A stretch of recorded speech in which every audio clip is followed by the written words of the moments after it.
So he would assist in the preparation and participation of the forums. But going to all the forums, do we want him to go to all 4, or what if we just had him go to 2? I see what you're saying. See what I'm saying? I see what you're saying.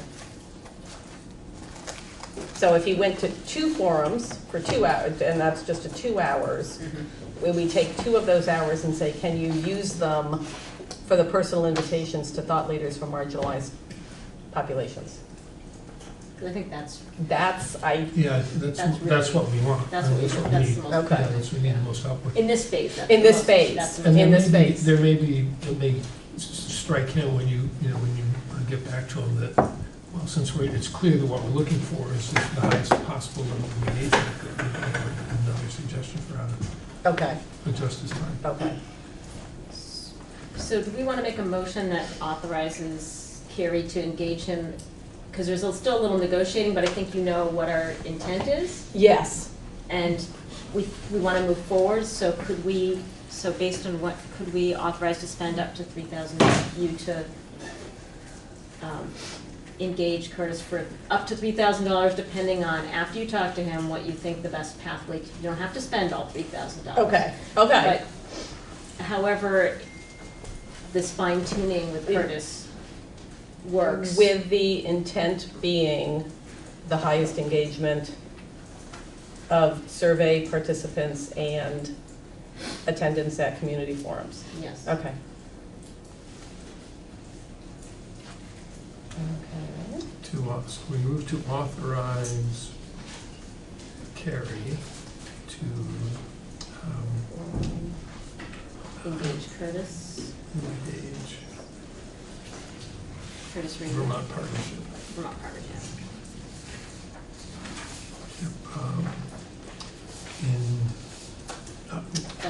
In survey and community forum engagement. Yep, that sounds good. And I don't know if we want to add something about working with Thrive. I mean, it's in coordination with Thrive. For up to $3,000. Okay, Does that seem? Not to exceed. not to exceed. Okay. Okay. Questions? All right, all those in favor of the motion as stated, say aye. Aye. Any opposed or abstentions?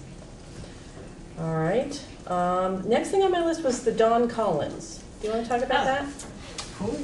And before we do Somebody that, selling their house? let me say this, that I realized after reading the minutes today that there were things I was supposed to do which I haven't done to get us to the sort of next step, because I've been focusing with Jen. So if you all can give me your take on what you think I should start doing as of tomorrow, so at our next meeting, we're ready to push through. But part of that, I think, is So I had emailed Don Collins, who is on the executive committee of the VSBA, because I had not been at the previous VSBA meeting, because I was at a budget meeting here, to find out the thought process behind the VSBA changing their policy to offer superintendent searches to districts that were no longer members, and said that it was it was not well timed for our district in this decision making. And he turned around and said, well, I've done a bunch of superintendent searches and I'd be happy to do it for you. He was a superintendent in 3 different counties, is that right? Including Windham County, superintendent Windham County, Franklin County. He was administrator before that, so he's been a principal, he's been a superintendent in 3 districts. He chaired the House Education Committee for many years, was a big fan of your mother. And he has been on the school board for a very long time and is now on the VSBA executive board, and has been on the VSBA for a while. So we have another candidate, and I think he just did it kind of out of the goodness of his heart, but he's done a bunch of superintendent searches, and I said I would bring it to the SU and see if we wanted to consider him. But it is interesting because he approaches it from the position of somebody who's been a principal, who's been a superintendent, and a school board member.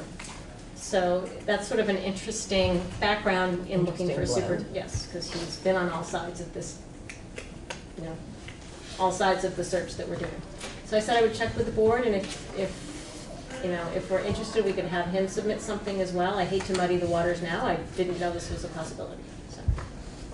Did he talk about how much time he has to, he's pretty involved in a business that he's developed over time of when someone dies in the family, and they're left with a house that's full of stuff, and the whole property. He handles taking care of all of that. Not the people, Yeah. but the property. And I don't know how busy he is with that, but he's also, retired a long time ago. Yeah. I'm not sure how much time he would have with that. Well, he volunteered it, so, Yeah. and I think he knows what's involved, so, Well, in a he may not know superintendent. what we're trying to do. Well, that's true, and I'd be happy to have a conversation with him, or Yeah, go ahead. open He's- it up, yeah, he's open it up to terrific. either of you, because I think, I mean, he's No, I terrific. know him, he came Yeah. up just as I was winding down there, Yeah. he's quite well known. Yeah, He's quite an amazing human, so, I kind of feel like, maybe you should have the conversation with him. Well, maybe- and I feel like I'm about to open things back up and say, look, here's where we are with Thrive, here's the deliverables that they're going to be giving us on this date. At that point, and this is where I need the input from you guys, I'm assuming we will want to move forward, Yeah, and we have to figure out the options. yeah. So, is that kind of what we're thinking? I think so.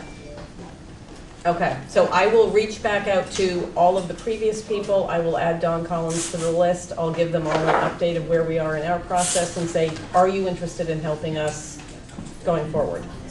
And what it would cost. And what it would cost. Well, and we also have to, I think we need to talk about what's the next, what do we want the next step? Yeah. I think we need to be really clear about that. Yeah. Either now or at the next meeting. here. I Okay. think we need a next, well, we have Well, no because finance, we- You you're guys have finance, so, Yeah. gonna lose us, yeah, you're gonna lose me. I'm gonna lose people. Is Yeah, we finance need, gonna be in there? I guess so. Looks like it. We need to, Do they have enough room? we need materials. And we need, Yeah. we started soon. I mean, Yeah. It's not like something that's gonna be easy to do in a couple of days.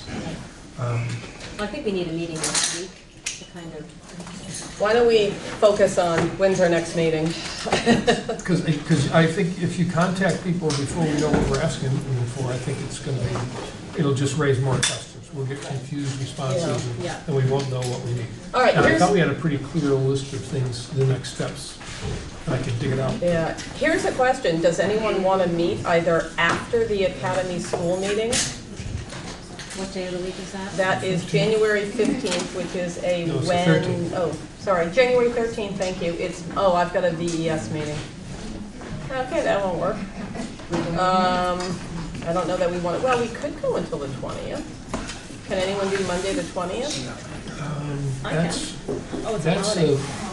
that's a week and a half away. That's 12 days, that's almost 2 weeks away. That's a holiday too. Oh, all right, another night?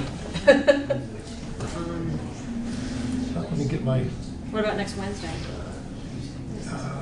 I could, Wednesday the 15th? if we could do it early-ish, I mean, like before 6 instead of usually at 6. Can you guys do 5? I just five is good. 5 is good? Yeah. Okay. So if we did a 5 PM and this, I'll find out from Barb where. And this is the PPC. No, this isn't PTEC. No, we're gonna meet, is Oh. the PPC gonna meet to talk? Oh, now we're just the that's- SU doing this. Now, we're just the SU, Okay. right, Yeah, yes, okay, yeah, yes, yeah, yep, yes, yep, yep. Okay, great. Yep. Okay, so SU, 5 o'clock, Wednesday the 15th. I'll let everybody know where it is. If we can get this room, is this best? That's great. It's Okay, convenient, yeah. okay, okay. So I will try for CUSIP. And I think that is all we have. Unless you all can think of anything else, and then whoever needs to get into finance can get into finance. Okay. So everybody, Yeah, so you're just gonna, the only thing that's gonna happen is between now and then is you're gonna talk to Curtis. I'm gonna talk to Curtis. Right. I'm going to email you guys all This stuff, yeah. this document, even And though, we'll see we'll have the survey in our emails and, yep, and hopefully over the next couple days, you're gonna We'll really sit start and type on seeing this it for a second. places. Yep, me Great. too. All right, Is there a motion to adjourn or any other business? I Okay. move we adjourn. I second it. Okay. All right, all those in favor? I just put my clock away. At 5:15. At 5:15. Thank you, guys. Aye. Aye. Did we actually do everything?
Right. 6 o'clock, call the meeting to order. Minutes for December 4th and 11th. I'll move that we approve the minutes of December 4th and 11th. I'll second that. Discussion? All those in favor? Aye. Aye. Okay, warrants 13, 13P, ratify 12A, Conservation Commission 4, and Capital Fund 4. I'll move that we approve warrants 13, 13P, ratify 12A, Conservation Commission number 4, and Capital Fund number 4. I'll second it. Discussion? All those in favor? Aye. Okay. Visitors, Carolyn, you've got something you wanna? Yes. Well, yes. I'm here to update the select board on the Missing Links Trail project, that after 20 years, things are finally coming together, and that there was slow or no progress for a number of years, and then all of a sudden we have a complete access from Prospect Hill all the way to the Dummerston-Putney town line here, through 9 different properties and 6 families who are cooperating in various ways. It's a combination of trail easements, permissions, and it's necessary to purchase 2 parcels in order to complete that trail. So these 2 parcels are the Evans parcel and the former King parcel, and it's on the unmaintained section, which is a class 4 road between the end of Hague Road and the end of Evans Road. This section is particularly important because it is a wildlife corridor and is the area between 2 highly developed areas that don't have any full-time houses on it. No permanent residents on these 2 parcels. So you can see the density just by the dots showing the buildings here and then starting here. But through here, these are the 2 parcels that will be purchased. And it links for the wildlife an interior block of forest of 230 acres here and another block of about equal size down here for the wildlife to traverse. There will be a small parking area here for access on the north side of Hague Road on this parcel when the trail is actually built in a couple of years. The budget for this purchase is $200,000, and that includes the purchase of the land, stewardship costs, which is an endowment, the Vermont Land Trust conservation easement, and various associated costs. Of that $200,000, we have 2/3 of that right now. We have a Vermont Housing Conservation Board grant, private foundation grant, and lots of generous Dummerston residents have contributed. We're in the quiet phase of our fundraising where we're approaching individual people asking for leadership contributions. The schedule for this, we plan on having a public meeting to really talk about this in January or February, and we'll bring people out on the properties to have a look and bushwhack through the woods. There isn't a trail right now through there to see what's being purchased and enjoy the property. So it will provide not only hiker access, but where appropriate, snowmobile access, biking in some areas is appropriate, and in some areas perhaps horses. We'll have to see what the trail actual conditions look like. We expect to have the funds raised and the funding in place by the end of next year, and all the documents that need to be signed and finished by that time. And then next summer, not this coming summer, but the following summer, actual volunteers working on a trail crew to make the trail. Some of the parcels in here, there will be a harvest, and so we will, it'll be a few years before they're harvested, and we can work our way through the trail process. So this is just an update on a project that's been ongoing for about 20 years and is coming together nicely. So from Prospect Hill to the Dummerston town line, and then connecting to the Putney Mountain Trail System on north, which then connects with the Pinnacle Hill Association's trail system north. So this started, as I mentioned, with about 20 years ago with Dummerston residents who were interested in connecting Dummerston with the Putney Mountain Trail System and the Black Mountain Trail System, and has continued with various groups of people over that period of time. And so Putney Mountain is the 501c3, so we can make use of their tax exempt status for contributions.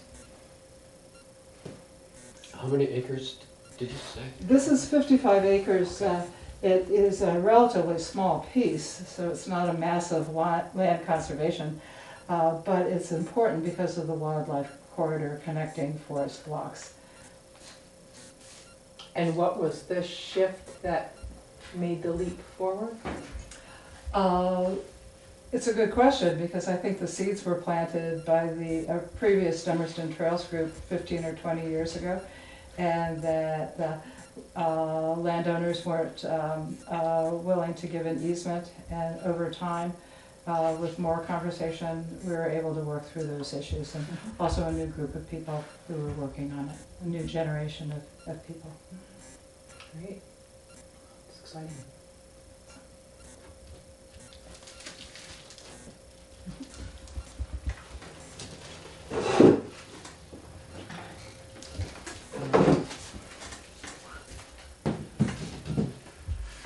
All right then, any more questions on that? No, I don't have any. So anything else, Carolyn, that you feel like we as the select board should know or say or do, or, you know, what, you know, you're informing us, that's awesome.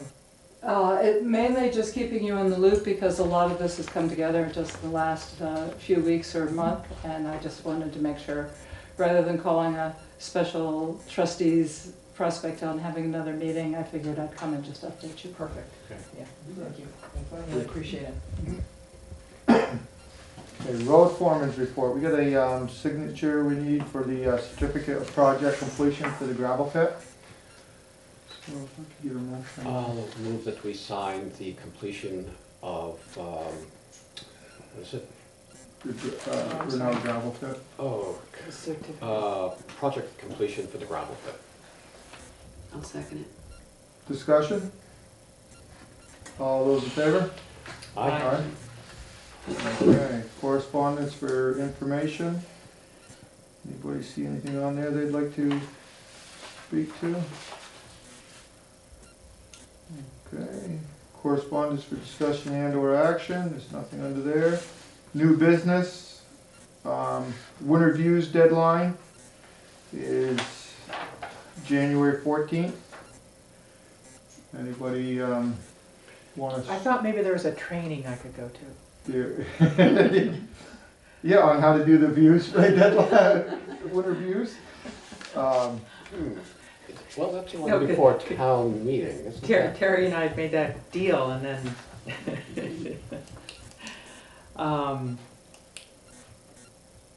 yeah, it's the one that comes out Just before town meeting. just before town meeting, Yeah. and we will have submitted the report, which will be in the Town report. town report. So is there something that would be of value to write about that, from the select board? I don't know, Something we want people to know, or?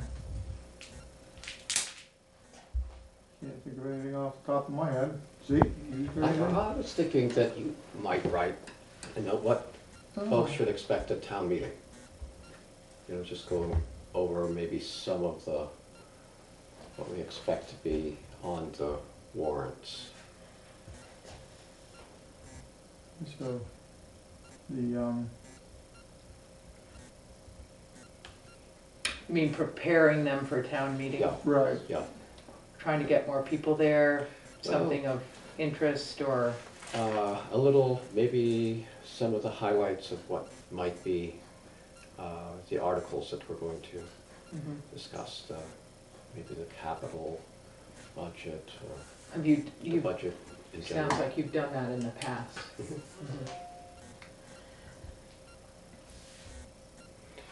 course, we could always, put out the word that the towns, well, unless Wayne wants to just do it alone, Right. or a new animal control officer. Yeah.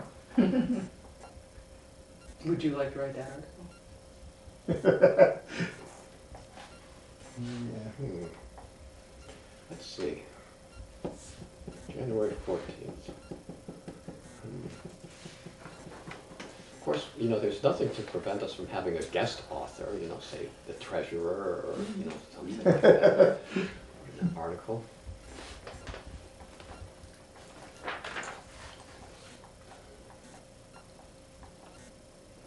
How about we do, I think of a number, and whoever, I'll think of that number and I'll let you guys guess on that. I'll hold it behind my back. So, I got lots of budget numbers in my head, so that's where I'm at.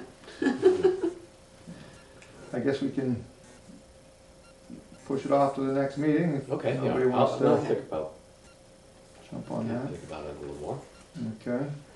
Okay. We won't be having a meeting next week for a budget. Let's see. I don't know why, but 20. 5th of December. And then we won't be having a meeting on the 1st of January, so somebody'd like to Yeah, offer. I'd like to move that we authorize Louis to sign the warrants during the holidays. I'll second it. Discussion about that? What would be the date that you would be needing to do that? Well, It was- We have our The treasurer here, 31st, so- the 30th? The 30th. 30th, I'd come in and sign it. And you're Yeah. available. I'll have it done for you to sign on the afternoon of the 30th. Yep. Wait, that's Monday. Monday. Nope, 31st. 31st, yeah, 31st, sorry. Tuesday. Tuesday, yeah. perfect. Yep, you just let me know when and I'll be there. to Before do he it. goes out for the evening. That's what we gotta do. Yeah, In yeah, bars. I'll be out for the evening, all right. So, all those in favor? Aye. Aye, okay. Thank Any you. other Thank you for doing that, Louis. business? Motion to adjourn? I'll make a motion, we adjourn. All those in favor? Aye. Aye, Aye. perfect. Oh, who seconded?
Let's go ahead and call the meeting to order at 6:30.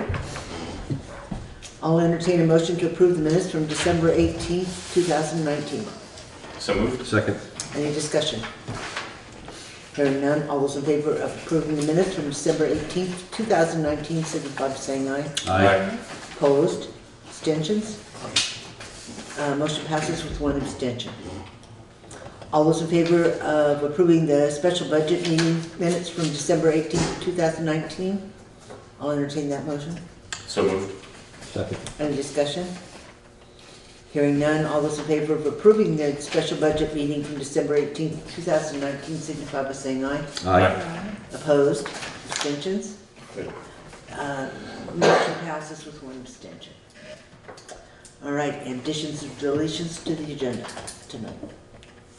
I need to add under meetings, a discussion about the meeting dates for January. including a pre-town meeting, whether or not we want to have one this year, which would actually be in February, but we should decide that now.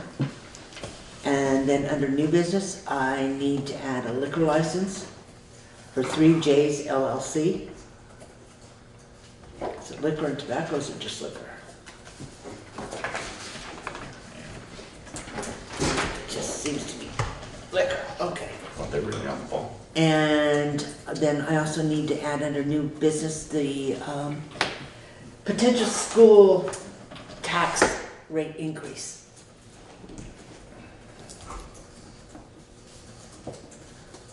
Is there anything else that needs to be added or deleted? Alrighty, then moving on to the warrants.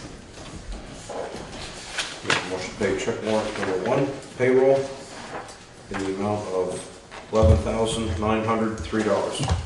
Second. Is there any discussion? Hearing none, all those in favor of paying payroll warrant number 1 in the amount of $11,903 signify by saying aye. Aye. Opposed? Abstentions? The motion passes. Make a motion to pay payroll taxes, warrant number 2, in the amount of $5,365.37. Second. Is there any discussion? Hearing none, all those in favor of paying payroll tax warrant number 2 in the amount of $5,365.37 signify by saying aye. Aye. Opposed? Abstentions? The motion passes.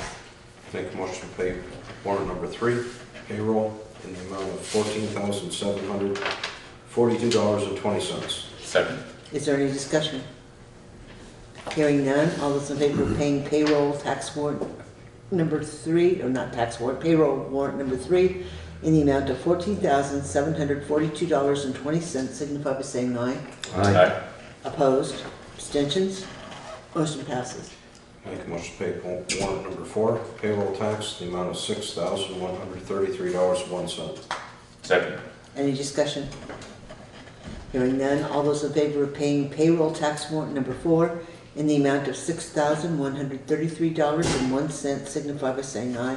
Aye. Opposed? Abstentions? The motion passes. Make a motion to pay warrant number 5 out of the general fund in the amount of $1,669.50. $1,006, repeat the number. 60. $1,669.50. Okay. That's not what I have. We'll test. Is there a second for the motion? Second. Okay. Is there discussion? The discussion on that is there was a duplicate bill in there that had already been paid. So the warrant was amended from the 268272 to 166950 after that error was caught. Okay. Any further discussion then on that? No. All right, so all those in favor of paying general fund warrant number 5 in the amount of $1,669.50 signify by saying aye. Aye. Opposed? Abstentions? Motion passes. Make a motion to pay check warrant number 6 out of the general fund in the amount of $11,606.68. Second. Is there any discussion? Hearing none, all those in favor of paying general fund warrant number 6 in the amount of $11,606.68 signify by saying aye. Aye. Opposed? Abstentions? Motion passes. Make a motion to pay check warrant number 7 out of the highway fund in the amount of $12,152.50. Okay, did warrant? $12,152. Did we skip one? We skipped number 7. They're probably out of order. 6, well, no, what's this next one? This is a general fund warrant, yeah, so the numbers have gotten mixed up. Oh, they're just, yeah. Okay, so basically this is warrant number, on your list it's warrant number 8. Okay, Carla, can you catch what's going on? Yes. What was numbered as number 7 is actually, is the highway warrant for 121152, Okay. okay? So, we just change the categories between 7 and 8. So, was there a second for that highway I warrant? seconded. Okay, is there any discussion? What's the total on that? 1215250. Okay, thank you. Hearing none, all those in favor of paying highway fund warrant number 7 in the amount of $12,152.50 signify by saying aye. Aye. Opposed? Abstentions? Motion passes. Make a motion to pay warrant number 8 out of the general fund in the amount of $4,311. Second. Is there any discussion? Hearing none, all those in favor of paying general fund warrant number 8 in the amount of $4,311 signify by saying aye. Aye. Opposed? Abstentions? The motion passes. Make a motion to pay check warrant number 9 out of the equipment fund in the amount of $3,394.48. Second. Is there any discussion? Hearing none, all those in favor of paying equipment warrant number 9 in the amount of $3,394.48 signify by saying aye. Aye. Opposed? Abstentions? Motion passes. All right, so moving on to reports. Highway? Again, I can just report on weather and storms. The week of New Year's, it started Sunday night and it didn't end until Thursday morning. So that's basically what we've been doing, is taking care of the roads. Everything's up and running. Using material, of course. But like I said, everything's up and running and we're keeping up with it. All right, any questions for Steve on the highway? All right, and the town clerks, you all should have gotten a copy of the counter money in the boxes. And so then the treasurer. The sweeper account, $884,751.11. Your checking account, $29,741.23. Okay, any questions? No? And then moving on to correspondence, we received a copy of the CLA for this coming tax year, and it remained pretty much the same as it has in previous years. The common level of appraisal is 99.41%. So we're almost at 100% evaluation, and that's about what it was, 99 something last year. So that really hasn't changed. So remember that as we begin to talk about my added school business piece. Happy 99.41. 99.41%, yeah. All right, members of the public, we don't have any members of the public this evening. All business is, in fact, the continuing budget discussion, so we will postpone that until the end of the meeting. So then we'll move on to the new business, which is going to be the 3 requests for the use of the town hall. First, excuse me, the first one is Community Hope in Action. These are actually not town hall, these are all common use. Community Hope in Action on the first Saturday in May for the 2020 Green Up. So would somebody like to make a motion to allow them to hold the Green Up on the Common on the first Saturday in May, which I'm not even sure what date that is. Is it the 3rd? Is it the 3rd? No, 2nd. 2nd. So it'd be 2nd. Sorry, move that we allow the New Hope and Action Group to hold Green Up Day festivities in conjunction with the town on the Common on Saturday, May 2nd. Second. Is there any discussion on that? Hearing none. All those in favor of allowing Community Hope in Action to hold a Green Up Day on May 2nd on the town common signify by saying aye. Aye.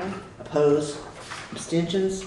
Motion passes. So today is 1, 7, 2.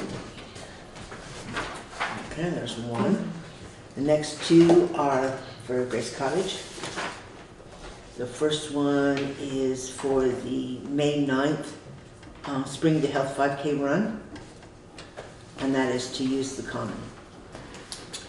I would move that we allow Grace Cottage to use the common for the 5K run on May 9th.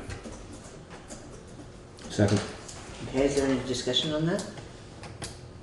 Just want to clarify if the fee for that is waived. Well, that's where I was gonna go, yes. Is the fee waived for this one? This But particular? at no charge. Okay. So that no charge last year? I don't I remember. think so. Yes. Yeah, it was. Okay, so there's no, okay, is there any further discussion on that? Hearing none, all those in favor of allowing Grace Cottage 5K run to use the common on May 9th, 2020, signify by saying aye. Aye. Opposed, abstentions, motion passes, so that's 7:20. Okay, now the next one is again Grace Cottage, it's on the common. To use the common from July 27th through August 2nd to set up for a hospital fair day. Would move that we allow Grace Cottage to use the common from, was it July 27th to August 2nd Correct. for hospital fair days. We charge them No, for there- that, yeah, there's- at there's the a- regular rate. At the regular rate? Yeah. Yes, we do. I just don't remember what it is without looking at the policy. So, It's $100. but it's, what is it per day? I don't remember. It's I think it's 100 a day. $100. Is that what it was? It's not on the application, it's on, it's in the, It needs to be on there. Yeah. It's in the- I think it's $100 a day. Yeah, I think so.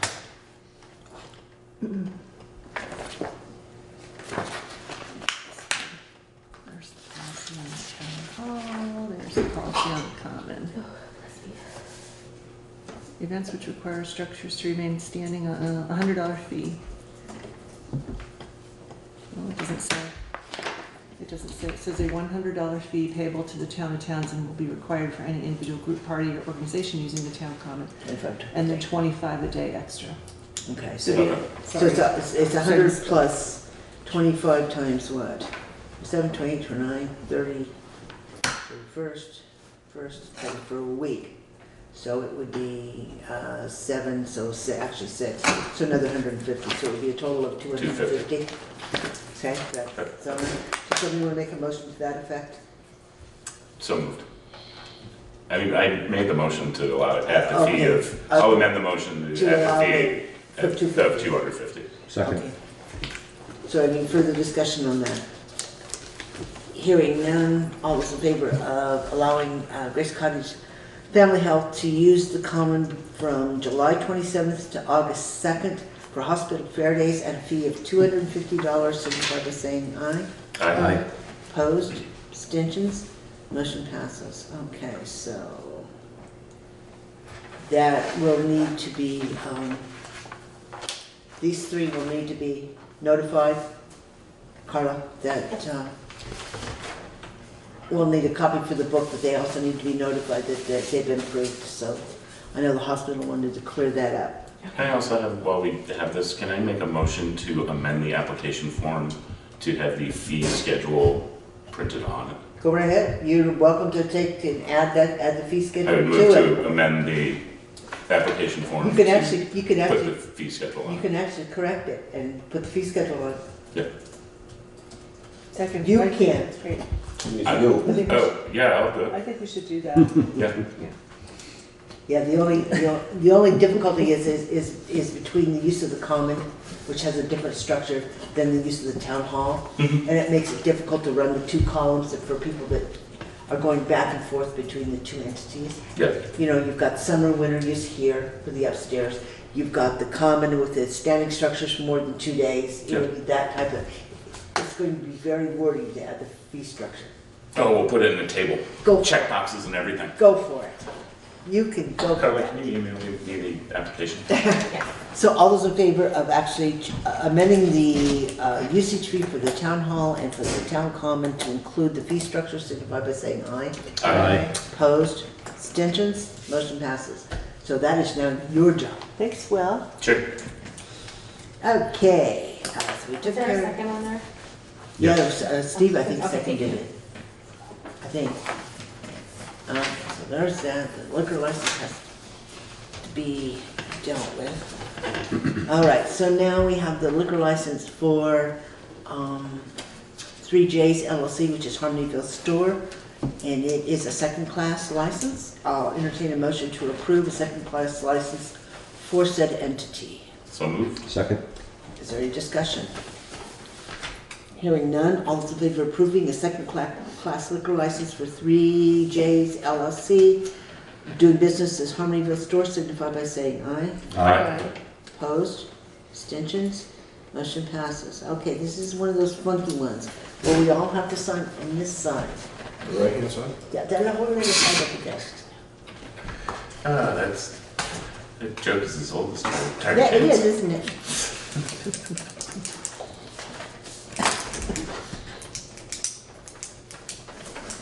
That's we have that.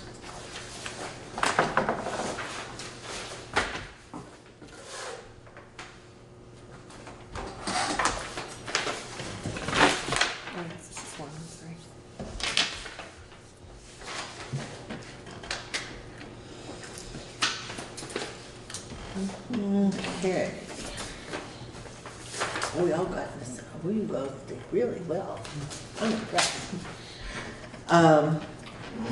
Then the only other thing that is actually on the active agenda that we added for discussion tonight, is this just a point of information before we go into budget discussions, is the school, West River Combined Unit actually passed their, or West River Education District passed their budget last night, and Townsend's increase is estimated to be 30 cents on the school rate, which means that just the school rate taxes next year for Homestead will be $2.17. That is up 30 cents. There is a meeting next Monday on the 13th at 7 o'clock on the library at Leland and Gray to kind of take public comments on the budget, but they've already passed it. I'm not sure what they're going to do. But that is certainly an increase that cannot be sustained. Mm-hmm.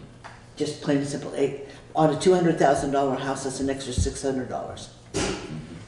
And just in school tax.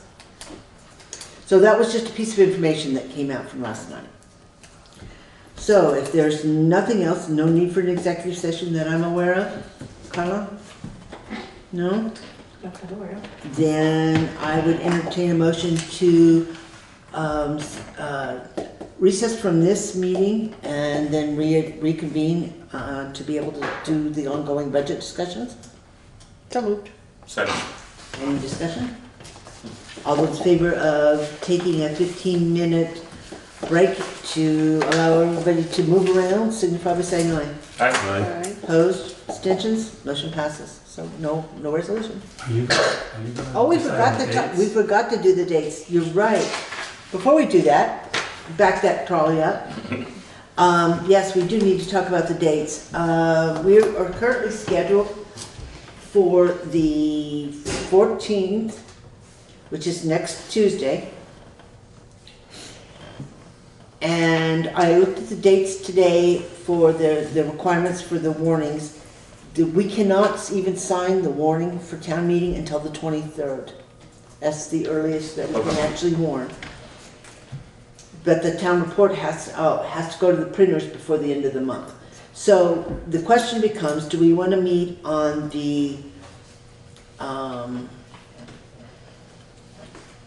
we can't meet on the 21st. I have another obligation. So we can either meet next week on the 14th and then on the 28th. We could hold it all off and maybe have a special meeting sometime the week of the 20th to finish budget and then sign the warning on the 28th, because that would be the last piece to go to the printer. I don't know what your preferences are. I'm okay with doing we're scheduled for next, so would we move next week to the 21st? No, I cannot do. Oh, you can't do the 21st. I cannot do the Right. 21st. Right. I'm not sure we'd have any business on the 14th, a week from today, other than just finishing up the budget, but we still can't sign the warning. We'd still have to meet to sign the warning the Right. following week. Right. Mm-hmm. So do we do it off day on the week of the 19th and maybe Thursday the 23rd and sign the warning that night? Yeah, Sure. that's what I think. And then do Okay. business on the 28th? Yeah. Somebody want to make a motion to that effect, that we'll, our next scheduled meeting would be the 23rd of January at, I'm assuming 6:30? Oh. Okay. And then we'll leave the 28th as a regular business meeting. So, move. okay, so the motion is to hold the next scheduled select board meeting on the 23rd at 6:30 PM. And leave the 28th intact.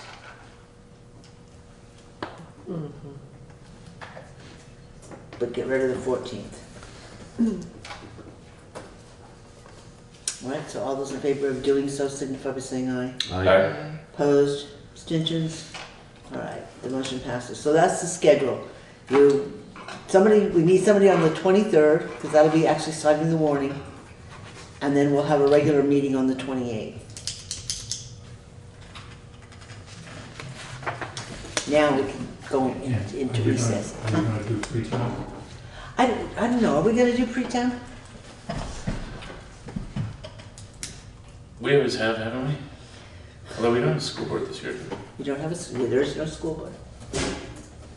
What's the point? It usually gives you a little bit of indication of where your issues are gonna come from. Mm-hmm. And it gives you time. And it's a chance to touch base with the moderator. Well, that can be done now anyway, but it's really more to find out where the trouble's going to come from, and have an opportunity to try to short circuit it before you get to the stage on town meeting day. So it's usually the Monday Before. right? before. No. No, it's not the day. It is It's one the week. week before on Monday. Right. Right. Which is, in this particular case, it's going to be February. Monday the week before. It's going to be the 24th, if we have it, of February. I would move that we set a pre-town meeting date for February 24th, At what time? 6 o'clock. At 6. Everybody okay with that? Crystal? Is that a Monday? It is a Monday. Can it be earlier for people so that they can get here before they go home? Well, part of it is the fact that we don't want to catch them before they get out. If they get out at 5, by the time they come up the valley, do they want to stop and eat? It's No, I guess it doesn't matter, right? Yeah, 6. that's fine. Yeah, I mean, it's usually pretty quick. Okay, so then all those in favor of holding a pre-town meeting on Monday the 24th at 6 p.m.? Okay, 6 p.m. signify by saying aye. Aye. Opposed? Abstentions? Motion passes.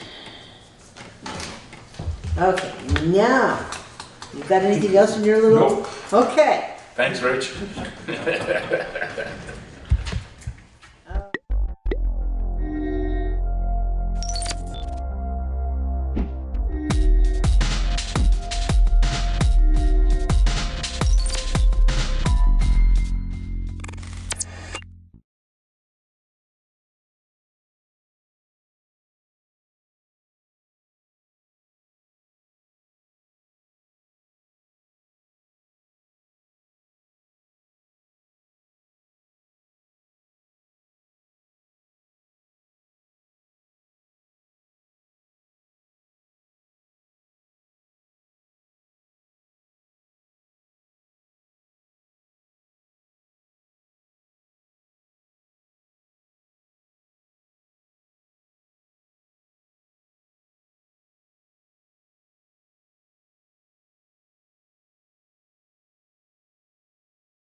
Hi, this is Pat McDonald, your host for Vote for Vermont, where our tagline is listening beyond the sound bites. To my left is Ben Kinsley, who is co-producer, you have so many titles, co-producer and sponsor. Could you tell a little bit about your adventures? Adventures, Your okay. adventures. I don't know about my adventures, but I am that too, the but principal, the principal of Imperium Advisors. That's a consulting firm. We do a lot of work with public policy development and advocacy work with nonprofits, sometimes political campaigns, and of course, trying to get folks organized. So, yeah. That was a really good one. You've been practicing, huh? I need to practice some more. He is so good on policy. He's really great. And my special guest, our special guest tonight is Kevin Mullen, who is the chair of the Green Mountain Care Board. Kevin, welcome to the show. Well, thank you, Pat. It's a pleasure to be here. Yeah. Ben? Thanks so much. Yeah. It's been a while. It has. No stories. That's one of the deals we make here. I won't tell about you. You don't tell about me. So I'll try to hold up to that. It'll be difficult. Floating around Montpelier long enough. Yeah, well, we've been in the legislature together. Yeah. Anyway, but first we ask our guests to tell a little bit about themselves, their background, and maybe how you came to be the chair of the Green Mountain Care Board. Okay. And why. It was kind of a circuitous route that took me to the chair of the Green Mountain Care Board. I'm a native Vermonter. I grew up in Rutland. I went to Castleton University, got a degree in finance. And most of my life was spent in small businesses. I owned movie theaters, had a couple of video stores. At one point, I owned a company that distributed Vermont-made food products and did the Vermont sets in the stores. Wow. And in '98, I was a little bit frustrated as a school board member in Rutland Town. If you remember, that was when the first version of Act 60 was passed, and we were considered a gold town, and we had made conscious efforts to try to be the absolute best school, and all of a sudden we were hit pretty hard for it. Yep. And so I ran for the House, and in '99 was the first year that I started, election of '98. Yeah. And I remember you meet with the speaker and you fill out a form, and they ask you to fill out your 3 top choices for committees. Right. And so I had a real good conversation with Mike Obahowski, who was speaker at the time, and I thought for sure that I would get something that I asked for. And I had been appointed to the State Transportation Board, so I was on that. So I put down transportation, knowing that was a little bit of a stretch for a freshman. Right. Same thing with the Ways and Means Committee, because I had a degree in finance. I knew that was a stretch. But the other 2 committees that I put down for, one was Commerce. I was the chair of the Legislative Issues Committee for the Rutland Region Chamber of Commerce. And the other one was Education. And I thought as a school board member, I would probably get either Commerce or Education. So much to my surprise, Speaker Obahowski was reading off the roles of the committees, and he said Health and Welfare, and then he read a couple names, and then he said Mullen from Rutland Town, and I'm like, wow, what did I do to Mike? I thought we had a great conversation, but come to find out, that was the year that we were looking to do welfare reform. Oh. And so they were looking to put some people that were familiar with numbers on the committee. So for sure. Malcolm Severance, the former dean of the business school at UVM, was put on the committee. Dave Hathaway, he thought it was kind of a little bit of a slap at him because he had been on Ways and Means, but he voted against Act 60, so they moved him off of there. And That's how it works behind the scenes, right? but we had some pretty good members of that committee, and learned a lot. Tom Koch was a member of the committee. Can't beat Tom. Yeah, and so learned a lot. Walt Freed was the minority leader at the time, and he placed me on a organization that had just started that was looking into trying to get lower prescription drug prices. So I got to travel and talk with legislators from other states on what they were doing in healthcare and everything. Nice. And then the following year, Walt became the speaker, and he put me on Ways and Means. So I thought my days in healthcare were over with. But then Jim Douglas got elected, and named John Crowley to head Bishka at the time. Right, that's And right. so he appointed me to fill John's seat in the Senate. And one of the first calls I got from him after that first session was, can you come to the office and talk? And they asked me if I would ask to be on health and welfare. And at the time, Peter Welch was the president pro tem. And so I went to Peter and I asked him, and he said gladly.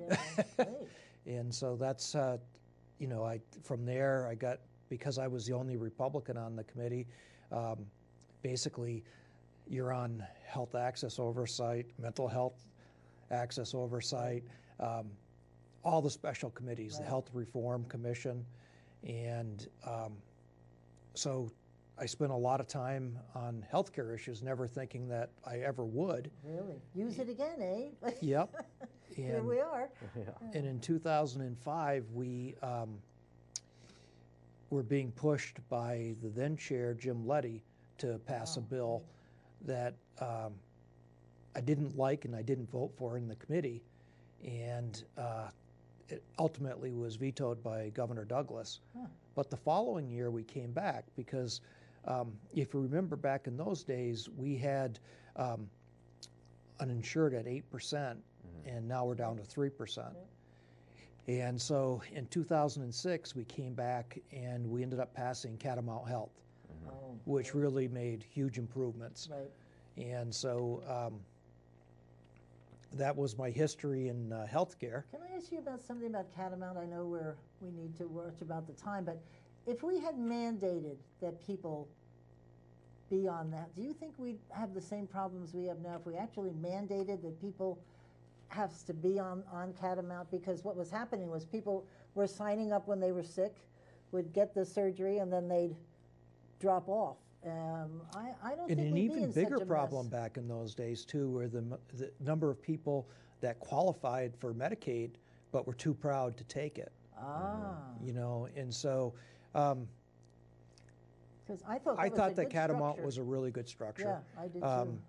We had a slightly smaller reimbursement than commercial insurance for the employer-sponsored insurance plans that were available. And, you know, we were doing okay.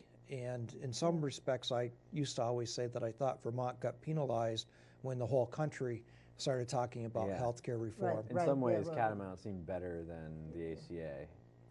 Yeah, I think I wouldn't so much use the term better, but just two different approaches. And so Vermont had been out in front working on trying to make sure everybody was insured, but also doing creative things like the Blueprint for Health that I think we passed in 2006, started in 2007. And, you know, so we were already trying to create the nucleus for community-based teams that would coordinate care. And even then, we were talking about frequent flyers in the healthcare world, people that were constantly getting readmitted, whereas if they just had their care managed better, they would stay out of that higher-priced hospital setting. So we were starting to make that progress, and then when the Affordable Care Act passed, we kind of had to do things a little bit differently. So that's a good segue right into what created the Green Mountain Care Board. It really started, the foundations of it started with Blueprint for Health, and then you know, Act 48 in 2011, which is what created the Green Mountain Care Board. Yep. So I was vice chair of the healthcare committee when that was being written. So you've really become full circle now. Yeah, right. And I was the one who actually put in the triggers that I felt protected Vermonters. So it had to meet certain actuarial values. It had to be, the revenue source had to be equitable. There were a whole bunch of different triggers. And it was done late at night. I was staying that year at the Hilltop Hotel, and I couldn't sleep because I knew that we were voting on it the next day. And at 3 o'clock, I got up and got my laptop out and saying, well, what if they would just agree to these conditions? And I typed those out and brought them in the next morning, and the majority of the committee was very, very supportive. That's great. And so was the administration, to my surprise at the time. Yeah, now last time I remember when you were in the Senate, you were the chair of the Education Committee at the Senate. Yep. So when did you go to the Senate and, So I went to the Senate in 2003, and I did chair the Education Committee at the same time that I was vice chair of the Health and Welfare Committee.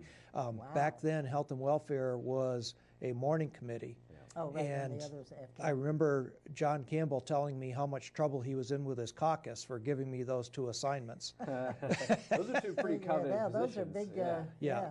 But And just for our viewers, the senators typically serve on two committees. There's a morning committee and an afternoon committee. And the House just does and one. the House Yep. usually has one committee Yeah. that meets all throughout the day. Correct. And usually the morning committees have, I don't want to, fewer responsibilities than the afternoon committees because they usually have less time to meet. Well, plus in the Senate, those committees get shut down towards the end of the session, so that the money committees can really focus full time right. Well, that makes sense. on the issues that they're facing. So it's not to say that morning committees aren't important, because you have committees like transportation, that's a morning committee.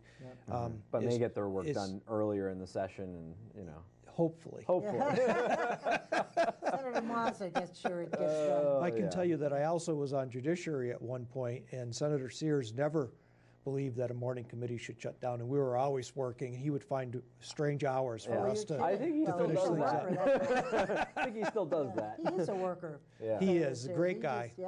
Puts his head down and just works. So how did you get to the Green Mountain? Because Al left at one point, and I mean, you're back. I must say, I had no idea you had this background, because they said all I remember was education. I'm like, what the heck is he doing? The committee that I chaired the background. longest was Economic Development. Oh, that I remember that. Yep. Right. In the Senate, And but the last year that I was there, I went back to the Education Committee, and basically the Committee on Committees had told me I could go back to finance if I wanted to. Right. And there were so many problems in the education system. I just wanted to work on that versus going back to finance. Right. When you're one of 7 on a finance committee, it can be pretty deflating at times. Yeah, versus one of 5 on the Ed committee. Right. Yeah, right. Yeah. Oh, really? Yeah. I didn't notice that. Yeah. Yep. Huh. Yeah, and actually, when I chaired the Education Committee, we were able to do things like limited school choice and things like that. We So, like you can make a difference. Yeah. Interesting. Absolutely. That's good. But so, anyways, I ended up, you kind of know, your internal clock tells you that it's time to go. Time to go, yes. And there were some issues coming down the pike that were going to be problematic. And I decided, I got a call. I typically take a vacation. This goes back to the years of running campaigns. Yeah. I typically take the week of Thanksgiving off and go on vacation. And I was on vacation. I got a call from a member of AARP and said, would you consider putting your name in the hat for what was then the Public Service Board? Oh, ooh. And I said, oh my goodness. I said, I just don't believe that I'm the right person. And they had thought of me because of my work on finance, because I was questioning things that were going on. And I said, I really appreciate that you called me and asked me, because it means a lot to me. But I'm telling you that I'm going to be throwing my name in for a position, and I can't tell you what it is, but I think I could do more work in that position. And so what I didn't know, and I found out the very next day, was Al was named to be the Secretary of the Agency of Human Services. And I was aware of another position that was going to be available there. So I put my name in, and it's similar to the Judicial Nominating Committee process. And I served on the Judicial Nominating Committee for a number of years, so I'm very familiar with that process. And basically, you fill out, it's like a 40-page application, and put all your information out there. And it gets reviewed by an independent committee that's made up of appointees from the Speaker of the House, the President Pro Tem of the Senate, and gubernatorial appointees. So you go before this board, and they determine whether or not they believe that you're qualified for the position. And because there were multiple positions opened, I actually applied for just being a regular member or being the chair, assuming that I would most likely just be named a regular member. But as usual, healthcare surprises me. Right. And the session was going on, and I was chairing the Economic Development Committee, working very hard to get out a very large economic development bill. And I just assumed, well, the governor must not be interested because I've never gotten a call. Right. And then I got a call. What? And, you want me to do what? What? So, That's you know, great, Kevin. he asked if I was really sure that this is what I wanted to do. And I said, yeah, I think I could make more of a difference there than I can in the legislature. Right. And that's how it all came to be. That's great, because seriously, we just talked before the show, and just doing the research and putting these questions together about what you've been doing, I had a headache. It's just huge, Kevin. Having worked in a lot of public policy areas in Vermont and outside Vermont, the two most complicated policy areas to deal with are education and healthcare. Healthcare, right. And you've covered both of them. Yes, So that's great. clearly you're not afraid of either of those issues. That's great. But let's talk a little bit about the Green Mountain Care Board and what the main responsibilities are, what the role of the Green Mountain Care Board is. We've kind of talked about you know, how you've gotten there, and a little bit about where we're going in healthcare policy in Vermont. But we'll talk more about that later. Sure. So our mission has three primary goals. Obviously, the one most talked about is trying to contain the growth in costs. Right. But we're also, at the same time that we're charged with containing cost growth, we're also charged with making sure that everyone has access to quality care and that it's quality care. Mm-hmm. So quality and access have a price, and so you have to be very careful that you're not doing something to contain costs that would deny someone the ability to see a provider that they need to see. So that gets into the complexity of almost all the decisions that we're faced with. We, every hospital in the state, 14 of them, have to submit a budget at the beginning of the summer, which is another thing that is all wrong, in that the hardest work is during the summertime, so there's no way you could ever take a vacation in the summertime. That's wrong. You have to work on that. Yeah, because you have the qualified health plan rate reviews over the summer. You have the hospital budgets over the summer. It's just one thing after another. Are hospitals calendar year or June to what is June? Hospitals are October 1 to September 30th. Oh, like federal. Yes. Ah. One of the things that would really make our life easier is if they were on a calendar year. And some of them say they can switch, and some of them say they can't switch, but unless they're all on that calendar year, because basically if they were on the calendar year, it would synchronize more our decisions on rate review and our decisions on the ACO budget. Right. But unfortunately, you know, we don't have that luxury right now. Operating on a calendar year? They're operating on a calendar year. And so are the insurance companies. Well, it depends upon the plan, but primarily, yes. Yeah. And one of the things, you know, people are aware of our rate review of the QHP, the exchange product, but we also do large group plans as well. Mm-hmm. And we're starting to get those looking more on an annual basis. When I first came into the position, there could be changes every quarter, and you know that was just a little bit much to have to continually look at a plan that might have only, you know, 1,700 members. Right, for the group plans. Yeah. Yeah. What do you look at when, you know, they come in with their budget presentation? Do you have a list of things that you want them to show you? What do you use to judge whether you okay it or not? So it's different depending on who we're analyzing. If it's the hospitals, we're very focused on their financial sheets. Yeah. So it's basically, we have two real levers when it comes to hospitals. One is that we approve their net patient revenue, which is their top line.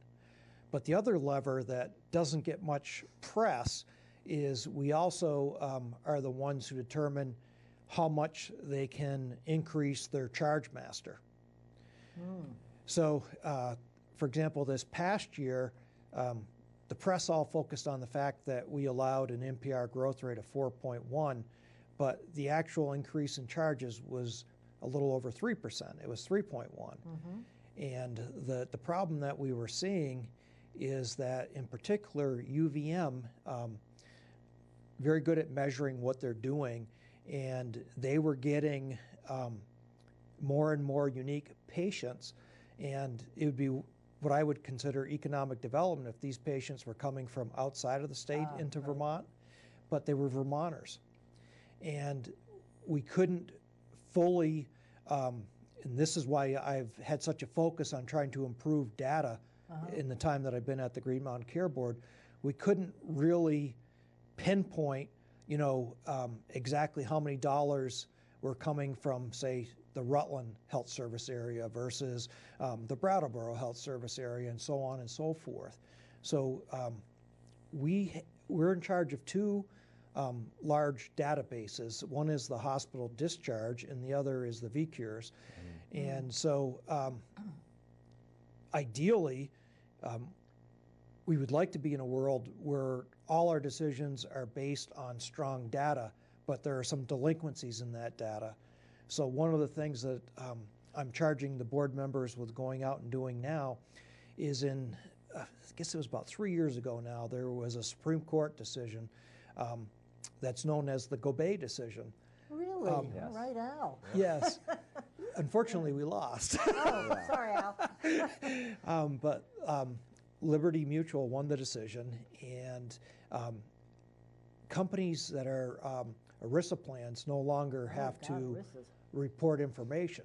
Right. And one of the things that happened at the time was Blue Cross went out and talked to the companies that they were doing the coverage for, and 80% of them readily agreed to share their information. But other insurers in the state, and I'm not saying anything bad about them, but insurers like Cigna and Aetna, they did not do that same type of messaging to their clientele, and so they just kind of dropped off the radar, and we don't have all that data. So we have come up with a list of those companies that are not reporting now, and I'm asking each of the 5 members to take certain people and literally do a call on them to explain the benefits to everyone for having the data in the system so that good decisions can be made in the state of Vermont. So that's an exciting project that we're working on now, and we'll see how that comes out. So getting back to the hospital budgets, we kind of bifurcated it when I first came on. Everything was done at once, and one of the things is measuring quality, looking at what I would call the hospital report cards, the community health needs assessments. Right. And it got to the point where there was just too large of an area to cover at a budget hearing, and it didn't seem like we were putting the numbers out as much as we should to the people of the state of Vermont. So we've kind of bifurcated that process, and now the hearings that we have in August are more focused on the actual numbers in the budgets so that people can have that transparency and see what their local hospital is doing. Right. And in this past year, 6 of our 14 hospitals had negative operating margins. So there's a real problem in rural healthcare in America. Since 2010, 119 hospitals across the country have closed. Now, we haven't had any in that time period in Vermont, but we currently have Springfield Hospital in bankruptcy proceedings. And, our hope is that they never close and that the people of Springfield have that continued care, but there's no guarantee of that. Oh, I hadn't actually heard that. That's kind of sad. That is, they're in bankruptcy? Yeah, I didn't hear that.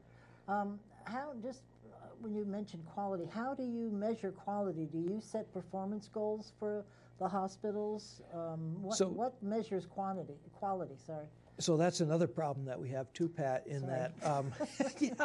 that, the federal government mandates these community needs assessments, Right. but not every hospital reports them uniformly. They have their own interpretation of what the question is.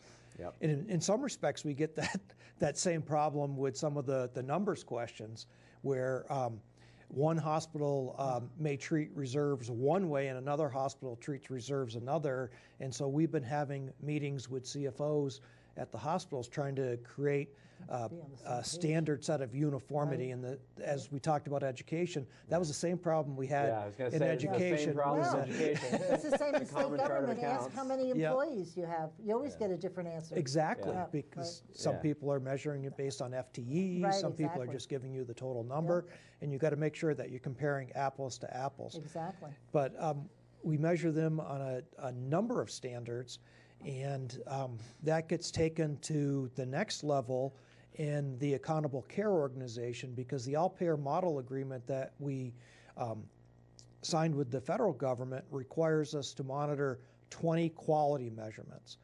And basically these are measurements. There were a couple of areas where Vermont was not doing very well compared to the rest of the country. For the most part, healthcare in Vermont is better than the rest of the country. So when you hear people make statements about the U.S. infant mortality rate is high compared to the rest of the world, that's not Vermont.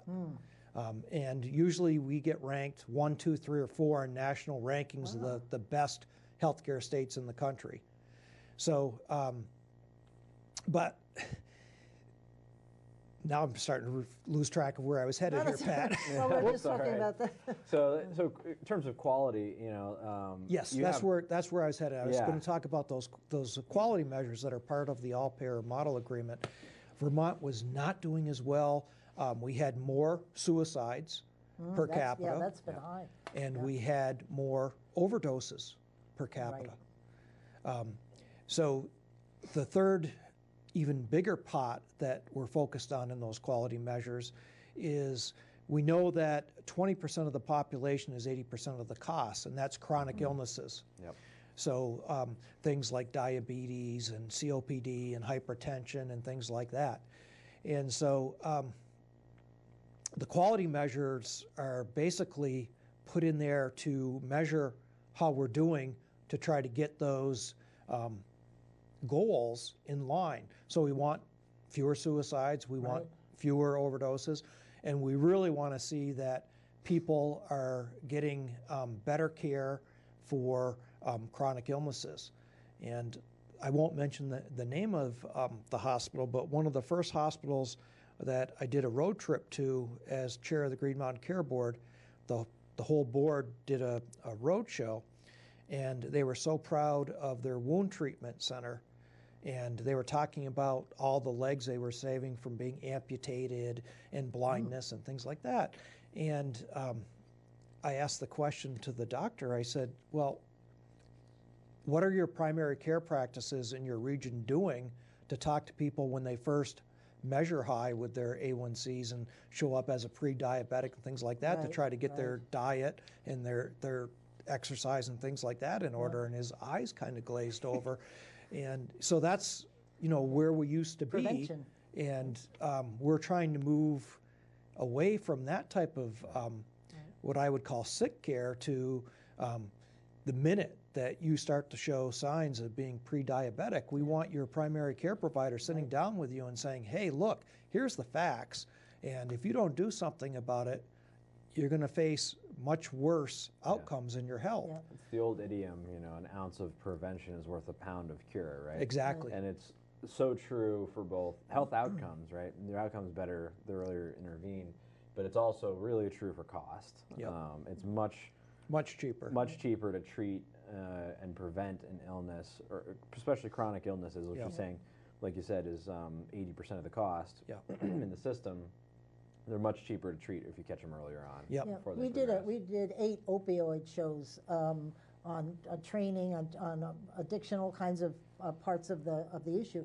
And one of the shows we had 3 doctors on, one from Blue Cross Blue Shield, UVM, and they were telling us how they're treating the whole person now, as pretty much in line, like if massage works for you, or acupuncture, just different things, holistic things that really work and are not as expensive or.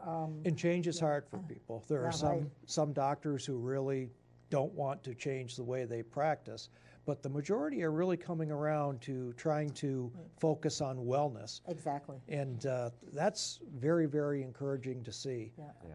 So well, and you mentioned earlier too the fact that we've increased our uninsured rate so much. Decreased. Sorry. Yeah. Decreased our uninsured rate. Increased our insured rate. Now is underinsured. Right. Underinsured. And that's what really is hurting, because a lot of people.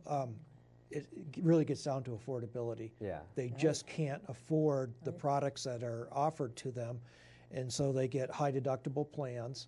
And then they bet that they don't need to go see a doctor and things like that. And that's, what we would hope is that people actually had a relationship with a primary care provider and went and saw them, because over time, that is the cheaper way to go. And that's another area that we'll have to talk about at some point is there's a real workforce crisis in healthcare. Right. Oh, we've heard that a lot from the Center of Washington County Mental Health. Mary Moulton's she's coming on the show, and they're robbing from each other because there's not enough. There's not enough workforce. Yeah, and it's not just nurses. It's across the whole spectrum. And if you look at the most recent numbers coming from the Vermont Department of Health, we're not really making gains on getting more primary care. So other countries in the world that are seeing better health outcomes for less cost than the U.S., the basic difference is in those countries, there's 2 primary care doctors to every specialist. And in the United States, it's just the opposite. There are 2 specialists to every primary care doctor. Yeah. And you can understand if you talk to a medical student, when you're saddled with $400,000 in debt, and you've got to make a decision what your career path is, you're going to go where you can pay back that debt. Specialists. Right, exactly. So, even people that, so for example, pediatricians who are primary care providers, a pediatrician student at UVM could be on that path. And then as they see their debt mount up, they could see that they could make more specializing in a certain field of pediatrics. And so they go that route rather than just being a general pediatrician. And so we have to do more as a state. I truly believe that we need, and I don't have uniform convincing of my colleagues on the board or people in the healthcare community, but I truly believe that the only way we're going to solve this, because the whole country is facing a shortage, we're all getting older, is we need to have a program that basically is scholarship for service. We'll pay for you to go to med school, but you've got to commit to, whether it's 6 years or what have you, of being a doctor inside the borders of Vermont. And then I think it's like AmeriCorps for doctors, or something like that. Basically, I bet it would work. The trouble in loan forgiveness has worked to take some of the edge off, but it's an arms race. So you raise the amount that you're willing to forgive on loans, then the next state raises theirs, and the next state raises theirs. Do you think the hospitalist approach has helped a GP doctor, general practitioner, to stay? Because I know my doctor, he just retired, but he wasn't even going to stay that long. But he said the hospital, the doctors in the hospital helped him because he doesn't want to work. So it's kind of a mixed bag, and it depends on which hospital you're talking about, the success of that. I don't think that without the hospitalists, we would have a successful system of care in the state. Interesting. Because it's not my favorite thing, but we won't chat about that. No, I mean, in my perfect world, we would still have a whole lot of independent doctors. Right. But unfortunately, it's pretty hard to make a practice Right. go, and No, I it really understand. depends on where you are too. So if you're in Burlington and you have really good companies that are employers there that have good commercial insurance for their employees, your payer mix is different than, say, for example, a Springfield. So in Springfield, you have more government payers than commercial payers, and you're getting paid less. Right. So it all depends too on geography.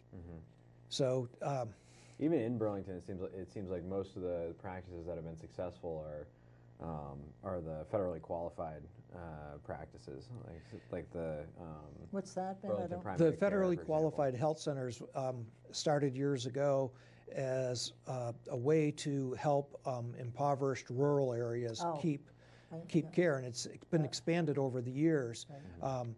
Bernie Sanders was a big proponent of Yeah, it. he was one of the Yes. proposers, sponsors Yeah, of I legislation. know what, yeah. And basically, what you're seeing is that if you take where I live in the Rutland area, there are only a couple of doctors who aren't part of the FQHC. Oh, interesting. It's very hard to be an independent doctor because the FQHCs get reimbursed more. Right. They get a higher reimbursement rate than a typical Oh, really? doctor or hospital might get. Because Rutland Hospital's done great, hasn't it? From what I hear, they're in good shape, aren't they, Rutland? Well, they Oh. still have a positive margin, Yeah. but as I tell all my friends in Rutland, that their margin has been declining over time. Their expenses are growing faster than their revenues. Yeah. So they're No, going we to don't be have in enough people the, here, in the right? same We boat. And they're also dependent on the whims of the federal government, whichever way stuff Yep. goes nationally, that can really impact those practices. But Rutland, like the Northeast Kingdom and other areas of the state, like Bennington and others, they're older. And more you're seeing less quality employer-paid insurance. I mean, when I was growing That's up, right. there were the General Electric, more business forms, TAM brands, all these different manufacturers right. that really took outstanding care Yeah. of their employees. And you just don't have that same world anymore. That's right, I forgot that. It's really bad out there in some places. So, two other things we should talk about as part of the responsibilities of the Green Mountain Care Board. You also oversee the Certificate of Need process Yep. in Vermont, which is basically a methodology of reviewing capital expenditures by hospitals and other healthcare providers so that we don't build excess capacity. Right. Essentially, is the concept. Yeah, when I first came to the board, there were even more applications because at that time, if a hospital wanted to replace their boiler, they would need to come to us. Whoa, And- we need a boiler. Yeah, and nursing home acquisitions came to us. It was, and we didn't offer a lot of value because it's the licensing division at AHS that really is overseeing these nursing homes. We don't have their budgets, and it just seemed that there were areas that could be reduced on the CON level because what you want to do is make sure that you're protecting services. So, for example, you might think it's a wonderful thing to have a private birthing center in a community. But say you're locating that in a Brattleboro or for as much as that goes, almost any hospital service area outside of Chittenden County. Births cost more than they take in. So they're losers for all the hospitals. So if you were to create a private birthing center with just midwives and not the doctors, midwives have to have a place that they can refer to immediately if something goes wrong. Right. So you would not want to approve something that could be large enough in scale that would make a hospital have to close their birthing unit because you still have those tougher cases that have to go someplace. Right. So those are the type of things that we should be focused on. The most expensive CON since I've been there was an IT project done by the University of Vermont called EPIC, $151 million. Whoa. Yeah. Yeah. Yeah. We don't do IT projects too well in this state. No, Was- well, did at that least go that well? one wasn't run by the state. That was Yeah. the UVM's project. But Yes. Vermont, which is interesting, Vermont has, even though we've peeled back some of them, Yep. there's only one state that has more, and there's only, 20, there's a little over 20 and change that states that still have CON laws. And of those, Vermont has the second most restrictive. Only Hawaii has more categories that are covered. Really interesting. But I would say that at least in Vermont, you can tie it into other decisions that are being made by the regulatory body, which is in this case the Green Mountain Care Board, because of hospital budgets, because of charges, because of rate review and things like that. You kind of almost have to have your arms around all these things if you're truly going to try to make a difference. So, Kevin, can I just ask, we were focused on single payer when Shumlin was here, and that didn't go as planned perhaps. What are we calling it now? Is it this all-payer system, and what do we have, or we're not sure So yet? it's called the all-payer model, All-payer and model. it's an agreement that was negotiated between Vermont and the federal government. And basically, even if single payer had gone through in Vermont, right, it would not have impacted as many lives as the possibility that an all-payer model could affect, because it was never envisioned that the state's single-payer system could affect Medicare lives and try to do better care coordination for our elderly population. Whereas the all-payer model takes, in theory, all the different payers. So you're talking Medicare, Medicaid, commercial payers, and allows you to try to create that system of prevention and wellness for everyone and better coordination of care. And in fact, it's the Medicare population where you can save, in my mind, the most amount of dollars on, because it's not proportional. As you're older, as I'm beginning to find out, yes, you use more health care. Yep. And so if you can make sure that a local visiting nurse association is part of the discharge of the patient when they leave the hospital, then the home visits can occur to make sure that the patient is properly taking the medicine, is doing what they're supposed to be doing, so that they're not readmitted to the hospital. Right. So the all-payer model Which is more expensive than the much home more, visits. Yeah. much more expensive. And so the all-payer model envisioned trying to get everybody into this better coordinated system of care. And really, for years, the state of Vermont looked at Maryland, who was one of the first people to gravitate towards an all-payer type system. And they were always the ones looked on as like the gold standard for what you were doing to manage costs and improve care in a state. And so in 2015 and 2016, the state of Vermont, it was becoming pretty clear that Green Mountain Care was never going to be implemented Which was single payer. Which was single payer, payer. Yeah. Because you didn't have a number of the ERISA companies. Everybody says the money's already in the system. But a number of the ERISA companies were adamant that they didn't want, if I worked for their company in Burlington, Vermont, and another employee worked in Cleveland, Ohio, they didn't want different programs for them. Right. right. And it was always problematic. ERISA laws are very set in stone at the federal level. Vermont was never going to get the ERISA plans. Right. So without the ERISA plans, without Medicare, where was Vermont really going to go? And at the time, they were projecting the possibility of upwards to 16% of a payroll tax, which was just a non-starter. Really? Right. So it would be nice if we could reallocate the dollars that are already in the system, but the reality is it wasn't going to happen. And Vermont already had some control over Medicaid funding anyway at that stage in the game. They just didn't have control over Medicare, which Right, is, they were already under a pilot program that was working on savings for Medicaid. right. So they had quite a bit of flexibility under the existing waiver before the all-payer waiver kind of came into the picture to play with some of those Medicaid funds, but that's still, even with the Medicaid funds and what was already in Catamount Health at that point, that's still less than half of all the funds involved in healthcare delivery. Yep. And don't forget that because the exchange was created under the Affordable Care Act, Catamount was no longer. Right. So Did that wipe out Catamount? Is that why Yeah. Catamount ended?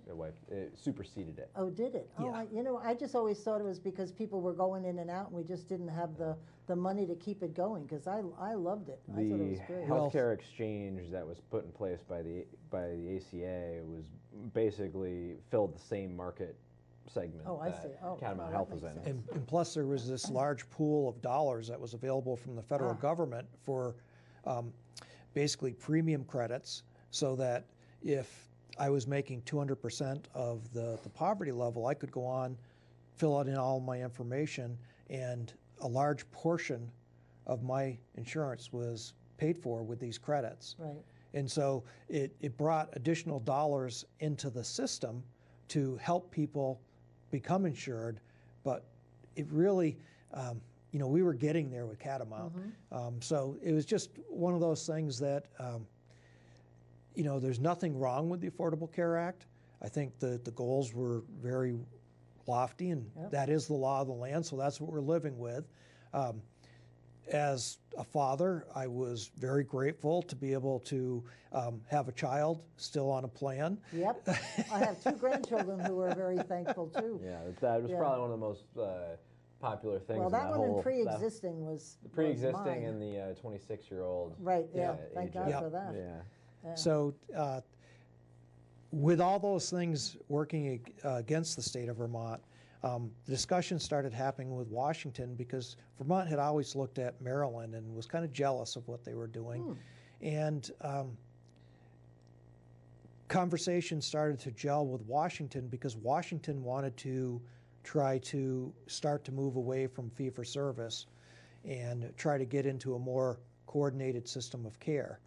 And so even now you still have some doctors in the state of Vermont that make the argument that no doctor would ever make a decision based on the revenue that the decision make. But it's surprising when you get docs in a room, none of them admit to ever having a defensive medicine test or anything like that. But then you ask them the question, do you think your colleagues do? And they say yes. So in any event, the contract was negotiated with the federal government, and what had happened over time in Vermont, if you go back 25 years, healthcare was about 11% of our overall state economy. Not now. It was growing Right. and on the verge of hitting 20%. Wow. And we actually got over the 19% threshold. The last year that we actually have absolute data on is 2017. We're always behind a year. But in that year, we got down to 18.5%. And what was even more encouraging is Vermont had been running about 2.1 to 2.2% ahead of the other states as far as being a percentage of their GDP, and we got down to 1.5. So hopefully that's not a one-year blip. Right. Everybody says, well, do you even need a Green Mountain Care Board? And if you look at the numbers, even like hospital budgets, the what I would call the aughts, the 2000 to 2009, Right. spending at hospitals was growing at an 8% per annum annual growth rate. 2010 through 2012, the legislature kind of put some restraints on where things could go for a few years, so they were held down.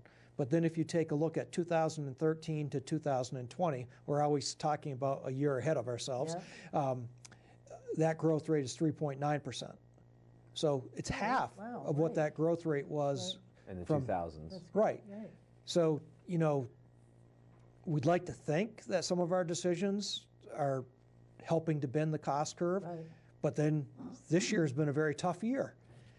We had some huge rate requests that came in. That we read about. Yes, and when you're looking at 7.9% of that rate increase is just for a higher utilization of specialty drugs, These are very expensive drugs Oh, that are used for interesting. things like cancer, leukemia, Right. those type of things. And they're working. So it's not like anybody wants Hard to be to a say death no, panel right? and say, Right. you can't have those Right. drugs. That would be the absolute wrong thing to do. So it gets very hard because we can't control that. And we have conversations with our congressional delegation all the time, talking to them about what we're seeing. Right. Peter Welch has a bill in now. I don't know if it'll go anywhere, but I hope it does. Donald Trump, when he ran for office, talked about that, was right? very clear that he wanted to try to Right. bring down prescription drug costs. Right. And so I think that he's on board. If you take a look at what he announced, I guess it was about a month ago now, with transparency, in 2 years, it's not just going to be the charges that are going to be available from hospitals, but it's going to be what you actually pay Right.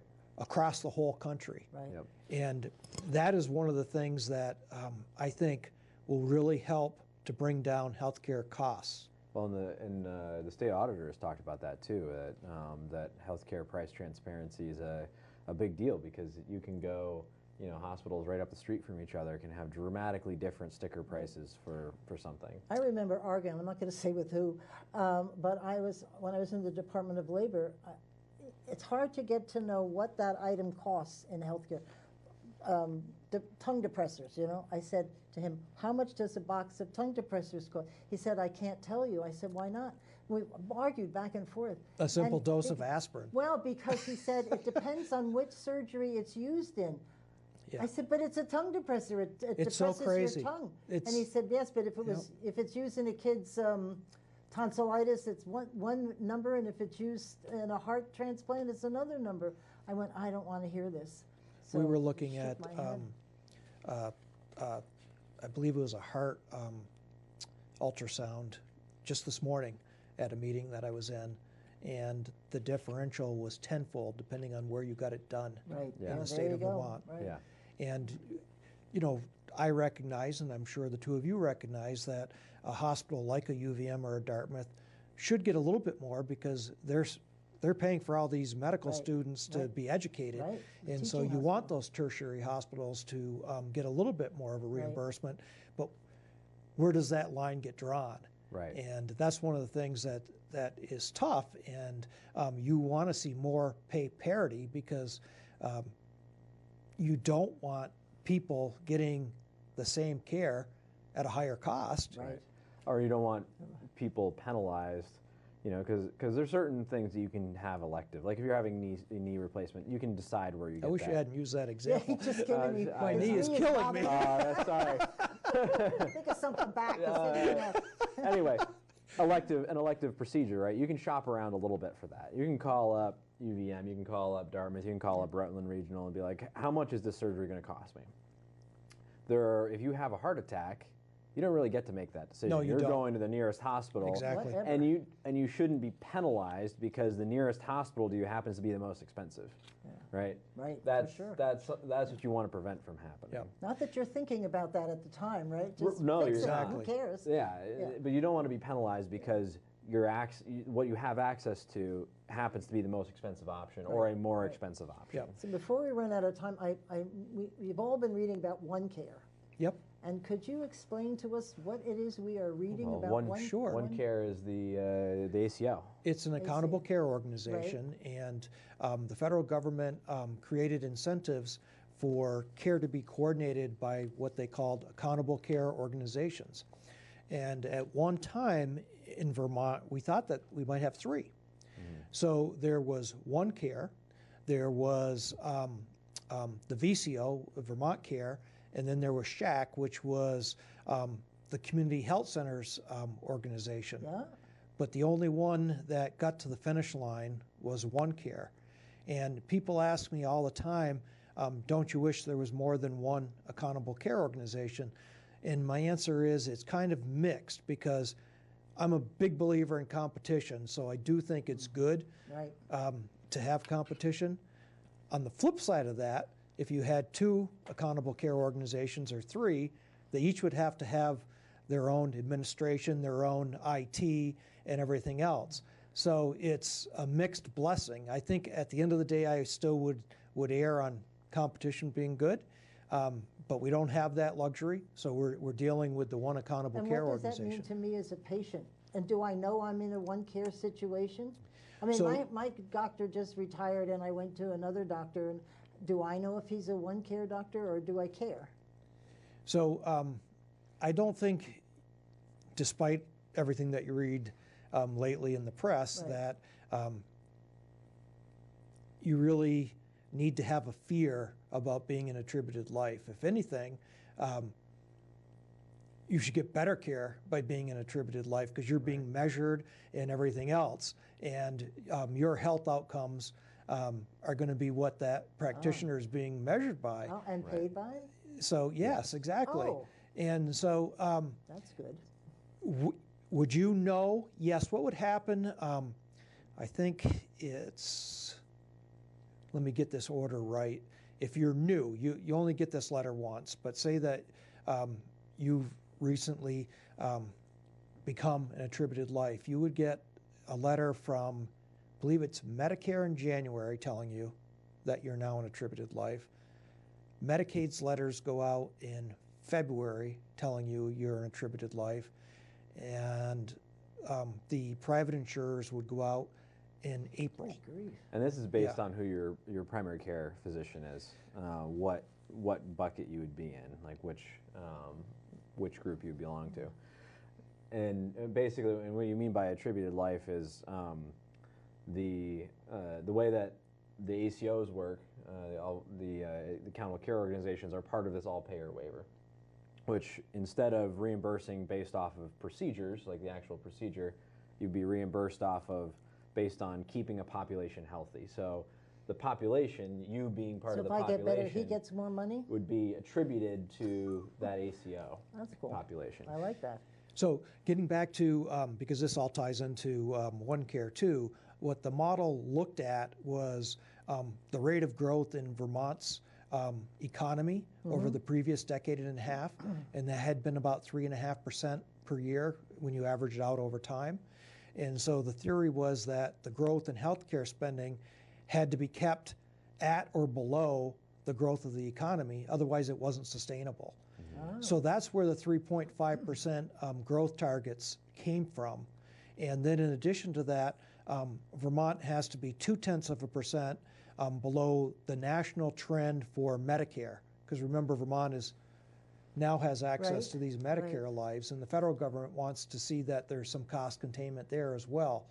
But at the end of the day, the overall Vermont population, everybody, all of us, even those that aren't an attributed life, that growth rate has to be 3.5% or less. Interesting. And it's a 5-year agreement that expires in 2022.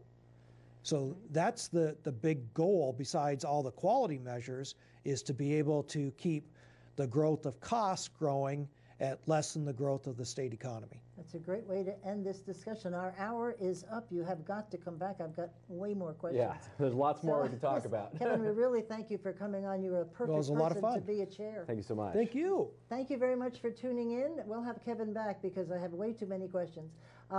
Anyway, we'll see you next week. And in the meantime, keep listening beyond the sound bites.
Good morning, BUHS. Today is Monday, January 9th, 2020.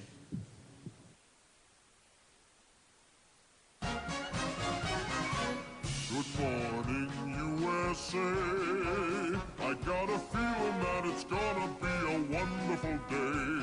The sun in the sky has a smile on his face, and he's shining a salute to the American race.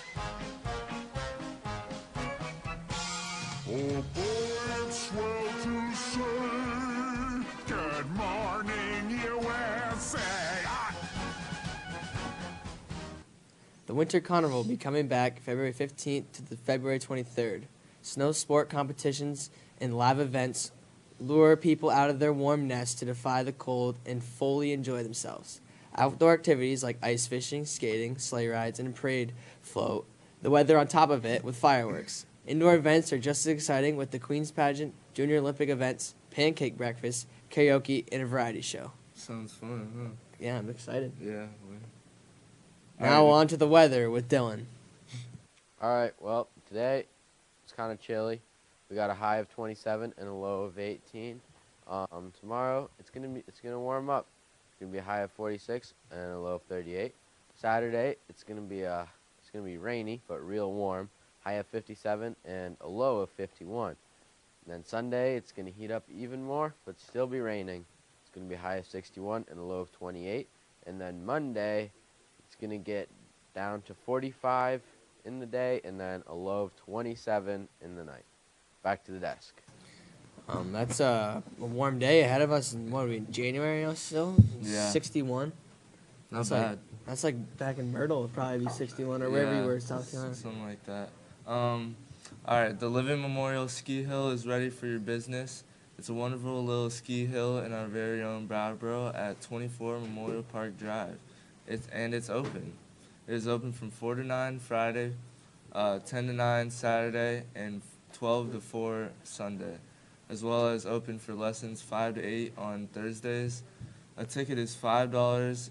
A $12 12 ticket punch card is $50 and $75 for a season's pass.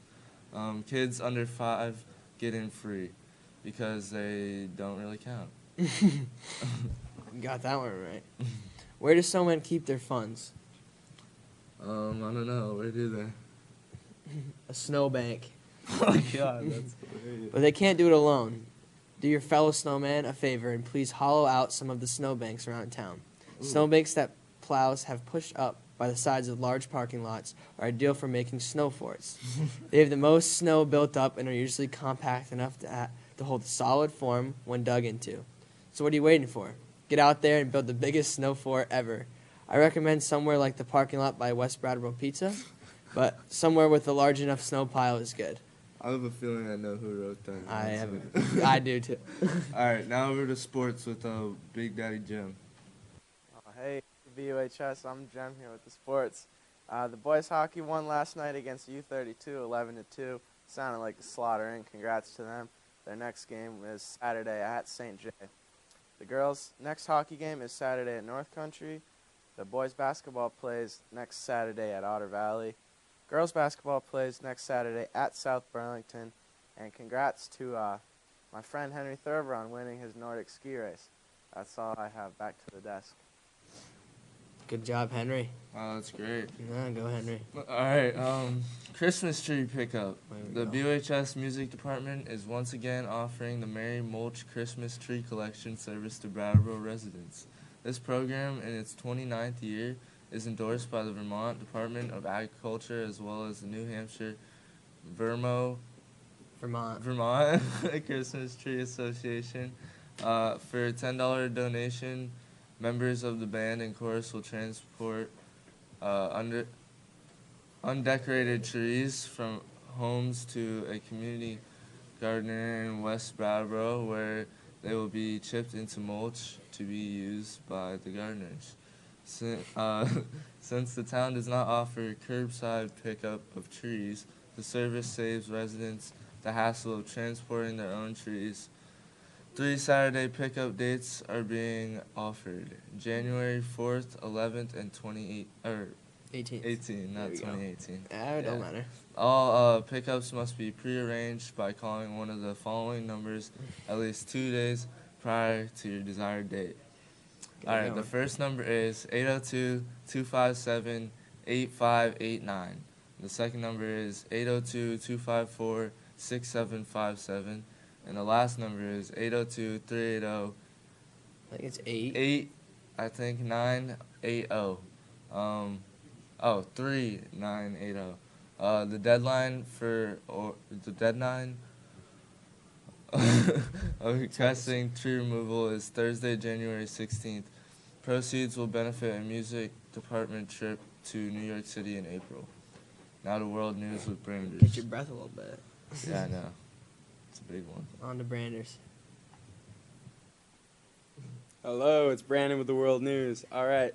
Measles has killed more than 6,000 people in the Dominican Republic of Congo, says the World Health Organization. In a statement Tuesday, the organization called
Good morning, BUHS. Today is Monday, January 6th, 2020.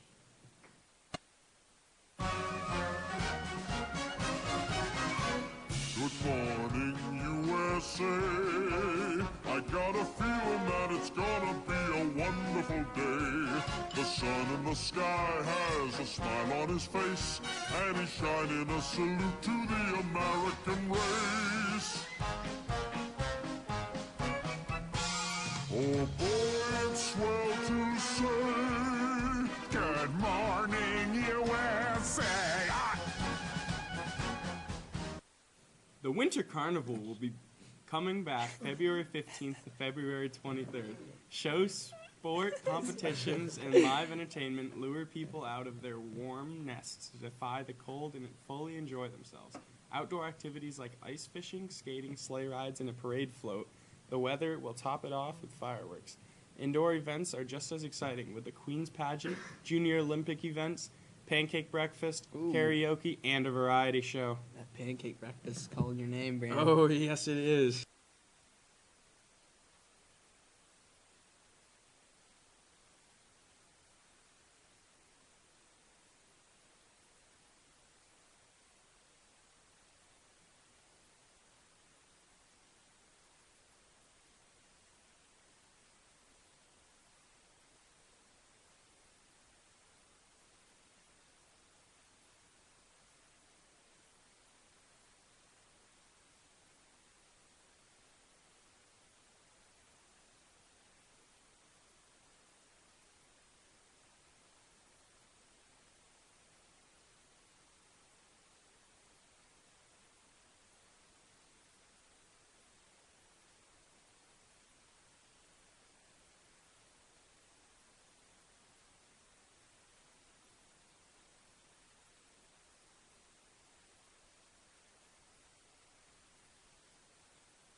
Good evening, everyone. Thank you for coming out tonight. I know you're all hardy Vermonters, I assume, so no worries about coming out on a relatively cold November night in the dark. I'm being told that you can't hear me. Would you like? How about that? That worked. So my name is Chip Conquest. I'm the co-chair, along with Laura Sibilia, of the Rural Economic Development Working Group. We're the ones hosting this hearing tonight. I'm glad to see all of you here. I was just going to say there, if we have more people than chairs, just please help yourself to the chairs there in the back there. You can sit at any of the tables or just pull the chairs down. We're going to get started here pretty quickly. I just wanted to make a couple of thank yous. One to Mitzi Johnson, who wasn't able to come tonight, the Speaker of the House, but she has been a very supportive for our group and allowing us to do these hearings and really just being generally supportive of rural economic issues in general and helping us move forward with some of the legislation that we've proposed over the past year. So a thanks to her, and a thanks to you all for coming out. I know it's, we've tried to figure out what a good time of year to do this would be, and I know there's always challenges for everybody with busy schedules, but I really appreciate the fact that you all made time to come and talk to us. So if you haven't been to one of these hearings before, you're going to come, we'll call your name, and I'll also say who's next in line. Come up and sit at the table. We have a microphone up here for you to use. And we have a 4-minute time limit for now. Peter's going to give you a sign when it's time, when your 4 minutes is up. And if you're unable to get all of what you wanted to say done in that 4 minutes, we would encourage you to email us your testimony. Actually, we'd encourage you to email us your testimony if you have it in that form anyway. The place to email it is to Charlie Kimball, and so like everyone else's ledge email, it's ckimball@ledge.state.vt.us. You can find that on the legislative webpage if you don't remember it. So again, please email us anything you want us to be looking at, and we'll share it among the entire group. And as we said in our announcement, this is really what this hearing is one of the things that's going to really guide our work in the legislature around these economic development issues for this upcoming session. So please send us all of your thoughts. In a minute, I'm going to ask folks around the table to introduce themselves. We actually have a really significant number of people in the Rural Economic Development Working Group, as we call ourselves. There's close to 30 of us. Not everybody was able to make it tonight, but I'll have the people that are up here introduce themselves. And is there anything else I needed to say? All right. So with that, I think we'll get started. So just a reminder, when I call your name, please come up, use the microphone, and I'll also let you know who's following that person. So, you want to introduce yourself, and we'll work our way around the table. Okay, I'm Scott Campbell. I'm a representative from St. Johnsbury. Anything else you say? What committee you're on? Oh, and I'm on Energy and Technology Committee. Peter Conlon from Cornwall, and I'm on the House Education Committee.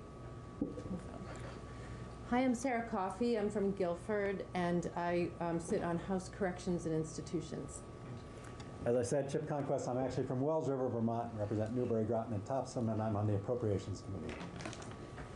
Laura Sibilia from Dover, and I'm on the Energy and Technology Committee.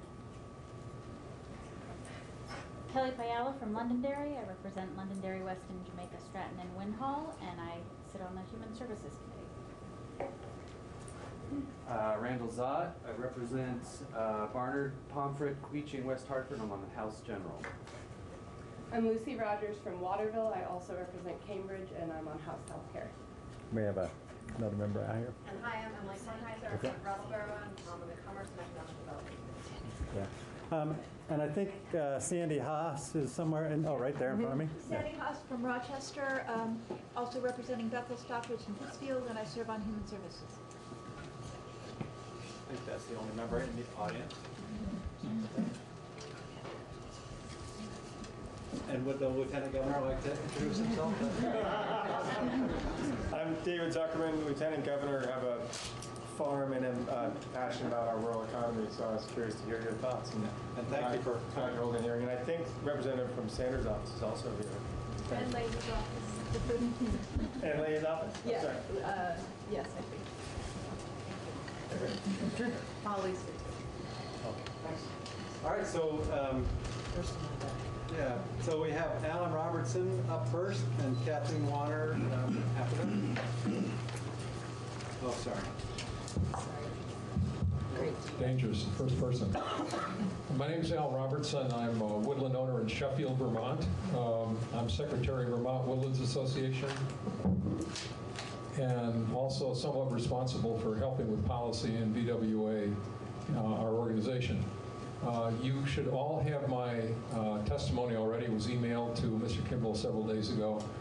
So to paraphrase, you're going to read, when you read the testimony, that we feel there are a lot of new ideas and technologies that are available to improve the wood products industry and forestry in Vermont.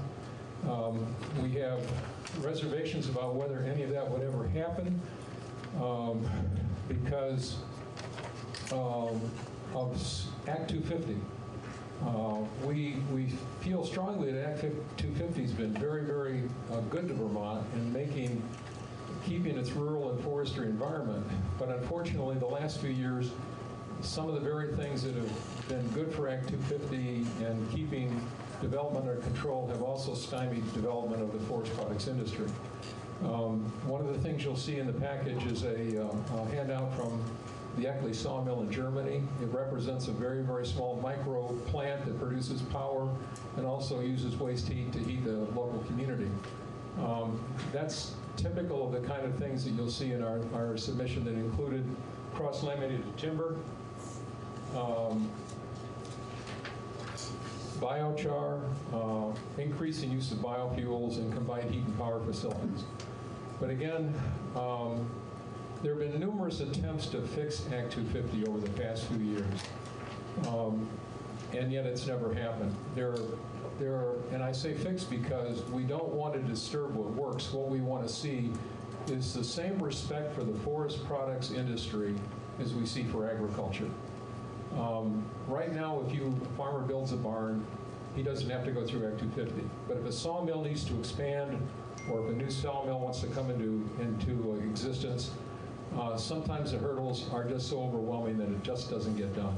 Same thing with energy facilities. So there are things that need to happen in Act 250 to make it better for the forest products industry, and we were hoping that would be something that your group would be looking at. Specifically, there are two bills right now in front of the legislature, S104 and H197. You'll probably hear about those later tonight. That do a lot to resolving the issues that we've identified in our testimony. And with that, I'm done. Thank you very much. So Kathleen Warner and Brian Sheldon. Hello. Thank you for the opportunity to be here this evening. I'm Kathleen Warner, Executive Director of Vermont Woodlands Association and Vermont Tree Farm.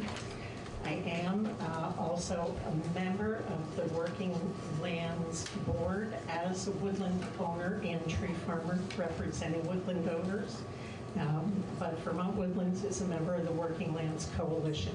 And I feel like I need to say that I'm speaking for the coalition side tonight, not for the board. And so I've been involved with the Working Lands Initiative since 2012 when it first came to the House Ag Committee, which is now the House Ag and Forestry Committee, after a wonderful change of focus that included forestry. I guess nobody here tonight is from House Ag and Forestry, but I know I have friends there. Representative Partridge would have been here. Okay. Thank you. So this was really, Working Lands Enterprise Initiative was a cutting edge proposal when it came to the legislature. It was designed to assist businesses that rely on the working landscape of farms and forests. I've actually been asked to present information about Working Lands Enterprise Initiative in other states and at a national conference. It really is a flagship program that Vermont developed that signals a willingness to invest in economic development across the working landscape. Each year, the coalition comes to the legislature with asks for additional funding because we know what a difference it makes to have that funding on the ground. The grant requests every year overwhelm our capacity, and so we often need to turn down good proposals. Now, we know that the working group supports the Working Lands Initiative, and wouldn't it be amazing if it were funded at $3 million annually and we didn't have to fight for that year after year? That would just make such a difference. It would foster so much innovation and diversification across businesses that would lead to market and supply chain impacts for farm and forest enterprises. Now, this program has really been the best rural economic driver for working lands businesses throughout the state, and it can continue to drive the rural economy if adequately funded. Now, I know I'm often preaching to the choir. You know, we do that a lot in forestry, but it's just important for me to underscore how critical these investments are for forestry and wood products businesses. We are really counting on this continued investment in working lands businesses that keep our forests working. And just when you come up to testify, unfortunately you have to hold the mic sort of right in front of your mouth in order for everybody to be able to hear. So please do that. So I'm Mike Greenville. You really do need that. I guess right up. Okay, we got you. So I'm a resident of Lincoln, and I'm the owner of Maple Landmark Woodcraft, which is a woodworking business in Middlebury. We craft small wood products. Business I started 40 years ago. We currently have, we employ 39 people. And I appreciate the attention that is put to the Working Lands economy. I sat on the Working Lands Enterprise Board in its first 2 years of existence. Got to be one of the people who kind of helped break in that process, which is arduous. I wish I had some brilliant ideas for you. I have just a few points I'd like to make. The first is about the Working Lands Fund. I've always been bothered when I was on the board and since that it seems that there's a lot of overhead that goes into running that, and which it doesn't bother me about the overhead. It bothers me that there's a lot of capacity. If there was more money to give, it wouldn't cost any more to give it out. It'd be a more efficient use of funds. So the extra money you put in can go right out. And I don't know, I didn't explain that very well, but I think you get it. Also, perhaps a more flexible schedule for awarding the funds. Business happens fast and quick, and opportunities come and go, and the annual schedule of things just seems that it makes it difficult. Applications are only taken once a year. It takes 4 to 6 months for the money to be awarded. There's a lot of time delay in that. For me, as to my business, I'm just going to offer an anecdote to kind of call attention to concern. Is that I've always been proud of my business and dealing as local as possible, and I've always focused in having a short supply chain, and I've been fortunate that the lumber that I buy, and I buy 125,000 board feet a year, so it's not a huge amount, but it's no small amount. It comes from local mills. We offer health insurance. We offer Vermont Health Connect plans, and our premium increase for 2020 is $27,000, primarily because of cost shifts. I already spend more money on health insurance than I do on lumber. what am I to do when I don't have both $27,000 and a cost of living pay increase floating around in my back pocket? Last week I took delivery of a trailer load of lumber from Maine. That load of lumber saved me $6,000.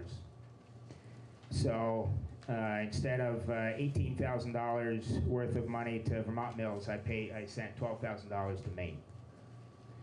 That bothers me a great deal, but I have to maintain my business. I don't have a brilliant thing there, but this cost shift in the health insurance is just crazy. It's unsustainable. It's unsustainable years ago, and it's just worse now.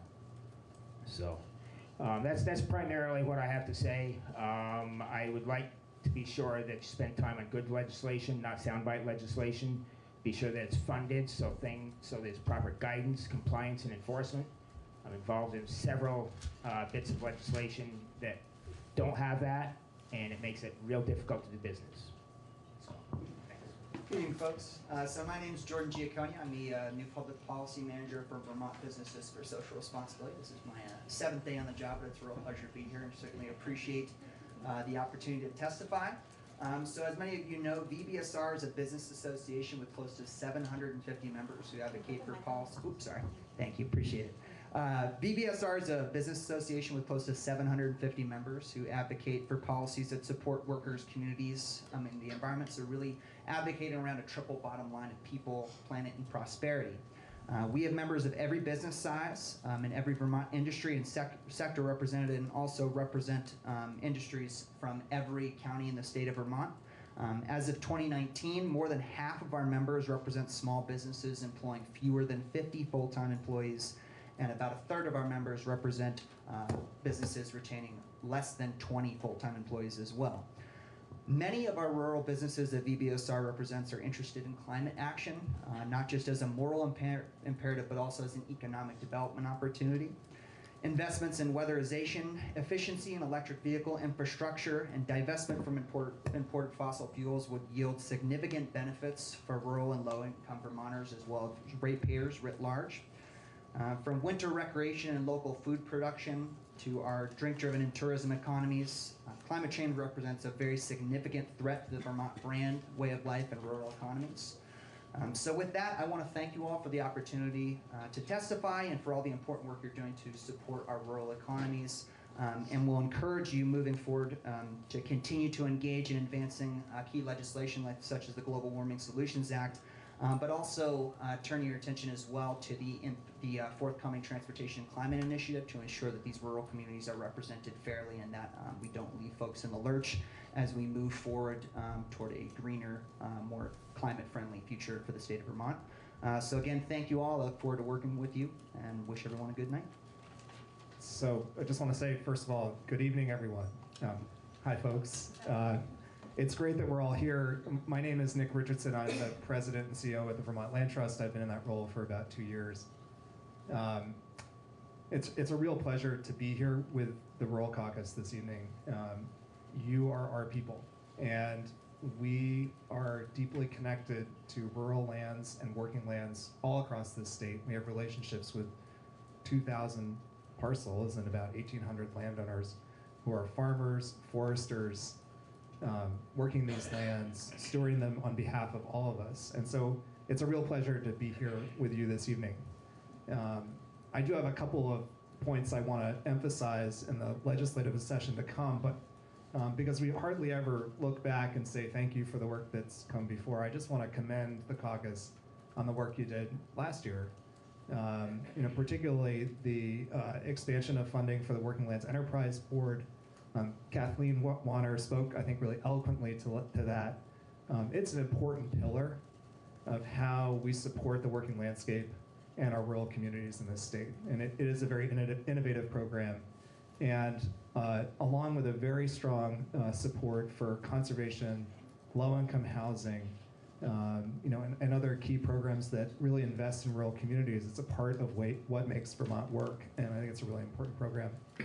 The regulatory relief was also, I think, really critical, and has been described around supporting common sense changes that will allow businesses to stay in business. Our working landscape really needs that right now. And I'll say that for the Vermont Land Trust, which has conserved 11% of the land in Vermont, 2,000 parcels, almost 700,000 acres over the last 42 years, we're recognizing, right, that as important as that is, we need to be doing more in order to make this working landscape work and our communities work. And so we're asking the question, what does Vermont need from us today? And the answer to that is different than it was 30 years ago. And it's about getting the next generation of farmers onto land in Vermont. We've done 100 farmland access projects over the last 10 years, working with, in fact, with many folks in the room who are great farmers who are connecting with their communities, investing in our rural economies. We want to expand that work going forward over the next 10 years to get 200 to 300 new and beginning farmers onto land in Vermont. We're working with landowners to participate in forest carbon offset projects, and there's been a great working group that's been working throughout the course of this last summer and fall to deliver some recommendations around that for policy changes, and also just what are the things we can do as a state to promote access to forest carbon and forest carbon offsets for more landowners. That's something that we would really support and appreciate going forward. This state needs more from us from all of us than it's ever needed. And these working landscapes that we participate in, that are such an important part of how we feel about this state, the connections that we have here, the community that we have here, they're really under threat. And I think it's important for all of us to be thinking outside of the box about what it is that we can be doing to support our rural landscapes. The Vermont Land Trust is here. We're all in. And we're going to be looking very creatively at new ways to participate. And we really appreciate the Rural Caucus, the work that you're doing, and want to be a partner with you. Thank you so much. Hi, I'm Amanda Carlson. I'm the town administrator for the town of Coventry. So on behalf of the small municipal towns, I know there's a lot of effective tools that you've created for local government to support the businesses. But that information doesn't always reach the small towns. These towns are dealing with one person and the select board member that's been there for 30 years. And they don't always share that information around.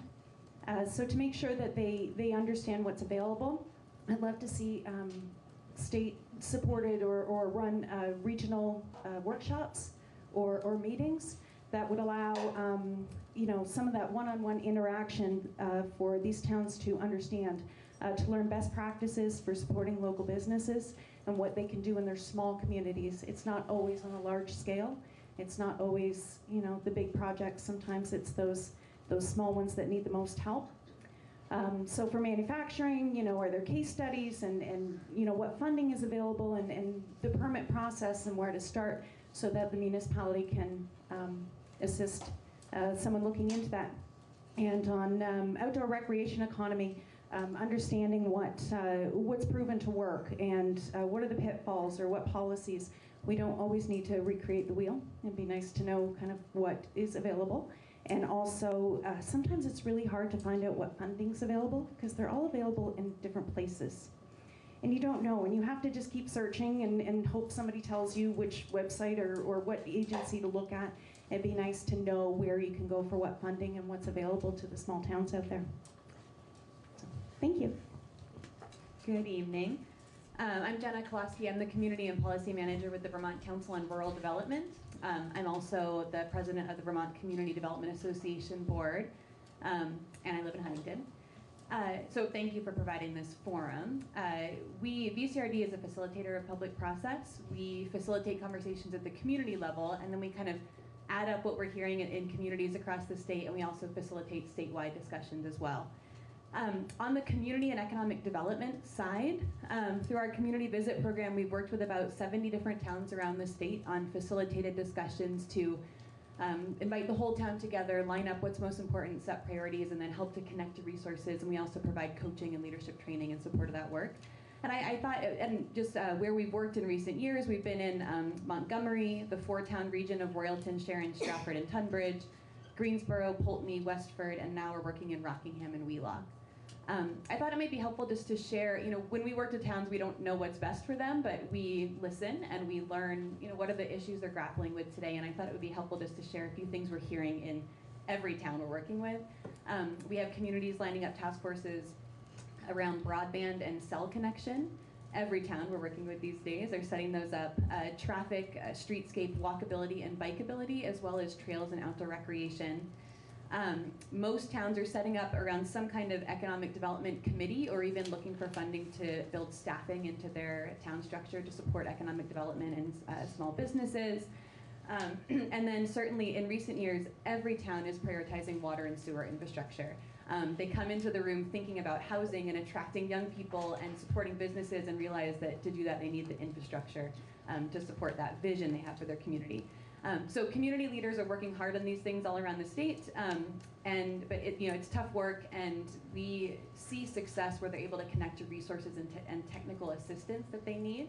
And so there certainly have been some programs over the last couple of years that have supported many of those things I just listed, and any support in those areas are critical. On the state policy side, we facilitate the Climate Economy Action Team, a group of large and small businesses and organizations unified around the belief that Vermont can be a leader in developing rural solutions to climate change. Their priorities this year will be around the Transportation Climate Initiative, around liberating efficiency utilities to kind of do their work where significant financial and greenhouse gas savings could be realized, so extending services from electric efficiency to thermal and transportation efficiencies. CEAT, the Climate Economy Action Team, recognizes that this could help to increase affordability and savings, especially in the most rural areas where residents shoulder a lot of a much higher energy burden. And then finally, the Working Lands Initiative. You've all heard a lot about the importance of the Working Lands Enterprise Fund. We facilitate and convene the Working Lands Coalition. And the coalition certainly thanks you all for your leadership last year in authorizing the largest investment in that fund to date at over $1.5 million. And the coalition believes that they'd love for that to kind of become the base funding for this work in an ongoing way, and in fact increase that over time with a goal of ultimately $3 million to meet the needs of businesses that are critical to protecting and promoting the future of Vermont's working landscape. And of course, you've heard tonight all the ways that that can support and grow the rural economy as well. So thanks so much for the time, appreciate it, and I will submit this in writing as well. Thank you. I'm going to interrupt for just 1 second here, because the last two speakers reminded me of things that I was going to say when we started and forgot. I've been doing this for 11 years, and I still get tongue-tied in front of a crowd of people. Earlier this year, our group took a bus tour of southern Vermont in order to do the same kind of thing, a listening tour that Sarah organized, and it was a great thing. It was the first time that we've done it, and one of the things that we came out of it with is, wow, this is really great. We need to do this more. We need to keep getting out to other parts of the state, because I know not everybody can make it to Montpelier on the night when we have the hearing. So we won't do another one this year, but next year, maybe we'll show up in your neck of the woods. The other thing I wanted to say was BCRD that Jenna works for has been very helpful in helping us get the announcement out, and I forgot to thank them for that when I started, so I really do want to extend our thanks to them. Hi, I'm Bruce Hennessy, Maple Wind Farm in Huntington, Richmond, and Bolton, Vermont. Running that with my partner, Beth. We produce 100% grass-fed beef, pasture-raised pork, poultry, and eggs from poultry, of course, and run a small USDA poultry processing plant that was funded in part by several Working Lands Enterprise grants. We feel like we're the poster children for Working Lands. We've had a tremendous amount of support from that organization and from partners with that organization, Vermont Land Trust, Vermont Housing Conservation Board, NRCS, I know works in there. So we've taken full advantage of those, and somehow we've gotten the word, maybe because we've been the squeaky wheel asking for help for all these things. So I'm here in support of Working Lands, in support of increasing that investment, and also to ask the group to consider adding payment for ecosystem services into the mix. You know, when Beth and I first got started, we thought it would be enough that if we worked really hard, we had a good resource base, if we were reasonably intelligent and diligent, that the business would just be successful. And the truth is that you can be all of those things and it still won't work out. We still need support. There's a tremendous amount of barriers between small agriculture and profitability. And even though Working Lands has been a big part in helping us solve those problems, we need to go further for us to stay in business. I was encouraged to hear that the gentleman in Wood Products was able to pay health insurance for his employees. We're not able to pay health insurance for our employees. And that's a major problem for them, and it doesn't feel good for us either. It's very hard to even pay what some would consider a living wage and others would consider not a living wage, at least in Chittenden County, right? So I want to tell a story at the end. The last thing that we received through Working Lands was a 50% grant to attend the Ranching for Profit. We like to call it Farming for Profit, but officially it's called Ranching for Profit. That a number of Vermont farms were able to attend last year. And that is an ongoing and continuing program for us.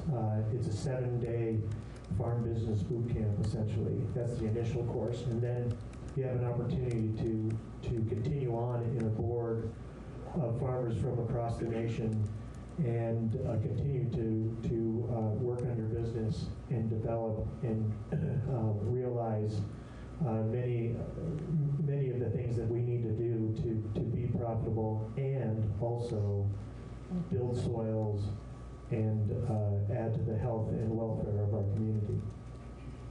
And I just want to encourage a real focus on those really long-reaching and far-reaching programs for the Working Lands group to help farmers really go beyond just that hard work and core intelligence to true financial literacy and the ability to become viable farm operations. And again, a deep thanks to all of you for that opportunity. Good evening. I'm Christine McGowan from the Vermont Sustainable Jobs Fund, and I coordinate the Vermont Forest Industry Network. The network was established in 2018 to help support and strengthen our state's forest and wood products sector, and now includes more than 150 people and organizations involved in Vermont's forest and wood products industry. I'd like to start by thanking you for your support of the Working Lands Enterprise Initiative. The Vermont Forest Industry Network's creation was a direct result of research commissioned by the Working Lands Enterprise Board's Forestry Committee back in 2015, and in the years since has increased awareness about the value of our forest and wood products industry to Vermont, and has embarked on several projects to expand or create new products for forest products, new markets for forest products and wood products. A few facts about our forests. Vermont is 76% forested, and 80% of those forests are privately held by small family woodlot owners. Historic land use patterns have left us with a considerable challenge. After depleting most of our forests for more than 100 years ago, much of what has grown back has not been well tended, so in a typical Vermont timber harvest, as much as 3/4 of what is removed is considered low grade, translate low value. Up until recently, that low-grade wood had a healthy regional market in pulp used to make paper, but for a variety of reasons, one of which is probably within arm's length of everyone in this room, we've seen a sharp decline in pulp mills in our region, and that's had a ripple effect on the entire supply chain. 2 years ago, several Vermont loggers were stuck with wood they couldn't sell and expensive equipment they could no longer afford. Many of them parked their skidders and were forced to find other ways to make a living. Meanwhile, most of the sawmills that used to be economic drivers in so many of our rural towns have disappeared. Some couldn't compete with newer, bigger mills across the border in Canada. Others have struggled with the constraints placed on them by state regulations. Those that remain are faced with the reality that their owners are not getting any younger, but their younger successors are few and far between. So when a sawmill closes its doors, it's unlikely we will ever get that infrastructure back. Despite these challenges, Vermont's forest and wood products industry still represents a significant economic driver in our state, generating $1.4 billion in economic activity and providing 10,500 Vermont jobs. When you add forest-based recreation to the mix, you add another 10,000 jobs and $1.9 billion in economic activity. Take our wood heat sector. When Vermonters heat with wood, 78 cents of every dollar is retained in the local economy. Compare that to only 22 cents retained when we use fossil fuels like heating oil and propane. Some people worry that increasing the use of wood heat means we'll cut down too many trees, but the fact is we're harvesting less than half the net growth in our forests. The reality is Vermont is losing more than 2,000 acres of forest land per year to rural and suburban development, not forest products. Some worry that wood heat is bad for our climate. Yet a recent life cycle analysis of pellets made and used in the northern forest region shows that from day one, using wood pellets for heat reduces greenhouse gas emissions by 54% compared to oil and 59%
Call the meeting to order at 5:29.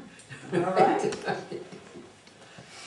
And appoint Christine Hazard to the position of the Executive Director effective January 1st, 2020. So we will need a motion. I so move. Okay, Second. Brian. Okay, Donna. All those in favor, please say aye. Aye. Hands up for the camera. All right. No opposed, no abstentions. Great. Good. Congratulations. Thank you. Great. I'm practicing taking my notes, so I was paying attention. Yeah. Well, I figure if you can pull off a surprise party for Yeah. Miss Hart, your executive skills are demonstrated beautifully. Right, exactly. Yeah. Exactly.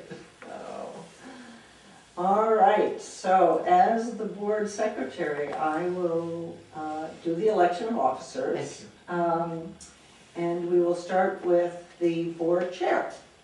Is there a nomination for chair of the board? Jen, would you like to do that? Yes. Okay. It would be an honor. Great. I'll nominate Janet All right. for chair. And second? Second. Are there any other nominations? Hearing none, all those in favor of Janet continuing, please say aye. Aye. Thank you. All right. If I don't believe in myself, I have to vote for myself too. Yeah, you did. Now, the board vice chair, I should tell you that Tom Murray has been the chair. He's not with us tonight. I haven't heard anything about his desires, so I just would put that out there. So the position of board vice chair is on the table. Well, he certainly has been a good support. I know when I have not been able to do signing off, he has stepped up to do that. It has traditionally been longevity on the board, but I must admit Donna would be my choice if we had a chance, if you were able to do that. Well, I don't want to take it away from Tom if it's something he wants to do. So, is it something that we have to do tonight, or should we talk with him first? We could, you really do need, I'd like to get it done because the officers all start January 1. Right. So, I think it's really up to you. As I said, he didn't express nothing to me. Now, he might have talked to you. He hasn't spoken to me at all. So, I think it's your prerogative as the board. I would like to nominate Donna Rathbun as vice chair. Okay. I'll do it. It's fine. Okay, so Jan and Ira. All those in favor, please say aye. Aye. Any opposed, any abstentions? All right, now the board secretary is the executive director. So do I have a nomination for I'll secretary of the nominate board? Miss Christine Hazard. And we'll second. Very good. I knew, I was waiting when you were gonna get to be trouble. Watch out, Christine. Okay, so Christine Hazard has been nominated as board secretary. Are there any other nominations? You don't have a choice. All those in favor? Say aye. Aye. Okay. Very good. You have your officers and your new executive director. So you're off. Yes, indeed. Good. Review and approve the minutes from the meeting of October 28th and November 18th. The November one, I would just make the correction of who's writing checks for December. Oh. Tom's listed and I'm doing it. Oh, okay, November. Do I have January? Is that true? No. Just. Is that October? I know October. Okay. Okay, wait a minute, so Got it. who's doing December? I am. Oh, Tom's. You are doing December, okay. And Because he was gonna be gone. okay, and Tom is doing January. Yeah. Okay, all right, great. But that's what So That's what the minutes say. They say say. Donna October, Janet November, Liz December, and Tom in January. The minutes for the December 16th meeting. Oh, Don't the have it annual correct. meeting. The October 28th one is right. Yes. Okay? Yeah.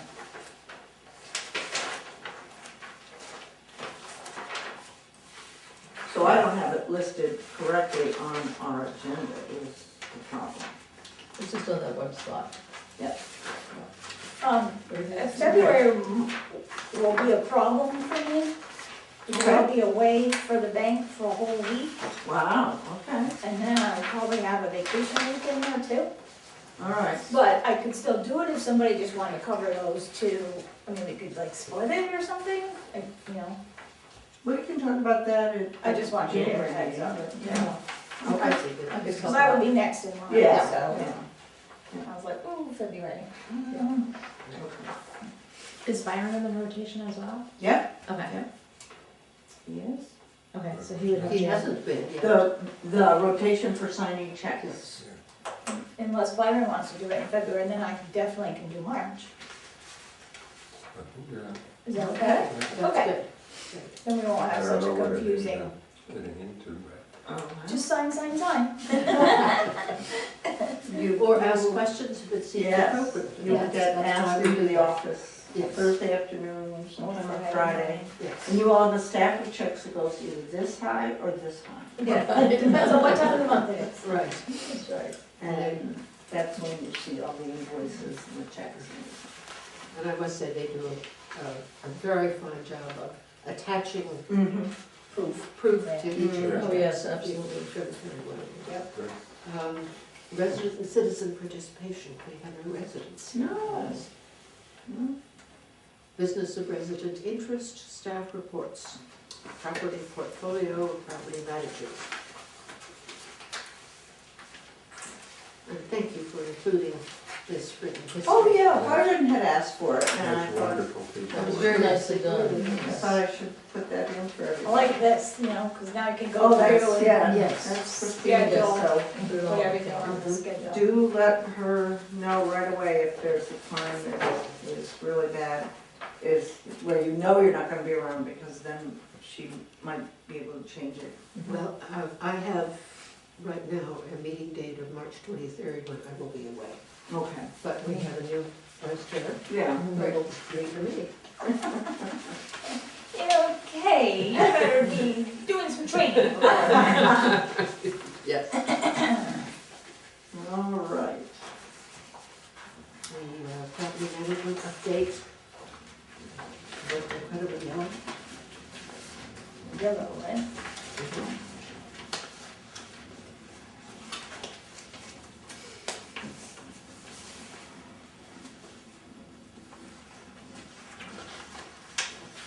The question on the general update, that have a lot of 0, 1-bedroom vacancies and sent out over 50 long applications Mhm. with minimal response.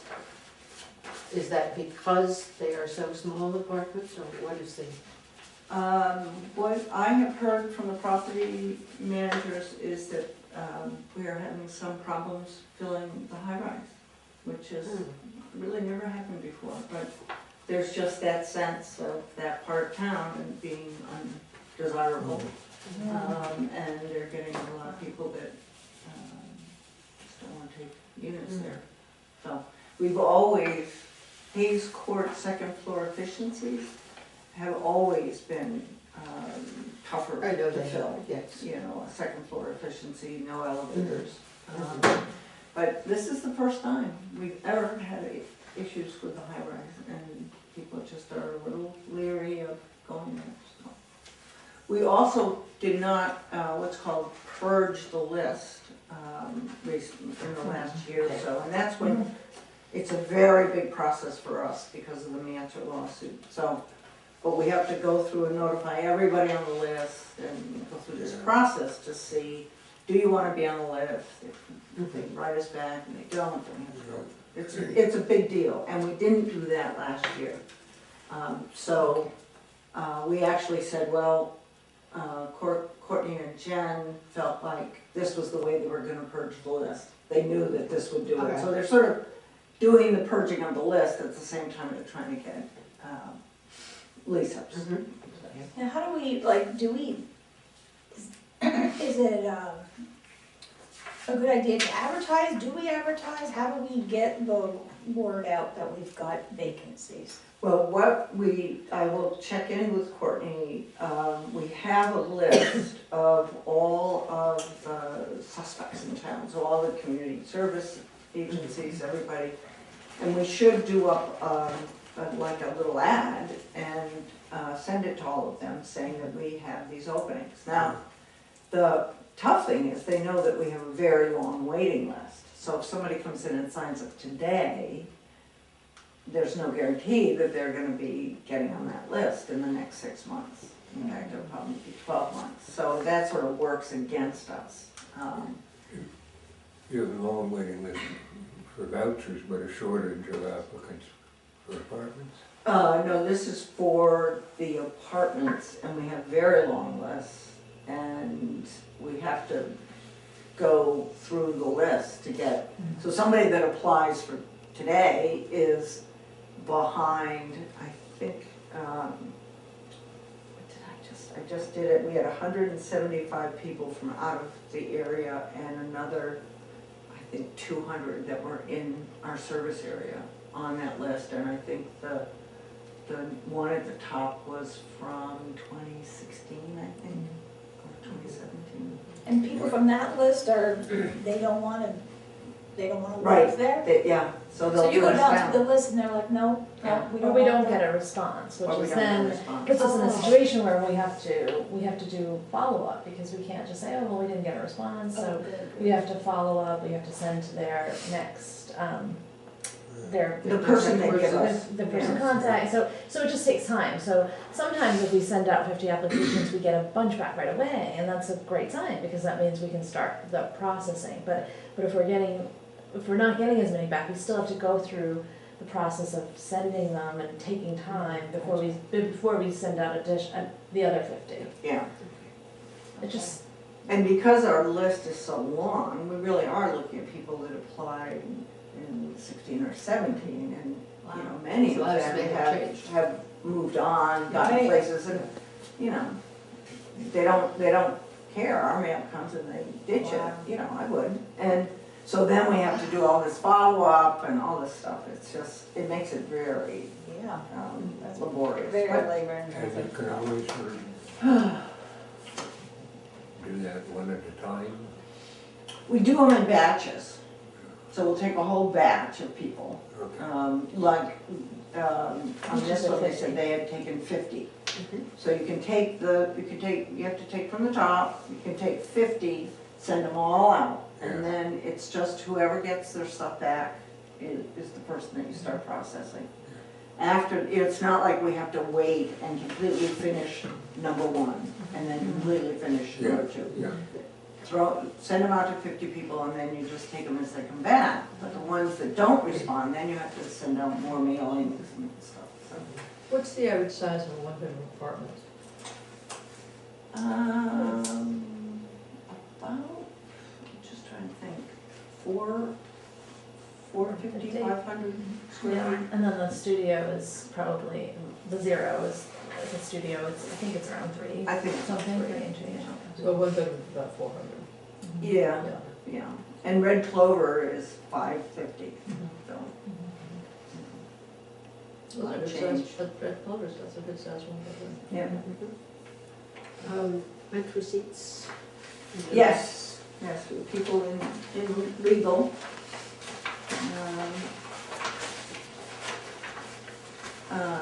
I do want to note the inspections.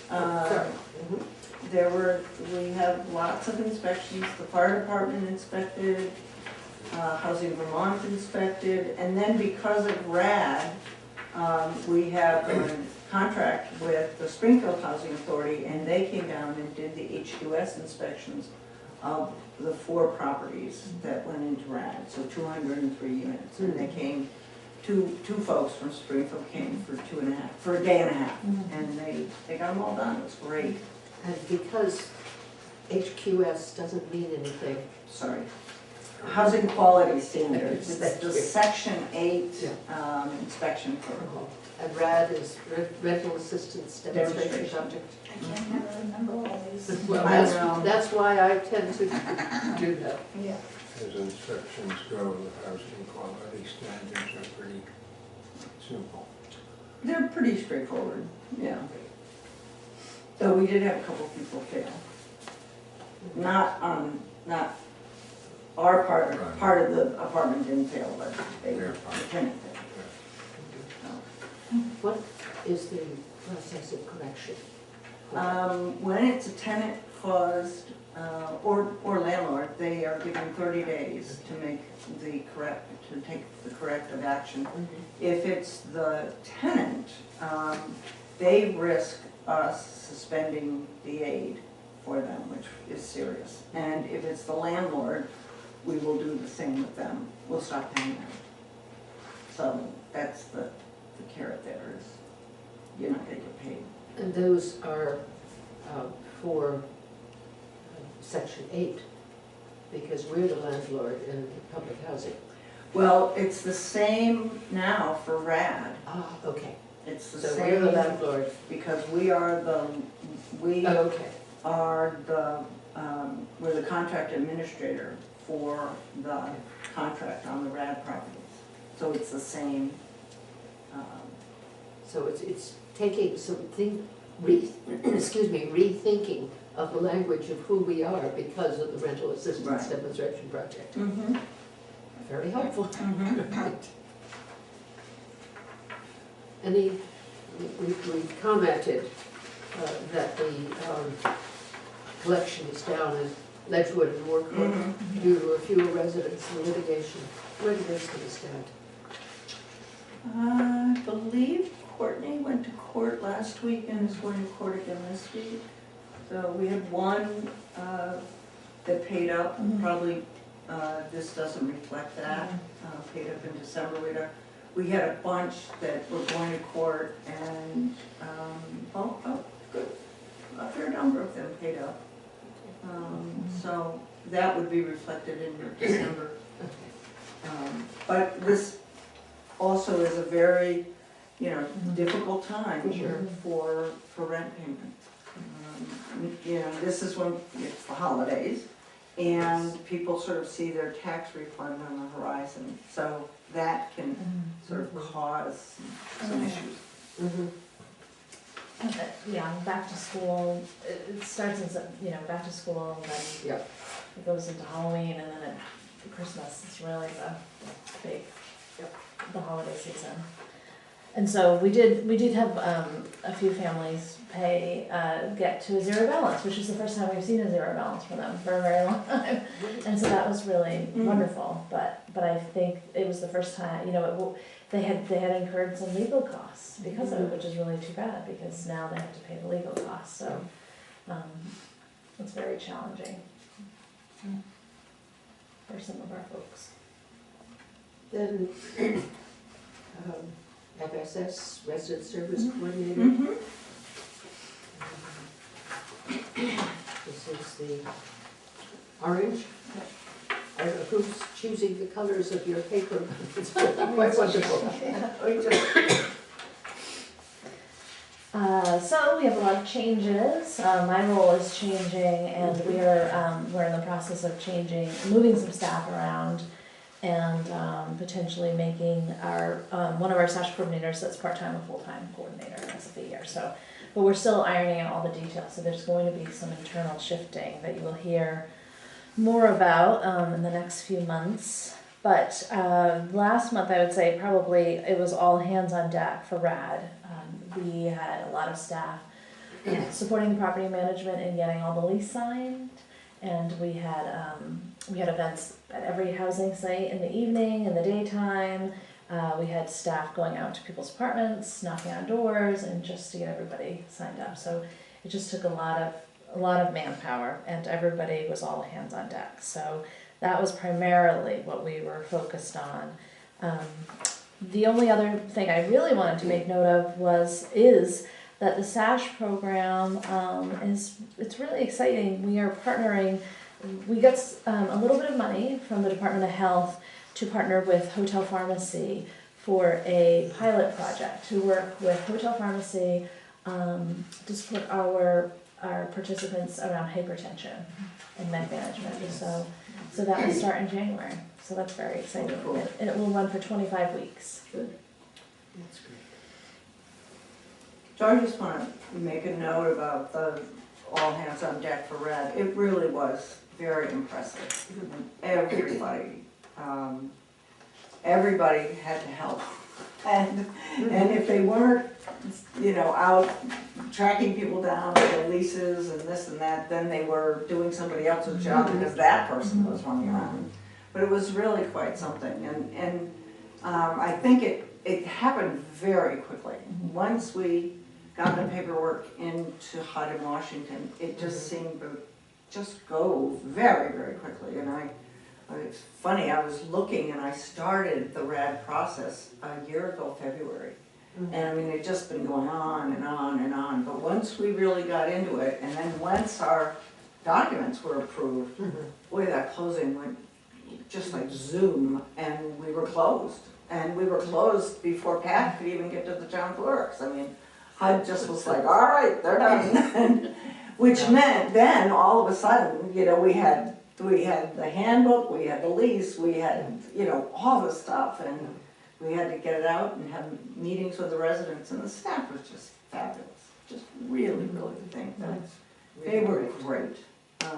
Just everybody just dropped whatever else they were doing and helped get the paperwork done. And Courtney really worked her little typing fingers off to get all of the changes made, which were huge changes in our computer system, to move all of our property and all of our residents from one place, public housing, to this new place with our computer company. And she did a great job, but she worked almost 24/7 for a week to get it done. Over Thanksgiving. Yeah, I mean, over Thanksgiving. And Christine and I were like, take Wednesday off, take Wednesday off. And so she said, I'm taking Wednesday off. She worked the whole day from home. I mean, it was just, she really did just an absolutely awesome job of getting people moved over. And it was not easy. And she was on the phone with the computer people and really established great relationships with them. And, it just really went well, but it was a lot of work. Lots of work. It's a lot of trouble you caused. I know. And that's why Christine is like, we're not doing anything in 2020. Everybody's gonna like me so much. My fear is that, January 2nd, we're gonna get the notice for moving to work. Yeah. And we're gonna get approved, so. Like, it should be a mixed blessing, yeah. Everybody's gonna really like me because I'm just gonna let them do their jobs. Sure, we'll have lots of projects. Yeah, it was really. Well, I'm noting on your report, the Wellness and Supportive Services Group meeting, property managers and support staff, but they're also looking at the community room improvements and assisting residents with VHP forms. Yes. And, besides the delinquent rent payments. And so that, what are you looking at for community room improvements? Well, we have been talking about it for some time, and we did have some money that we have allocated specifically for community rooms, starting with the flooring. And so we've already started at we started at the Melrose Terrace office primarily because we're making that old community room space into offices. Okay. So we started there, but we will be working on the community rooms and starting with the flooring. So Jack is working on that, which is great. And then the staff is also, we've started a component, I don't know if it's in the report, where every meeting, when we meet once a week, we take 10 minutes to talk about staff wellness and how to do staff wellness improvements. Excellent. And one thing that's come out of it has been that they said, well, you know, our office, we don't like our office bathrooms. You know, it's the one space we go to be alone, and they're depressing. And so we started talking about what it would look like to have the office bathrooms just spruced up a little. And so it's interesting. That's not what I was thinking. When we started talking about employee wellness, I thought they would say, well, we need more time off, or we need, you know, mental health breaks, or we need masseuse. I don't know. I didn't know what they were going to say. And for them to say, well, you know, we'd like to really spruce up these spaces, it wasn't something that had ever occurred to me. And so we're just trying to keep that on the radar, even though money is tight, looking at ways to improve these little spaces in a way that's effective. Yeah. Are these things that you do in-house? Some of them, the flooring, we hired a contractor. We had to hire We had to hire a contractor. We bought it, but we had to hire it out. It was a little technical, so we didn't want to. They've spent 2 days tearing up the floor and then putting the new one down, and that would have taken our maintenance. It would have taken all the maintenance we had. But that's great. I'd love to get those bathrooms fixed up. So what we did was, as part of RAD, I went back through and looked at our capital funds for 2015, 16, and 17. And the 2015 we pretty much finished, but 2016 I was finally able to get a handle on that one. It was really tough.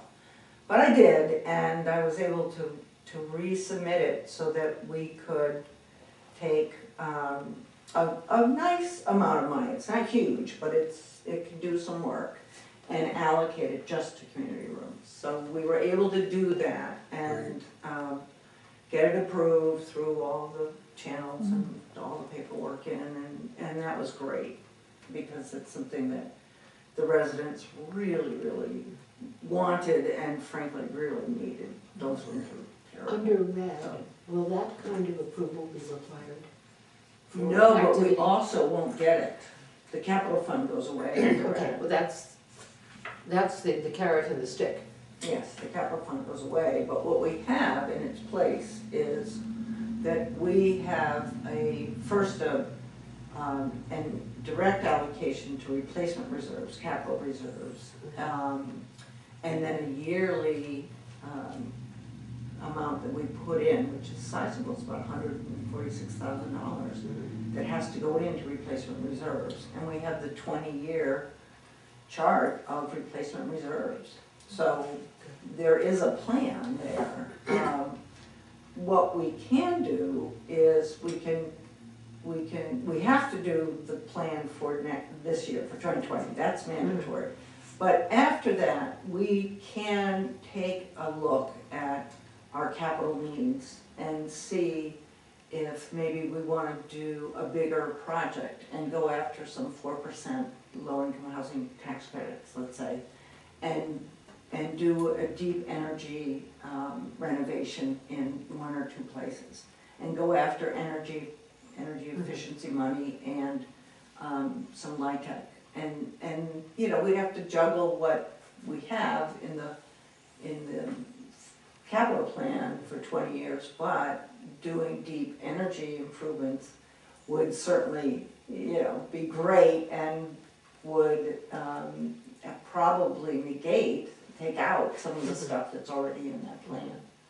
So that's the kind of stuff you can do once you get through that first year and you've done your major commitments in terms of capital improvement.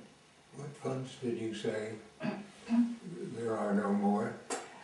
We have always received the capital, money from the capital fund program. It's never enough, but we've always received it. And that goes away when you go into RAD. So we do not get capital fund money anymore.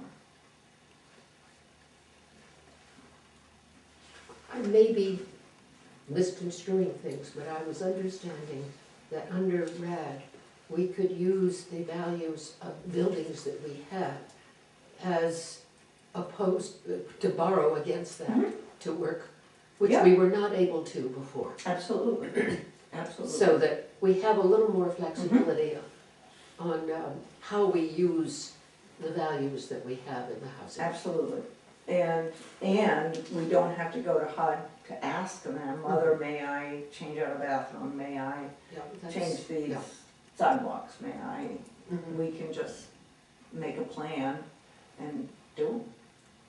That's wonderful. So, but we can, yes, as part of the financing, we can look at, is there debt that we could carry on the buildings? And then go to the bank and see if they would be interested in investing. Because I thought that was the way I understood it, I just wanted to make sure. Oh, yes, yeah. And according to one of the consultants that we worked with, if our budget is as good as he thought it was, we're in pretty good shape to go after a 4% loan tech and more, and take out a small mortgage on the property. And we could do that.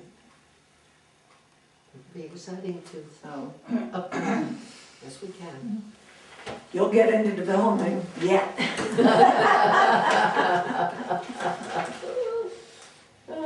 Meanwhile, you're hanging around. Yes. Meanwhile, I'll hang on. I'll be putting little notes under her door. Capital improvements.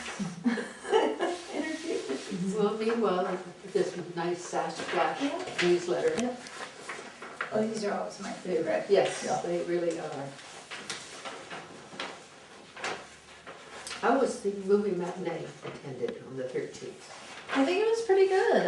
Shauna hosted it, and I think they did pretty well. I think they had fun. Yeah, she's really building up participation at Hayes Court. That's wonderful. You know, Red Clover is easy. They just come. But Hayes Court takes a little bit more because their community room is set off. It's not part of any of the buildings. And so in the winter it can be hard, but she has worked really hard at that. And Lorelei as well at the Samuel Elliott Apartments has done a fabulous job at cultivating community and improving the community there. Okay. The blue housing choice voucher, show the trust here.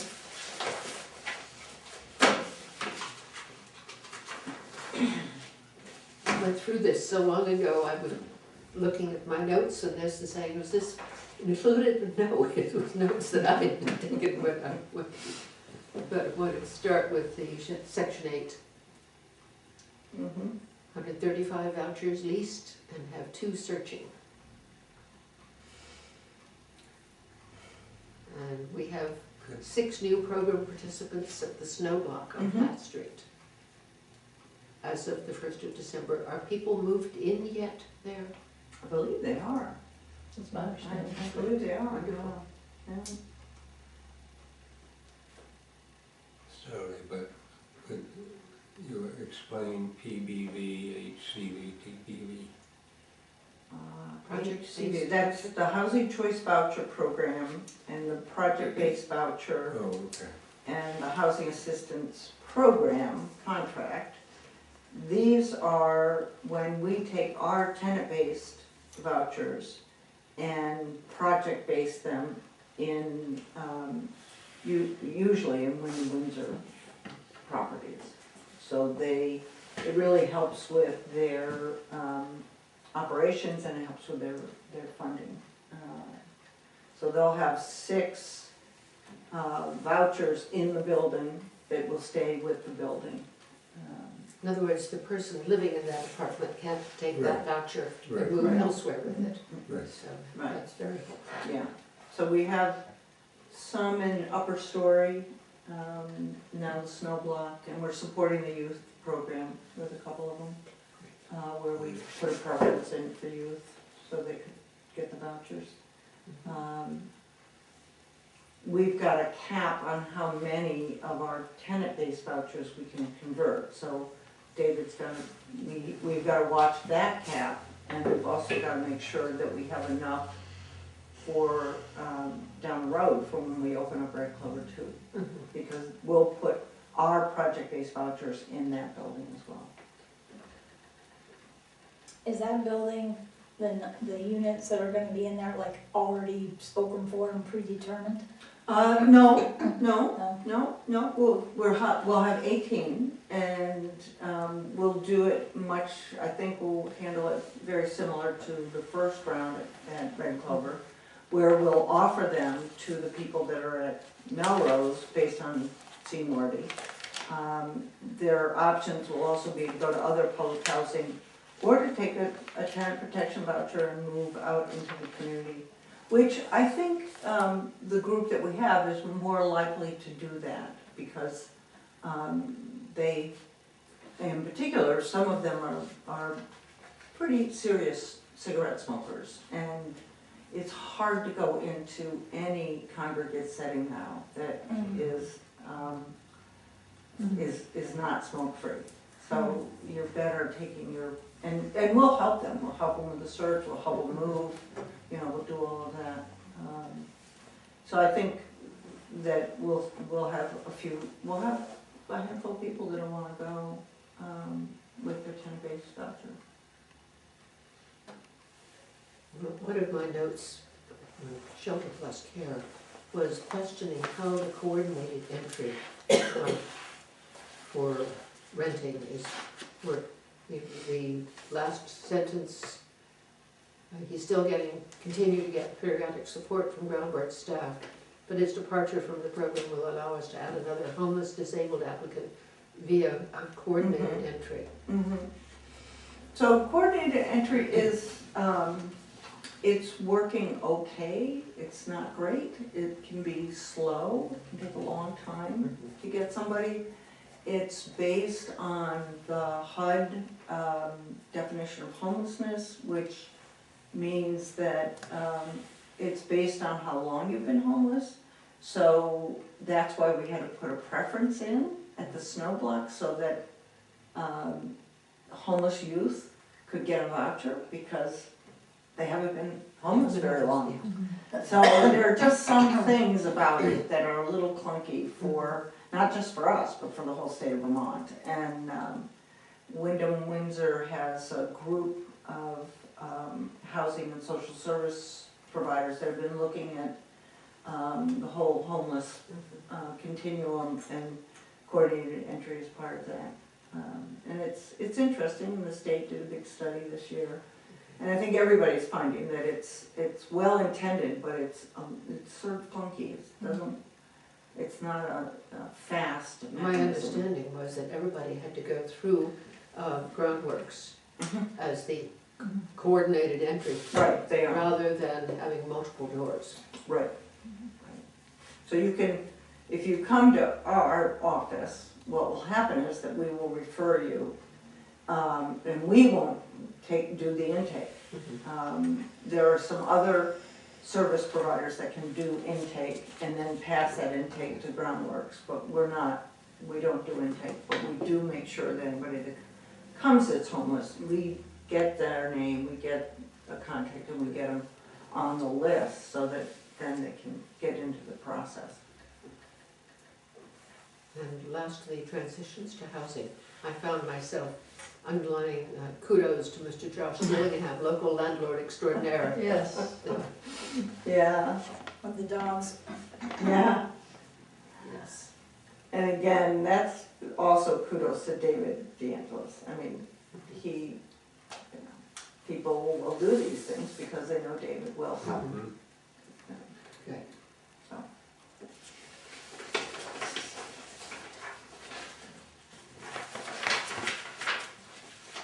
The update on the rental assistance demonstration project, right? I think we did it I think already. we did it, yes, we did. We gave you the update Yep. on that, so. Financial review? We don't. It was, in January, we'll bring in the RAD budget. Christine will bring to you the RAD budget. Now that we have one in place. And you have corrected the check signing? Yes, I have, yeah. We would ask that you approve the increase in the credit limit for Christine Hazard to $5,000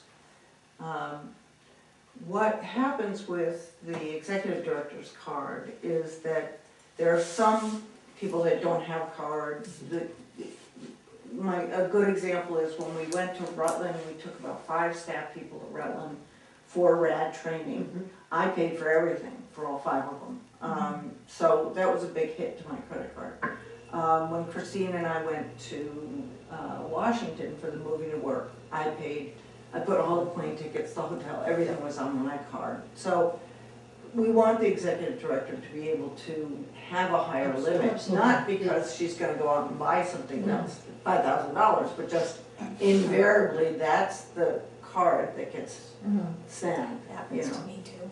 Yeah, yeah. And So- also as the second in line, so things like our, we have a online security, to send secure emails, and there's a $500 monthly fee, or not monthly, yearly fee, and it was always on my credit card, and then I went to a training and I just couldn't pay, I only had a $1,500 limit, so it was like, I didn't have it, so I realized like this past month, because I had to go to a big training and we had some other expenses, I was like, how much do you have on your credit card, because I don't have enough for anything, to do anything, and so we had hoped that. And payments don't always get there in a timely fashion in the manner to clean it up before you need it again. Yeah. Exactly. Yeah. And Carol will jump in there if you need her to. I mean, she has done that for Yeah. us, but yeah, we don't wanna have to always be Do sure. we need a motion? Yes, we do. I'd be Yeah. glad to. Liz, all right. I'll Is it second Okay. All those in favor, please say aye. Aye. Okay. No. Good, thank you very much, that Yeah, will be thank you. very helpful. The annual holiday luncheon will be this Friday at noon at the Yeah, Marina. can you all make it? Good, Yes. good, and we do a Yankee swap, you do not have to participate, but. But it is fun. It is fun. We do not what? You do not have to participate. Well, there's a limit of $15. $15 on the gift, The and you don't have to do it if you don't And want to. forgive my ignorance, explain Yankee swap. I can't remember. So everybody brings a present, and then when you come in, we'll figure out how many people came with a present, and then we'll have a number in a Santa hat for the number of people who brought a present, and then everyone will pick a number. And then the person who gets number 1 picks first, and they pick whatever present they want, and they unwrap it, and then 2 goes, and now 2 can either steal that person's present Yeah. if they want to, or they can unwrap a present themselves. They can't unwrap a present and then steal it. They have to pick one or the other. And then at the end, so let's say there's 14 people, 14 will go, they'll be last, but then 1 gets to go again. So 1 is the best number to get.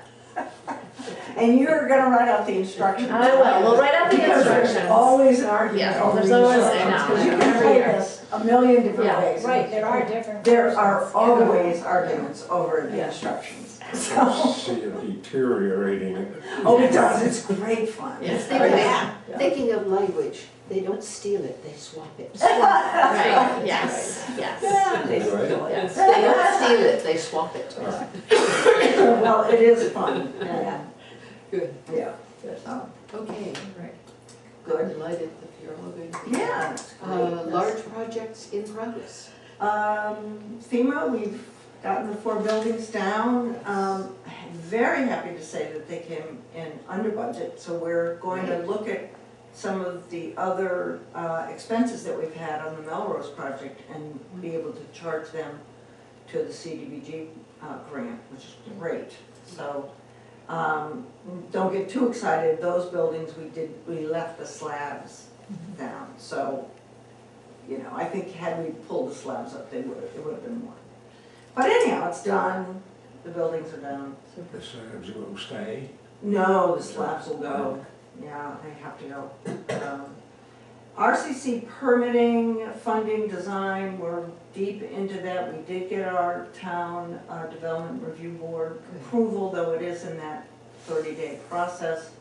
And the big news for today is that we got our, and I won't use any of the letters, we got our affordable housing program funding from the Federal Home Loan Bank of Boston. It's a highly competitive program, and we got $405,000. Beautiful. Wonderful. So it was very exciting, yes, thank you. We're very, very exciting. And Housing Vermont was very involved in that. They did a lot of heavy lifting on that. Does that mean we have all of the funding we need for Red Clover too? Well, we do if two pieces come that we are anticipating. One is our tax credits from the Vermont Housing Finance Agency. And the other is the rest of our funding from the Vermont Housing Conservation Board. That's been on hold for a couple of things. The environmental, they wanted to see our audit from this year, which I just signed off on some of the paperwork today. So we're pretty sure we'll get that. And you know, the tax credits are always very, very competitive. We went last year, we did not get them. There were some people that were really pretty worried. It was great for us because the building was right near a river. It was raining like crazy and the water was rising. And I said, look outside. That's what happens to us whenever it rains too much.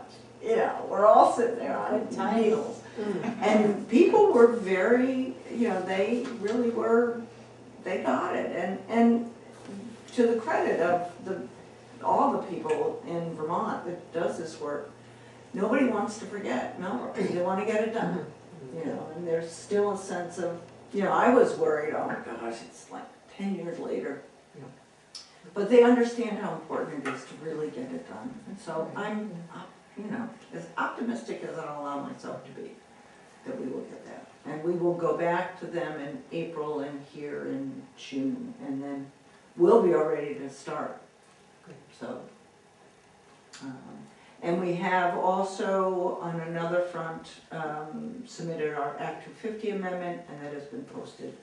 And we are almost complete with our environmental review, which was more complicated because that was such a big brownfield, and you know, blah, blah. So it's looking good.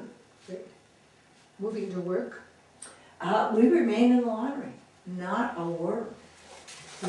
And I just was visiting with the HIG folks that really, you know, are on top of this stuff, and they said not a word, not a word. And one theory, and I think it's a good one, is that they didn't get enough good applicants. And they didn't get applicants from places that they wanted. And they sort of don't know what to do.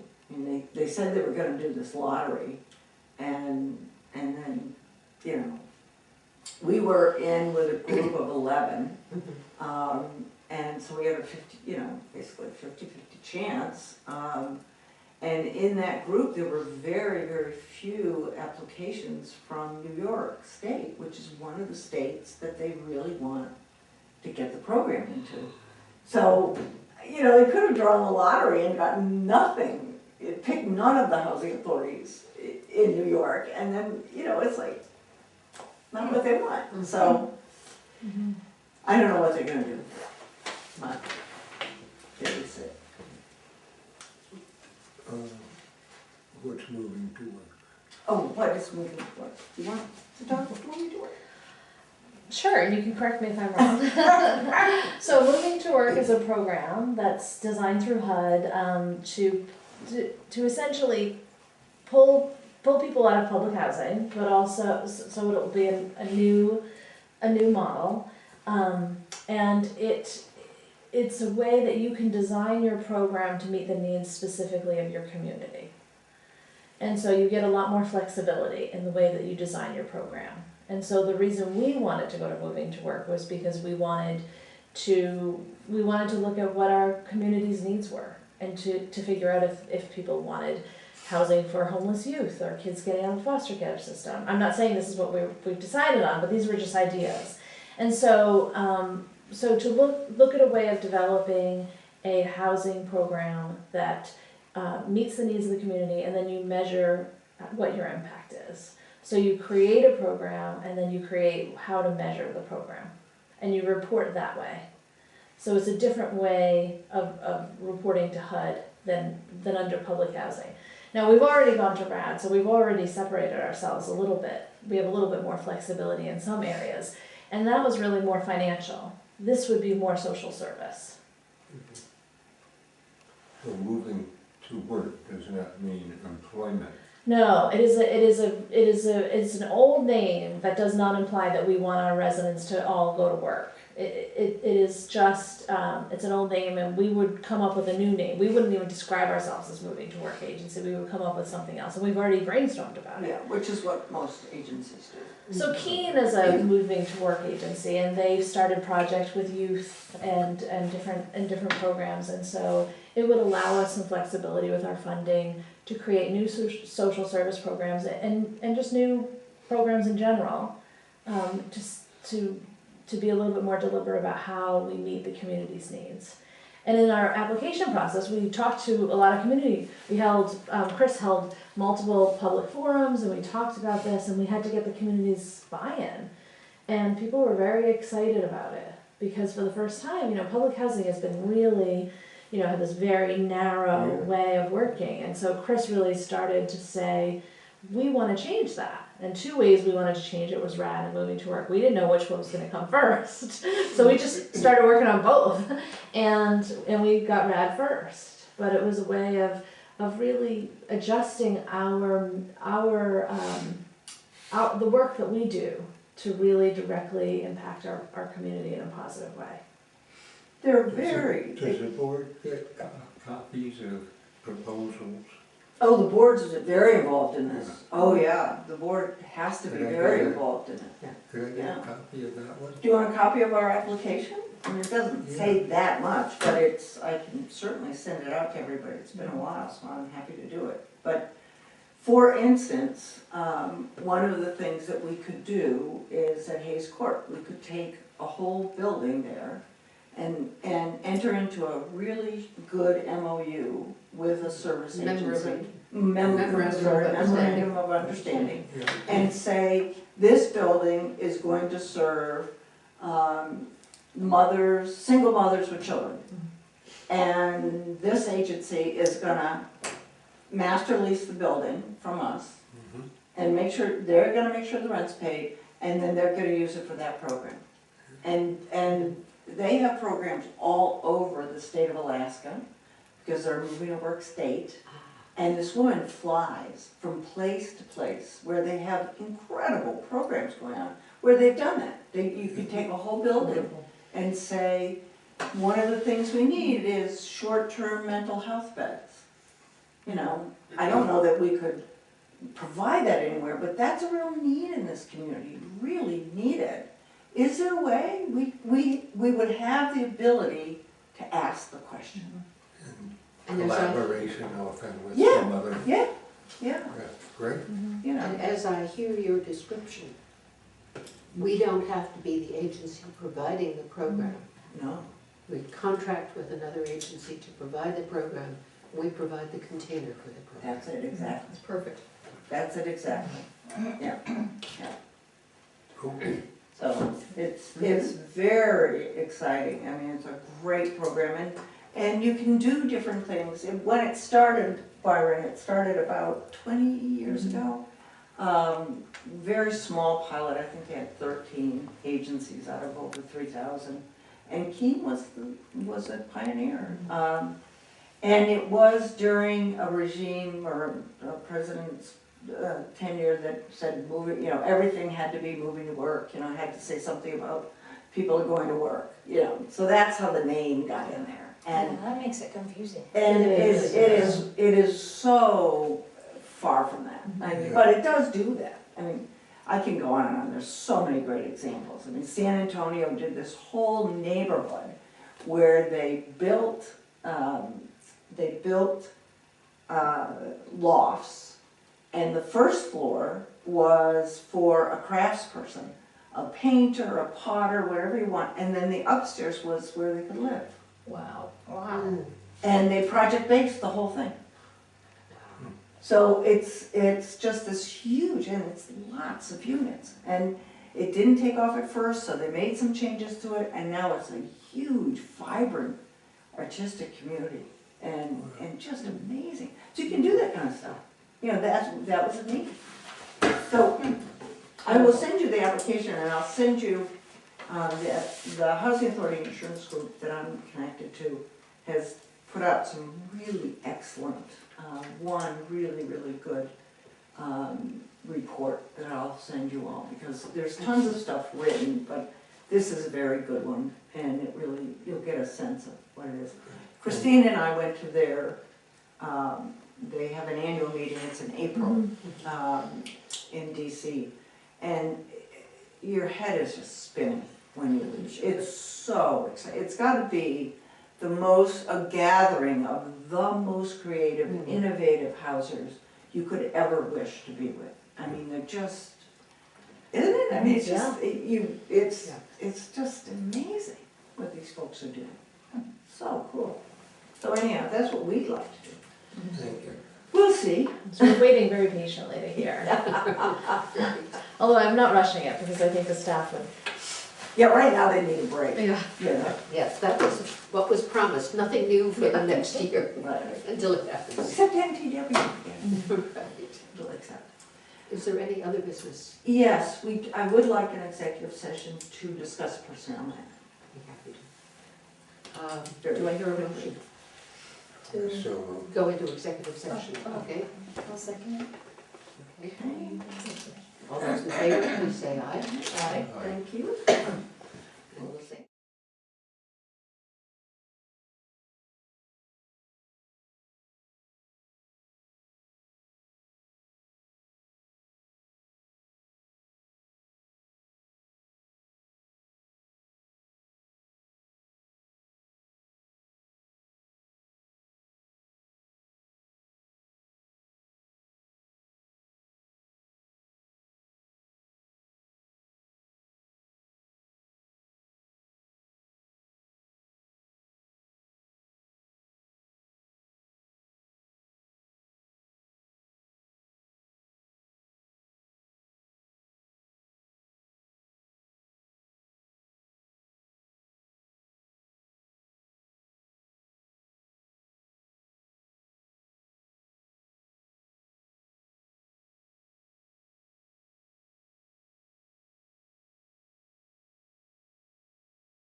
that the sun shines down its power to all the world and makes the wind blow strong as it will.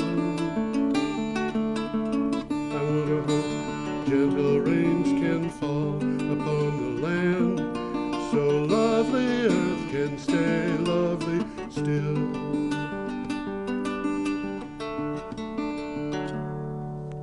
Hello, ladies and gentlemen. Welcome to the 353rd edition of Energy Week with George Harvey and the astonishing Tom Fennell. In the flesh.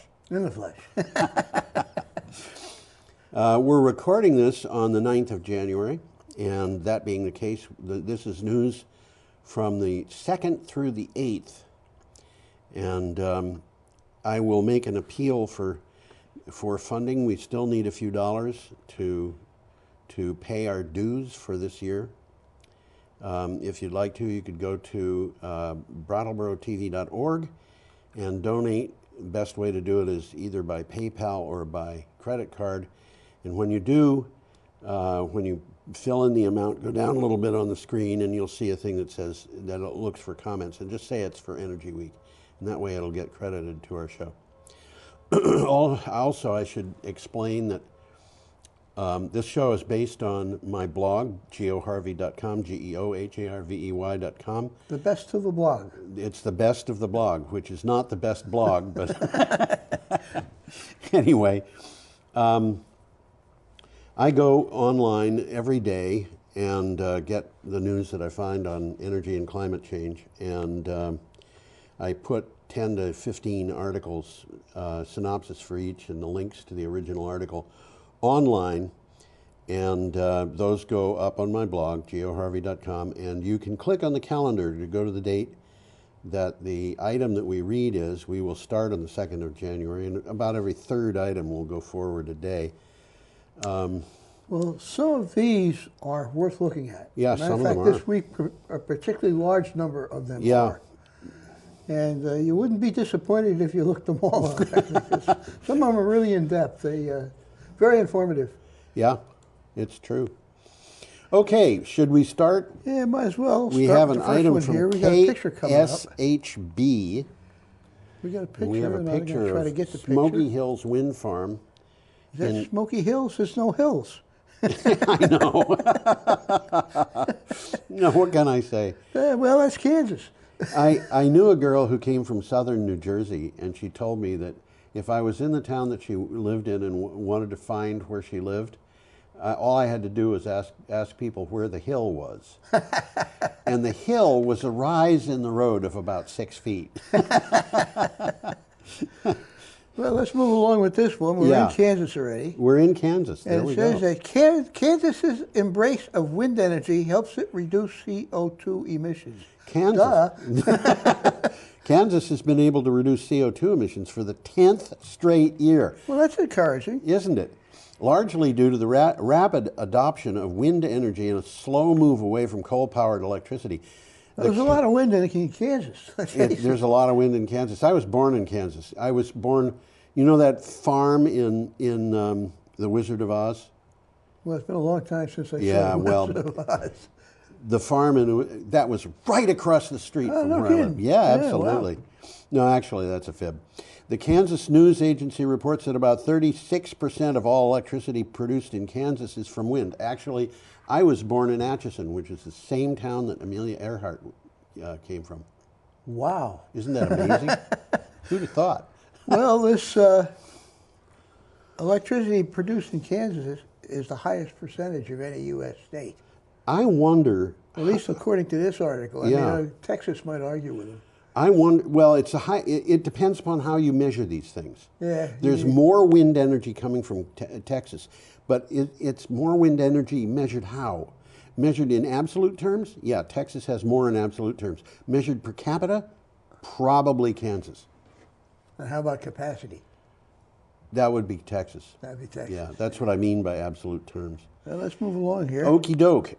We have an item from WION. Sounds like a radio station. It does. Actually, so does KSHB, but Yeah, here it we does. go. Conservatives to form a coalition government with the Greens in Austria. In Austria.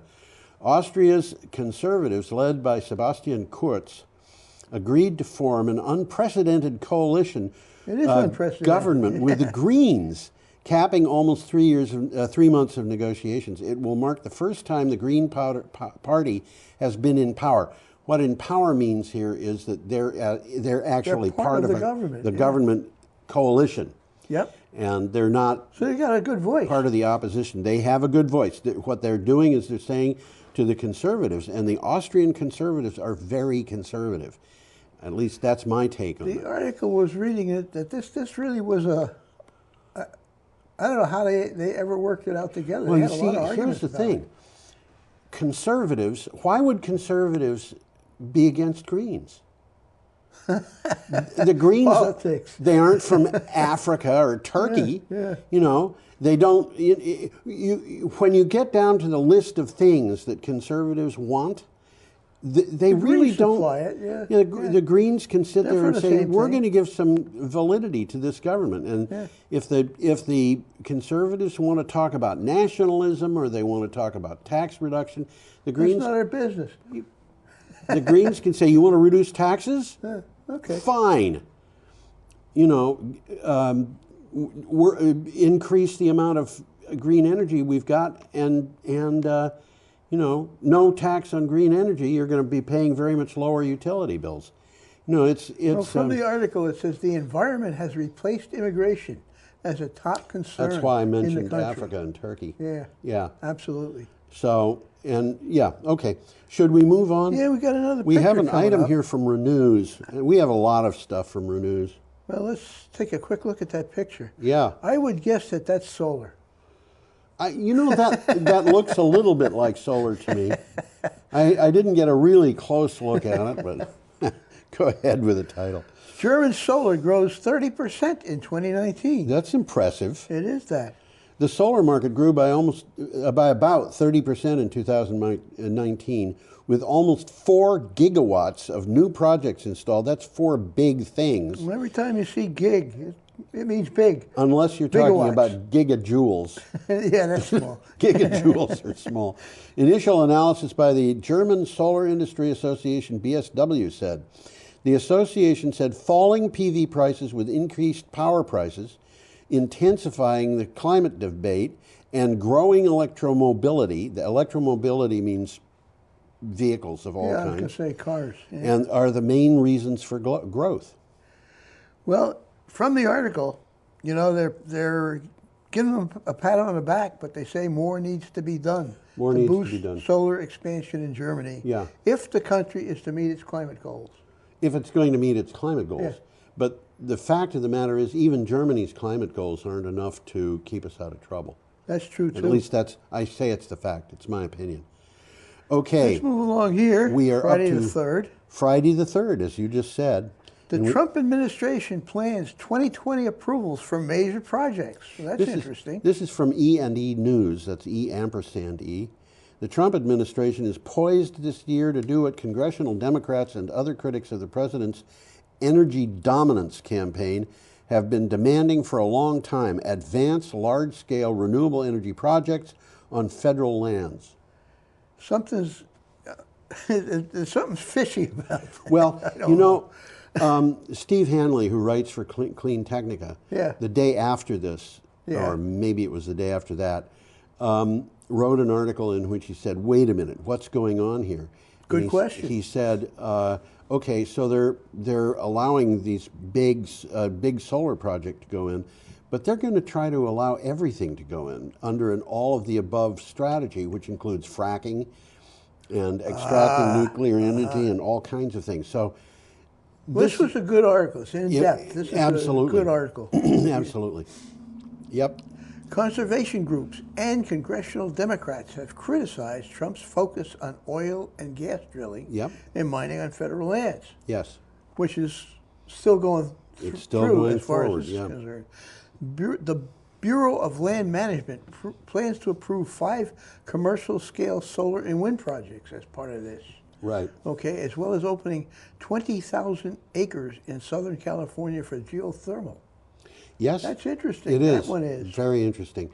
Okay, we have a picture coming up, Yeah, we got as some Tom sheep always here, I says. think. This is an article that I really enjoyed. This is a neat little article. It's a neat little article. It's from the BBC.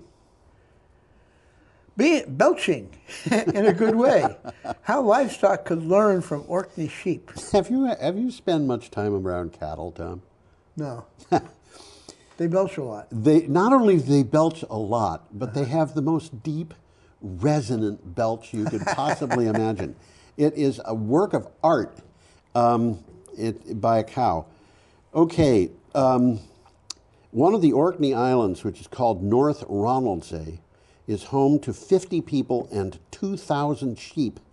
In the 19th century, the islanders built a stone wall to confine the sheep to the shoreline. They're only allowed to walk around on the shore. On the beach, yeah. Yeah, and if you look at this, you can see... There's a map, you can see that. Oh, yeah. They don't have much of this island available to them.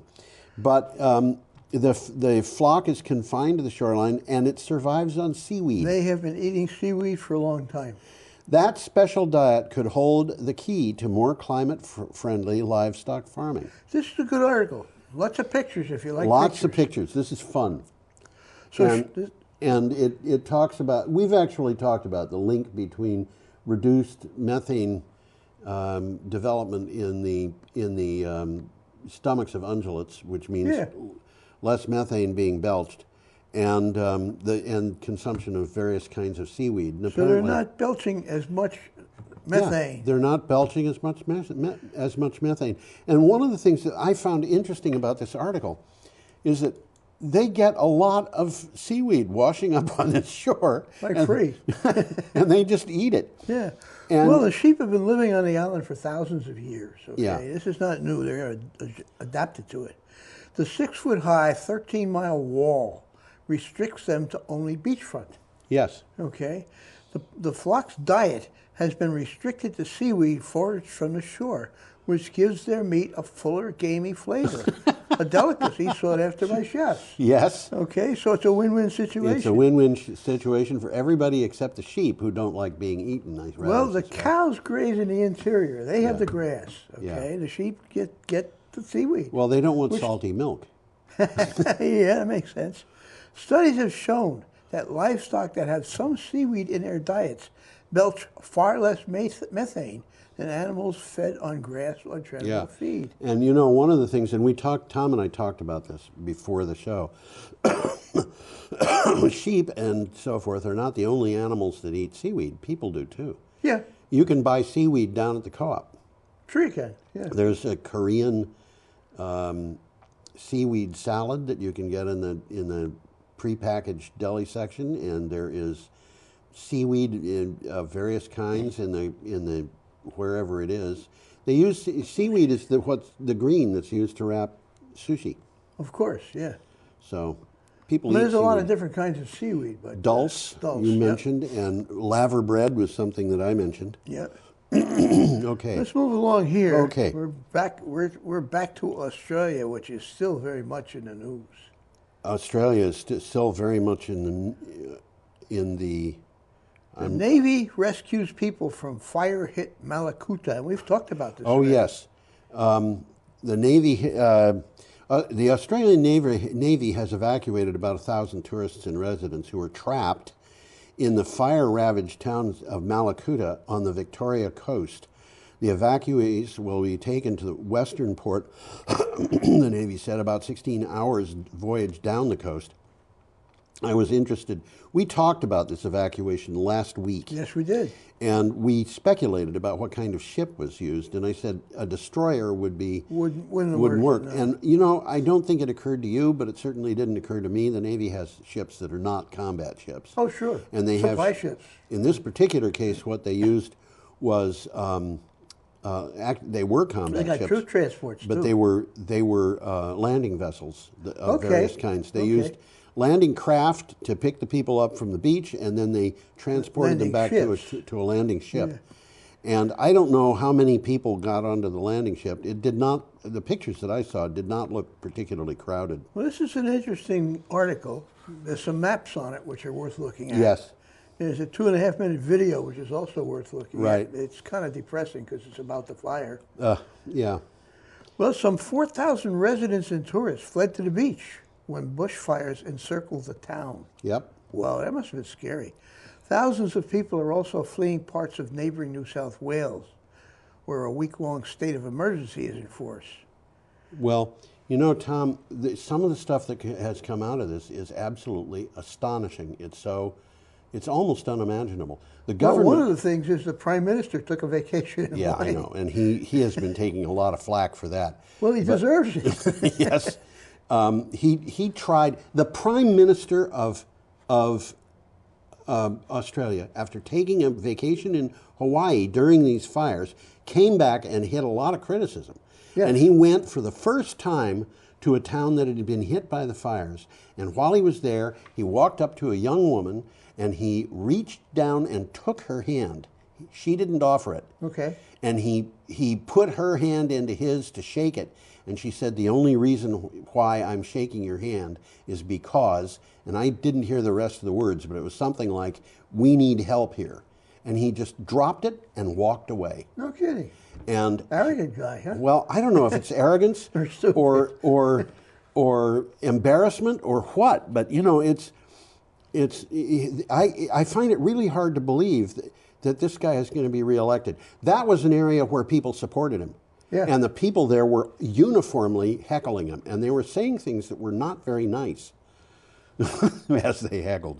But other things that have happened, the Australian government and the governments of the states have told people, if you're not out of these towns, that where we're saying, you know, these towns that are cut off, yeah, don't try to leave. If the fires come, don't try to leave. Just find the best place you can to hide. Neck deep in the sea. Well, I mean, these people on the coast had an advantage. Yeah. But you can't go down into the cellar to escape a fire the way you can go down into the cellar to escape a tornado. Well, that's true. So, you know, I mean, people are in trouble. And the other one that I heard, do you know Hillary down in the co-op? No, I don't think I do. Yeah. Well, I was talking with her yesterday, and she said that friends of hers from Australia visited, and they told her that the koalas are messing with people's minds. Oh. And this is really a sad story. The firefighters are starting to have psychological problems because they go in to fight the fires and they're surrounded by screaming koalas.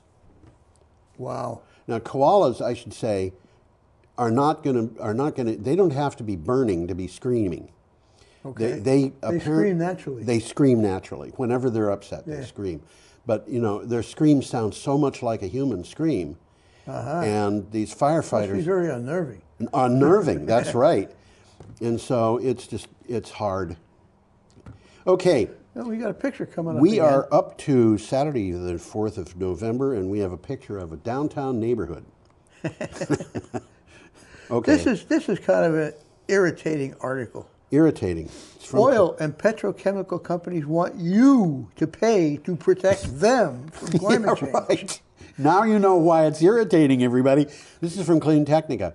Not content with ruining the earth with billions of tons of CO2 and plastic waste, oil and petrochemical companies want the federal government to build enclaves to protect their refining facilities from rising sea levels and more powerful storms. Well, the article begins, and I'll read from it. Yeah. Chutzpah is murdering your parents, then throwing yourself on the mercy of the court because you are an orphan. Yeah.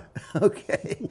Oil and petrochemical companies are guilty of chutzpah raised to the 10th power. Yeah.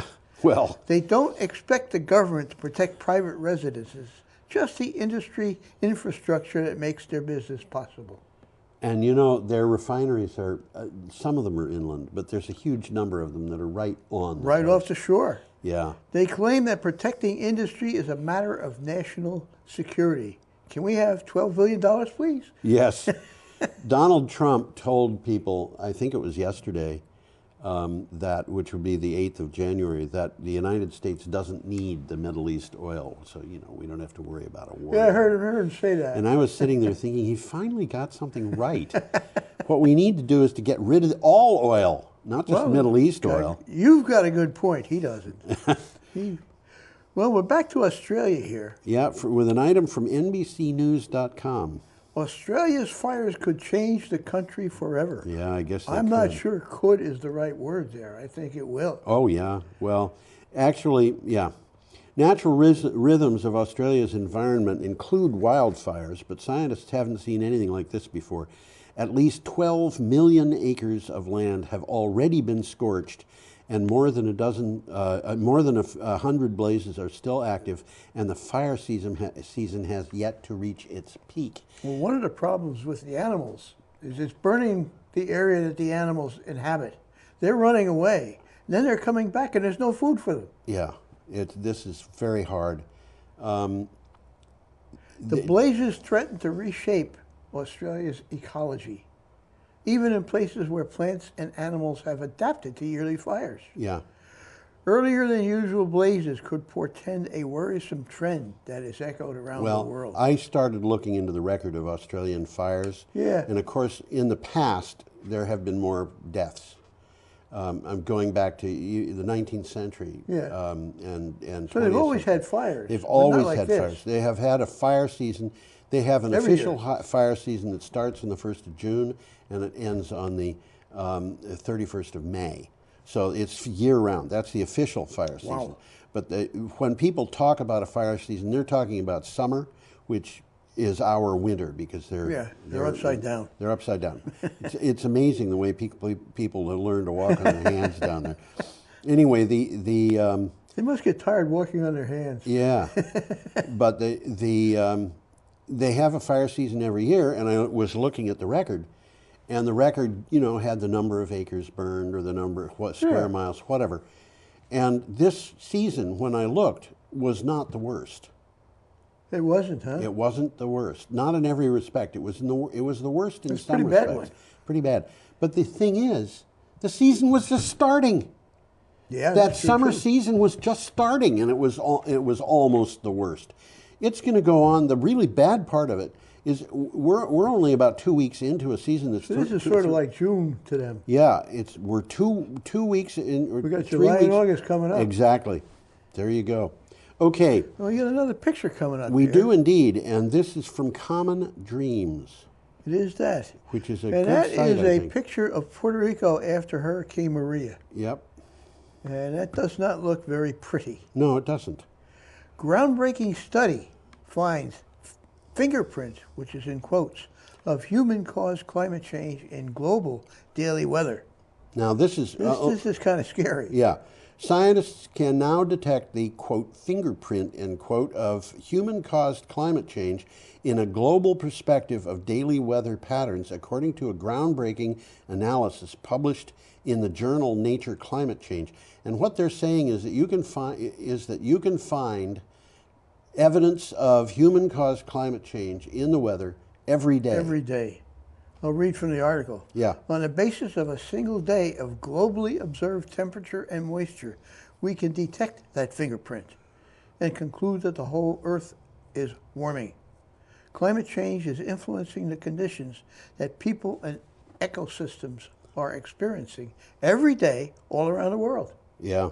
Okay, the study was in part motivated by Trump's tweets about how a cold day in one particular location disproves global warming. And he did say that. Oh, he's done it so many Several times. And, Senator Inhofe did it when he took the snowball into yeah. the Senate. It's really kind of... Here we are in Vermont, okay? You were talking when you came in about how cold it was outside. Yeah.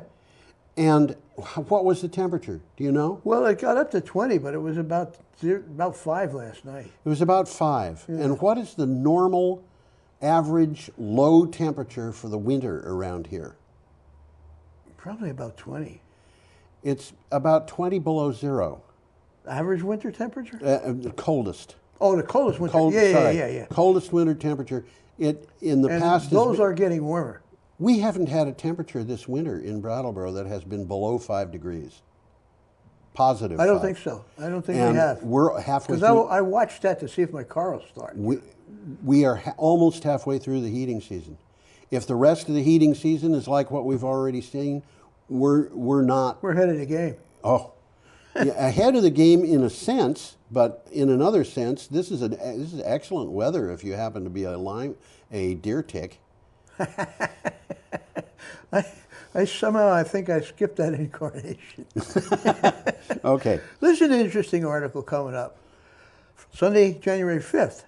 Lithium for Tesla battery uses less water than 11 avocados. And I'm going to explain that a little bit because that threw me. Yeah, I didn't understand I what went was through going there, on. and boy, this is interesting. This is from Clean Technica, and one explanation that I should start out with is people look at the amount of water used to make lithium for a battery, and they say, "Look at how much water you're using. This is crazy." Okay, this is what the article says. Reportedly, 3,840 liters, which is 1,104 gallons of water, are I'll stick with 1,100. Huh? I'll stick with 1,100. 1,100, yeah. Are evaporated for a 64 kilowatt hour battery, which is what you would find in a Tesla. Not the biggest battery in a Tesla, but that's what you can find. That's an average battery for a Tesla. According to the director of the Helmholtz Institute for Electrochemical Energy Storage, this is the amount of water used to produce 250 grams of beef, 10 avocados, or 30 cups of coffee. Well, how much is 250 grams of beef? I should have looked that one up. It's a little more than half a pound. Half a pound, okay. Well, from the article, and I didn't know this myself, massive amounts of water are required to produce lithium-ion batteries. Yeah. I didn't look up why or how, because that's news to me. They're evaporating it. They're evaporating the water, yeah. And where does that water go? Well, it goes into the air. It goes into the air and as after steam. that, it comes down as rain. It's not lost water. It's just changed in its substance. Yeah. So what we should do is evaporate that water in places where we Where want. they need rain. That's right. There you go. But go ahead. You've probably got more to say there. Not much, because it baffled me, and I still don't understand why they need so much water to make the batteries, because it's not part of the battery. The lithium is. The lithium is, but not the water. The lithium is being obtained from water, isn't it?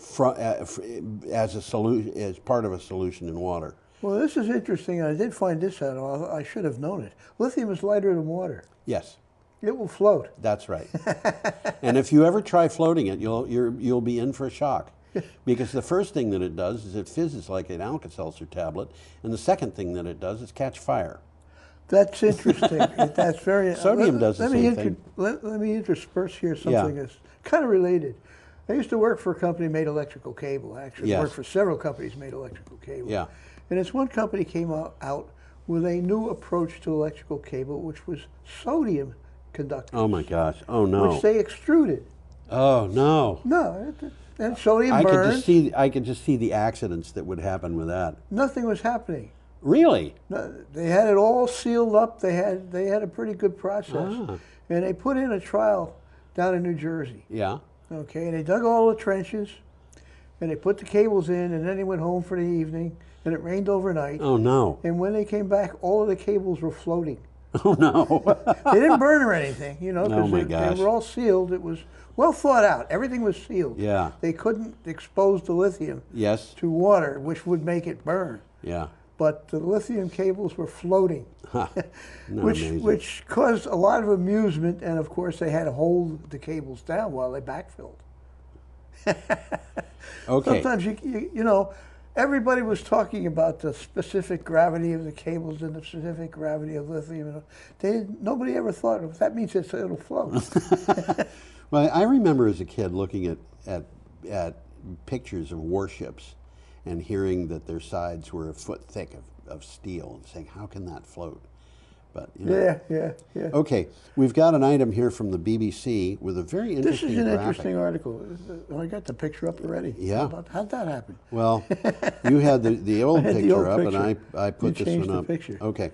Well, this is an interesting article, and it's an interesting picture. Yep. And it says bushfires can create their own weather. And Yep. the article says how pyrocumulonimbus clouds develop, which is what you're looking at there Yes. in the picture. Yes. Okay, and There are also tell us how it goes. There are also pyronimbus clouds. Okay, record-breaking temperatures and months of severe drought have fueled a series of massive bushfires across Australia. Well, we knew that. The fires burning since September have intensified over the past week. High temperatures and strong winds are forecast for the weekend, creating further fire risk. But what we should do is look at this. Let's look at that picture there, yeah. In the lower left corner, you've got smoke plume You got rising. the fire. There's a fire there, and the hot air rises, so that just goes up fast. Well, people who know about fires know that when wood burns or anything else that's made of cellulose, there's water in it. There's water in it. It's water and carbon dioxide and obviously particulates. And they rise, but they are also, it's hot, but it's also full of water, which rises as steam. Now, the steam... As they cool, it turns into clouds. That's right. And the clouds happen to be full of particulates, which means that they're full of materials that which is smoke. They're full of materials that the steam can condense around. So guess what happens? It rains like hell. It rains. The cloud forms, that's item 3. Item 4 is a thunderstorm. Item 5, almost in the middle of the screen, a little to the left, is a downburst. And they have had real strong downbursts. Big storms. Big thunderstorms, yep. Big thunderstorms with just what a friend of mine called torrential rain. Torrential rain. Torrential. Yeah. And the last item there is the scariest. Yeah, the lightning. So miles down, a new fire starts. Well, you can also get fires that are, when you have a firestorm like this, the firestorm will have air in that number 1 area rising so fast that it creates a tornado. And the tornado will pick things up that are burning. And the embers... Wow. That's not good. Well, I've mentioned it before. The Peshtigo fire, a hardware store that burned to the ground, the sign on the store was picked up by a fire tornado, and it went up so high that the embers on it went out, so it stopped burning, and then it fell back to the ground many miles away.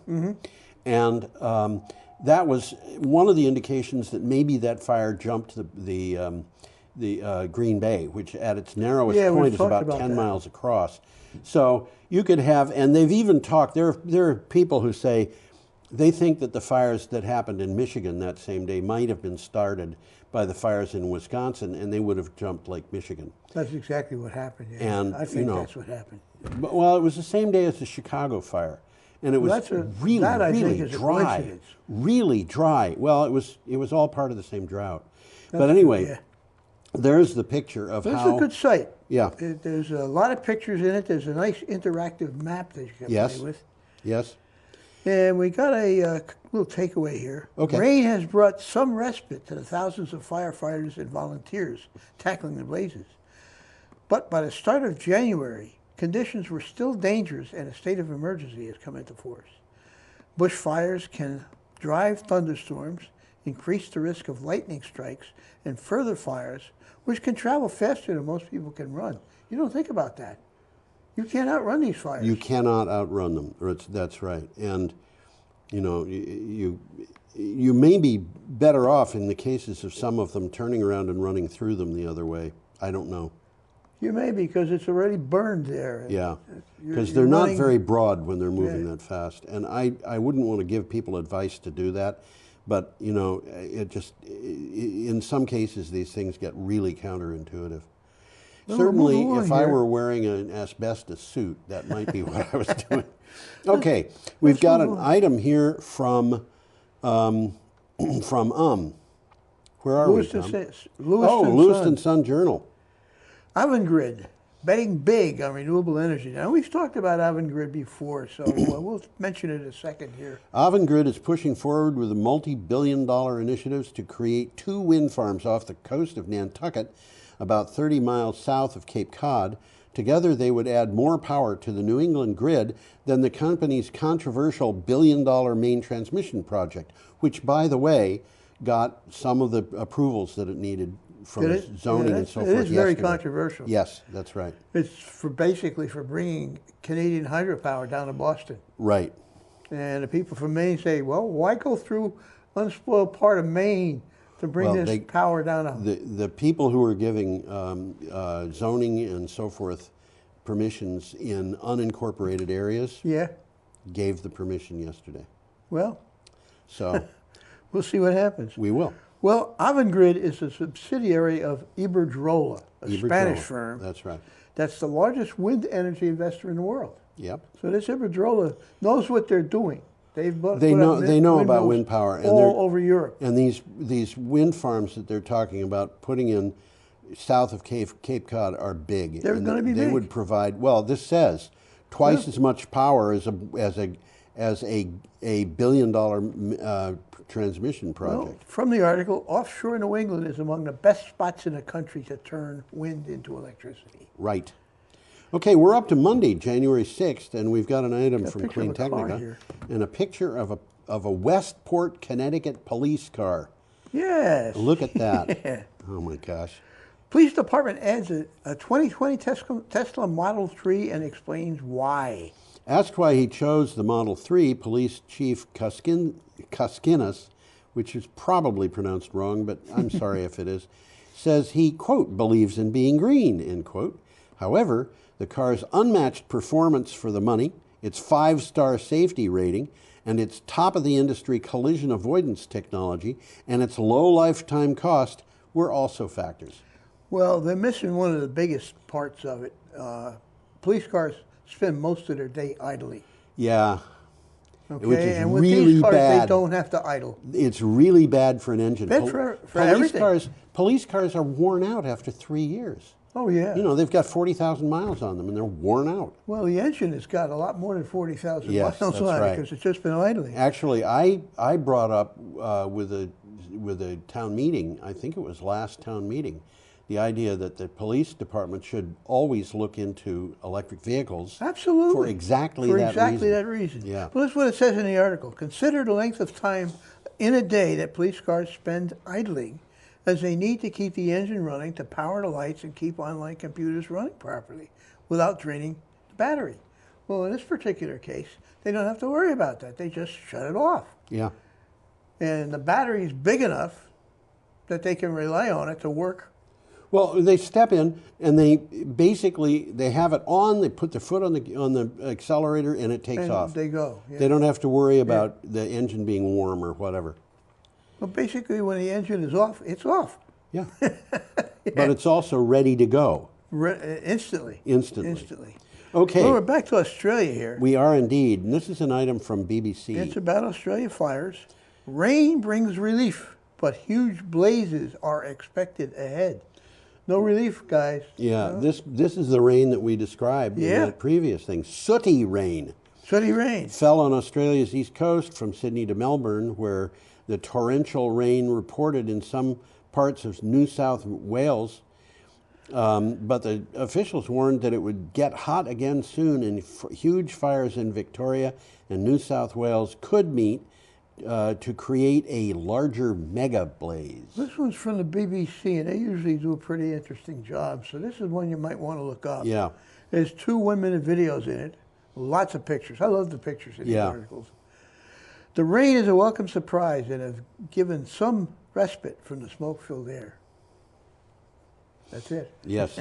Okay. Well, in that case, we can go to WBRZ. This is an interesting article. It is indeed. Innovative New Orleans school puts focus on environment and climate change. A high school in New Orleans is preparing students for careers in coastal protection and restoration. Boy, they need it. They need it, but the idea that they would have a high school, we're talking about high school kids here. Dedicated to this, yeah. Yeah, anticipating a future with ongoing climate change and sea level rise. New Harmony High School opened in 2018 and has about 100 South Louisiana students. They're from all over southern Louisiana. Well, the one person in the article they talked about commutes 50 miles. Yeah, they did mention that. And, but this is...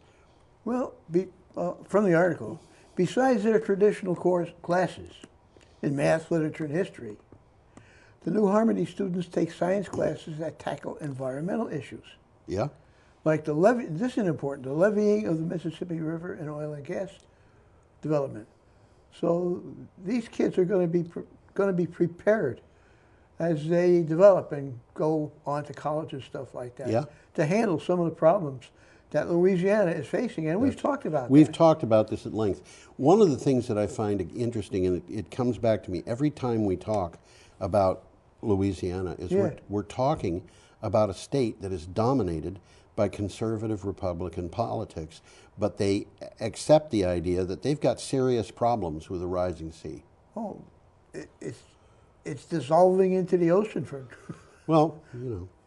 We talked about one guy who's moved like about 3 times. We've talked many times about Cameron Parish, Yeah, which had the largest percentage of pro-Trump voters in that election.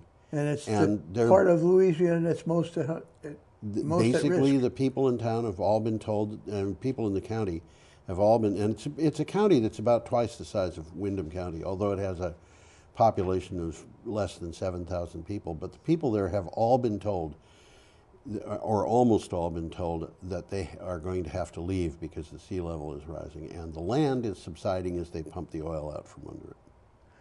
Well, let's move along. Okay. Tuesday, January 7th, and this is an interesting article. With a picture, which I just put up. That's the next one. Oh, is it? Las Vegas taxi company orders hundreds of I taxis. put that in the wrong place, didn't I? I think you did, yeah. I did, yeah. I think you did. Okay. Go ahead. I read it. Oh, you read the title. This is from Clean Technica. Captain, which has 872 taxis among its total of 1,400 vehicles in Las Vegas, launched 30 Teslas in the taxi service in the city. However, that is just a soft launch in its Tesla fleet. The number of electric vehicles in the fleet will be in the hundreds by sometime in February. The Tesla Model 3 is more than competitive in any high mileage market. Right. Okay, the more you drive a vehicle, the more money an electric vehicle is going to save you. Yes. And that's what's happening right here. Yes. And you know, taxis, I don't know, but I would bet that they have the same problem police cars have, of a lot of idling. A lot of idling and stuff like that, yeah.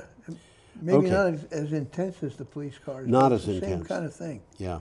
Well, now we got that picture coming We up, have so that let's picture. Take a look at that. That's not eggs. That's not eggs. That's a biogas plant. We saw one last week, but this is much bigger. This is a big biogas plant. EU plans a big increase in green gas to meet climate goals. Production of biogas, biomethane, and green hydrogen will have to increase by at least 1,000%. That's a big increase by 2050. I would say. To reach the EU's climate neutrality objective for that year. An EU official said renewable gases today already represent around 7% of the gross inland energy consumption. 7% today. From Now, the article, it says renewable gases need to reach 50 to 60%. Yeah, and I was looking at this and I thought these figures don't add up. You increase 7% by 1,000%, you're up to 70%. Yeah. And they're saying 50% to 60%. But I wouldn't quibble. Well, the fact is, what they're saying is that the electricity consumption is going to go up. Okay. So an increase of 1,000% would not increase the percentage of electricity being consumed by 1,000%. So I think that's what it comes down to, is that these... Well, the article is... I think the people who wrote the article know, or the people who provided the figures knew what the figures meant. Well, the article's encouraging. It does say getting there is not impossible. Yeah, it absolutely does. And, you know, biomethane is getting more and more opposition, I should say. People are saying, wait a minute. It's still methane. It's methane. It's a little bit cleaner, but it's still methane. Well, the methane in some cases is going to be produced whether you produce it intentionally or not. Like cows belching. Yeah, and if you don't have some kind of way to burn it, which you would in a biomethane plant, okay, it's going to go into the atmosphere. So this would make things better to use that biomethane. I think the people who say that we don't want that in our pipelines have got a point, because those pipelines all leak. That's true. So why they all leak, I don't know, but they do all leak. You know, we talked about that. We had an article years ago about some kids who did a study in Boston, and they drove through every street in Boston, and they I remember located that, yeah. like 2,700 leaks. Yeah. And a All big, over the place. a big organization. It might have been the, I don't know, it was the NRDC or, you know, Rocky Mountain Institute or whatever it was. An organization went in, they wanted to replicate those figures and see if the kids had actually read it right. And they said, no, it's not 2,700, it's actually closer to 3,000. Wow. So, well, I know in New York City, for example, it's not at all uncommon for a gas leak to destroy a house because it turns into a fire. you know, I remember years ago when a gas leak got into an elevator shaft in an apartment building in Manhattan. Yeah. And it blew the face off the building. Blew the whole building up, huh? Well, not the whole building. No, it just blew the face off. It blew the face off. It blew the face of the elevator shaft off the building. Okay. Which is kind of scary, you know. I would think. I wouldn't want to be there when it happened. Well, you know, you're driving down the street and all of a sudden an elevator door go by you. What was that? That's right. The sky is falling. The sky is falling. I had a friend who was telling me about how he and his father were riding home from an outdoor movie in New Jersey. This is like 1955 probably. And all of a sudden cinder blocks started falling out of the sky. Hate it when that happens. Yeah, it's not pleasant. A factory had exploded because of a gas leak, you know. And it was a weird thing. A factory exploded. The night watchman in the factory had been overcome by the fumes. Ooh. And had conked out. He'd collapsed unconscious. Yeah. The factory blew up, but it didn't kill him. In fact, apparently, didn't probably even, woke him up. It might have. You know, I would hate to wake up and discover the building that I'm in isn't the building that I'm in anymore because It'd be kind of scary. It would be. Okay. Well, we got a picture coming up here of a mine. Of a mine. Yeah, let's get to the. Yes, this is I couldn't resist this picture. That's the Asturias mine in Spain. El País in English. I don't know that I'm pronouncing that right either. But go ahead, Tom. Greenhouse gas emissions drop in Spain as power plants ditch coal. And it's happening because of economics. Yeah, it is. Spain has just taken 1 year to achieve a goal that was expected to require a decade. The government had predicted that by 2030, coal would no longer be used in power plants to generate electricity. I think we reported that. Yeah. This objective was all but achieved last year. They used a little bit of coal. There's only a little bit of coal left in Spain. And there is look at that picture, though. My conscience, that's Asturias. Asturias is in the northwest corner of Spain, and it's one of those areas of the world that is historically proven to be almost impossible to conquer. Northwest, that's Basque Country, isn't it? It is. Well, it's actually, I think it might be a little bit west of Basque Country, but it certainly includes Basque Country. It might be that it's all in Basque Country, but that's the area where, when the Moors and Arabs invaded Spain during the 6th century, that's as far as they got, isn't it? They got to Asturias, they claimed to own it, but there were a bunch of Visigoths who had gone up into that area, and they had other ideas. And they had other ideas, and they came out and started what was called the Kingdom of Asturias, and that kingdom was the ancestor kingdom to Spain and Portugal both. Oh, okay. And interesting. That was the start of the Reconquista. That started in that kind of territory, and you think about Arabs and Moors moving into that territory to try to conquer it from people who wanted to resist. You can imagine why it was hard to get them out of there. I would think. It's hard to attack uphill when you can't see the people that are up there, and all they have to do is roll rocks down. I was just going to say, throw rocks at you. Yeah. Okay. I think we are up to Wednesday, January 8th. I'm just trying to see if there's anything worth reading in this. Oh, yeah, go ahead, please. Well, we've pretty much covered it, so let's move on. We got another picture coming up. We have an item from BBC, and that is a picture of gas flares. I think those gas flares are in Iran or Iraq. They're in a place with palm trees, that's for sure. They're in a place with palm trees. That is true. We can either that or somebody did some good artwork.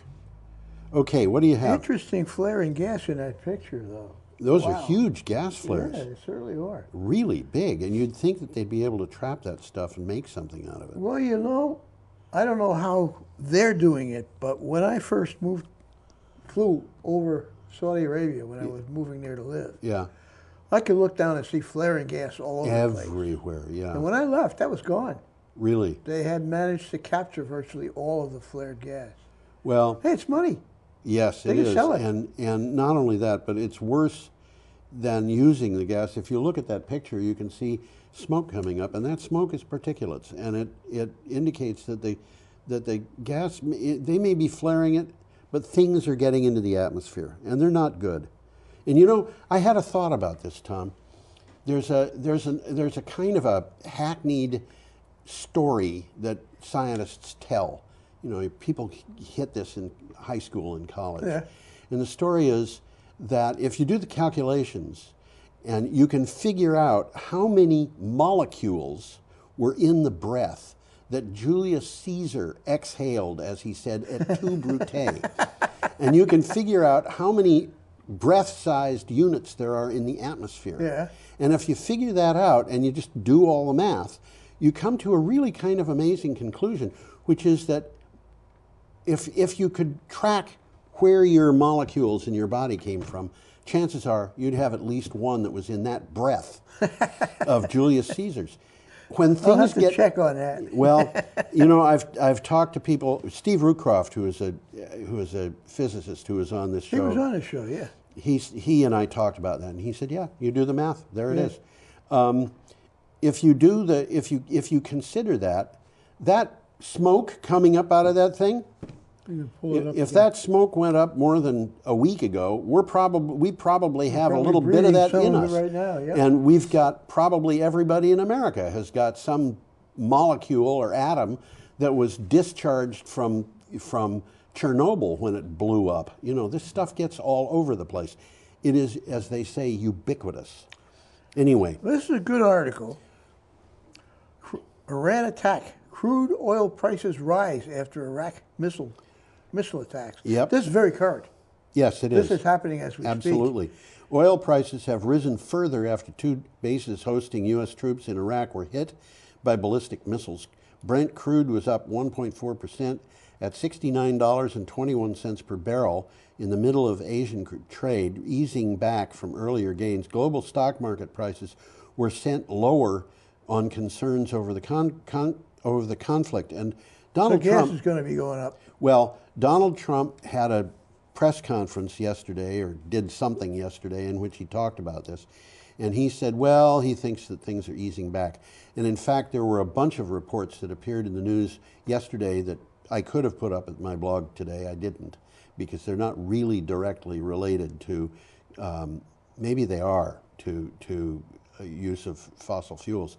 But the damage that was done on those two military bases indicated, in the views of some people, that the Iranians really didn't want to kill anybody. They just wanted to let Americans know They were that sending could. a message. That's right. And so if they wanted to kill somebody, they could have. Well, I'm afraid that this is not over, and it isn't over until it's over. And Donald Trump is kind of taking credit for it. And well, I look at this whole thing as an attempt to divert attention from his impeachment. I think it's very useful for him from that point of view. And I think, you know, maybe the Iranians would like to have indecision and differences continue in the United States government and secretly back Donald Trump because he's divisive. That, I think, is an altogether. That could certainly I happen. think that's what Putin does. Yeah. But you know, there we have it. Okay, we should continue on with our next thing. Let's see. Well, we've got a little bit of article here. Did I read it? Crude oil prices rise? Yes, I did. I read the synopsis. Well, here's a takeaway here. Okay. The attack obviously was in retaliation for the killing of this guy, Qasem Soleimani. Yes. Okay. His death had raised concerns that the conflict between the U.S. and Iran could disrupt shipping. Oh, yeah, the world's absolutely. busiest route for oil. Yeah. This is right there, the Straits of Hormuz. Yes, Straits of Hormuz. Around a fifth of the global oil supply passes through that strait. Yeah. So this could have some very large consequences. It could have big consequences. There's an interesting map in this article. It's a good article. The one thing, though, is Saudi Arabia can export oil elsewhere and otherwise besides the Strait of Hormuz. They can do it overland. They can do it overland to the Red Sea. Yeah, they got a timeline. And so if the Strait of Hormuz is closed, the biggest victims of that will be Iraq and Iran. That's correct. So, it's not going to bother the Saudis much at all. No, it'll bother them, but not much. Okay, our next item is from CNN. Yeah, we're running toward the end here. Yeah, we are indeed. U.S. greenhouse gas emissions fell in 2019 due to less coal consumption. After rising sharply in 2018, U.S. greenhouse gas emissions fell an estimated 2.1% in 2019. Analysis of preliminary figures published by Rhodium Group shows the fall was almost solely due to a reduced use of coal for generating electricity, which has come about because of Donald Trump's war on coal. This, again, is a good article. We've got a lot of good articles. I'm being facetious about Donald Trump's war on coal. But, Yeah, right. That went over my head. More coal plants closed in his first 2 years than in Obama's first 4. His inadvertent war on coal. He's been trying very hard to stop coal mines from closing, and he just hasn't been succeeding. Economics aren't on his side. No, they aren't. Although he has a point. You don't have to worry about default. You print your own money. Yeah. Well, there's a 7-minute video here that's worth looking at. How climate change impacted the world in 2019. Yes. It's worth looking at. It's a very informative video. Yeah. Okay. Well, coal power generation fell 18% in 2019. Yeah. Okay, worldwide. A small bit of good news concerning the state of the planet. Yeah. Emissions from nearly every other sector, which includes transportation, buildings, industry, and agriculture, went up. Right. Okay, our last item is here from Power Engineering Magazine. Nice picture. Nice picture. Nice picture. That is a Siemens Gamesa offshore wind turbine. Dominion's planned U.S. offshore wind project could be the world's largest at 2.64 gigawatts. This is Remember we said giga. Yeah, we're talking This is gonna about be big. The United States here. Yeah. Siemens Gamesa Renewable Energy said that Dominion Energy named it the preferred supplier for what could be the largest offshore wind farm in the world at 2.64 gigawatts. Siemens said the model and number of turbines remain to be determined. There's a lot about this. That's what we're looking at right there. Yeah, there's a lot about this particular item. They don't know what specific turbines. They don't know how many of them. They don't even know for 100% sure that they are going to get the job, but they are the preferred vendor, and so it's a pretty good shot that they've got at getting this. This is a huge Well, it's interesting. order. We've talked about the Coastal Virginia offshore wind project. Yes. Which is very small. It's only 2 turbines. 2 turbines. Okay. And that's under construction as we Yes, speak. and this is going to be the next step. This is phase, well, the first one's a pilot project. Yes, I okay? know. And this is going to be huge. Yeah. This is going to be huge. The commercial project that they're talking about here will be installed in 3 phases of approximately 880 megawatts each. Yes. So they're big. 3 phases. Each of the phases is Each big. phase will consist of more than 70 turbines. Well, it's going to be twice as big. It's going to have to be. Yeah. If this is the turbine that they use. Yeah. All of which will be located more than 27 miles off Virginia Beach. So Which it's means way out of you will not be people's able view. to see these. Not at all. But they're going to be supplying a lot of power. I mean, this is a lot of electricity. Well, they're talking about the first phase expected to begin delivery of renewable energy by 2024. And the 2 additional phases are going to come right after them year after year. Yeah. 2025, 2020. This is big. This is very big. Okay, we are out of time. This is the end of our show. It's the end of our show. Why don't you put the 2 of us up? You know, every day at the blog, I put a thing up that says something like "Have an unimaginably superb day," something like that. Yeah, something like I put that out in my, and I There you go. decided I'd cycle through these things and pick the best of the week for the show. So have an unimaginably superb week. See you later. Alligator.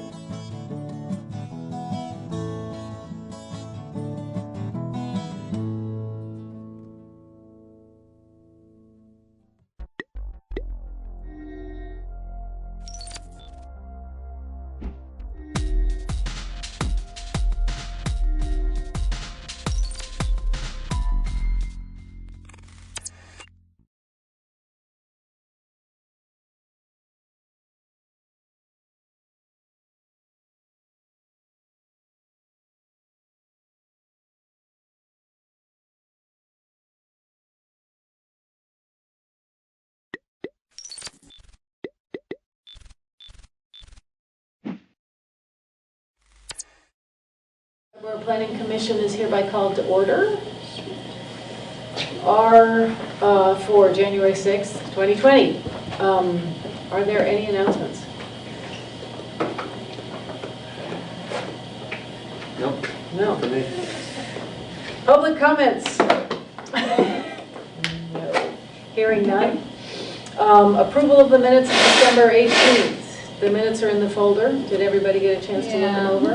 Now, so in the survey, talking about the under the downtown design plan survey results, the last sentence under A, survey results says, negative perception in this case is important to understand, and it's showing It's a grammatical error. It's supposed to be behavior activity. and acidity. Okay. Yes, I will make that I change. was like, what? Oh, okay.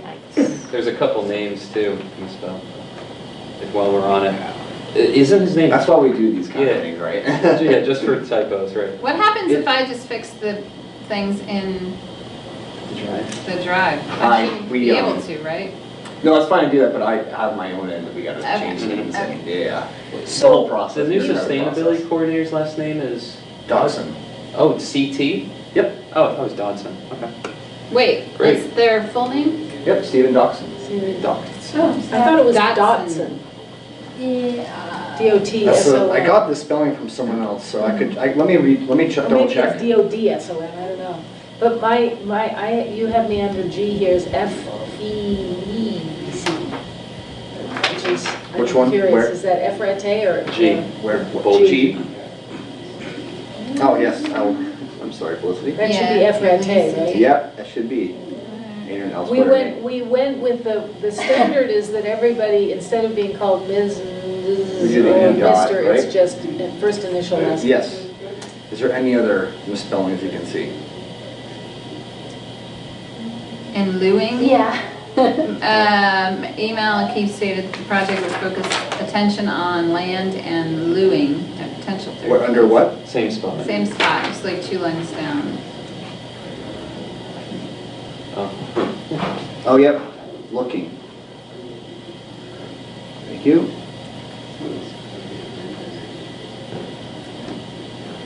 Welcome, Josh. Is there a calendar sheet? She says 3 events planned in June. Is there a Are you here for calendar, the or meeting? is that- Are you planning to Yes. discuss the power station? We are. We are. Yeah. Yep. Yes, then I am here. Great. Oh, good, Welcome. welcome. I'm sorry, you missed the public comment section, but Okay. when we get to the item on the agenda, Yep. we'll absolutely welcome the Thank public you. comment. Have you guys been here before? We've been here, We yeah. st- We Couple started, minutes.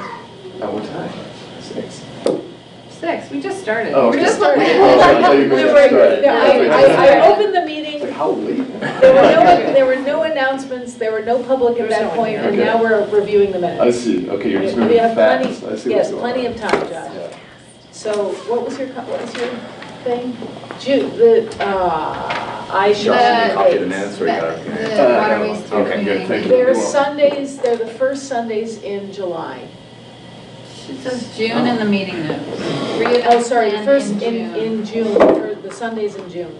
So if you go to your calendar, which I'm doing, so you don't need to, it is June 7th, June 14th, and June 21st. But is that public anywhere? It's Felicity and. She's Aaron gonna make it and public Keith soon. And other people are organizing. some I'm big gonna events in come. West I'm- Branch. Yeah, You know what I yeah, mean? Like, I yeah. wanna Well, be there. you're a participant. Yeah, so that's the other reason why it'd be good to know. Right, yeah, those are the dates, and she was supposed to say that, and so can the minutes reflect that? Did she not say that? Minutes reflect the exact June dates? 7th, The dates, 14th, 7th, and 21st. 14th. Sure. I'll make a note. That way that they're there. I'm pretty sure she did say that, because she's been talking about. Yeah, I'm pretty sure I have notes, like- dates. Yeah, I'll get those on there. Or at least the tentative dates. Yeah, no, I think they're set. I mean, I All right. think, yeah, Perfect. Those are the dates. Okay, are we okay with the minutes? Motion to I'll make approve a motion to approve the minutes. with December the 18th. corrections. With the Yeah, corrections. typo correction. Okay, all those in favor? Do we get a second? Oh No, my God, need yeah, a second. probably we need a second. Okay, thanks. There's a second, and all in favor? Except do I abstain from here? Doesn't matter. I wasn't there either. So I think we should just, okay, they look good, yeah, we're all in. Even if we weren't there. Can you? Yes, I think we can, So, we have but even though it seems a little wacky.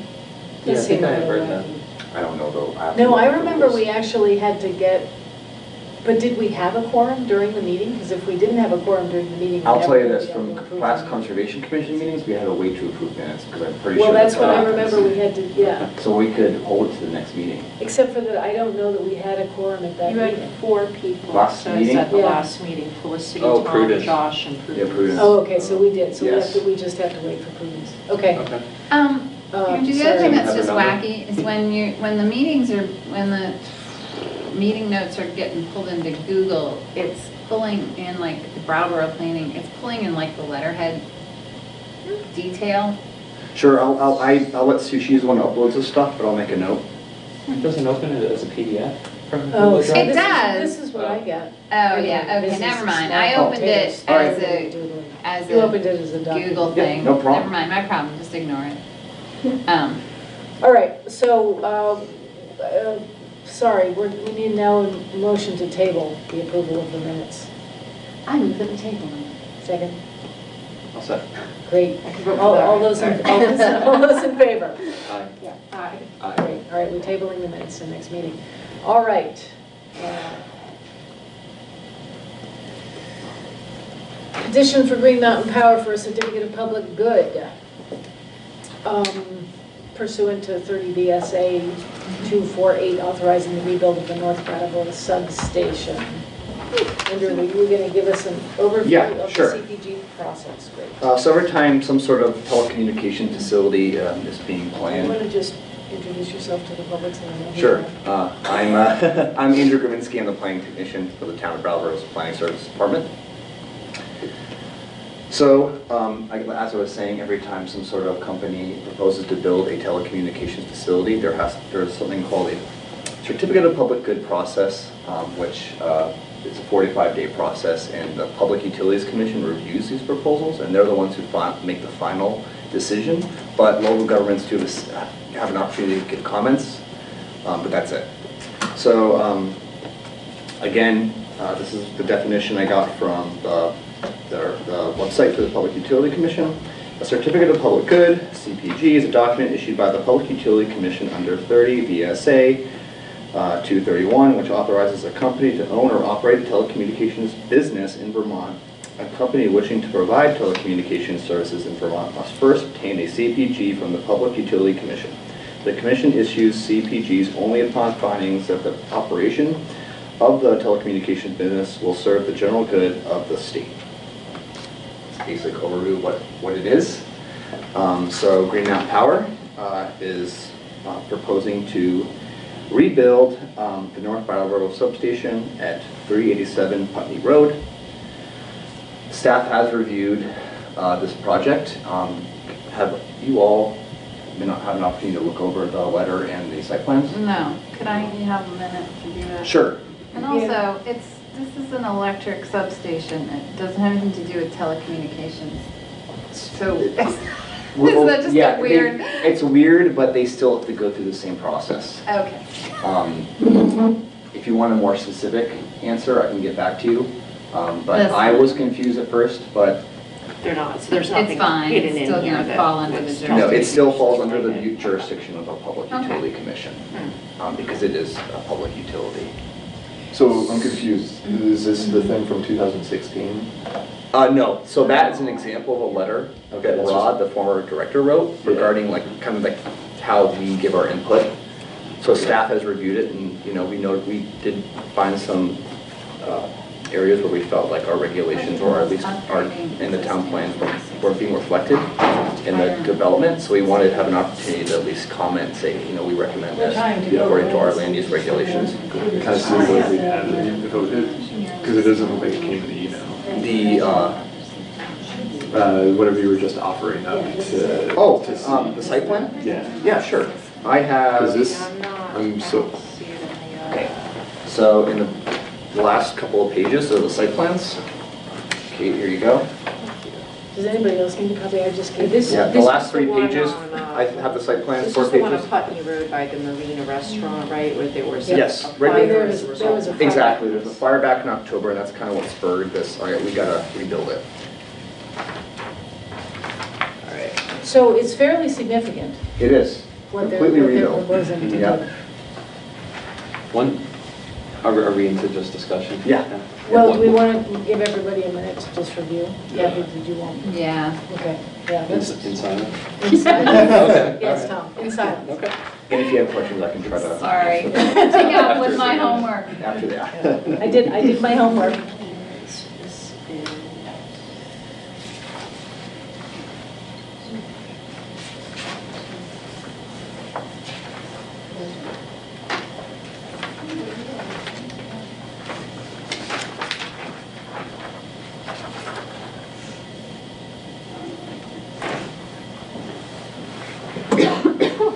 That's okay? Yeah.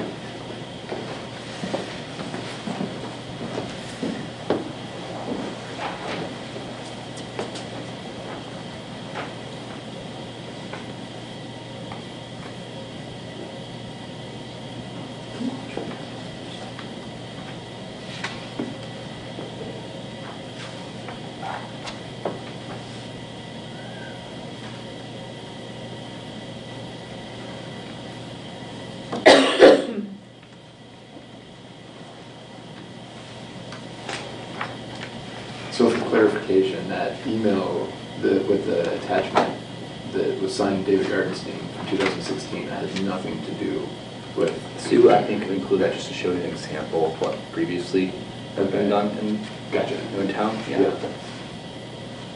Completely Yeah, unrelated. no, this has Yeah. nothing to do with Nothing. that job. Yeah, right. But I went through the same process. Yeah. It was just, I asked Sue to put that in there as an example of what the planning commission does Yeah. when it gets this kind of thing. Gotcha, cool. I think there's maybe some relevance in the sense of context, because it's with the same applicants. And from looking at Google Street View, it doesn't seem like they did any of the recommendations that we offered. On the south. On the south So side. on the south one. Is that Yeah. Burnham? Down by Burnham? Yeah, like the. Because there's definitely no like shrubbery. Yeah, there's no shrubbery, there's no terracing, there's no riprap added. Not that I necessarily think that would look better, but maybe it'd be better for erosion, stormwater control, and. Yes. Yeah. I have other copies too, so you can keep Yeah, that. I got it. Yeah, feel free to take one. I mean, I have one in the. But it's all phrased like, we suggest, we recommend, because that's all that we can do. That's right? exactly, yep.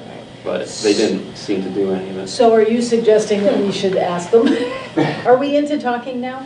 Kevin? Yeah, go for it, you guys. Okay. Yeah, well, can I have one more minute? Just because yeah, I feel, one more minute, I sure. feel like I'm way off subject now, so I mean.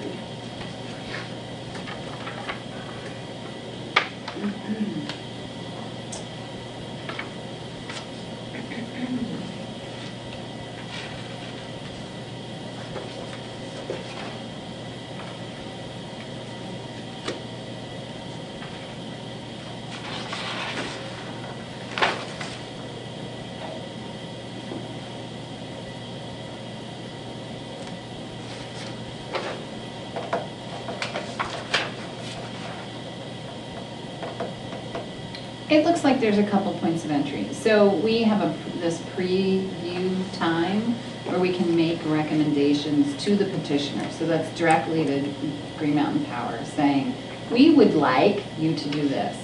Then, once the petition is filed with the commission, we can actually then comment on it, which is maybe more formal. And I don't know last time around whether we did both of those things. Okay, so that's something to find out. Because making recommendations to the commission is a different act than making recommendations to Green Mountain Power. Green Mountain Power can take it or leave it. If you're commenting to the commission, depending on the utility commission, there may be, they may value it in a different way.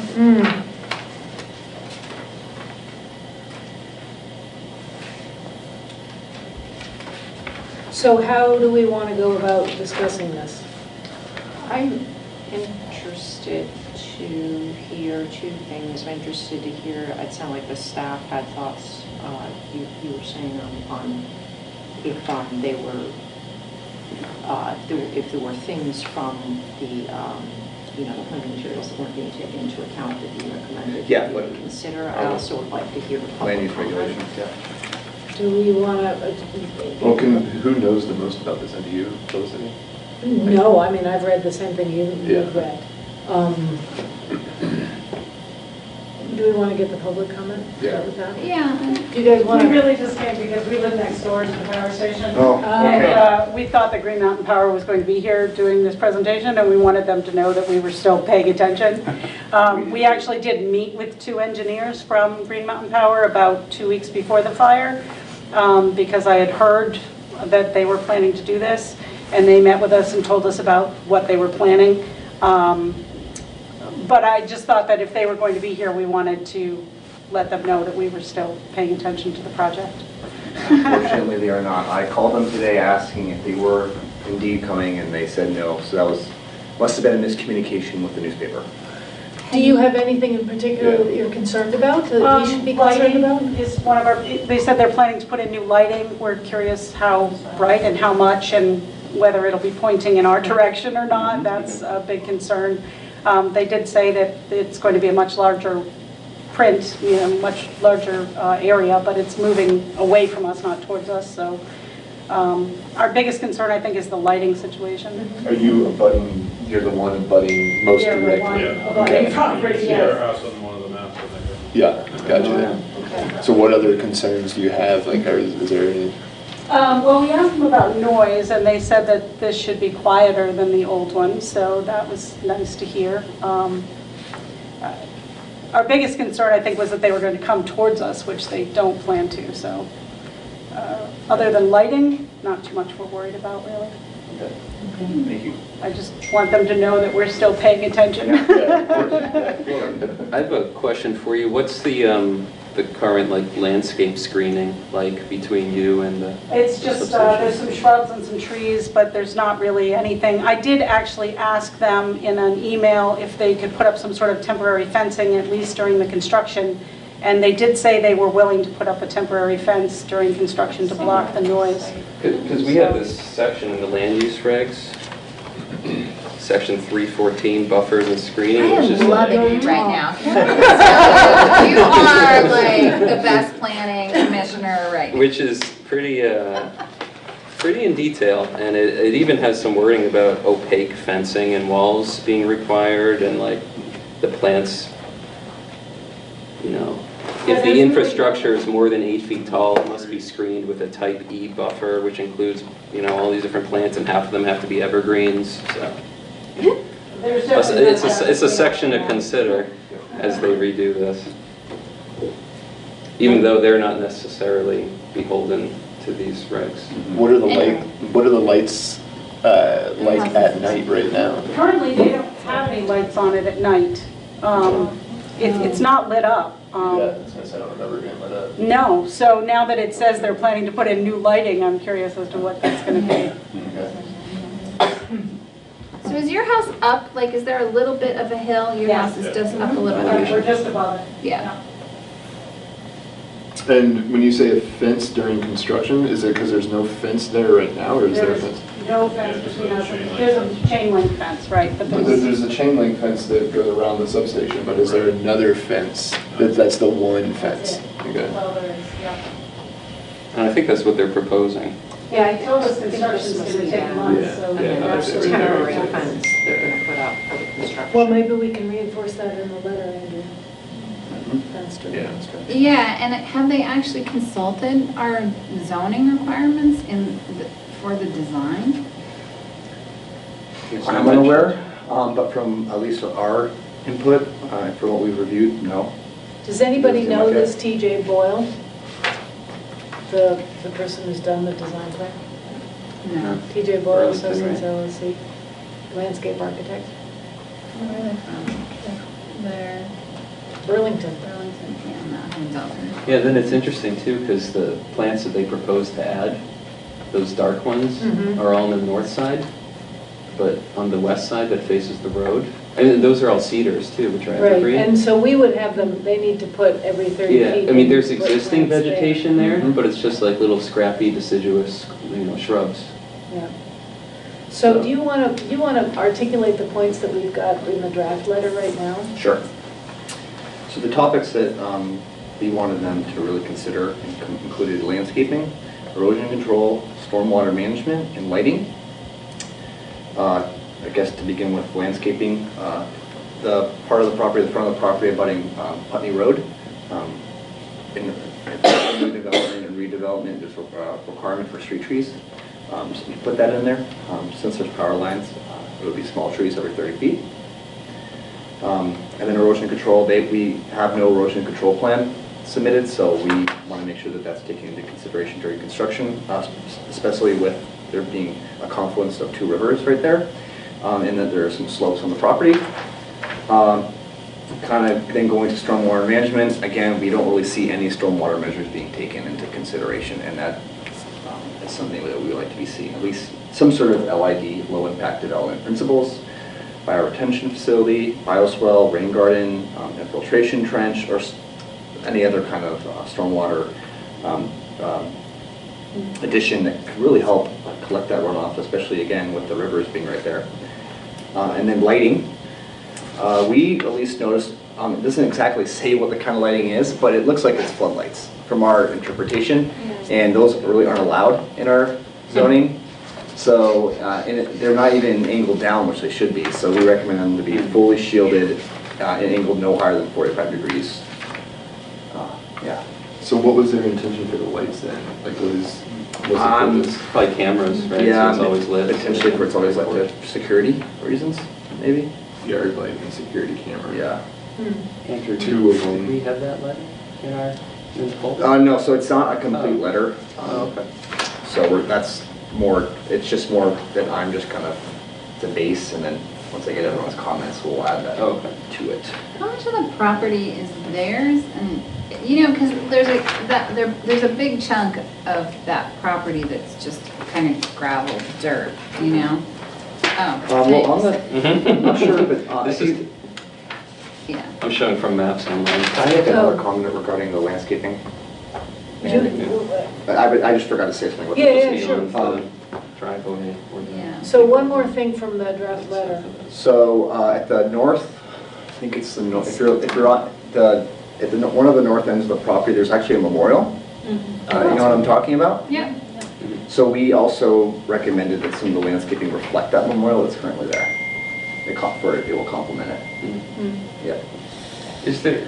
Well, so part of what I'm wondering is in the landscaping plan in terms of like bioretention, does that gravel parking area need to be that big, and how might they improve the whole lot?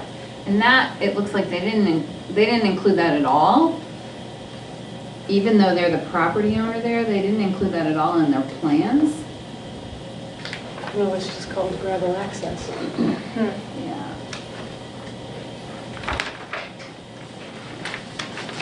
Is the monument's not on their land? So the monument it's Yeah, it's right here. That's town land, right? There's a... I believe. Yeah.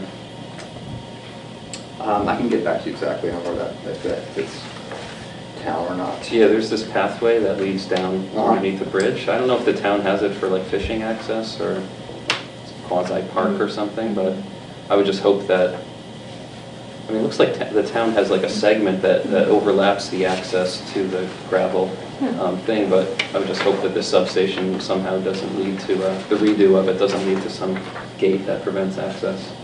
Yeah, I for the see that public. right there. Right. Yeah. Okay, existing monument, it's on the other, this plan right here addresses Right, the and property. is this a property line, this dotted line here? There's a bunch of weird dotted lines. Yeah, there's a weird line. No, I believe the area that blurry on this map at least is, because this is an easement right here clearly. What do you mean? Right here, this part, if you look at this is an easement. Oh, yeah. Yeah, right. Yeah. No, I'm wondering about. Oh, those like- lines. So this Let me take a goes. quick look. I think those are the electric. Possibly. Well, where are the property Yes, lines? They're overhead not on lines, any of these. existing, those Yeah. are overhead lines. You can pass that to me. See, that's Here's what's one. so there's the property line, Yep, The one north is town line. yep. there. And then you can see the easement in there So too. it would be, basically the property line would be like that, Yep. and then over like that. Mm-hmm. Yep. So, yeah, let's ask this, if they could make that, do something better with that gravel Okay. while we're at it. Yeah, and can you ask them to update the plans showing their property line? Can we also get an explanation for lights? Why are there lights? And the type of lighting? Yeah. Yeah. Okay, Like, got it. why is that necessary all of a sudden? And given, Tell them never to use, no. given that they didn't pay any attention the last time we did this, I would suggest that we prepare ourselves to go to the commission if they don't pay any attention. No, I would actually put that in the letter, like put a section in the letter saying, you came to Brattleboro in 2016 and came to the planning commission, and the planning commission made these recommendations. None of those occurred, and maybe even cite the letter to make it clear to them that we didn't just space out and forget, and so that we expected different kind of response this time around. We don't have fun writing letters as our only hobby. Sorry, Andrew, I'm being strident. It's not with you. Very important. And maybe we can give them, reference to the fact that we have a sustainability coordinator now, and if they need some assistance in making their work more sustainable, they certainly can avail themselves to our resources. Although they ought to have one of their And own. then that's when we never heard from GMP again. Yeah. And who's the person at GMP who's the project manager for this? Yeah, his name is John Fisk. He's the And one. I talked to him today, and I the told him leader that you'd be engineer. getting our contact. John Fisk? Yep. And I talked about how I'll be setting this meeting tonight, and that we'll be submitting comments. Tell them to show up next time. Yeah, and are they gonna come next time? I mean, do we have it, is this gonna be on our agenda again for the February meeting? Well, Whether it's the no, formal submission? we need to submit a letter to them by January 21st. Yes. Okay. So, Oh, so We we're, should go ahead and. okay, so we Yes. should Yeah. submit this Yes. letter, and Yeah, then, oh, yeah. and then will they come back to us? I'm not sure. Okay. That's something I'll talk, consult with Sue about. I mean, I guess we don't, it would be It- nice if you they know, would see you guys. The commission does have the power to hold a special meeting if that you wanted to do that. A special meeting with GMP actually here. Just on a specific topic, and that We could can't be it. require them to come. but We can't require them to come, but you we can would have just- another meeting, a special meeting that's other than our traditional meeting. well, so one other thing I need to put Sure. in the letter, because we don't want to hold up the timeline. So if we get this letter to them by January 21st, can you request that they send us their revised plans? Like updated, clarified, revised plans showing our recommendations? So that we have those. And then I guess kind of a note for you and Sue to track the commission process and because that should come up for comment once the petition is filed.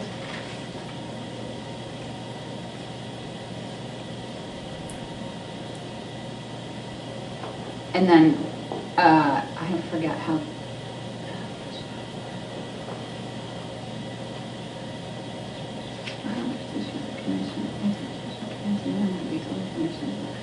Sorry, I'm just reading the commission rule. No worries. So it says, as stated in Commission Rule 5.402A2, municipal bodies and local and regional planning commissions also have the opportunity to provide revised recommendations within 45 days of the date on which the petitioner has filed a petition with the commission, if the petition contains new or more detailed information that was not previously included in the petitioner's filing with the municipal and regional planning commissions. So the cycle in there would be then, like, we're writing a letter with recommendations. We To would GMP. like, we would like to see new plans.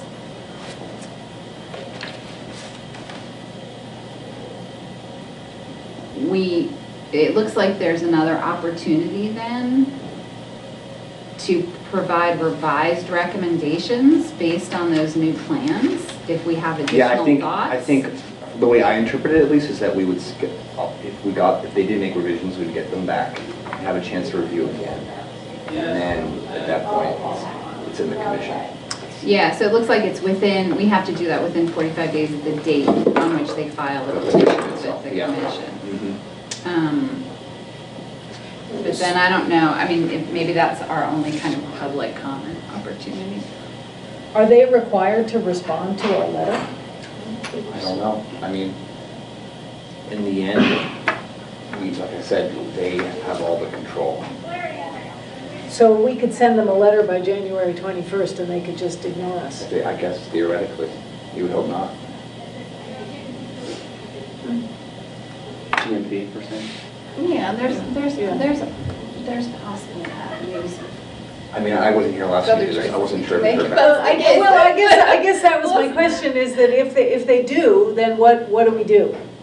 If we are concerned that they actually make these, do the things that were recommended, because they're within our guidelines, you know, the statutes that we've passed. Yeah, so I think there's a couple things there. One is if they proceed with a plan that is in violation of our zoning, like there would be a zoning enforcement process against them. They can still do it. Our zoning, They're exempt. they're exempt. These are just recommendations. They're exempt from our zoning? Yes. It's a state law, right? It's state law, yeah. Remember we were talking about this? Right. It was That's why they go to early 2000s. They report just to the state agency. Yeah. And we just chime in to the state agency. There used to be local control. But- Until the state thought it would be easier. They just had all this. Okay, so then in that case, you publicly shame them. And then one of the things about GMP is they're a B Corp. So their whole shtick is supposed to be that they're sustainable and they engage with the community. So, I mean, whatever, we don't have to cross that bridge. But, and then the other thing is the recommendations to the commission. So it's having us as a body try to influence the commission in terms of how they rule on the, right? And is there an attachment of our zoning ordinances going in this? We will attach them, yep. It's a nice friendly reminder, I think. So going forward, so we draft the letter, you'll send it around to us before you send it off, Andrew? And we can't reply all. When we can't, everybody remember, you can't reply all, right? And then we ask them to submit, to revise and resubmit as a courtesy. Send us updated plans. And then presumably they either do or they don't. You guys on the staff keep us abreast of when it goes to the commission, and then we decide at that point whether or not we go to the commission. Does that sound like a plan? Yeah. Okay, cool. That's not an action, right? That was just a plan, so we don't have to. Yeah, and did other concerns or thoughts that you guys have before we move on? Okay. Good. Well, thanks for coming and giving your input. Yeah, of course. Feel free to stay or leave. Yeah. Well, the next talk's pretty interesting. Okay, so the next item is discussion of zoning for Great Neighborhoods memo. Pass it over to you there. Yeah, so I'm guessing Sue gave you some past updates regarding the zoning for great neighborhoods, which was put on by the state, the Department of Commerce and Community Development, and Congress for New Urbanism, which is a nationwide body. Has everyone here heard of the CNU? Yeah. That you mentioned it.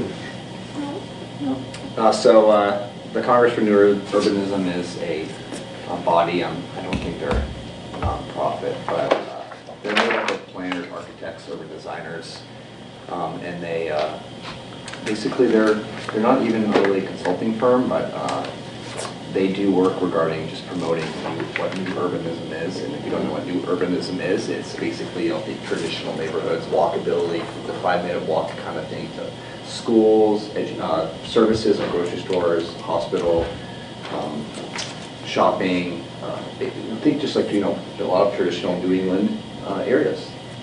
It's kind of like, going back to the roots kind of thing. Compact development, density, infill development, That's really what CNU is all about. So they did a workshop with the Department of Commerce and Community Development, looking at 6 communities in Vermont. Brattleboro was one of them.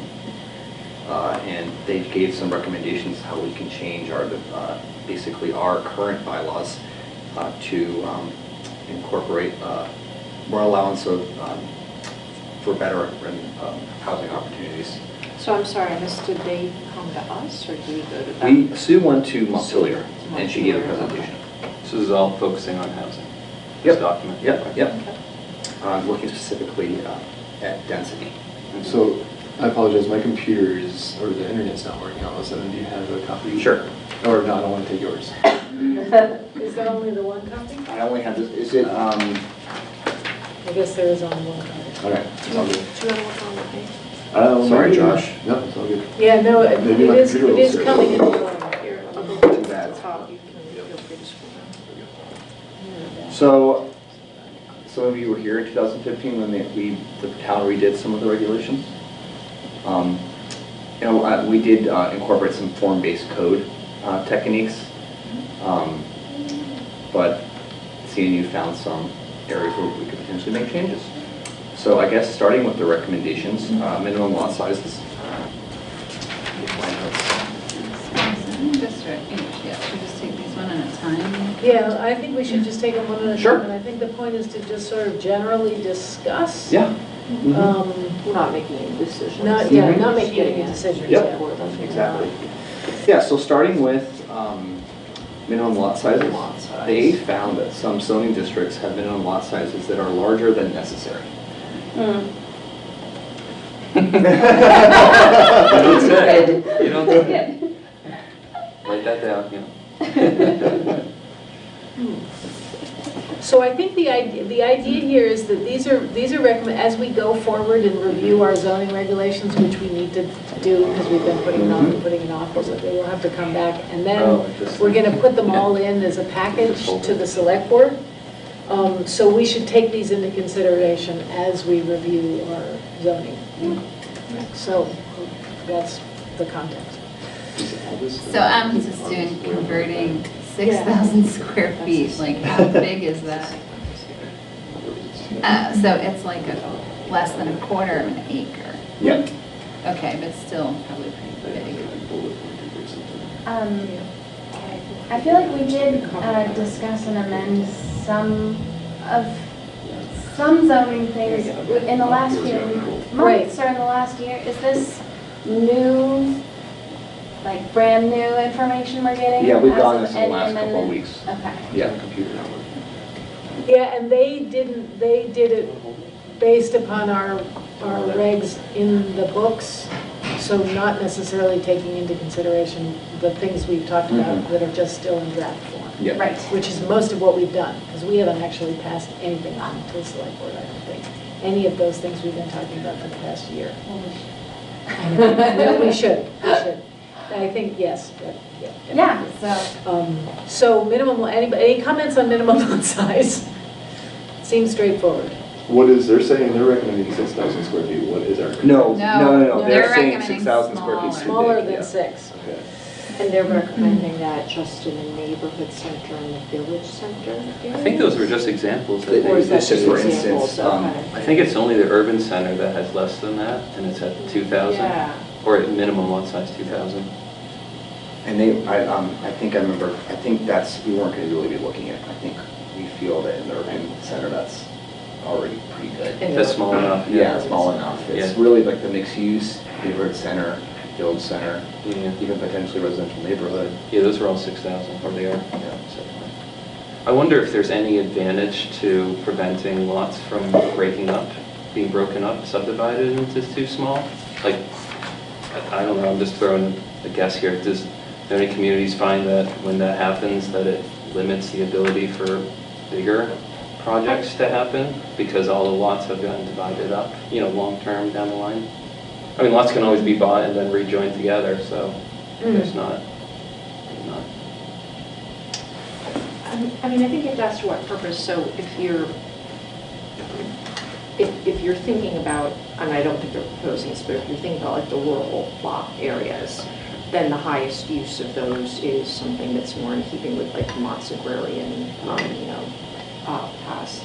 If you're thinking about some of the more concentrated housing areas, then is the highest purpose housing. And then when you're thinking about other areas where they're for business use, I'm thinking about the highest purpose there. So I think my gut feeling is, and I'm not sure about the proposal, what my gut feeling is, it's going to depend on what the intended best use of that zoning area is.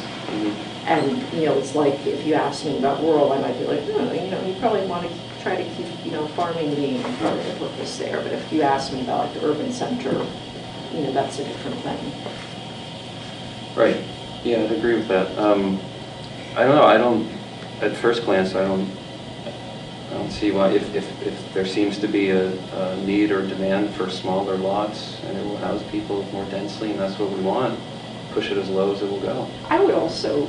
But there's probably some way that could backfire. Yeah, I guess I'm sort of confused about that, and maybe it's just my ignorance of the notion of, well, if we want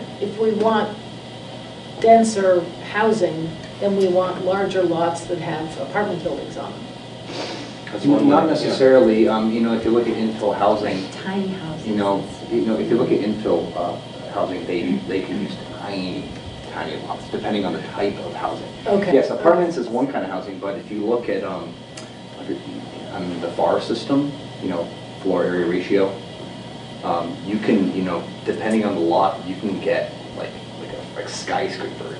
This is obviously that's in Brattleboro. There are examples in Japan where it's, everybody wants to live near Tokyo, but right, and it's just dense. You'll see these houses that are built, and they've got a term for it, I can't remember, but they're like these really weird shaped houses because somebody somehow got the ability to like chop the lot down to look like this jigsaw puzzle, and the house is just eating the whole jigsaw puzzle. And I guess one comparison is like my neighborhood around Clark Street to like say Wantostickwit Street. Those are all single family dwellings, but those lots are probably a third of an acre, whereas the ones in my neighborhood are like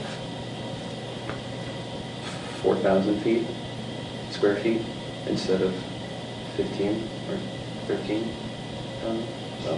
Yeah, and they only referenced the village center and the neighborhood center, which is really two specific areas. It's like West Brattleboro Village, and then it's that beginning part of Putney Road. But those are just for instance, right? Yeah, I mean, so the recommendation could be anywhere. Yeah, just considering smaller. Because it says some zoning districts establish minimum lot sizes that are larger than necessary. So I think I'm trying to picture 6,000 square feet. I think is about an eighth of an acre, right? Isn't that what you just found? 0.13 of an acre. It's like a 10. It's a 10. An acre's That's how big my lot is on Elliott Street, 6,000 and change. So for reference, and all the lots on my street are around that. So if you picture like Elliott Street, that's a 6,000 square foot lot about. Seems like it's worth thinking about more. I would love it if, when we've got stuff like this, we need examples to look at. It would be really useful to have a visual, like how big is 6,000 square feet? What can you put on it? Well, if you think of like your house, your footprint of your house, I don't know how big your house is, but. Not 6,000. Yeah, exactly. Big house is 6,000 no, it's a huge house. Yeah. So. But if we're, I mean, I guess it also depends upon where you are. I mean, if we're talking about, do we want, I mean, garden space? Do we want green space? Do we want spaces where the people potentially could grow some of their own food, or their neighbors? Where kids can play. Where kids can play, where animals sense. Can be, there can be pollinator gardens and but various it's a other sorts of minimum things. lot size. It's not a maximum lot. So Right. you could move it down to 2,000 or 3,000 square feet for probably many of the neighborhoods. And then, partly there's also the process of actually needing to subdivide a lot, like if you were to make it smaller. And I don't think, it's... If you made and again, I don't know how I feel about this, I have to think about it, but if you made lot sizes smaller in some neighborhoods, I think you would also want to consider what the setbacks are and the footprints, because that might also address some of the things about green space. If you're talking about in a particular neighborhood, like say residential, and you said you could have a smaller lot size, then you would still have setbacks and you would still have footprints. So if you made your lot really tiny, it might only be a tiny house that's gonna fit on there. I don't, and again, I'm not advocating for this, I'm just trying to picture the whole thing all working together. And when we worked on the zoning, we did do, the planning staff did an analysis in the neighborhoods of lot sizes. So it may actually be like, for instance, if most of the lot sizes now are 6,000 feet, and the idea is you were thinking of reducing that, how are you gonna reduce it where you're not bifurcating? You know what I mean? It's like you can only split one 6,000 square foot lot into two 3,000 square foot lots. So you can't, you can't make it'd be 4,000 as a minimum, because you wouldn't be able to. So there's a question there in terms of the reality of the lot sizes, and if they were smaller, what that smaller might be, what it might actually be able to be divided up to be. And how would you access it once they're divided? Yeah. So I think the simplest thing would just be to divide 6,000 by 2, which is 30,000. If we're to bring it down, just cut it in half. But cut it in half, but then you have to do right-of-ways. Yeah, but that's why if we're just dividing it in half, the right-of-way is a little bit more straightforward. Right. Instead of like 1,500 square feet, and all of a sudden we have to go sectioning things out and like quartering it out or whatever, and then the right-of-way is impossible. Seems like we need more information to deal with this. Yeah. Anyway, all right. But That's on you guys. But we're interested in dealing with it. Yes, but we're totally interested in dealing with it. Yeah, I mean, I think it's an important question. If we're trying to densify the village center, then we have to use creative planning to do it.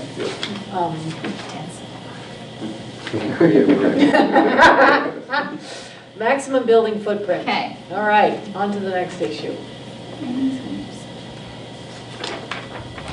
All right, Do you so. want us to read it out loud, Josh? Yes. Yes, please. Many Yeah, zoning no, districts yeah. establish a maximum. Yeah, I've got it right Okay, here. all right.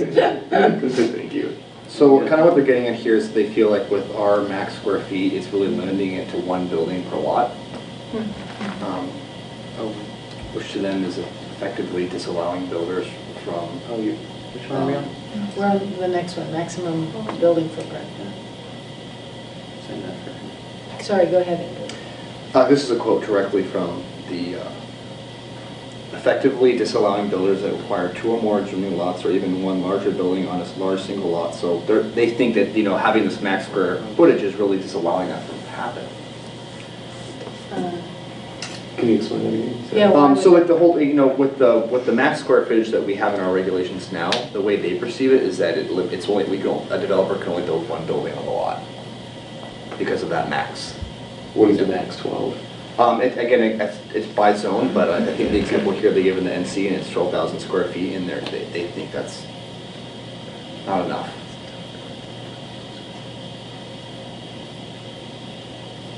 I think that was, that decision, wasn't that related to stormwater management and making sure there were impervious spaces around dense, more dense?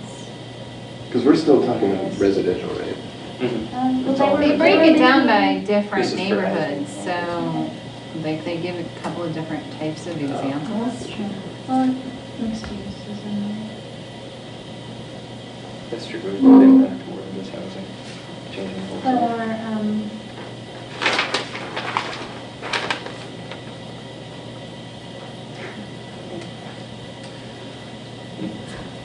Wow, they call this fairly crude.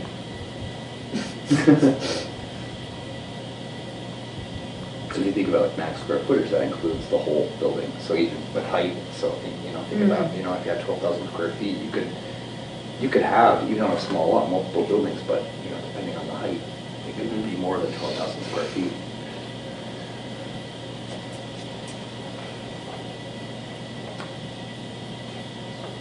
Like, I think when they start to get into like the dwelling units, in comparison to the building footprint square feet. Yeah. So if we wanted to fix this, what would they suggest that we do? Well, you know, that's the thing, you know, all they're saying, that I mean, to me, it's like, there are not a lot of even recommendations or just comments on our zoning code, so I know that's something that we've been trying to grasp as staff, and that's, you know, that's one reason why we have these conversations, is so we can hopefully get somewhere. But I mean, from at least looking at this, it's, you know, changing just the allowable building footprint. We could get rid of maximums if we wanted to, but you gotta think about the other long-term consequences, potential consequences that could occur. Which are? You don't want people building these, you know. Neighborhood. Stormwater. Yeah, stormwater. But I guess they're bringing up something. Well, I guess stormwater, yeah, Well, stormwater. Well, height, we can still parking. parking is probably one of the bigger ones. We can control height though still. We can still have height restrictions. We do have standard height restrictions. We do, yeah, we do, yeah. Yeah. So the biggest issue is parking, because we require that you have a parking space for every unit, don't we? Yep. Well, depending on the facility, if it's like for senior living, for example, it's half a unit, depending on the type of housing. Josh, do you have the development, the land use regulations with you? Yeah. Why don't you go to the parking chapter? Thank you. Which I think is under the site design and engineering, which is also in the 300. Yeah, so were they really only looking at the zoning through the frame of housing? Yes. Like, Yep. so they weren't considering like density in terms of stormwater or wastewater or parking or? Well, I think they have a comment like under maximum building footprint, they said, you know, they said, the district has been applied to areas with fairly recent commercial development with full municipal utilities which are conveniently located to nearby walkable neighborhoods. So I think they were looking at areas that already have pretty good wastewater and sewer connections. Yeah. I mean, I almost feel like you'd have to take each one of these and then run a few scenarios, right? And try to like ground truth it. So like you take neighborhood center, we allow 18 dwelling units per acre that limit the building footprint to 12,000 square feet. Well, you know, regardless of the size of the lot. So if you look at a large lot and you think of a larger building, for one question is that reasonable, 18 dwelling units in a 12,000 square foot building? Are those reasonable size units? So here, you want me to tell you what CNU says it does? Yeah. CNU advocates for changes that make it easier to build great places. We work to identify regulatory barriers, knowledge gaps, financing hurdles, and local inequalities that stand in the way of great urbanism. In response, we engage with governments, partners, professionals, and citizens at every level to make it easier to design and build places where people and businesses can thrive and prosper. Where is it based out of? Florida? Here's Andres Duani. Washington, D.C. Oh, okay. Well, one of the founders, his name is Andres Duani, and he's an architect planner. He developed Seaside, Florida. I'm not sure you've heard of it, but it's a master plan community. Have you seen The Truman Show? Yeah. Oh, yeah. That's where it takes place, in Seaside, Florida. Yeah. That's a planned community, which has taken in the new urbanism principles. Yeah. Which do they build to build houses? Well, What'd you say? Do they fill it? Look, Seagrove Village. It's a good story to look. I looked at a YouTube video of it, and it's very interesting. Wetlands there. But it's a... Sorry, gotta be snarky about the water. I mean, it does, at the beginning it says, great walkable urban places, buildings, blocks, and neighborhoods in small towns or big cities are powerful economic and social engines, improving community health and resilience while promoting sustainability and equity. Now, just as an aside, these are sort of neoliberal concepts that actually don't really work. Is that?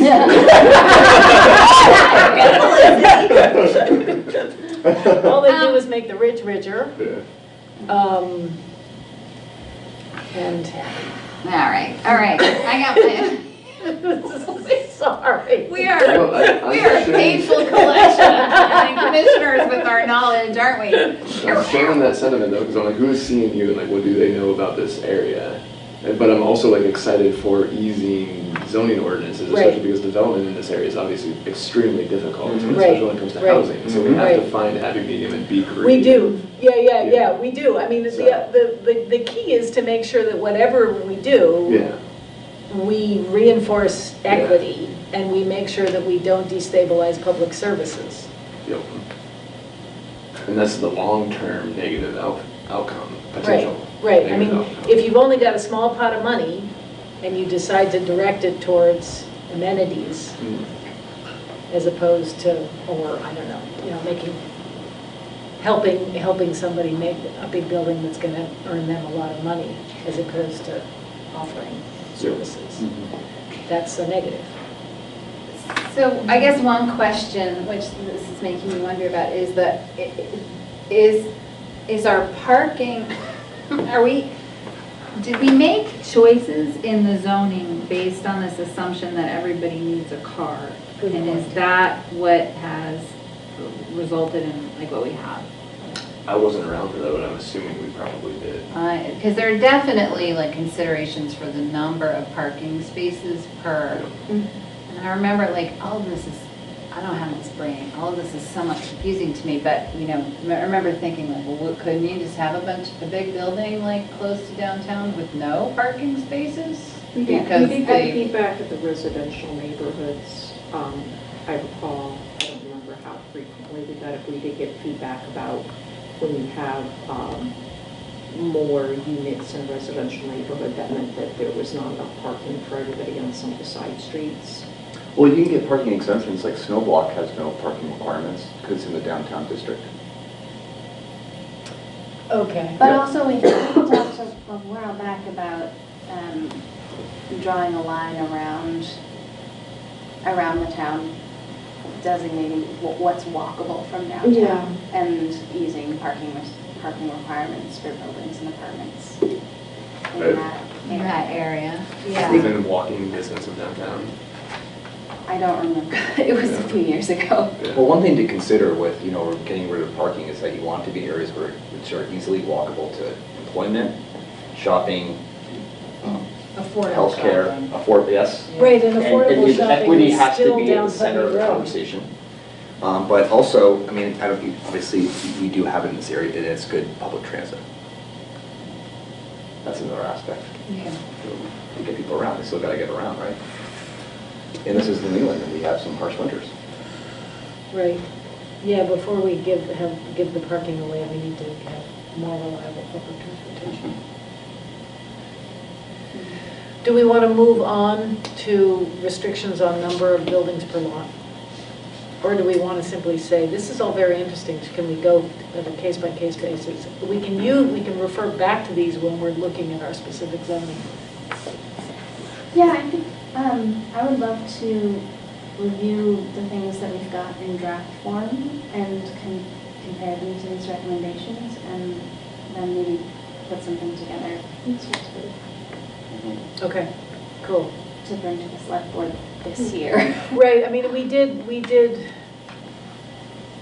we were supposed to do zoning in our last meeting, and there's a reason we're not doing it in this meeting, and I can't remember what it is. But anyway, there was a reason. And it was a good one. So we can presumably do zoning again. We should be doing it again in our next meeting. And it is all, the stuff is all in Google Drive, so we can review it, so we're good to go next time. Just to finish up that last section, I think it's interesting that they bring up, let me scroll up a little bit, that they have, you referenced it, Felicity, and they use that word crude about our zoning. Yeah. About how we have redundancy, abstract redundancy, sort of, with the bulk of buildings is regulated, the floor area to lot area is regulated, the percentage coverage is regulated, and they feel like some of those can be dropped off, I think. So it's interesting to think about sometimes when, because we bring this up with other things like oh, should we just unrestrict that? And then other people chime in saying, well, we have that covered with the stormwater regs, and we have that covered with the buffer regs, and we have that covered with the landscaping regs. So they're kind of echoing something that I've felt sometimes when I hear all that, which is we do have too many fingers pointing at the same thing. Yeah. Some They just cases. have a fun choice of words. And this, fingers pointing. No, they do. Oh, that's yeah. funny too. this Is brings that a us phrase? I just came up with it. another question about, we said that we wanted to regularly, maybe like every year, meet with the DRB to see how Yeah. things were going with them. Time flies when you're having fun, Yeah, right? so it's getting to be around time when we Oh should my do that God. again. Yeah. Because I think their experience of having to deal with these regulations would really help us with them. Well, Sue brought us that piece of paper with 4 proposals from them, / Brian Mhm. and or Brian. So that was kind of that, right? Right. One way.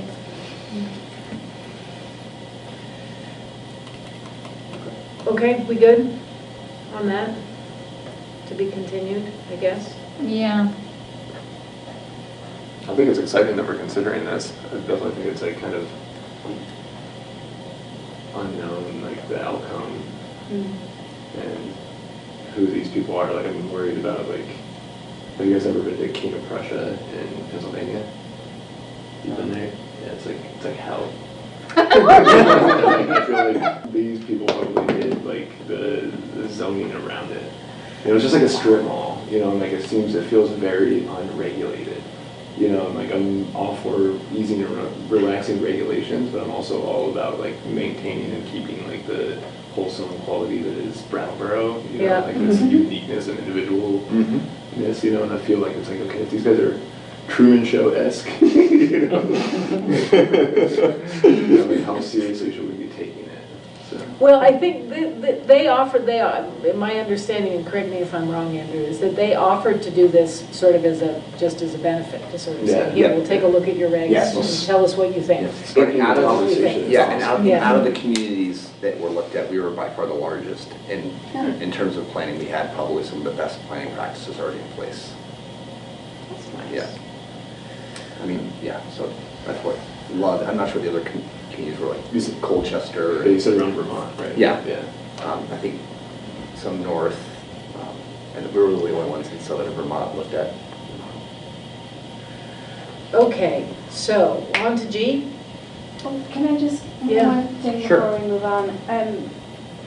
I'm just curious if, you know, the need for housing density and walkability is something that,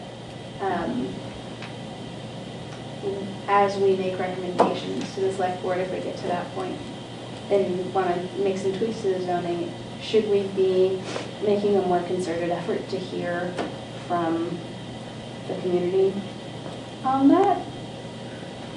About, yeah, you mean about walkability? About both walkability and I think density in the housing. I know we had talked about a few months ago extending the zoning that allowed for the Red Clover Commons up on Canal Street and extending that into that neighborhood area so that there could be more apartment building type zoning in that area. And we sort of talked around it, and then, I mean, we decided as a group that we didn't want to do that, but yeah, I don't know, it just seems like it might be really helpful to hear a wider perspective on. Well, if we do make any recommendations to the select board, we have to get public comment. Yeah, public hearings. So we get public comments, and then we send it to the select board, and they get public comments. So there are 2 opportunities. So, I mean, I think as soon as we've got that parcel of stuff, we should make people aware that that's what we're talking about and invite them to come. I definitely don't think we should do this without people being aware. Yeah. And it would, I mean, we have walkability would be good, because one person's walkability is another person's inaccessibility. So it seems like we ought to really understand how we measure walkability.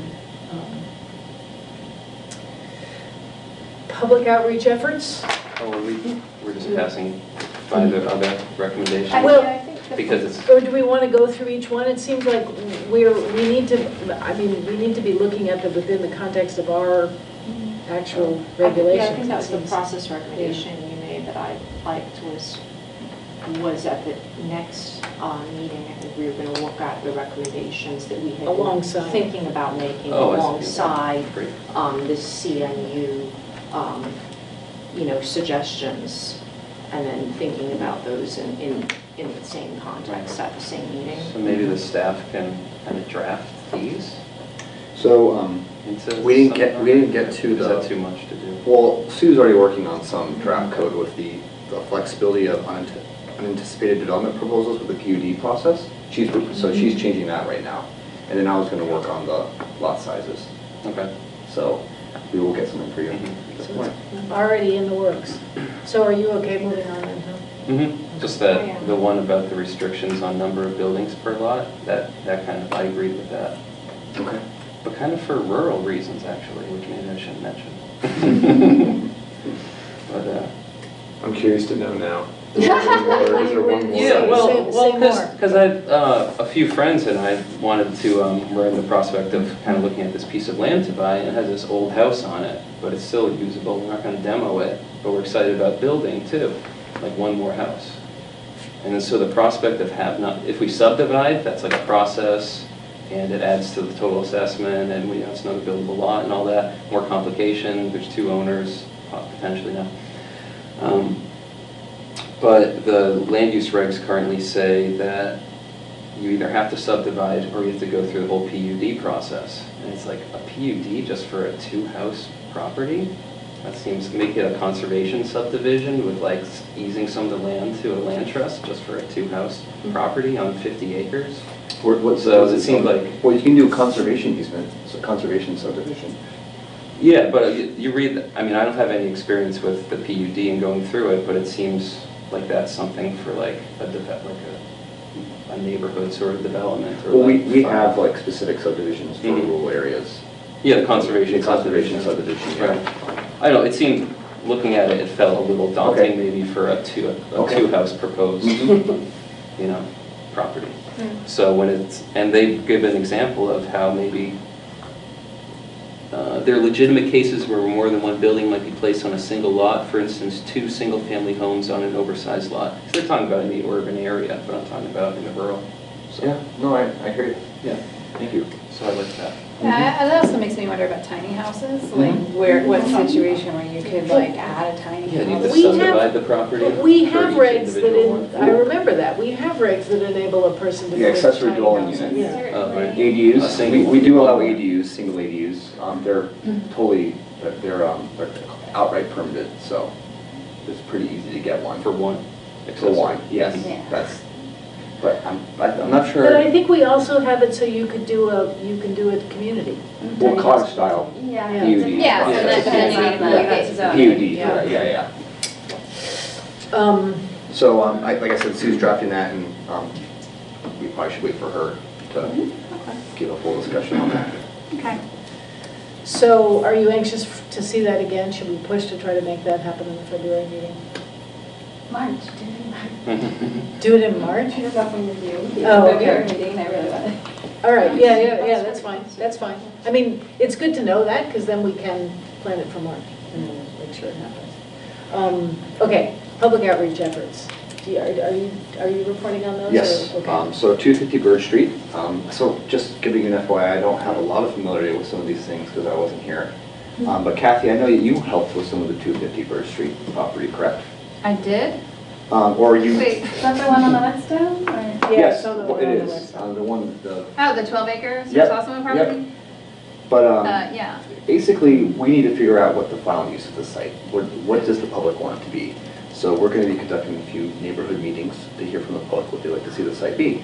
And some of the ideas brought up so far are passive recreation and wetland nursery. Ooh. So what I do by the public. Wetland nursery? Yeah, and also conversations with the Conservation Commission, and that which leads me that they are also very eager to work on this project. So they're wondering if they could be kind of, So what's the partners, status or of they the- even, oh, sorry, go on. No, I don't want to interrupt you. They are also wondering if you could push this to them and they could be the lead, but they're very excited about this project. So Who was against our Conservation Commission? Okay. In any way, they could either work jointly, CC becomes a lead, or they would all just report to us, to this commission, or any other ideas. But they wanted to make sure that I brought it up. So tell us what it is, I mean, what, if we were to, if they would be the lead, what would they be leading on? Just the public outreach process and the Okay. planning process for the site, for the remainder of processes that need to be done. Is there a reason why we wouldn't do that? If they're excited about it, if Yeah. somebody's excited about it, why I'm would excited. why would we? It's good. Does their leadership preclude uses other than conservation-related uses? Good question. Well, can you rephrase that another way? If they're leading it, does that mean they're gonna focus on conservation-based uses rather than any other public recreation or other? Well, in the end, it's the will of the public who should have the say what it's gonna be, so I would maybe know them. But, I mean, we gotta remember that they are gonna see in a conservation lens. Yeah. But they're doing the public outreach. They're doing the public outreach. They would be just being involved in that aspect. But again, one of the other ideas is that they could still, or staff could report to you on what's going on. You would still be involved. Do you know what the status of that site is? So it was the River Conservancy. They still own it. They had taken ownership Yeah, of it. and the There was goal some is to have, contamination that needed to be exactly. We taken had some off. EPA grant money that helped fund the whole planning process, and that there is a goal that the town will become the owner of the property, Right, so we can after do some that sort of cleanup process exactly. Which I think, the last time I talked to Steve Libby, I think may happen this coming field season, this summer. That's faster than I thought. I think everything's in place. One question is, I'm pretty sure, maybe I should make that assumption, when it transfers ownership from Vermont River Conservancy to the town, it probably comes with some easements on it. Yes. Which likely, I'm guessing, include some, river corridor, floodplain, and recreational access. That's the easement that's got to be worked out. Yeah, so, but I think that if we're going forward with a public outreach process, there's two pieces of this, right? There's the kind of legal transition of the land from one owner to another.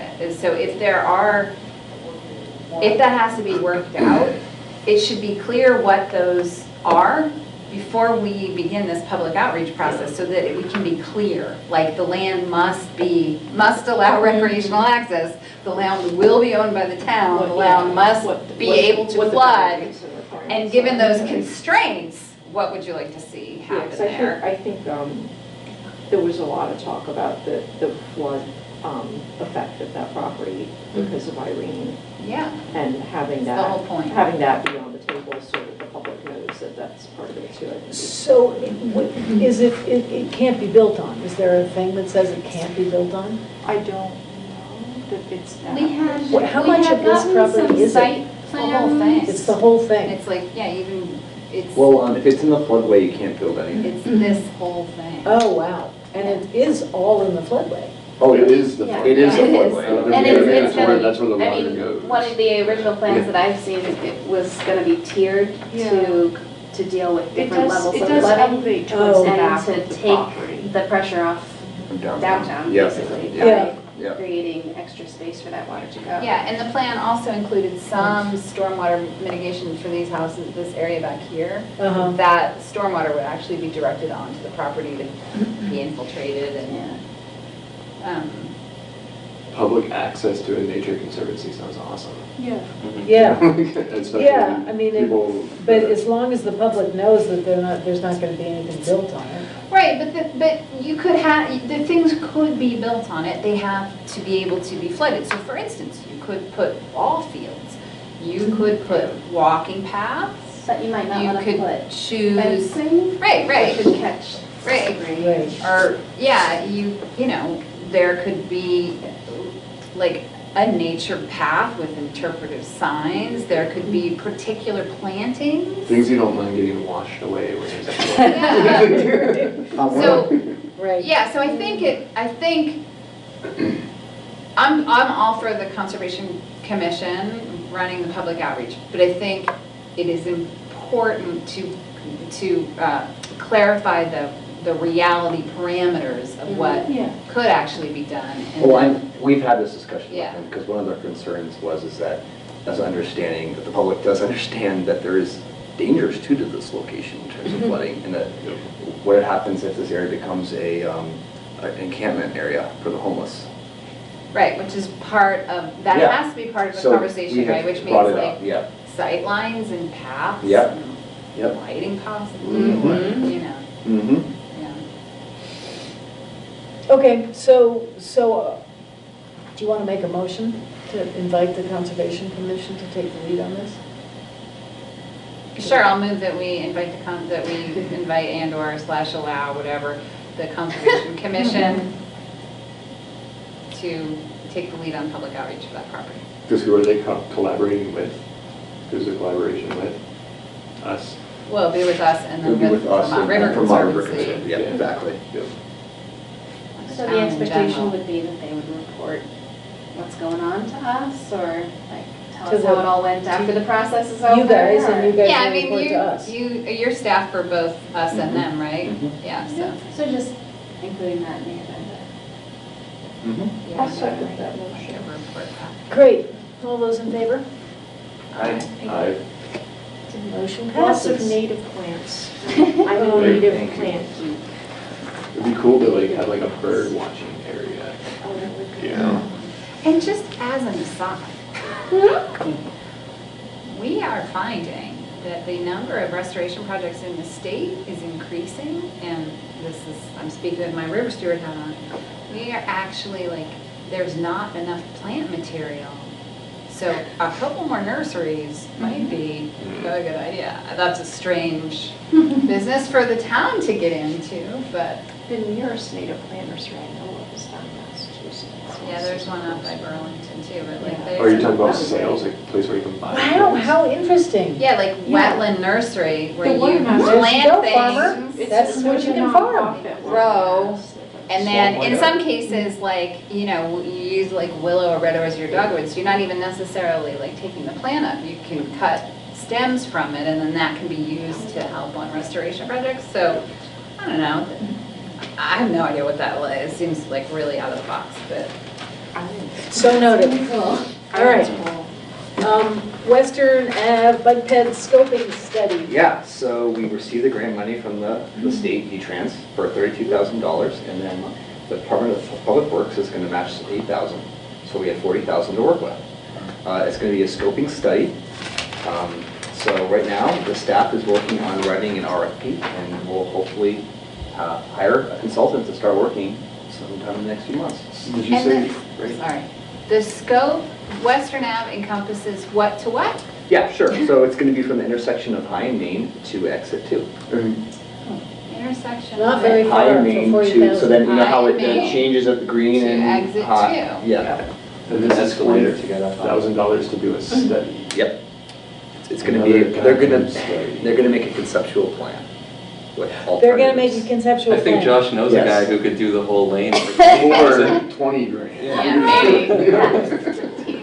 Get out, do you really? Just some holiday night he's so at sick of 1 a.m. studies. Wait, so is that, what are the have to, parameters I of the $40,000? Like, what are the limitations? Can any of it be used for implementation, or like, what, is it study, is it Yeah, marketing please. outreach? I'll give you a Let's whole give- rundown Let's of what it give is. 15 for study and the rest to do. So the outcome of this process will be an identification and prioritization of improvements, a public involvement process to ensure local input in support of projects, an assessment of historic, archaeological, and environmental constraints, clear written documentation of project issues and overall feasibility, a complete preliminary cost estimate for further engineering, project administration and construction, and then a final report.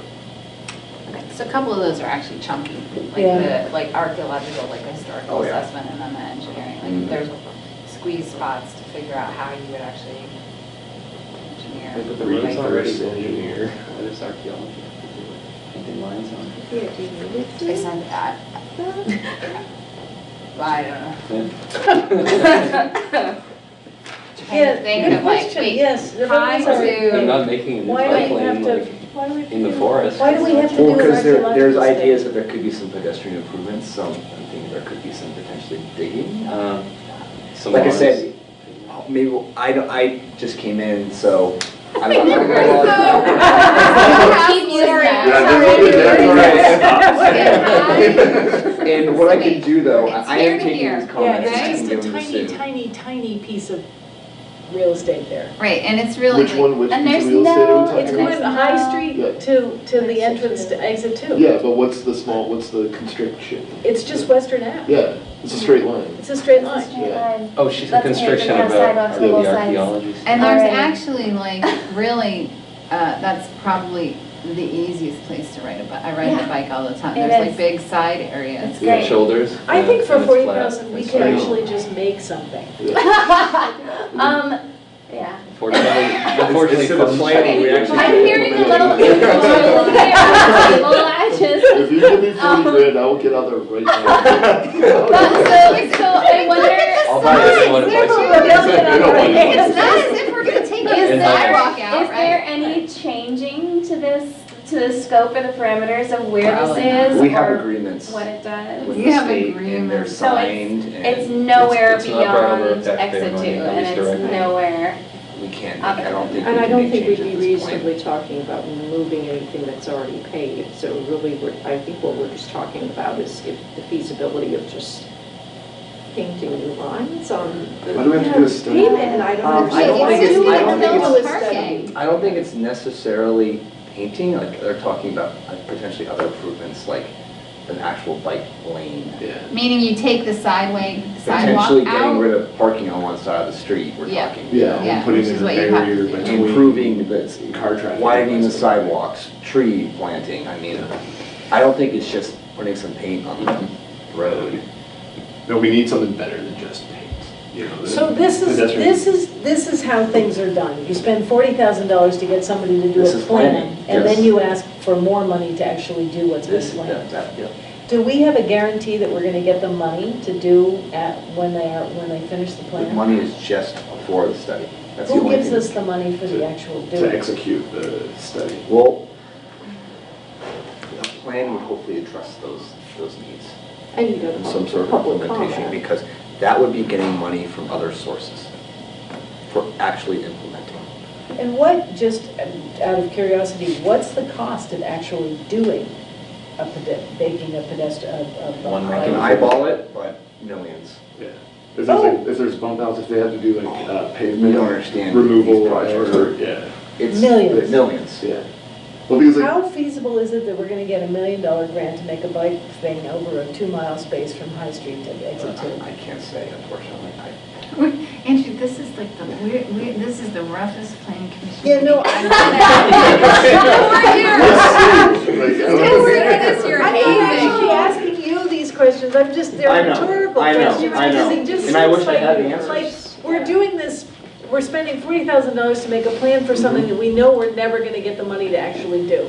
That just Yeah. seems a little silly.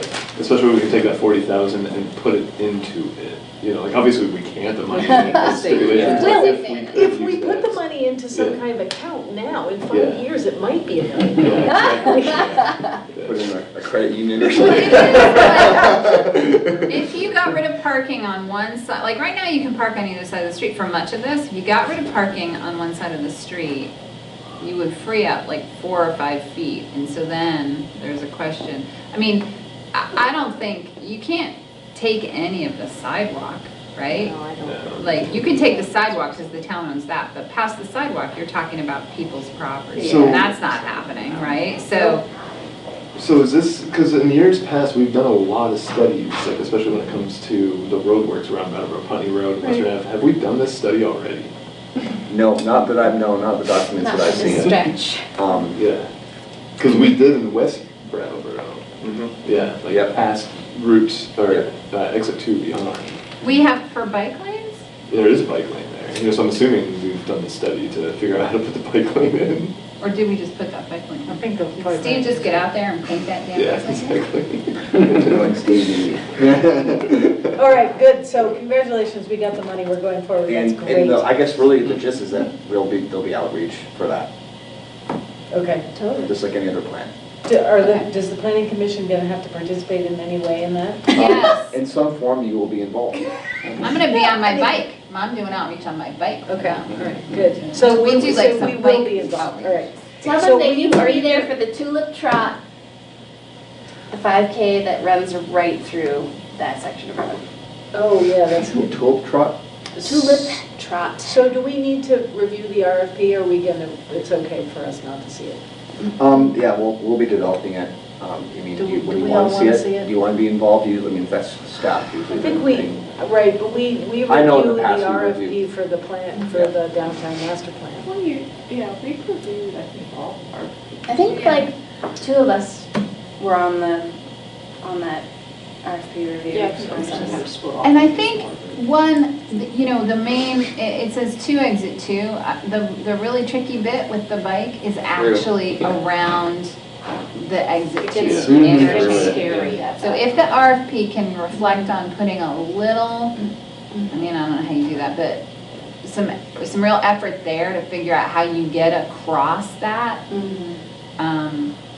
Right now, if I'm with the kiddo, we cross the street, we come up, we cross back, it's like, for me, I just drive with the traffic through there,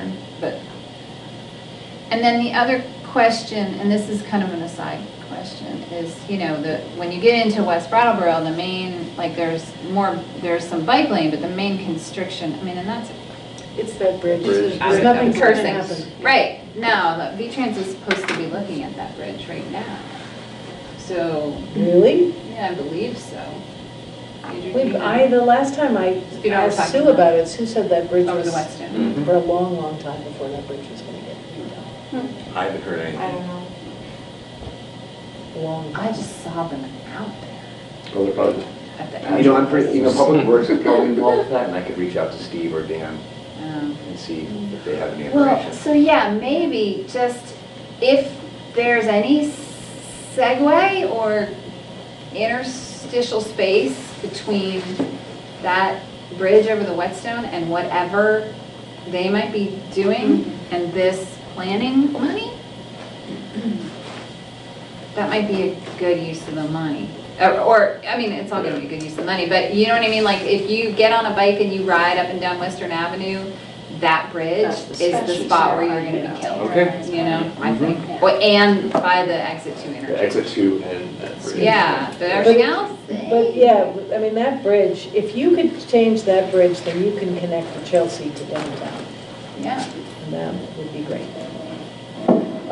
Okay, so bike ped plan? Say, Kate. What's that? Another bike plan. So we were approached by, actually Prudence, one of the groups she's part of, there's a bike club in town. And we were approached by her and Barbara, who owns the bike shop downtown. I forgot her last name. It's very, Hi guys. you know what I'm talking about? Yeah, thank Barbara you. Welch. Thank you. Yep. And they would like to see an official mobility plan for the town. Another plan, Josh. Well, that makes sense though, because we Yeah. haven't done that Yeah, before. this would be not just, this wouldn't be a region, this wouldn't be the whole town wide. And not just bike, but also pedestrian facilities as well. So So that goes to walkability too. so right? exactly, so mobility, bike ped, who knows what we'll call it, but it'll be done in-house. I'll be doing a lot of it the next 6 to 9 months. Basically just to do current conditions, needs, bike counts, collecting data. It's gonna take a while to do this in-house, but I wanted to bring it up that we will be engaging in a study. Could you please talk to moms who push strollers around? Sure. Thank Of you. Flag them down. I mean, there's a moms group, several moms. Oh, groups, there but is. That was like, Cool. Because are we also talking about safety with walkability? Because this town is That's gonna be an aspect. incredibly unsafe to walk in, or even more bicycle in. And we need to figure that out. Like, there's some major issues going on right now, and it's disgusting. And hopefully in this, there's this plan, there's something to be said about safety and how to keep people safe, how to keep pedestrians safe. So.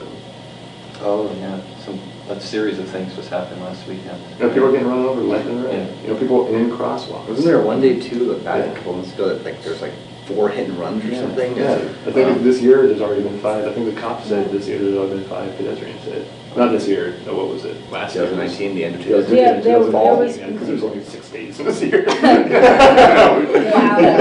So 2019. Yeah. I feel like it was more than that though. I feel like there were a couple of years ago, there were 3 fatalities. Yeah. Well, I think that's over a few years. I think it just felt really close together. That will definitely be addressed.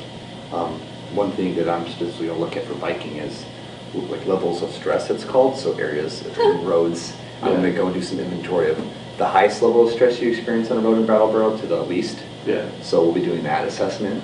And I can also, How do you do that? Like, you get on your bike and you like, your heart rate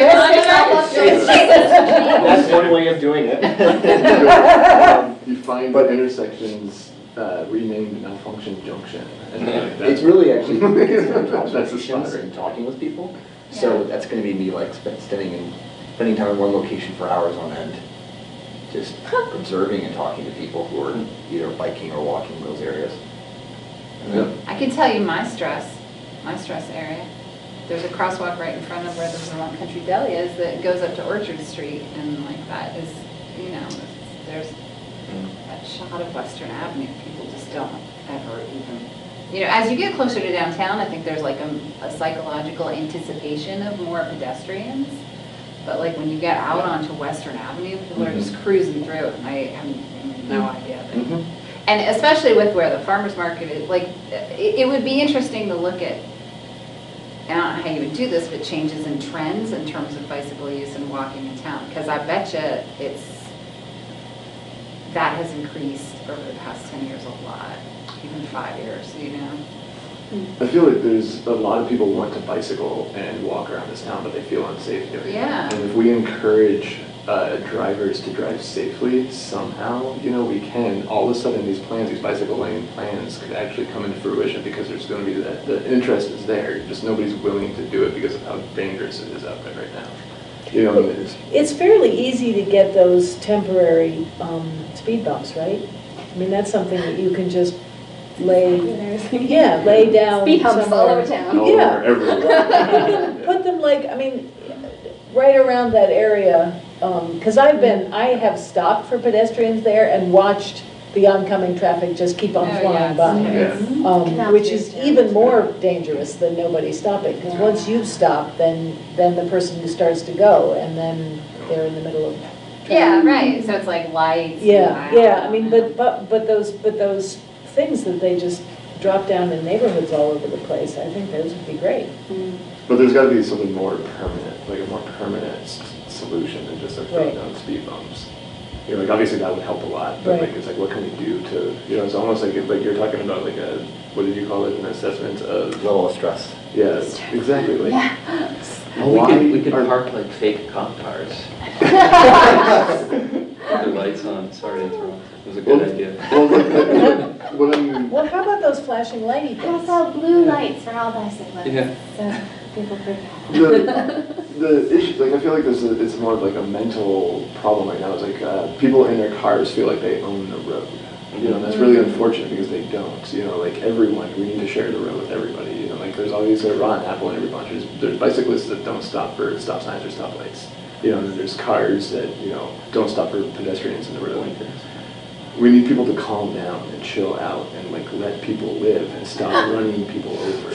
You know, and so like how do we do that? Like I don't think temporary speed bumps are the No, but solution. we can do it. I mean, But depending permanent upon speed your bumps, thing. what, you Permanent know, it's speed like where bumps you're like, and you're a entering population town now, calm down. It's all the state highways though, which I bet there's even restrictions on things like that. Well, the West Brattleboro Association has Yeah, asked somebody, I don't know if it was the planning commission, but somewhere, we petitioned the state to reduce the speed limit on not Putney Road, on Western Ave, on Route 9, through West Brattleboro, to 35. So at least, But it's not? yeah, it's not. So at least that would help. I mean, the idea is that people have to go slower, the speed limit is slower. But there's also the psychological things, like there's painting of the streets that cause Right. people to slow down, and there's different. Except for bodies don't. Like human bodies don't cause people to slow down. No. Have you guys seen the video that just went around of the guy getting hit by? No, it's this horrible video of the guy right at the co-op crossing the street at a crosswalk. He waited for one car and then he went and walked. He's walking across the street and a car came flying up through Malfunction Junction and just hit him. He flew over the hood. And you guys haven't seen this video? No. Yeah, no, it's like it was on like MSNBC and everything. Like it made like big news. Yeah. Right here in town. Yeah, right at the co-op. Yeah, and he's like a young guy, like he's probably like 28 or 30 or something. I don't know. Is he okay? He was like, he walked away somehow, you know, and it's like that's happening more and more often, and the guy did absolutely nothing wrong. And then when you read the comments, which unfortunately I hate reading comments. But you're compelled to do it. Yeah, well, because it's like I'm curious to see what people's, you know, like what public perception is, and the public perception is that the car driver was in the right, didn't do anything wrong. And it's like, no, they did everything wrong. You know, they ran that guy over in the crosswalk. You know, so like I don't know if there's any like recourse for the car driver. Like, if Was the light green? There's no light. It's at a crosswalk. Right by South Main, where South Main goes up. And then Main Street's that crosswalk right going towards, like, the- He was in a crosswalk, so you can't run over somebody in a crosswalk. You're supposed to run and pull over regardless. Exactly. No, but I think people wait at the light and they're like, oh, and then they kind of Car drivers make excuses the entire time, and it's like there's no excuse. You know, this guy did everything right. You know, he got run over by a car. You know, and it's like that's what needs to fundamentally change. Hopefully, I don't know how or what that is. You know, but like people are being run over. So what I'm getting at is that this plan should really address the overall safety of bike and pedestrian, and bicyclists and pedestrians. Absolutely. That should be one of the, do you want that to be kind of like? I'd like to hear what Barbara has to say. Okay. You know, like if, I wonder if Barbara's concern is safety, or if she's just excited to get them in place. Well, the next step is to meet with this group. We're going to have some conversations. I would suggest also that maybe if there's money from the state to do more work about public outreach to alert people to safe driving habits. Well, like it's almost to the That would point, be useful. like of how bad of drivers people are. Like I feel like people aren't like taking driver safety courses anymore. Like how do people get licenses? You know, like how are people like driving so erratically? I think, you know, once you get in the car, you're in I'm reflecting on my own driving, mindset which could be really bad driving depending, right? I think you actually need the visual psychological tricks on the street. Yeah. Speed bumps and lights and things. And those flashy to, like, things cause you to by the elementary different. school. Yeah. Well, I see it. Yeah, it helps. It helps. The thing though is when you have that person that just got out of work and they're frustrated and they just want to get home and they're flying down the road in their huge truck and they're barreling through those speed bumps like they're nothing. You know? There's a bicyclist right there and they're not looking at the bicyclist. You know, that person's gonna get run over. So like one of my fears, like we need bike lanes.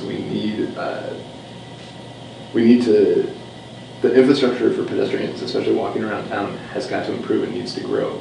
But I'm worried that like as we improve bike lanes and like as these improvements happen, more and more people are going to be getting hurt, not at their fault, you know, at the fault of the automobile operator.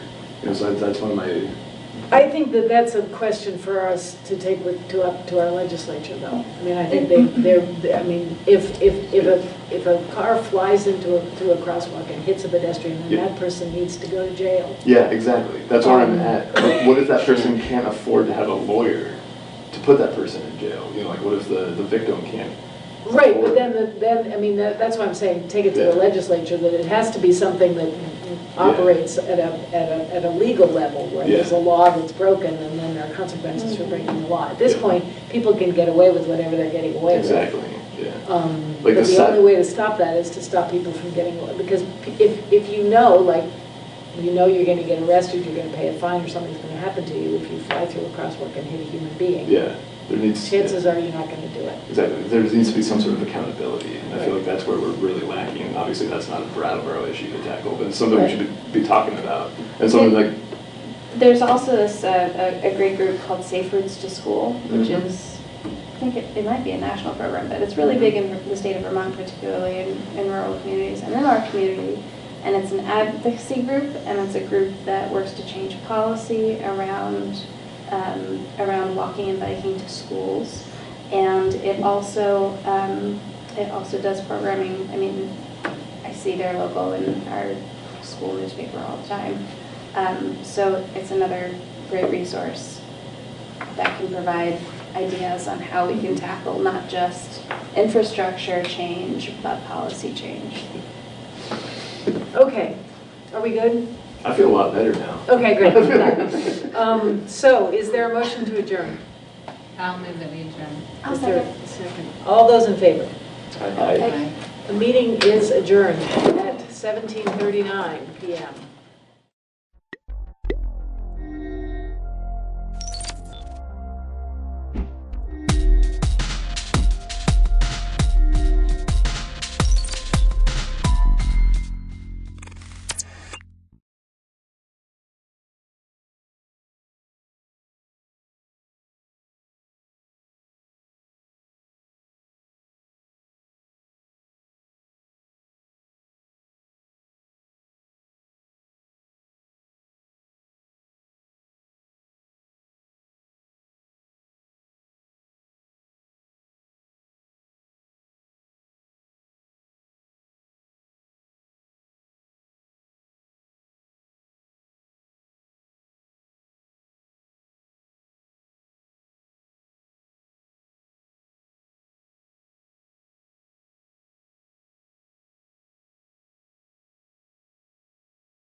4:34, if David is up and ready. Here, if you would like these. So we've got clerk's report, which is the, oh, I'm sorry, I have 2 things to add to the agenda. Forgot about, thank you, sorry. Full 3 minutes has passed and I forgot that. So we need to add, under new business, we will add resignation, or is that plural? Resignation, and then we will add new insurance regulations. All right. So those will be under new. So this is actual SU meeting? Yes, we are the SU tonight. Okay, so now on to clerk's report. We've got the approval of minutes of December 27th. So moved. Do we have a second? Second. Any questions or comments? I think I did read them over. Oh, it's been a whole, almost 12 days since we met. All right, seeing none, all those in favor of accepting the minutes of December 27th, say aye. Aye. Any opposed or abstentions? Okay, minutes are passed. Welcome to everyone here. Committee reports, we have none. So now we have warrants and payroll. So we have warrant, you want to? I can make a motion so that. There you go. I move that we approve the warrants of December 27th, 2019, the amount of $419,714.32, and the payroll from December 20th in the amount of $451,046.14. Is there a second? I'll second if you like. Go ahead. Okay. Any comments, questions? Anything to discuss on those? Okay, all those in favor of passing the warrants as moved, say aye. Aye. Any opposed or abstentions? Okay, warrants are done. Why don't we move on to the resignation? Give Kelly a chance to. Okay, dear Lyle, Wyndham Southeast has been an amazing place to work for the past 13 years. I never expected to be in this position as long as I have been. It is a testament to the exceptional colleagues I have had the opportunity to work with every day. Even through the challenging times, I know we are all working in the best interest of students. My ability to lead in these ever-changing times has required me to learn from students, parents, and colleagues, as well as state and national experts. As an educational system, we make every effort to be ahead of the curve as to how we serve students with disabilities with learning challenges. There are students I have known from preschool to graduation. Not many special education directors have been with kids for that long. It has been an honor to see students graduate after their years of very hard work to achieve. They did it with guidance, strength, and grace. With this, I formally state I will retire at the end of the school year, June 30, 2020. I will work with you, Shelley, Joe, school administrators, and the board for a smooth transition to a new director of special education. I will miss daily engagement with amazing special education teachers and related service providers. They are the backbone of our services and advocacy for students. We are fortunate to have dedicated, well-versed educators supporting our students. I know I leave the students in good hands. With respect and gratitude, Marisa Duncan Hawley. Feared that about the second line. It wasn't looking good no matter how you sliced it by the second line. Took me about 6 lines. Yeah, about special ed to catch on. So I'm not moving it. What did you say no? Well, I keep wanting to do that and see what happens. So many opportunities. July 1, you're going to be in trouble. In which case then, it was with deep regret and great respect that I move we approve the resignation of Marisa Duncan Hawley. Can we add a few more with deep regret and unfortunately, and all right, I will regretfully second that. All those unfortunately in favor? All those who have to vote in favor. Aye. Aye. All those who would really like to say no. Aye. So, obviously, I've worked really closely with Marisa, and I won't be here to miss her anyway. We may have plans. Package deal, wait a minute. We may have plans. Maybe that's why she's leaving. You guys are gonna be out having lunch. I'm gonna party with you too. So, at this point, I just want to suggest that this be my process for moving ahead. I know we have at least one candidate internally interested, possibly more than one. I would like to convene a group of a board member, a teacher, an administrator, Frank, myself, and advertise internally first. If that group interviews the internal candidates and decides, no, we need to go beyond that, then we would put it out there. My concern is with a new superintendent, you may not want a brand new special education director at the same time. And an internal candidate, if the one that I'm thinking of applies, is well-versed in Vermont law, special education law, all of our schools. So that is my proposal for moving ahead with replacing this person. Thoughts? Well, I think your reasoning is really sound.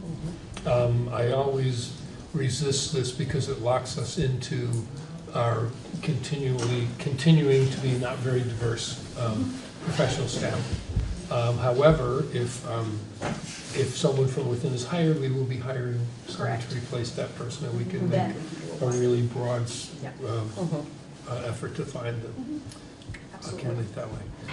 Yeah, so really. So I would move that, because we can discuss it, I would move that we accept the recommendation of administration with the understanding that if an internal candidate is hired, we will do a wide search for the replacement for the internal candidate. I don't want to make this the longest motion in America. We've got a gold star for that. No, and I would agree with. Do you want that in the motion, Christina? Because we're all, I it's not like think we're going to forget. I just think it's clear to have. I'm starting to forget. I was going to say, I'm in the forgetful, so. 55, I'm forgetting most things going on. Yeah, there's a little bit going on right now, and I think it's also helpful in that motion, because I very much agree with you. I like to open the search, but under this circumstance, it was really good logic to me, so I just think it's helpful to have that understanding that is, that's how we're working this, that the position we open will be a full-on search. No, I think with everything going on with Act 173 and all the changes, let's not rock too many boats. Yeah. And that would be a boat that really needs to be as solid and as possible. All right, any more discussion? Do you have your, if you need me to second it, I will second it. Thanks.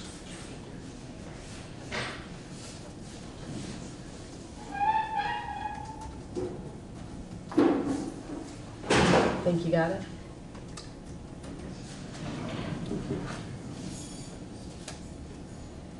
I will. Okay. We can. All right, all those in favor of the motion as stated, say aye. Aye. Any opposed or abstentions? Okay. Any idea on a timeline? I would prefer to move on this, so Yes. my next question to you is, one of you willing to sit in the interview process? Can we pick Kelly or Tim? It shouldn't take more than a day, because Okay. I don't anticipate lots of internal candidates for this. Okay. But it is possible there could be 2 to 3. Okay. I could, or Well, are you? Tim and Kelly both have, Kelly has a job, Tim has kids. So, and you have a job. And You have a job. What do you do Yeah, every day? Yeah, I can do it. You can do it? Okay, If you thank promise you. one. Thank you very much. Thank you. I will be in touch with you, David. Thank you. That's it, right, for retirements? Yeah, she said 1 and that's it. Yes, Now, for the SD. we have for the year. A whole bunch.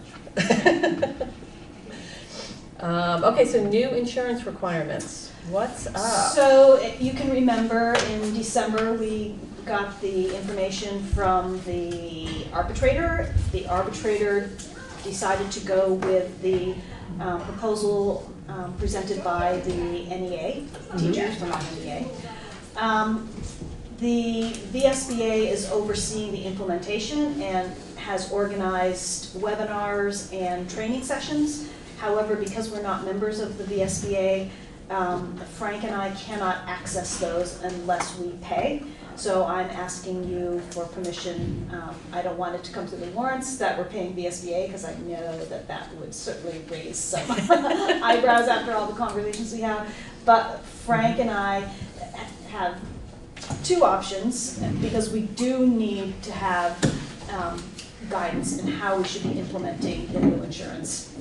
So we can either pay the VSBA, so Frank and I are eligible to do the webinars and trainings, or you can say no money to VSBA. We can contact our attorney and ask our attorney to go in sort of the back door and try to figure that out. So this is a state mandated change. Yes. And the only way to get access is to pay a private organization. The only way we can get specific answers. So questions that we have right now are questions around domestic partners, because it didn't spell that out clearly. Third party, for instance, HRA, HSA, third party administrators, that's not been clear. So we have a number of questions like that. And there's no one at the state who can answer these? I called Sue Seglowski, and she said, you have two options. And those are the two I just said. Pay the VSBA. I think it's like $450, and then anybody can go who wants, so it's like a per head basis. Okay. And I think we talked about this, that there are things that we're gonna use in the VSBA and we pay for them. So. Which I'm fine if it is, we have a new way to train staff on X, Y, and Z. When the state is forcing us to do this change and then pushing us down a pathway to say, and you have to pay somebody else, that gets me a little annoyed. But I realize I will get off my soapbox. I'll step on that. Okay. No, and in this case, it's really not even related to VSBA as the astonishing ability of the state to continue to provide unfunded mandates. And in this case, but I think before we make before we pay anybody, we contact the agency and the Secretary of State's office and ask them what supports are there. And I also would think that the Business Managers Association would have some expertise, in the Superintendent's Association as well. Yeah. I'm still paying them. And that's where I went to first. And right. I was sent to the VSBA. Which is next door. Which is next door. Down the hall, yeah, so not surprising. Karen? Jody, would you introduce yourself? Oh, Jody Normando, Dummerston. Are you saying that Brad James doesn't understand this enough to talk to him? I suspect that right now Brad James has not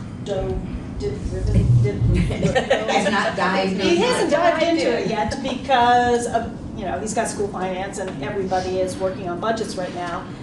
This was just presented December 15. And I don't know if he is aware of the intricacies involved with all of a sudden we have a new insurance. We're concerned because a mistake in insurance, as you know, can cost us huge penalties. Mm-hmm. So we want to make sure that we are doing what we are required to do. Sean Murphy, yeah, I just have a question. If we paid this $400 so the webinar could be $480, yep. $480. Yep. Would we have to pay that if we were a member of the VSBA? No. We would not.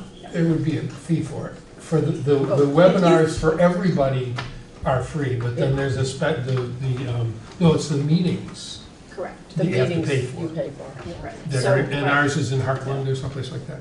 They're all over. Yeah, well, they're all over the state. Closest to us. But the webinar that you were interested in being able to take a bill yourself is $480. Mm-hmm. If we were a member of the VSBA, we would not have to pay that $480. Correct. If we paid our $9,000 dues, we would get the webinar for free. Right. And I would have access to McNeil, whatever, which is the attorney that is overseeing the whole implementation. So the attorney who's overseeing the state mandated change is held hostage, or the gatekeeper is the VSBA, and we have to pay them to get through. Okay. And what about VHI and Bismarck? I mean, I master have not centers. asked, but I assume that they have to know They are the this. people that are supposed to, we're paying to help us, that we pay to handle our insurance, otherwise we could do it through Richards and not have to talk about this. So, I can find out. The webinar's tomorrow, so I will miss it. I guess I would move Yeah. that we Yeah. authorize you to pay the 480 or 480. Yeah, and you don't need additional stress or Frank either, Yeah, just yeah. because of this. Yeah. Yeah. Yeah. And I'll call these people and, Okay, that'd be and great. see what they're up to. I would love to know that answer. So I move we authorize you to spend $480 for the VSBA Health Insurance Regulation webinar. I'll second that. Any other discussion? How much was it, 480? 480. Or do you want to say up to 500 in case there's some bizarre thing, or are you good with 480? Good with 480. Okay, 480. Negotiate a deal. Tell them that's all we got. All right, all those in favor? Signify by saying aye. Aye. Aye. Any opposed or abstentions? Okay. All right, so now on to the real meat of stuff, and we'll try to get this done so you guys can have your meeting. So where we are on the superintendent search update. So the survey has, I believe as of today, what day is it? It is Wednesday, maybe it was yesterday, has started to be circulated. I can send you guys actually the link I've been sending should continue to work.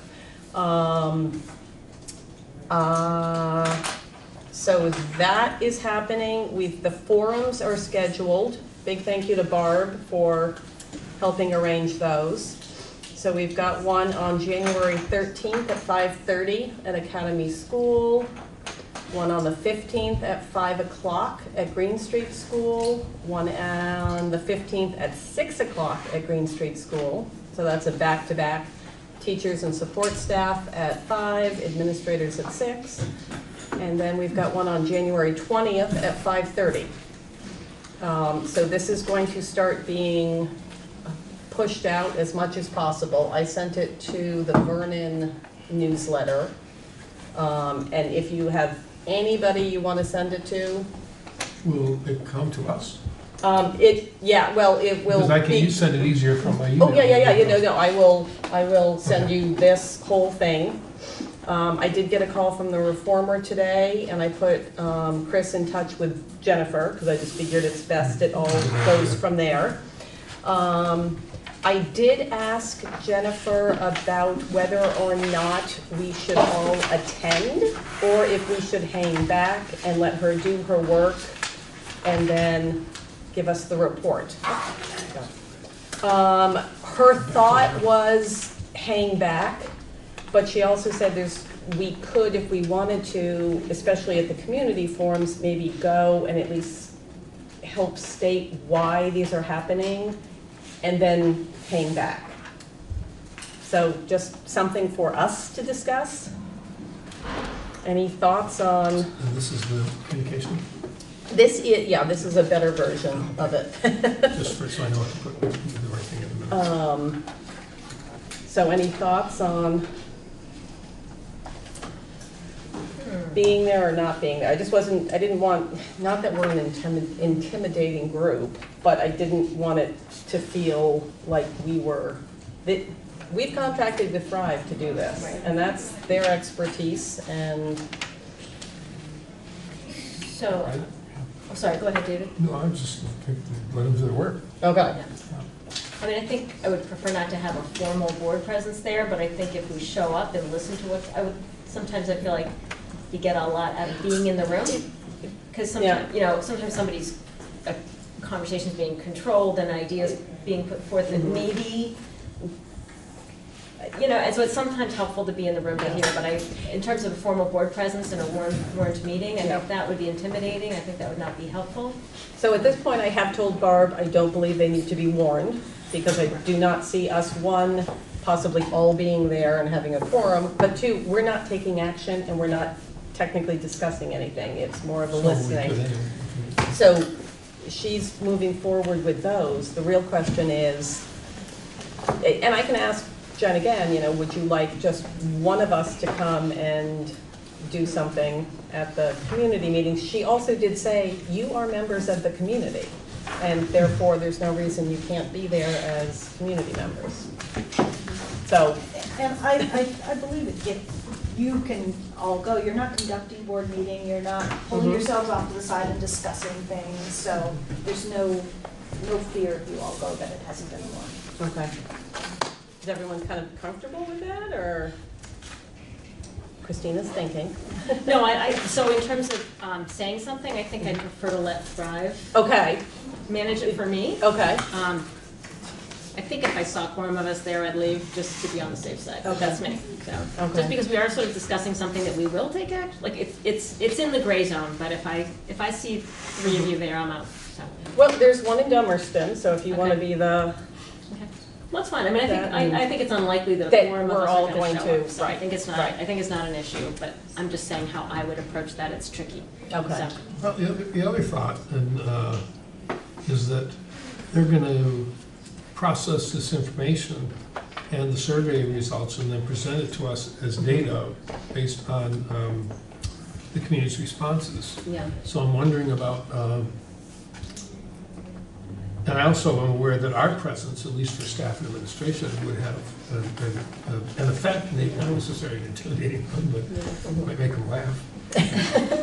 But, so I just, again, I'm curious, but I think, again, we hired them to do this for us, so I thought I would stay out. Bug it. Okay, so I will send you guys all the information, continue to chat with Jen about it, but I think have got somewhat of a consensus of we all don't feel that 5 of us need to be there, but we are welcome to attend as community members and stay apart from each other. Oh, yeah. I've got a couple questions. Sure. Jody Normando again. The survey, who's it going to go to?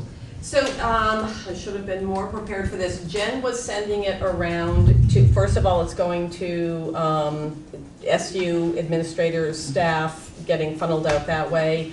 It's been sent to the Reformer. It was going to the Commons. I wish I could find this email really quickly, but she had a whole list of how we were doing this. It's going on Brattleboro Facebook pages. I've gotten it to the Vernon people, so if you've got any. Go out to. So it's something that all community members could Absolutely, fill out, yes. but we just have to know how to get it. Yep, but I can also take that entire list of everyone who's ever come to one of these meetings, and I can blast it out to them. So that might be a good start there, but that at least gets people who have come inside here. But then I think you're going to start seeing it in, newspapers. So there's also 2 ways to participate, and you can do both. You can come to a community forum, and you can talk, listen, partake that way, or you can take the online survey. You don't have to do both, but you can do both. So the 2 community meetings are the 13th and the 20th? That is correct. And the 20th is in Dummerston? The 20th is at 5:30 in Dummerston School, correct? Okay, thank you. Sure. Any other questions? Sean? Front porch forums are really good.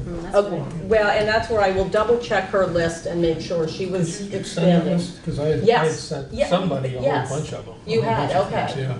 You And, did, you did. Maybe it's easier for me to find it that way. I'm not good at multitasking when computers. The town don't go. clerks all have extensive email lists and know where to know where the front porch forums and places like that. Yeah.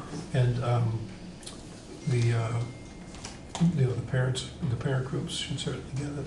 There are website or Facebook sites for all the schools, and Brattleboro has one for parents and one for the town.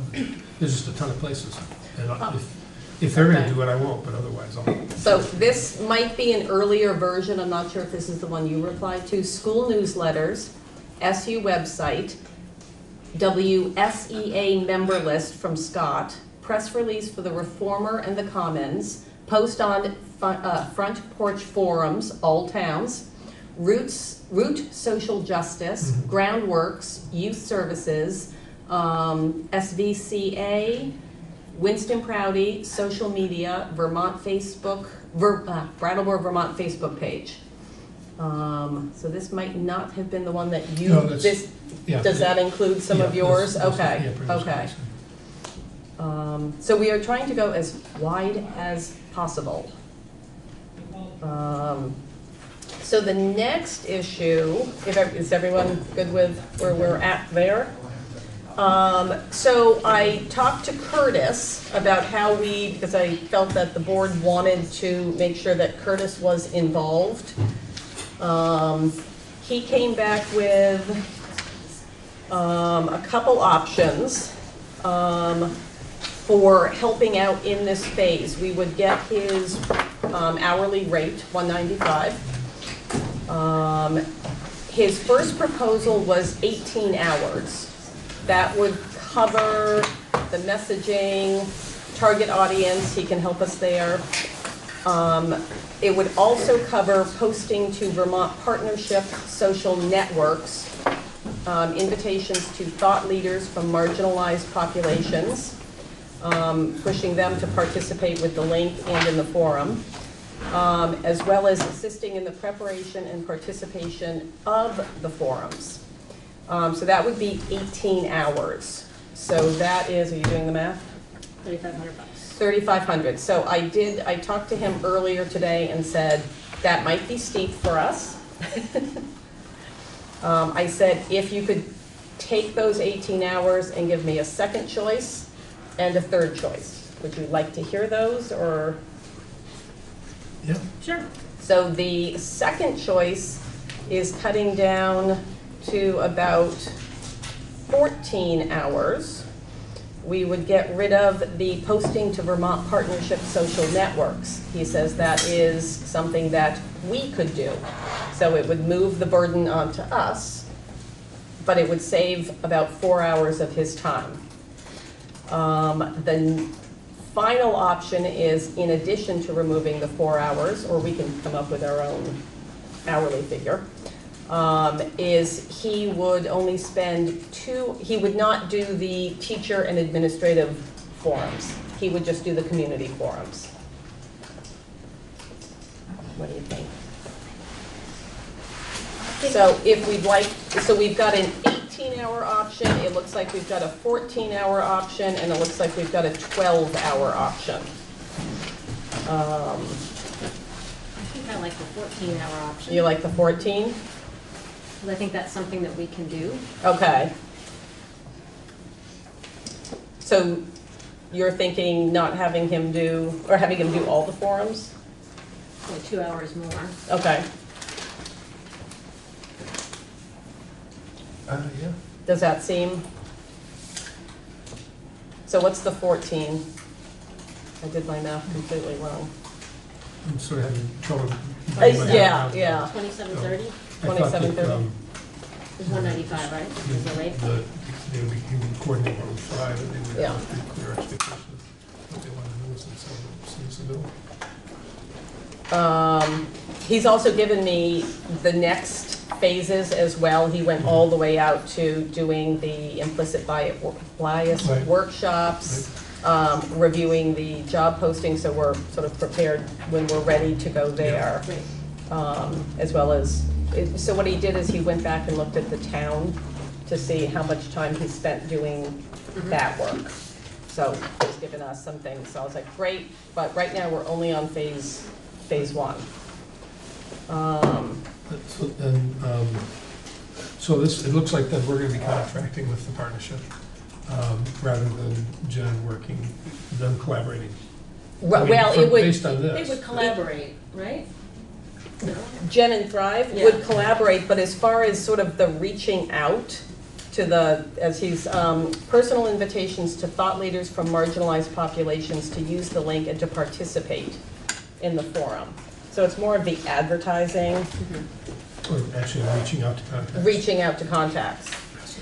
Oh, sure. Oh, Kelly, there you go. Now, here's something that I didn't discuss with him.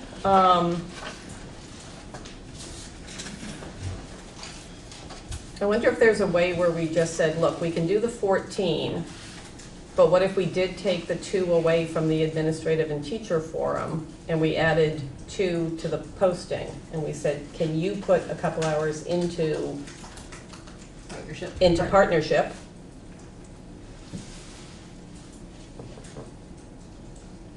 So we take 2 away from partnership and 2 away from forums. I also don't want to overly micromanage and say, Right, you can yeah. only spend 20 minutes here. It's more of the, So he would, is it, they're offering to do outreach to get people to the forums? Mhm. Okay, so the outreach to get teachers to the forums, well, no, this would be or staff? no, so that would not be what he's doing. He is doing more of the marginalized populations to use the link and get them to the forum. So we could have him focus on, I mean, that wouldn't increase teachers and staff coming Right. to forum, but it might increase Yeah, okay. parents. I thought we were talking about 2 forums and not the other 2. Well, so So he I would lost track. assist in the preparation and participation of the forums. But going to all the forums, do we want him to go to all 4, or what if we just had him go to 2? I see what you're saying. See what I'm saying? I see what you're saying. So if he went to 2 forums for 2 hours, and that's just a 2 hours, when we take 2 of those hours and say, can you use them for the personal invitations to thought leaders from marginalized populations? I think that's, Yeah, that's what we want. that's I what mean, we, we that's need. the most. Okay. Yeah, that's, we need the most output. In this phase, that's In the this most- phase. that's the And In there this may be, space. there may be, it may strike him when you get back to him that, well, since it's clear that what we're looking for is the highest possible level of engagement, that we can have another suggestion for how to Okay, adjust his time. okay. So do we want to make a motion that authorizes Carrie to engage him? Because there's still a little negotiating, but I think you know what our intent is. Yes. And we want to move forward, so could we, so based on what, could we authorize to spend up to $3,000 you to engage Curtis for up to $3,000, depending on, after you talk to him, what you think the best pathway, you don't have to spend all $3,000. Okay, okay. But however, this fine tuning with Curtis works. With the intent being the highest engagement of survey participants and attendance at community forums. Yes. Okay. Okay. So we move to authorize Carrie to Engage Curtis, engage Curtis Raymond. Vermont Partnership. Vermont Partnership.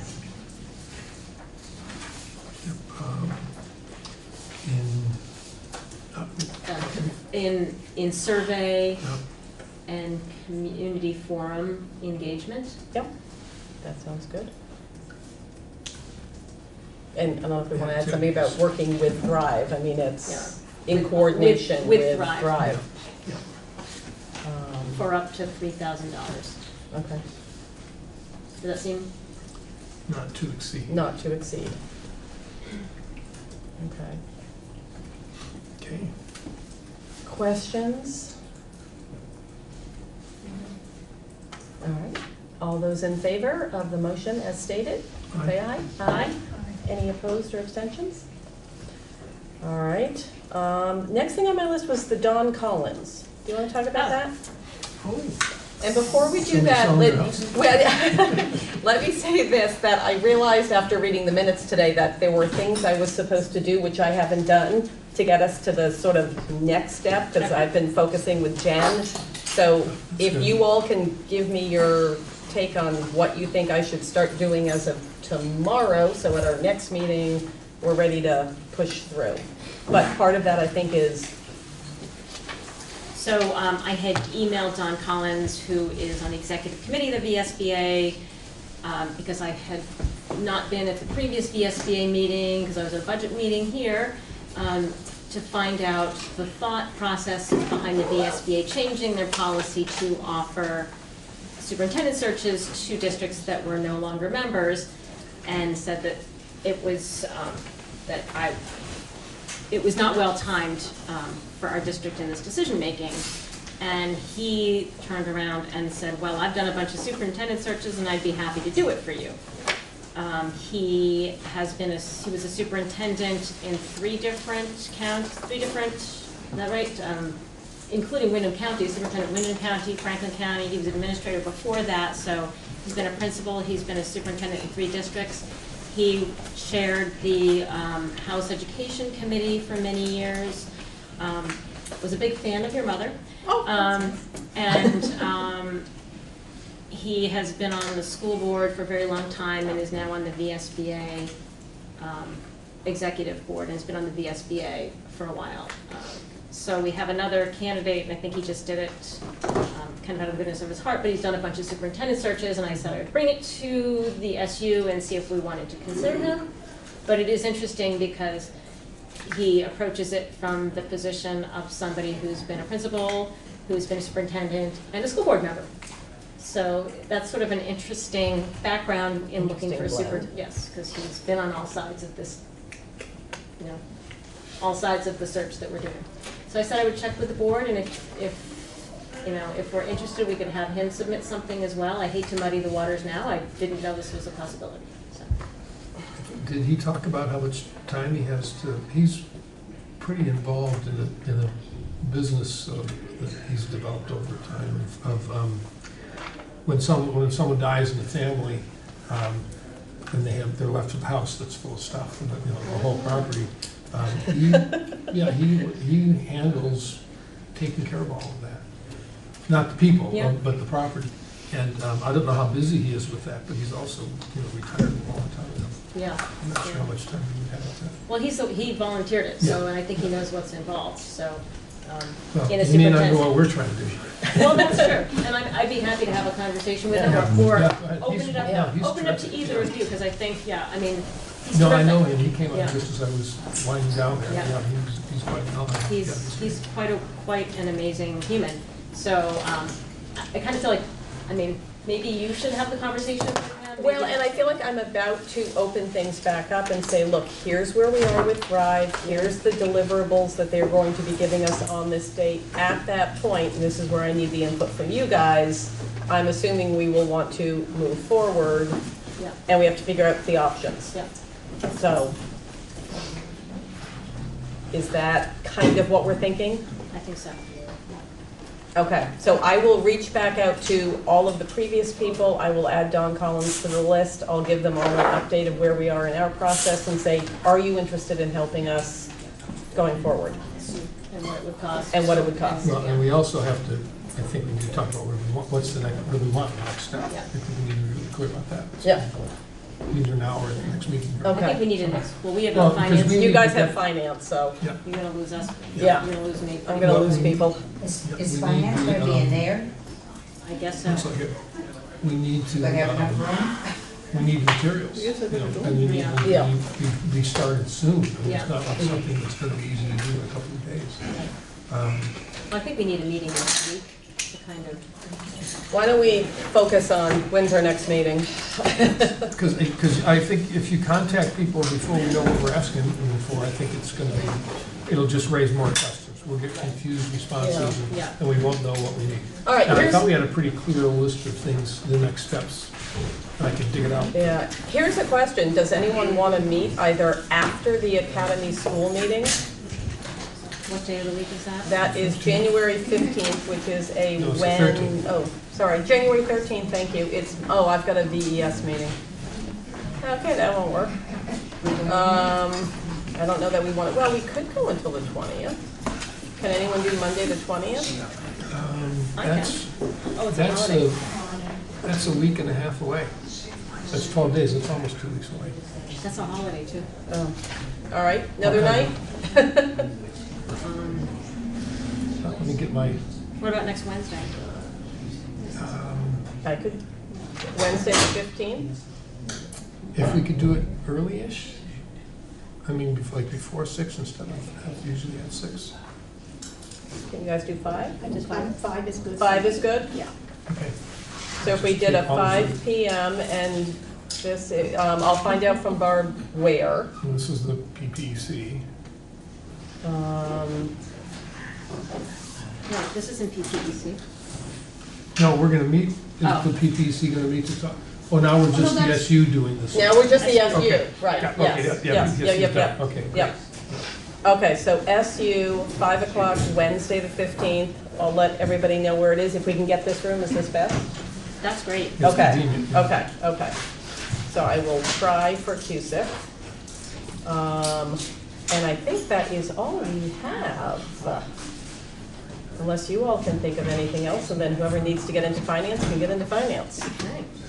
So everybody, Yeah, so you're just gonna, the only thing that's gonna happen is between now and then is you're gonna talk to Curtis.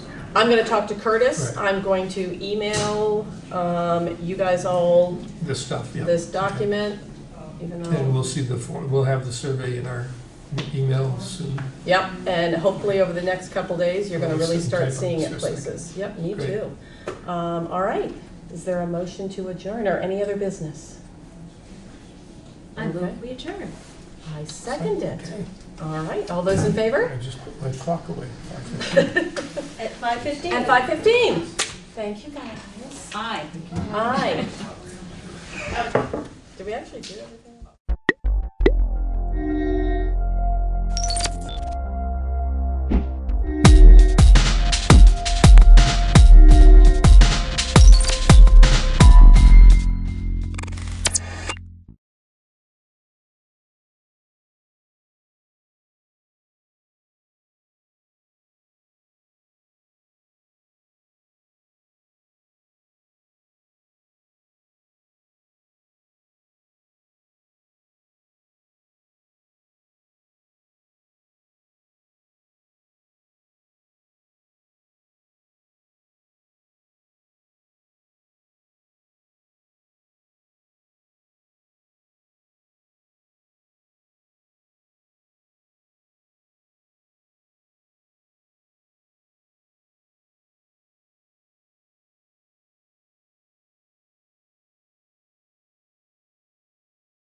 Like 1 minute after 7, let's call this thing to order.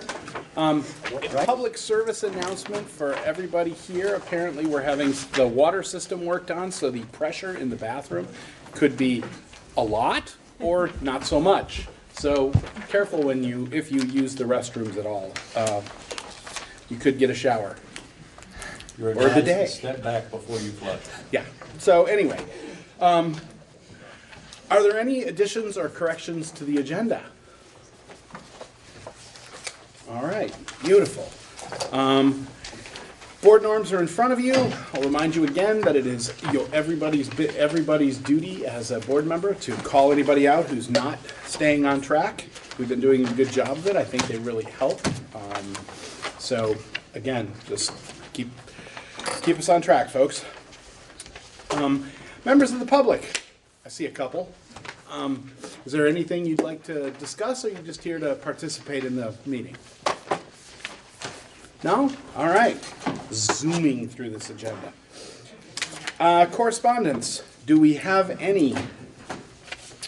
I included, I'm just going to call it correspondence, but it's... This? Yes. And I include it in everybody's board packet. I just want to make sure that everybody is aware.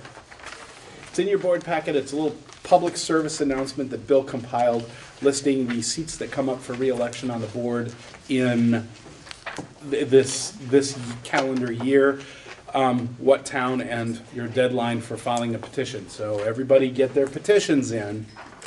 And so I'd just like to highlight for posterity in the minutes, Aaron, that there's an open position in, Ken, correct me if I'm wrong, Newfane is the only one at the local level that does an Australian ballot. Correct. Okay, so that is the only one that is time sensitive, which is January 20th for Newfane. For Jamaica, Townsend, they are done, and Brookline at the town meeting on March 3rd. So there's not a petition that needs to be fulfilled. But Newfane has to have a petition, and it's got to be into the Newfane clerk by end of day on the 20th of January. Okay? The at-large is February 17th, because that election is not till March 25th. And we have created an at-large petition, which we will have at the WCSU office, and we also sent it today to all the local clerks in all the towns. So if anybody's interested in running for an at-large position, you have to get a petition, and it can be registered voters from any of the 5 towns. What's the threshold for that? It's 1%. Okay. So it's like 35. Oh, for the at-large? Yeah, it's like at-large 30 is a different something. number. It is less than 40, but more than 35. But I will confirm that. Okay. So if you get 40, if you're an at-large. If you get person, 40, you're I will be pleased. But I will confirm that and make sure that all the town clerks know. I remember it from a couple years ago when it was. 14 this year, 17 next year. Okay. Anything to add to that? Anyone? All right. So we have a final draft of the values that we worked on through the retreat that Lindsay and Scotty have put into a sort of flow chart that, lets it go down. It's pretty easy to follow, I think. Makes sense. If anybody wants a color copy, we have some. Ooh, so pretty. Very pretty. You want to talk about the process and, how you think everything's still reflected? I thought everything was still reflected in there. The goal was really just to keep the same values that we had previously discussed and just try to organize them in a way that was clear and concise. Very, love it. That was Great the idea. clarity. After you have a chance to take a look at these, if you have any questions or any edits. If not, I would love to have these things actually approved as our values that we're going to then look back on as we make decisions. And we can get them posted up there for us at meetings, and we can have them as sort of, put them on the website and publish them. These are them. you a chance to make some comments. Yeah, do we have to have the Route 30 sign down the bottom? I think the logo's probably gonna go. That was me. Mr. Box, do you like that? It's all right. I know. Go ahead. I have a question. Under the 628, the top one is play-based learning environment. I'm wondering if you can tell me what that means at the middle school level. So it had come out in our values sheets, the photocopies of those sheets that you had sent to us, that it was still in there, so I included it. If anybody wants to revise or discuss, I'm the compiler. Going back to the original work, if that, I can pull it up, but going back to the original work, somebody wrote that on the value sheet. It's not necessarily, it's not on these now. It was from the photocopy. No, it's not up here from our original values. And then we worked from these to create the new ones and changed it. So if the person who actually moved play-based learning up to that level wanted to comment as to why they thought so, go ahead. May I? Sure. Well, now that we moved the 6th grade from the elementary school up to the middle school, the 6th grade, when we did these, was part of the elementary, which was play-based learning. How's that for an excuse for why I got there? That's good. That might be, that. So just the 6th grade. So, I would argue that everybody needs to play a little bit, and that makes it more fun. It's definitely not the same in early education as it is in middle school or even high school, or for that matter, secondary college. I still play now. So I think it's up to your interpretation as appropriate playful learning. Okay. Sorry. So Bob, it needs to be fun. It needs to be fun. Some things need to be fun. Come on, a robotics class has got to be a blast. And you're learning a whole bunch of things in there. I guess when I read play-based learning environment, it sounds very global. Yeah. And so I'm just curious. It sounds almost like that everything within that realm should be play-based, which I'm just clarifying. I'd be first to admit my background is primarily at the high school level, not the middle school level. I can talk to my colleague Pam about this another time to find out what her experience is with this, but it just surprised me, that's all. I'm just curious what it meant. In any of the middle school work that I've done, the terminology has not been play-based, but more constructivist or discovery, collaborative, creative, those kinds of words. Certainly project-based learning is a big thing in the middle school. Yeah, and I'll go back to your robotics, and I love that example because it really is about discovery and learning through discovery. I might be a little more comfortable with that word than play-based. I certainly can understand when 6th grade was in a different configuration. Okay, Scott? I was just going to say, it would take me minutes to make any edits, and I already have to get rid of my logo. So anything that this board wants me to get rid of or to add, I could do in minutes and get it back to you. You could even A-OK it today with a few edits. Right. So I think we have the spirit of what we're looking for there. What do you think? Discovery-based? What makes sense to the board? Project-based? For 6 through 8? The project-based might be too specific around, Right. or discovery-based might be more open-ended around inquiry. Try to make it fun when you can. What was your... That's all they're asking. Everywhere I go, I try to make it fun. There we go, I knew you did. Discovery learning environment. Constructivist leads to, sort of encompasses all of those things without being super specific to one in particular. I do like the word inquiry as well, with a focus, because that focus becomes more science-based. My only other question, not to complicate things, was, are these in any priority order? No. When you're down to the, okay. No. It's all super important. Nice answer. So we can wordsmith that one a little bit, but let's get it figured out so we can get them basically adopted as our values to move forward. Yes? Yeah, when I read that, I also had a play-based kind of like head snap. So if we're gonna redact that wording in 6 to 8, can we reword it for pre-K to 5? Play-based is great in pre-K and play-based is great in kindergarten, but not the continuum. When we talk about play-based and we talk about project-based, that means something specific and a pedagogy of learning and environment versus discovery through other things. So I just want to make sure we're not locking the pre-K to 5 to that too. So this is what happens when you have non-educators try and like use the right words. You know what we want, we just don't know how to say it. So yeah, you know, if you can make some suggestions, we can do this, because what we're going for is pretty apparent to all of you, I think.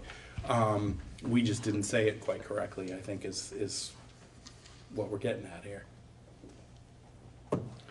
So is that a task for us to come up with a different word? Right now. Yeah, Right it's now. a right now task. No, if you need to think about it, you can, but I was hoping to like check this off as these are our values, here we're going. But we can string them along. While he's thinking about that, I know under 6 through 8 it says transportation for after-school activities. Is that not important for the K through 5 as well? And also like the STEAM offerings, wouldn't that be two things that could be values in those lower? I think about that for our elementary students as well. Good point. It is noted in the core values, but not specifically for after-school activities. Yeah, it does say transportation for 4 years and right, Yeah. not for the after-school activities. Right? And just because it was named specifically in those others. I think they're thinking more sports events and that kind of thing, whereas, as opposed to the laughter program, which I'm sure is what you're thinking. Sure. Which I agree, they're just as important.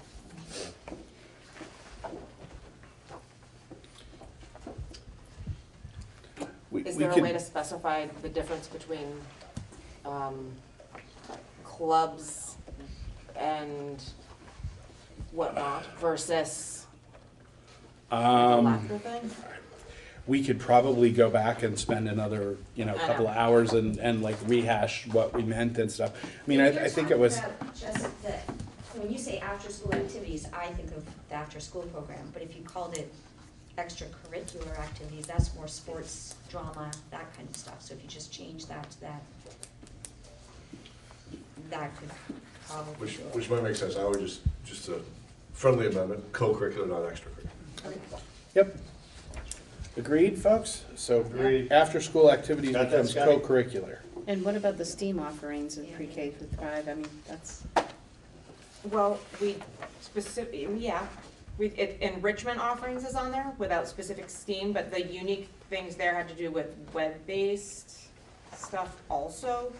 So we could take STEAM out from that part and move it into where it says enrichment offerings under core values, put another little italic thing.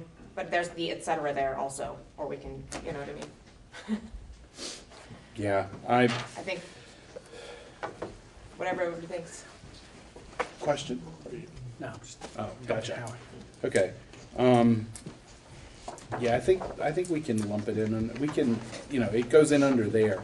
I don't, this won't be a roadmap. It was just sort of a general things that are really important.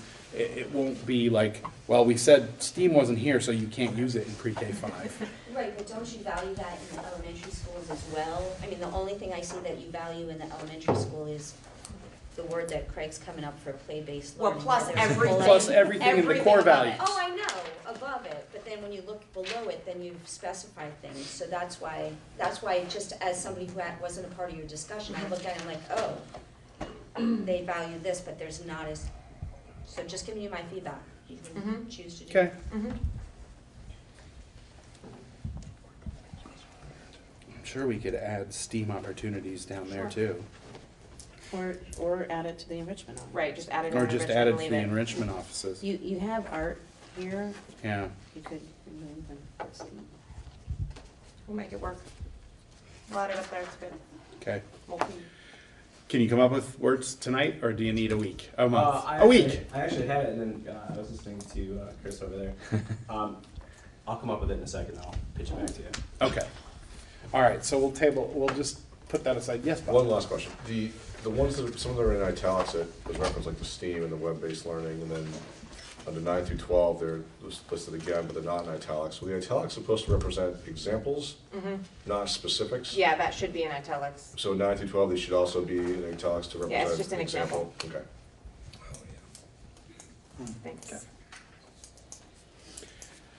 Got it. So are we saying that the unique offerings are just gonna get lumped into the overall core values now? And we'll include STEAM up here? Enrichment office, yeah, STEAM will go up there. Although the and it will web-based cease to learning, be an do we want to offering. keep that for just 6 to 8 and 9 to 12? It will cease to be an offering down there. I know Craig will say web-based learning pre-K through 5. Well, we could just take out all the examples and just say unique offerings, you know. But then we say, why don't we have unique offerings for pre-K 5, and we'll back it up to. And we could do this for We could do this ever and for a ever. long, long time. You know, unique offerings probably goes to core values, because we want we want pretty much every student to have a chance at some unique offerings. The good news is we'll look at these again next year, so why don't we get them done this year, and then we can look at them. Yeah, again we'll next year. we'll relook at these at our retreat next year and go back and, okay, these are mistakes we made. So if we come up with the one language to make play-based learning say what we really want it to say instead of what we did say, I think we can move forward with these and then tweak them at our next retreat. So let me know, if it takes till next week, that's fine. We have another meeting. All right. So, when you come up with something, just let me know. Moving along, we have the voluntary retirement incentive. There's been some changes with that. You need him, us, all of us. We're all good. Yeah. Thank you. Hey. I'll see you tomorrow. Thank you, Ed. See ya. Take that pizza, Ed. I will. School's on. Yay! Okay, so we've had some, we put out the voluntary retirement incentive. We approved it at the last meeting in December, and there's been some action on that, and we may need to discuss, I'll let Bill lead us through it. but, Sure, so after putting out the voluntary exit incentive program, a couple unique situations were brought to my attention that I thought we could address possibly through an amendment, which I put in your packet. It's the page behind the voluntary incentive program. Basically, there are 5 criteria for somebody to be eligible. And in trying to recognize that we wanted the incentive program to be equivalent or in the range of an FTE that a person has worked. I did not take into account what if somebody had worked a full FTE and then the final year before they were eligible, they were less than a full FTE. And you could look over somebody's 20-year career and they could work 18 or 19 full FTEs, and then maybe the last couple of years they had been stepped down or the position had stepped down. And I don't think that was the intent. That was definitely not my intent in making sure that I was presenting something to you guys that was fair and equitable to our employees, but also representative of the FTE. And so I crafted a possible solution for the board's consideration to make an amendment to the voluntary exit program, where we would just look at the last, if somebody's less than 1.0, we would look at the last 5 years and do the average of those 5 years. And I tried to create an example, not only the motion that I would suggest, but then an example of somebody had worked the last 5 years and they were full-time 4 out of those 5 years, and they were half-time the 5th year, instead of only being eligible for $5,500 in the incentive, they would be eligible for $9,900, which I think is more representative of the body of work that the employee participated in. So, I'll make that motion. Second. Beautiful. Okay, I just will- for the, You read for the camera and for you, Aaron, the motion is to add the language that says, for an employee who meets all the criteria in Appendix A and is contracted for less than 1.0 FTE for the 2019-2020 school year, the incentive will be prorated and calculated as the average of the last 5 years of employment. So that's our motion. It's been made and seconded. Any discussion on that? Question? Yeah. Is there a lower number, like, is it halftime, is it? You're only eligible if you're .50 or above. Anything further? Ready to vote? All in favor of the motion, please say aye. Aye. Opposed? Abstentions? The ayes have it. All right, the motion passes. So that'll help. Thank you very much. You're welcome. Okay, so we have the second look at the budget tonight. The Budget Committee has met and worked with Lori on this, and I'll let Al, as chair of the Budget Committee, talk a little bit about that before Lori leads us through this.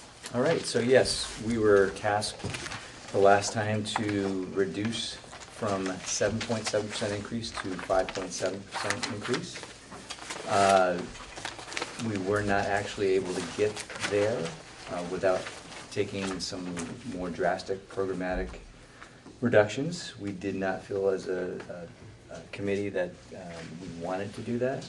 So we brought it back to you, and I believe it is 6.31% increase. So we got within, I think it's 70. It's like 70,000 to cut. 71,000 of that number that we were attempting to achieve. So that's as far as we felt that we could go, and Lori's going to go through all the details on that. But I think longer term, certainly I would hope that us as a budget committee can look further down the road and discuss what are some other larger strategic things that we could do that would really impact the budget. I mean, as we looked at it last time, there's only so much that you can impact in the budget. So we need to look at other opportunities and possibilities, which could include building consolidation and other things like that. So much more difficult conversations, and we felt as though we went as far as we possibly could with this budget. And I'll hand it over to you, Ray. All right, so the items that were reduced, if you look at your draft summary sheet here, this gives you a draft over draft look at where we did make those reductions to get as close as we could within the 71,000. Instead of a full-time nurse being added, it will only be a half-time position, and also a half-time position in technology versus a full-time. There was some guidance that will be, additional guidance that was reduced, and then one of the other major reductions was in the building operations. There was a bathroom project that'll be pushed off a year. So that was the $50,000 down at the bottom. The other reductions that we were able to do were through healthcare. So as you know, the healthcare will be changing as of January 1st, 2021. So that affects this budget, so we are able to recoup a little bit. It's only half a year, so it wasn't, the whole bit there. So those were the reductions that were made to get us to this point. Does anybody have any questions before I move on to talk about revenues a little bit? Last meeting I had asked about the positions that we've transitioned to the SU's office and why they're so much more expensive coming back, and you were going to look into what the difference in cost was and why. Yeah, so I did look at that nurse, and actually it's not that much different. I think if we want to flip right to that first. So that's in the elementary part of the budget. I took my line numbers out. Okay. Yeah, and then I copied it. There we go. Here we go again. I need Craig next to me. All All right, so we're looking for probably on page 3. Yep, the school nurse right there. That's what? 2132 is the I function know, it's on number. page 11. Okay. I'm so screwed up. So you can see where we've reduced the teacher, healthcare, all of that down half. That 150,000 that's coming in from the SU is actually the complete program cost. So it's not just salary and I'm sorry, I benefits. can't find you in the budget. Where are we now? Okay. Third page. Thank you. Third page 11. I couldn't Gotcha. have the account. Third one, down to Okay. 11. All the way to 11 here, so, excellent. 11 On number page 3. 11. I have no idea why it did that, but Thank you. I'll blame it on Excel. All right, right, so it's 2132 is the function number, school nurse.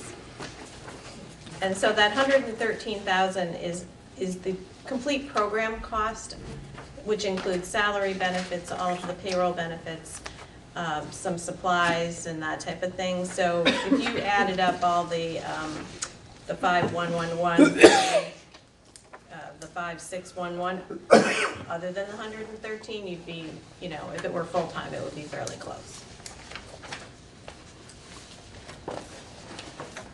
So why are we purchasing, I still don't understand why we're shifting these services to SU and then buying them back. Why don't we just employ this, why don't we just have this employee? You're absolutely right, and it's because it's been in the agency fund, and it's going to require really stepping back and looking at the agency fund as a whole. There's going to be a lot of movement next year because this year it just wasn't possible to do all of that. There's some contractual issues that have to be taken care of, people in certain places, because remember the agency fund is not just West River, it's River Valleys, and it's Wyndham.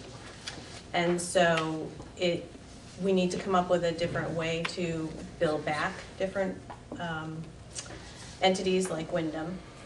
Wyndham actually has a little piece of this purchase service here of the nurse. 0.01, right, you guys? I was telling them that. Yeah. But, yes. How does that work out? What does .01 nurse look like? They probably come up like once a month or so and do the records keeping of the electronic One day a record. month? Something like that, yeah. So next year I will break apart the agency fund and you will see more direct services or direct employees. So as a district, we don't benefit financially from the agency fund. We probably actually spend more money on the same staff. It can work both ways, right? So if a staff member leaves and you hire somebody in that is cheaper, you're sharing the costs, and it could be that your cost goes down, but they're actually spending more time in River Valleys. So, or the opposite can happen. I've seen it go both ways because you're sharing the total cost of the total program by a percentage. My assumption is because we're a bigger district now, that those fluctuations won't happen as much because as when we were little school districts, that was part of the savings that we were supposed to see by merging. Right. Right, so we will be, you know, it might mean rearranging staff or whatever, so that's why we didn't had a chance to get it done. But that's another step in the process.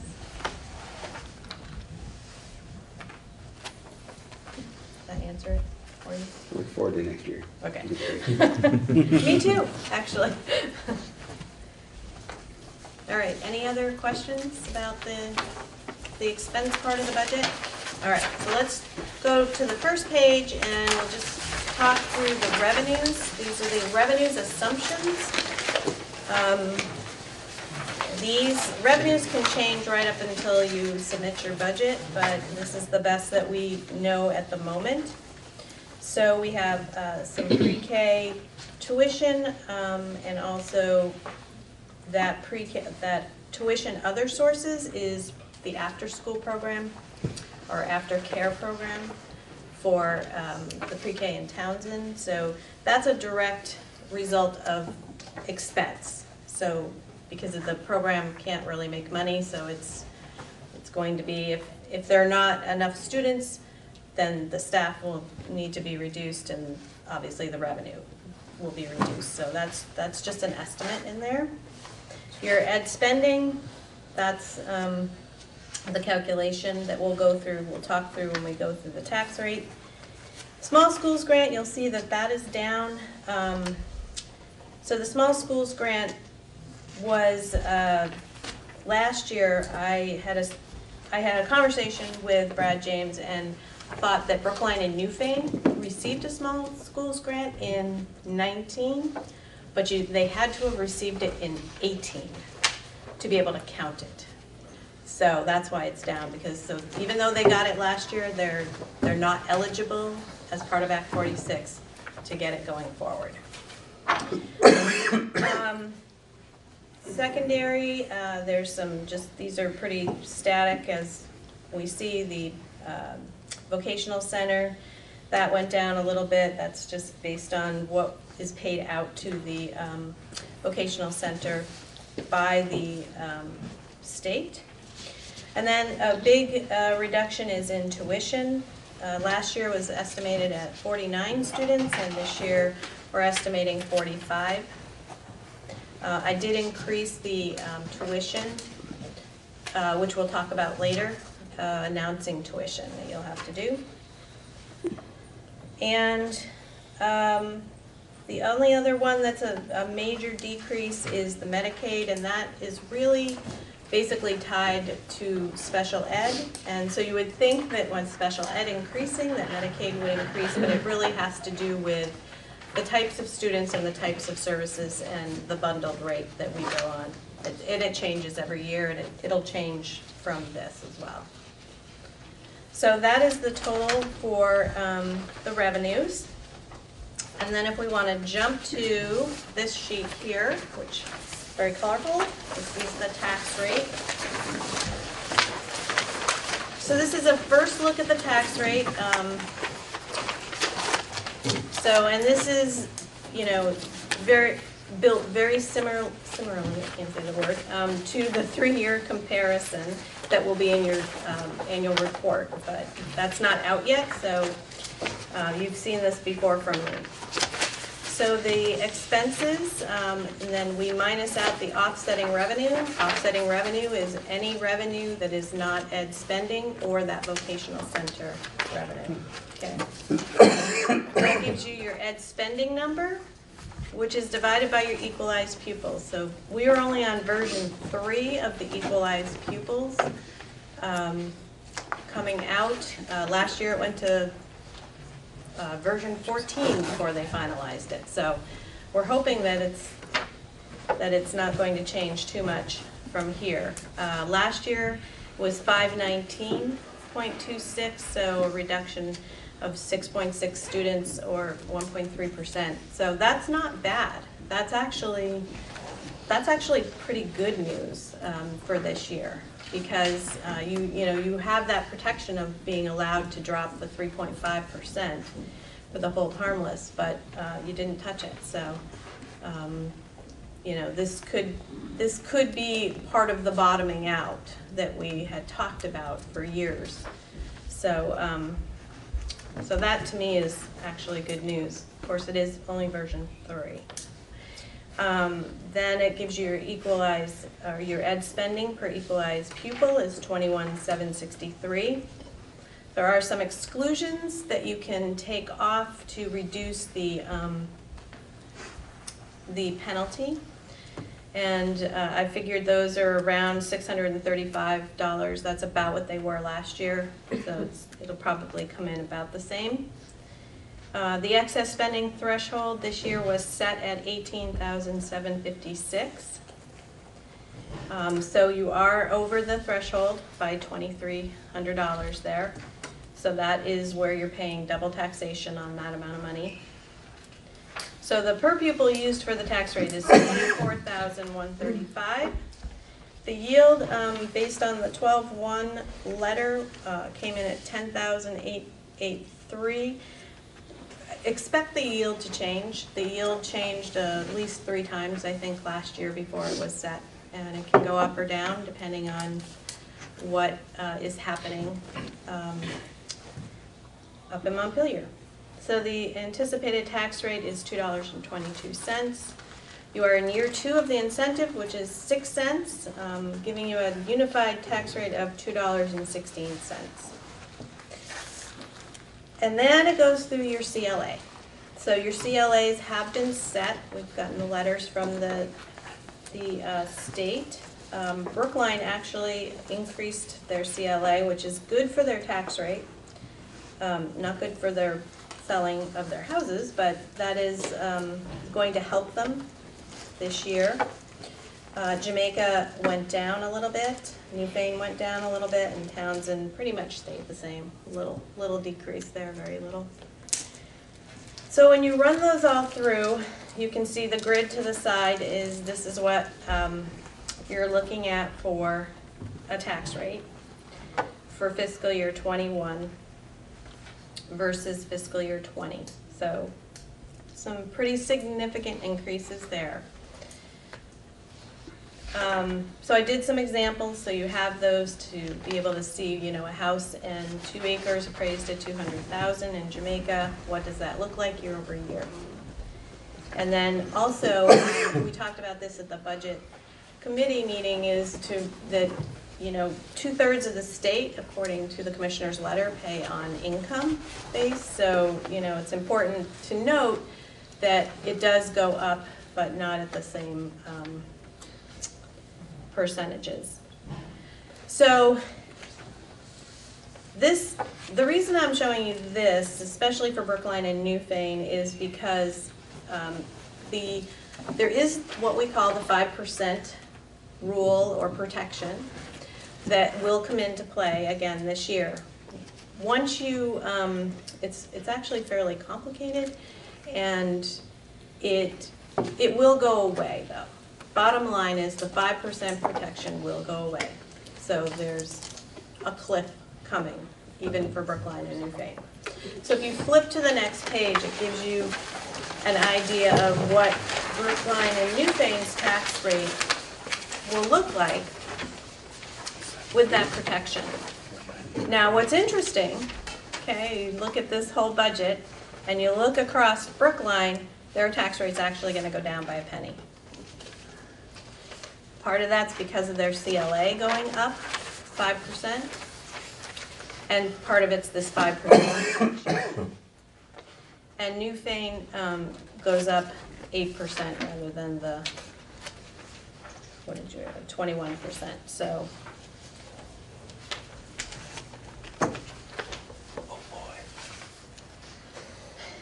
every little bit helps.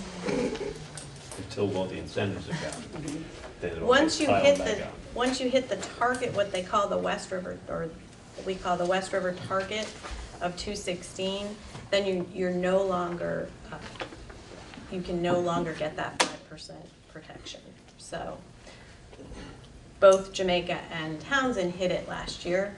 Whatever that target rate was last year, they hit it, so the 5% is no longer a protection for them. Wyndham doesn't have the 5% because you didn't merge. Correct, but so how does this play out for Wyndham? So Wyndham is around 25% of this, so about 54 cents will be added to your elementary. At this point right now, that's really very preliminary. 25% of the overall rate. Mhm. Based on how the students are. So if I read this correctly, Jamaica's taxes are going up 20%? I'm sorry, 19.1%. That is correct. Yes. Excellent. So remember, you know, Houses for sale in Townsend? Oh no, Newfane looks better. yeah, Newfane and Brookline are, you know, because of that 5%, are looking much better, but yes. So I put some numbers across the top just to give you some ideas of what would need to be cut or revenues raised, right? You can either cut expenses or raise revenues to get to certain tax rates. So if you wanted to come in at $1.99 before the 6 cents, which is where you were last year, you would need to cut $600,000 out of this budget. If you wanted to get to $1.91 after the 6 cents, which is where you were last year, you would need to cut $700,000. So these numbers look better than the budget committee saw because I redid them with new revenues and things. So they're probably thinking, that looks good, right? It was well over $1 million before. So that's where it stands right now. Anybody have any questions? Oh, thank you. Did you pass that? I got a question with the small schools grant. So Newfane can't get it anymore. Okay. My question is, Townsend, if they have so many students in the one building, will they get it next year? That is a good question, and that calculation has not come out yet, so I'm not sure at this point. I did count on it coming in, so it's Jamaica and Townsend right now that make up that 178,000. And obviously, Jamaica still has a small school. Right. Yes. Whereas now, Jamaica will get it. I think Townsend is over that number of students. 100 is the cutoff, but I'm not sure if they count or it goes to K. So we haven't had that situation come up before. You know, Brookline and Newfane never got the small schools grant for many, many years, and then all of a sudden in 19 they did. So that is coming. That's what we thought. We thought that it was a merger grant too, but they still call it the small schools grant. And they still have. And there was a reason for that. So you consolidate, you grow your schools, and they find a way to take more money. But I think Lori is correct. Pre-K is so variable across the state. I believe it's at K and above measurement. Right, but that could be a possibility. It's just, I haven't been able to get that information yet. Well, it could just be, it's interesting to me because if school choice then becomes a deficit to our income, if, you know, we reach a certain number in a certain school. And should we change our cutoff numbers?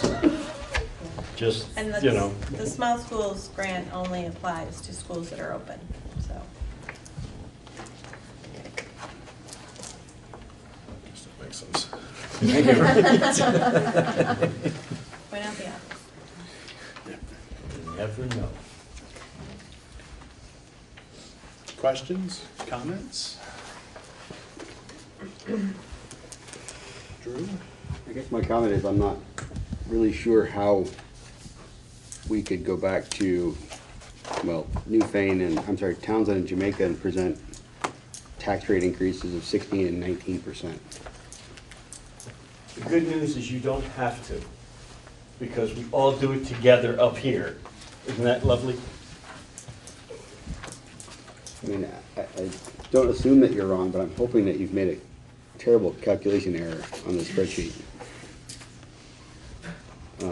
That's just not, it's not sustainable. We can't ask taxpayers to pay another 20% in property taxes. You're exactly right, it's not sustainable. And we need to change the way we're doing things, or this is what, we have some, the quick alternatives are slash programs, and cut $700,000 out of the budget, but, that's now programs and positions and things. Or every year, we're gonna have this same problem where this is what we've always done, this is what we're gonna continue to do, and enrollments shrink, costs go up, and tax rates do too. So hopefully, if we present this budget, which I'm not sure we have an alternative without some really drastic cuts, we present it saying, and we need to change the way we do things, or this is going to continue. And ask, is this what you want? Do we want to do this every year, or do we want to do? Al started talking about the budget committee putting together some scenarios to change this, but those scenarios will be back to the original meeting we had with option A, option B, and option C. I mean, you know, we can't continue to run 4 buildings and expect it to somehow cost less and still provide a rich education for our children, you know? I mean, we didn't add any programs or things to this budget, we just maintained status quo. And it costs almost $1 million more. You know? We have to have that really difficult conversation about how do we do this in a more cost-effective manner? And it can't look like it does now, or this is how much it costs every time we do it. And hate to be that guy, but the other element of this, is we did chop 50 grand out of the budget for more building work that needs to get done. And at some point, I know the Buildings and Grounds Committee, I know there's a structural engineer coming to take a look at this building in particular.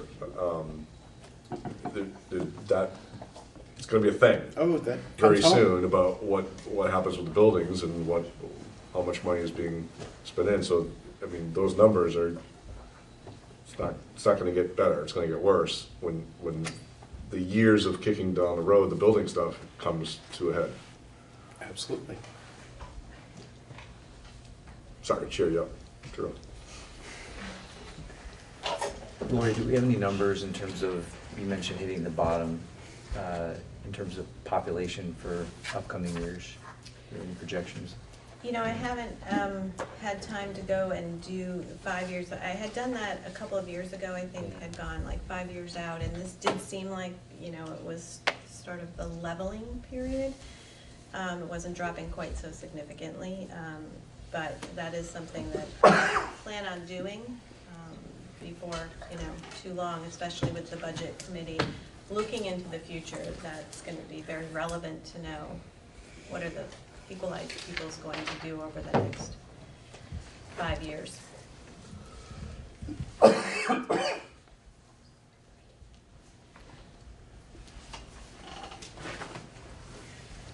Yes. I have a question for Mr. Antone. You provided us with the study of people weights in Vermont education funding formula. How is that going to impact this in the future? It won't impact it on this budget. I know, but We'll get to that during the superintendent's report. Way too early to tell. Good tee up, though.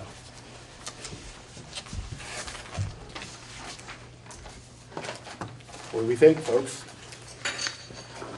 I think they're gonna say no. Well, I think there's a chance of that, but I also think the answer is, if you say no, you have to tell us what do you want to lose? I mean, we could cut $500,000 out of the budget if we took co-curricular out. You know, no more winter sports, no more varsity sports, no more any of that. That's $500,000. There you go. Is that what people want? Do they want us to, you know, increase class size to 30 and get rid of some teachers? I mean, where do we make these? So maybe we need Decisions. to be having some bigger advertisement and have more than 4 people here that have something to say about it. I mean, we need to get people to come tell us. It's not like, oh, well, they should have told us. We need to, that's on us. We need to get the word out and we need to get input. That's sort of our job. You spoke a little bit about the budget committee doing some scenarios to present to the public. Is that something that's? That's not for this budget, that's for future, you know, Should like, we how do talk we about make it this for not this happen budget? again? I don't think there's, For the anticipated no vote. No, I think we have to talk about it for this budget. We left last meeting talking about 7% increase in expenses that we wanted down to 5%, with tax rates going up 20%. The public has not heard a 20% increase in tax number, not until this video comes out. And then we're probably all gonna have more phone calls than we've had in a long time. A 20% tax increase is huge. You know, I could stand in front of town meeting and argue and justify the 5%. How do you justify a 20% increase in taxes without having a bigger discussion? If there are models that we haven't looked at, then maybe we should put them on the table now. we're talking about models of, looking at construction aid, closing multiple buildings. The only model for this budget is, I think, slash. With the time we have, I would think, I don't know. I would ask the administration, what could we do? We will take whatever direction the board gives us. I would just need some very specific direction, looking at your core values. Where do those buckets fall? What cannot be touched, what you don't want touched, and what is possible to be touched. I don't know what the gradation of all those values are and where to start. Because anything we would come back with you, and we are happy to do that work, would cut into all those core values. Happy might be the wrong word. We're willing to do that work at the board's behest. We would need some guidance as to, where do you want us to start? What's our deadline? What's our hard date we have to put this out by? January 27th. I think this is new information that we need to engage the public with. I agree. Well, Townsend resident, we have one in the room. What do you think Townsend taxpayers think about a 16.5% increase in taxes? Are they going to want to know that? I got to move for her. I promised I'd move from behind. You're not leaving? They're not going to be happy. That's all I can say. I mean, it was bad enough. Okay, Townsend got hit last year with an enormous change in the CLA, which the tax bills went up like crazy, even though they would have gone down. And now you're telling them on top of that. I mean, I did all the promo I could on that last year. But if you tell them it's just going up straight 16% or so, they're going to look at you and go, why?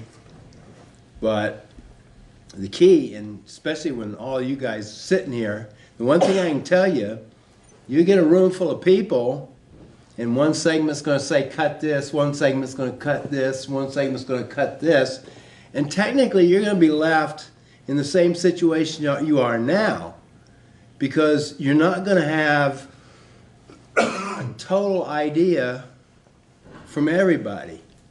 Not everybody's going to go after the same thing, and you've seen that before. Oh, yeah. Where co-curricular is better supported than English. Mm-hmm. So that's what you're going to get. So you're going to have to do a lot of thinking on your own too. Not that people shouldn't talk to you, but you are going to have to do a lot of thinking on your own, because I don't think you'll get a clear direction from the public. My opinion. That's totally my opinion. You'll give any clear directions. Sorry. Oh, sorry, Phoebe. You're behind the post. I know, that's why I moved. I came in a little bit late, so I'm a Newfane resident, Phoebe Connolly, Newfane. So if I'm reading this correct, my taxes are gonna go up 21%. Turn the page. No, we're 8.2. There's another. Oh, we don't have that. Oh, we didn't get the second page. Oh, you need that. It's somewhere. Okay, it's the happier page. Oh, good. No, for new fan. Only new fans have your work. Okay, second page. We're going to Okay. go down. So my taxes are gonna go up 8%. Correct. Okay, I can close my mouth a little bit better with that. Can you swallow? Cause, excuse me? Can you swallow it though? If you can, like, okay, but, yeah. As a taxpayer, I want to know. Are you okay? Can you live with that? What's the question? Could you rephrase Could you the question? live with an 8.2% increase? Could I live with it? Yes, I can. I can, You can. yeah. Yep. Then we're paying Sort that of. much. But when when I think about my students, when I think about the students whose clothes we wash at school, a 19% increase. That's what makes me not be able to actually kind of not breathe as I live and die Leland and Gray. Rebel Nation Green. And that, so, I'm really glad I'm not on the school board.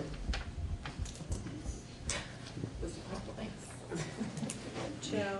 Yes. Could I just, to, Only if it's good news. well, I just want to point out that, I said before, 2/3 of the state pay on income sensitivity. And I think that that's important to go back to your page 1 and look at those rates there. Because if the state average is 2/3, I would say that probably the valley is less, more than 2/3. So I don't have those numbers. I'm not sure exactly how to get those numbers, but I just want to point out to kind of put Phoebe's mind at ease a little bit maybe. So if you pay on income sensitivity, you're looking at a 3.6% tax increase. Well, it's not a 3.6, it's 3.6% of your salary, or your household income, I shouldn't say salary, it's household income. Adjusted gross. So the example is Okay. $50,000 of household income, and that's everybody's income combined that lives in your house. You pay 3.6% of that. Which is 1,800. Right. Okay. Which is much different than 4,300 on a house and 2 acres in Jamaica. So just so you have that comparison.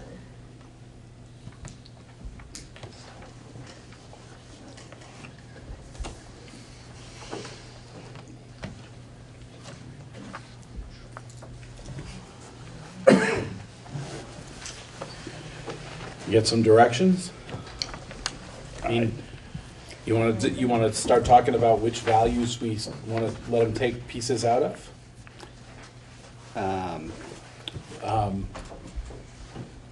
I'm a little surprised, like, this is really late, a week Yeah. before we have to submit the budget to see numbers like this. Yeah. Now we're kind of backed up against the wall, what do?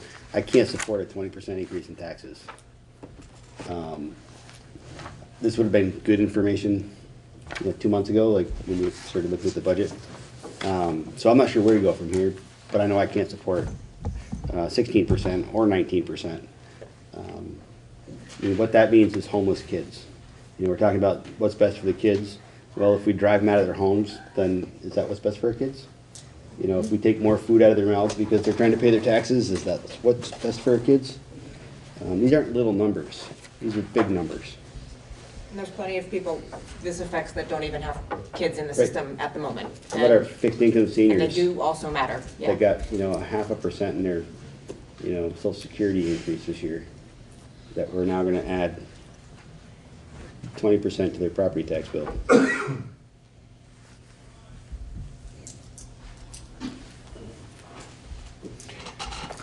Okay, so I would ask then where you think we need to make administration direct to make those cuts. I mean, we could say, take from the things that we're not required to provide. That's gonna be music, art, co-curricular, those kinds of things, because that's not a state requirement. We can, direct increased class sizes in elementary schools. We can get rid of AP courses, because those aren't very well attended, and maybe we can consolidate. I mean, we need to give fairly specific direction to administration as to where we want to see that money come. And, if we're talking about making it just the 71,000 that we had originally asked for, we're still looking at this tax rate.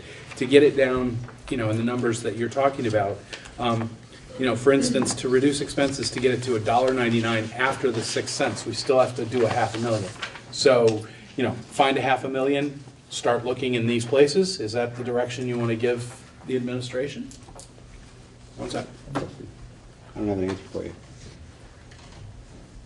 I don't know when I can and can't talk. You can talk now. It's small. So I sat in Dutton Gym 2 years ago? A year ago? A year and a half ago? I don't know. 3 years ago? Probably all of those. Sure. All those times. No, I think we're thinking of different sit-ins in Dutton. Where you guys gave a whole bunch of different proposals for redesigning the district. One was adding 6 through 12. There was like option A, option B. My question, given that you guys have already done that work, is would implementing any of those options further help this situation, given that that work was already done? The largest savings in those scenarios, and the reason they were put out 2 years ago, is because one of them involved having one less building. That's not, as Drew points out, that's not going to happen in 21 days. Oh, right. The things that Joe was talking about are, possible. You mean in terms of being able to design a draft budget? In designing elements of that system that was shared 2 years ago, we could take elements of that, but it would involve changing where grade levels are configured in order to see if we could have the least impact on students while minimizing the number of teaching professionals in the elementary grades.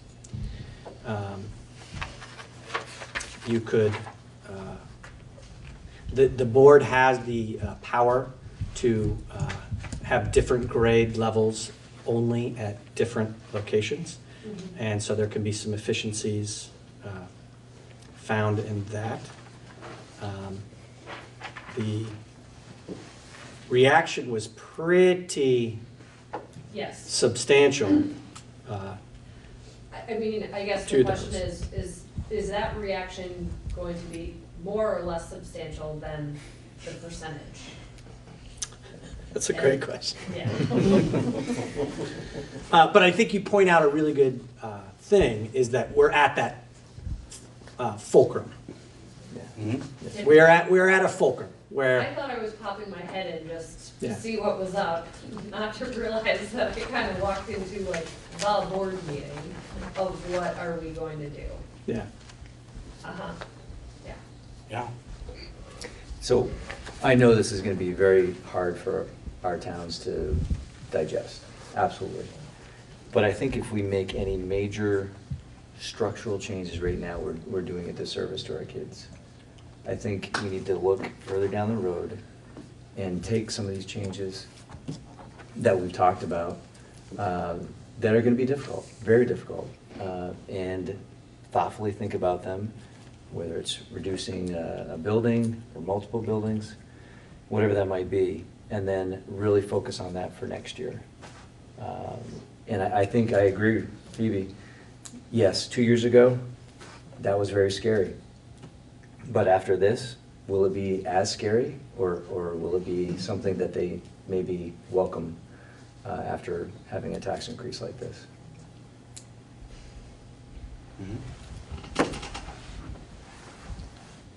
Yes, Bob. Joe, I would just say that I would agree with Al's perspective on this and Phoebe's. I think that the dangerous piece that makes this so interesting right now is that if you reduce a significant amount of money to make the tax rate palatable to get to that place in a year or two, you're potentially significantly changing what we do and how we do it. And so you might end up consolidating or reconfiguring or doing whatever to save and end up with something, but you've already, and death by a thousand cuts doesn't begin to describe it. It's worse than that because it's one or two cuts and they're big. You know, part of the conversation the principals had after you guys came back last time was that idea that Bill spoke about. Knowing that any reduction that we're charged with making, I mean, minus like bathroom renovations and things like that are long overdue, but we get that that's, you know, for kids programming is more important than that, is kids programming. That's what's left. And so knowing and thinking about how to value that, I think as Bill threw out some options, like are we eliminating, or you did, as we're eliminating AP programs, are we eliminating extracurriculars? Are we eliminating, whatever, the arts and music and those sorts of things? After-school programming or co-op or whatever the kinds of things that could be considered like, extra, unrequired by law. You end up with a place that you can create this great building later on down the road, but no one's going to want to come to it. Because you're not going to add those things back in later. That's not how it works. Once those things are gone, they're gone, and the savings you save, you maintain it every year. You don't get it back. So that would be my caution on that. And I said, I'm not a taxpayer. I get where you're coming from, but just be careful how deep you go to get to that next stage, because when you get there, you might not like what you have. And I would reemphasize what Lori was talking about with the income sensitivity. If 2/3 to 3/4 of the population is under that, yes, there's still an increase there, but I'm not sure I might try to sell that more with whatever number you end up with, rather than the fear element of what 21 looks like, or 19, whatever it is. But to actually talk about what that really means for people and have models that can explain that. That if I make X amount and own this amount in this town, what does that mean? What does it look like for me personally?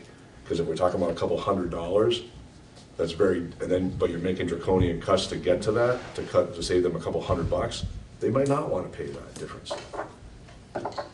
If they're not an income sensitive person and they're paying the full 19, well, that might be a different conversation for them.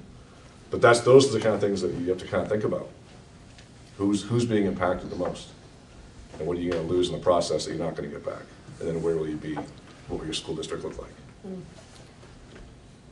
Go ahead. And do you think that we have a responsibility to do some more outreach and education with the communities about what these costs look like? We've added $1 million to a budget without adding anything. It's just incremental increases. And we have to educate the public of what's going on and why the decisions that, we're making decisions about the children's education and we're all putting the children first. That's why we have a budget that looks like this. But when that 19.1% increase hits Jamaica, it's going to impact the community because there's people in Jamaica who are not income sensitive, who have businesses in Jamaica who are leaving Jamaica because of this. It's killing the community. So we really need to have a conversation about that. Agreed. Drew? I guess I'll, point at the elephant in the room. If we close the smallest school, which would be Jamaica's, what does that mean? Is that something we should be presenting to the public in Jamaica right now? Well, we've moved some services, some staffing out of Jamaica. So it's not as big an impact as it was when we first merged. So it's somewhere in the 400,000 range, 380 to 400 to close it. However, that automatically you reduce 91,000 in the small schools grant. So that's, $200,000 to $300,000 isn't a major cut to do that, in my opinion. But that's about what it looks like. It gets us halfway to the tax rate.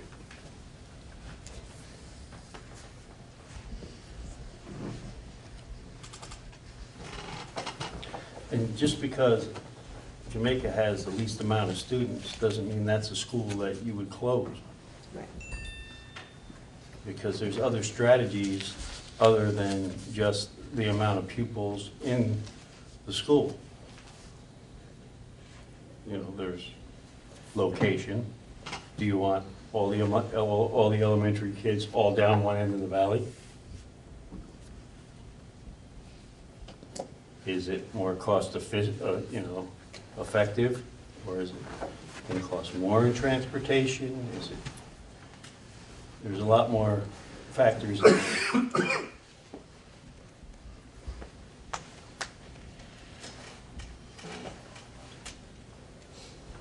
We need to do that supervisory union consolidation. So, I mean, I agree with Al. I think we, and I think that part of presenting this budget the way it is, it does begin the conversation that we need to have. I mean, I'm a Townsend taxpayer. I'm looking at a huge tax increase.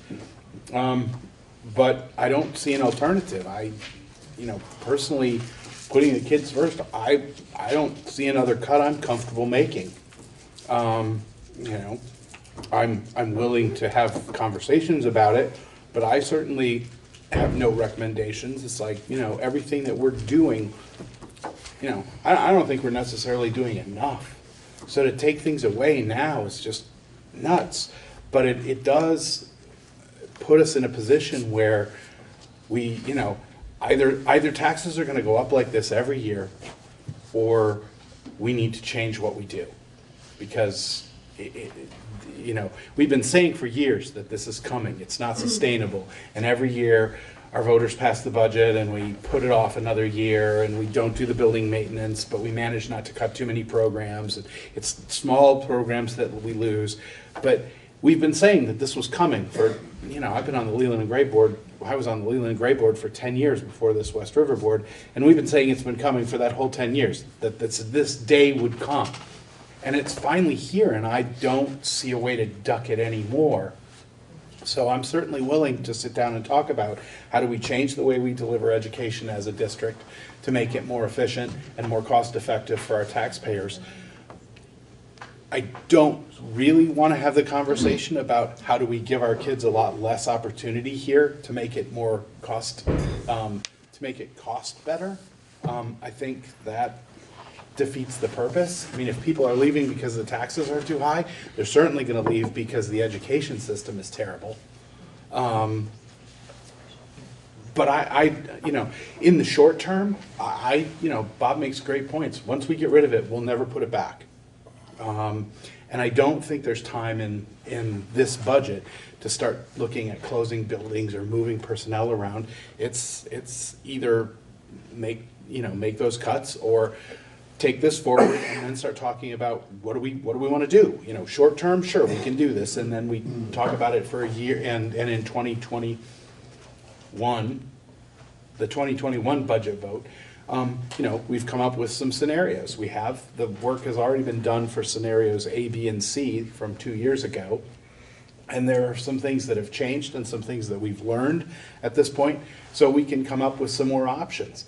And I think we start that work once we get done with this and engage the public in how does this look. You got to know that this is going to be a difficult conversation, and everybody's going to have a different opinion, and probably not anybody is going to be 100% happy. But at least we can put the options out there and let people see what we're looking at. You say you're glad you're not on the school board. Probably a lot of people will be glad they're not on the school board, but at the end of the day, we have to come up with something that works. Or at least try. Yes, sir. From talking. I know that we probably should know this information like months in advance, but unfortunately, the way the system works, and Lori can speak to this better, you would think, all right, we're going to have a 5% increase in our budget, and students relatively flat. Why is the tax rate impacting so much, right? Well, it's the excess, and that's what we'll have to take care of as part of the options that we explore. Until we get under the excess threshold, that's the game right there. When you have that doubled, what percent did we looked at that last time, and that's equates to about $600,000. No, to get under the threshold, you're 1.2. Oh, right, yes, but you're right, what you're talking about, yeah. So, that's just got a stranglehold on us. Yeah, unfortunately, the information doesn't come out, until mid-December, and then it's the holidays. So, I honestly thought maybe that this might look worse because of the equalized pupils. It still could. It still could.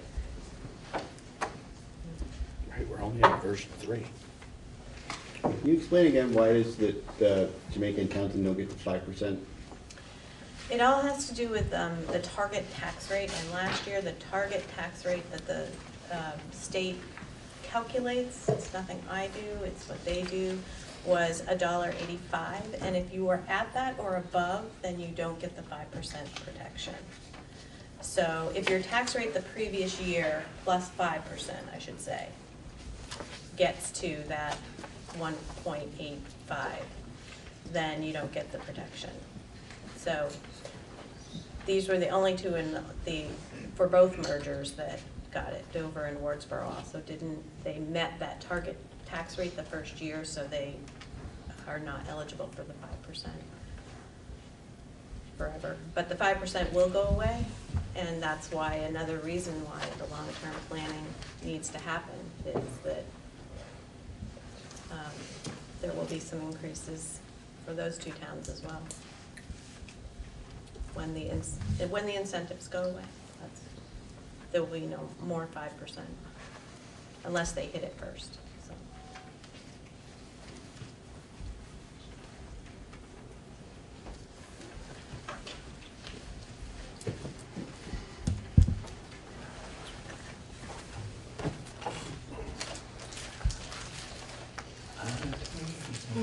What's your pleasure, folks? Changes? Meet on Monday. You can task us with buying the 600. We'll show you. We can do that work for you guys.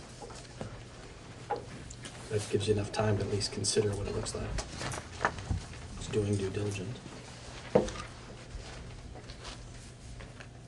I think this board and this supervisory union are gonna have some real serious conversations about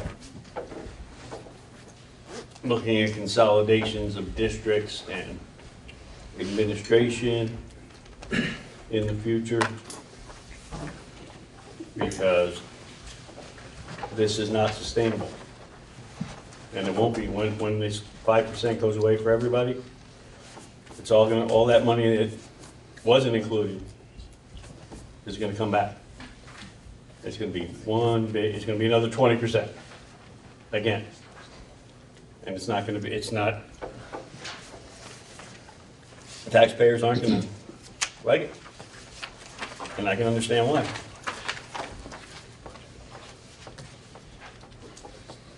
I got something to say. Sure. You know, we talk about the difficult choices. I mean, we need to lay it on the table. I think this district has to decide between maintaining an elementary school in each town or maintaining a high school. I don't think we can keep all of the buildings going.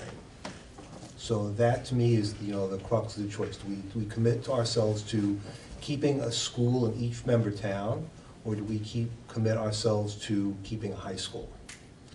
Because I remember 15, 20 years ago, we were looking to renovate the Dutton Gym, Brattleboro Union High School. They were happy to come here and pitch for our kids, man. They were happy to just say, we'll swallow you guys up whole. And if we're talking about running more programs for high school kids, I mean, we have our finger in the dike here. High school kids can get in a car and go down to Brattleboro and get all the programs they want. Elementary school kids, kindergarten kids, need a facility close to home. But this is a decision I think the board needs to make that's going to inform all the other decisions going forward. I mean, do we want to keep a facility in each town, or do we want to do everything we can to preserve a high school in this district? That's what's on the table.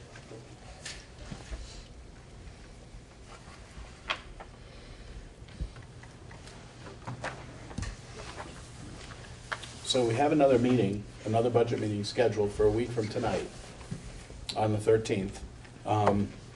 We can get changes made. Do we want to get some changes made?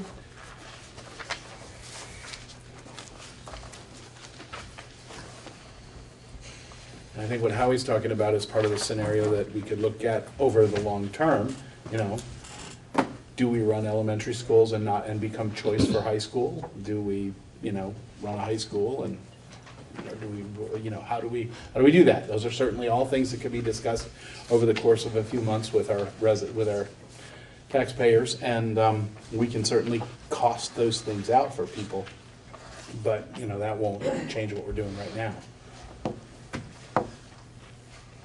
So changes for next Monday, anyone?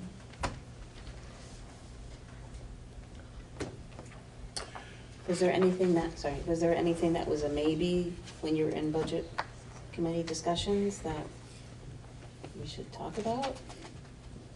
Or you just felt like you guys took as much out? Yeah, I mean, other than programmatically making changes, as Bob was saying, changing the structure, the overall structure would have been difficult. And we did strip back some of the additional changes that shows from budget 1 to budget 2. Right. Technology guidance and part of the nurse, so. Yeah, the next change would have been where programmatically are we gonna start making cuts? So that was a whole board rather than a committee.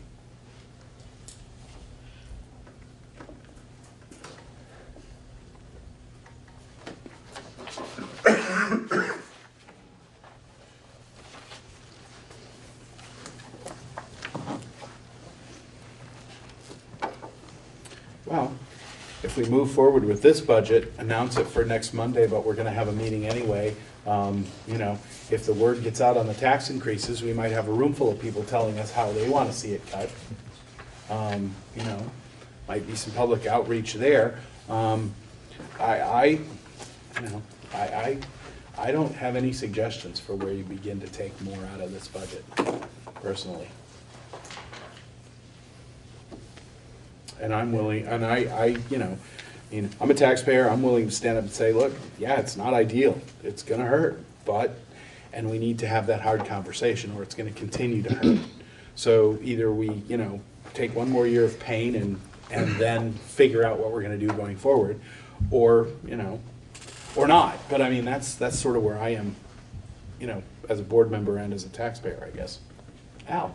I'm with you, and I think for next year, I mean, the hard discussion is gonna have to be, how do we come up with that $1.2 million, which represents the excess spending over the threshold? I mean, that's the big nut that we have to figure out, and that's not gonna happen right here, right now. I completely agree.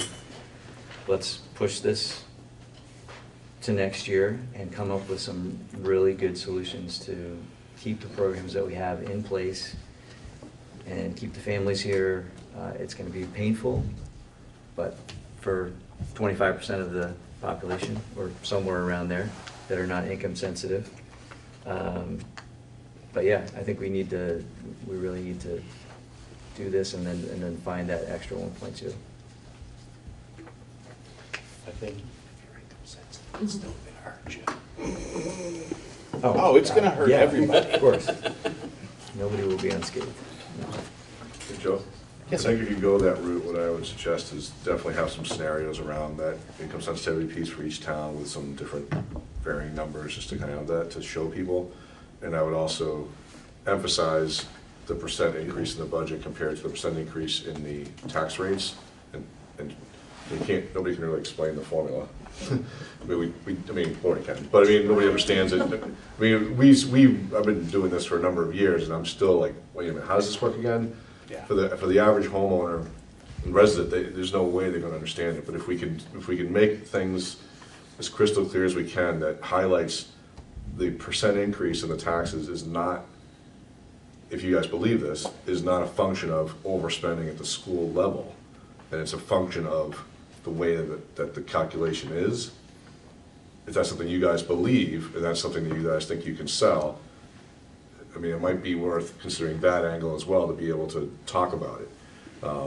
Because a 5%, or 6% increase in the budget 6.3 does not equate a 19% increase in your taxes, and yet it does. And yet for the people who live 10 minutes down the road, it's a 1 penny or whatever.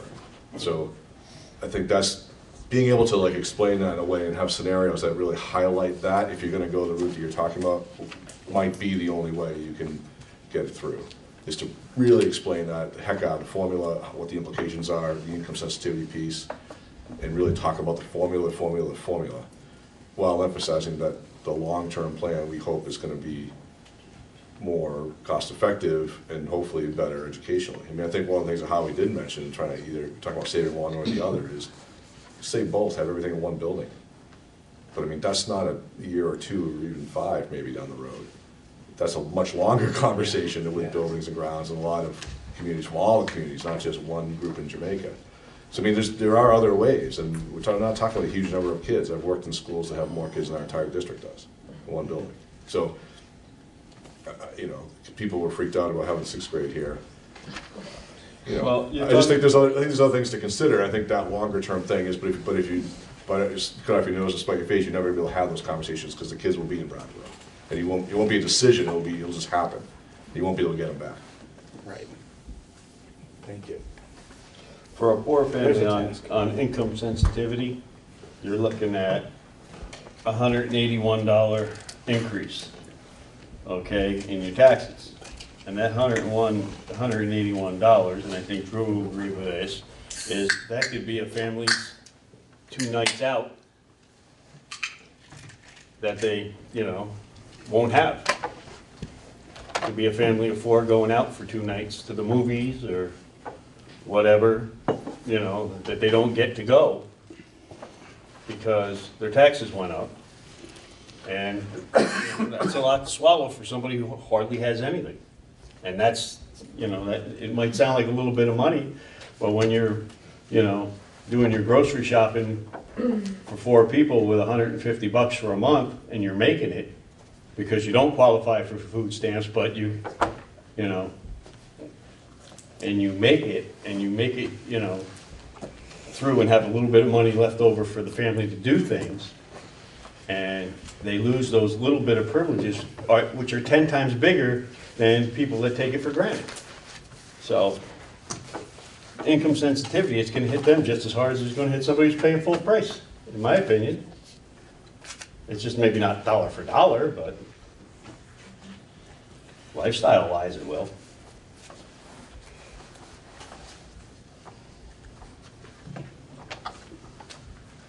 Just my thought.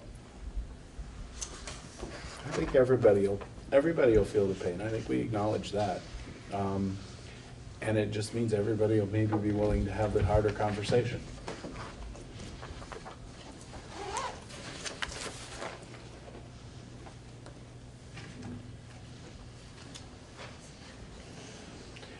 Any administrative tasks for the next time we talk about this, other than what Bob had suggested about being able to actually explain the impact a little bit, where, you know, it is a 6.3% budget increase and what it's doing to the tax rates. So we can explain that a little more in detail, and I think the budget committee would probably sit with you and get it so we're all conversing.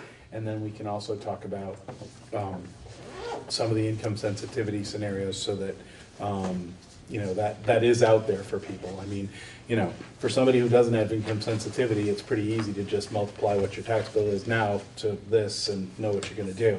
But if you aren't, it's probably harder, or why it's more complex, because I didn't get it from that.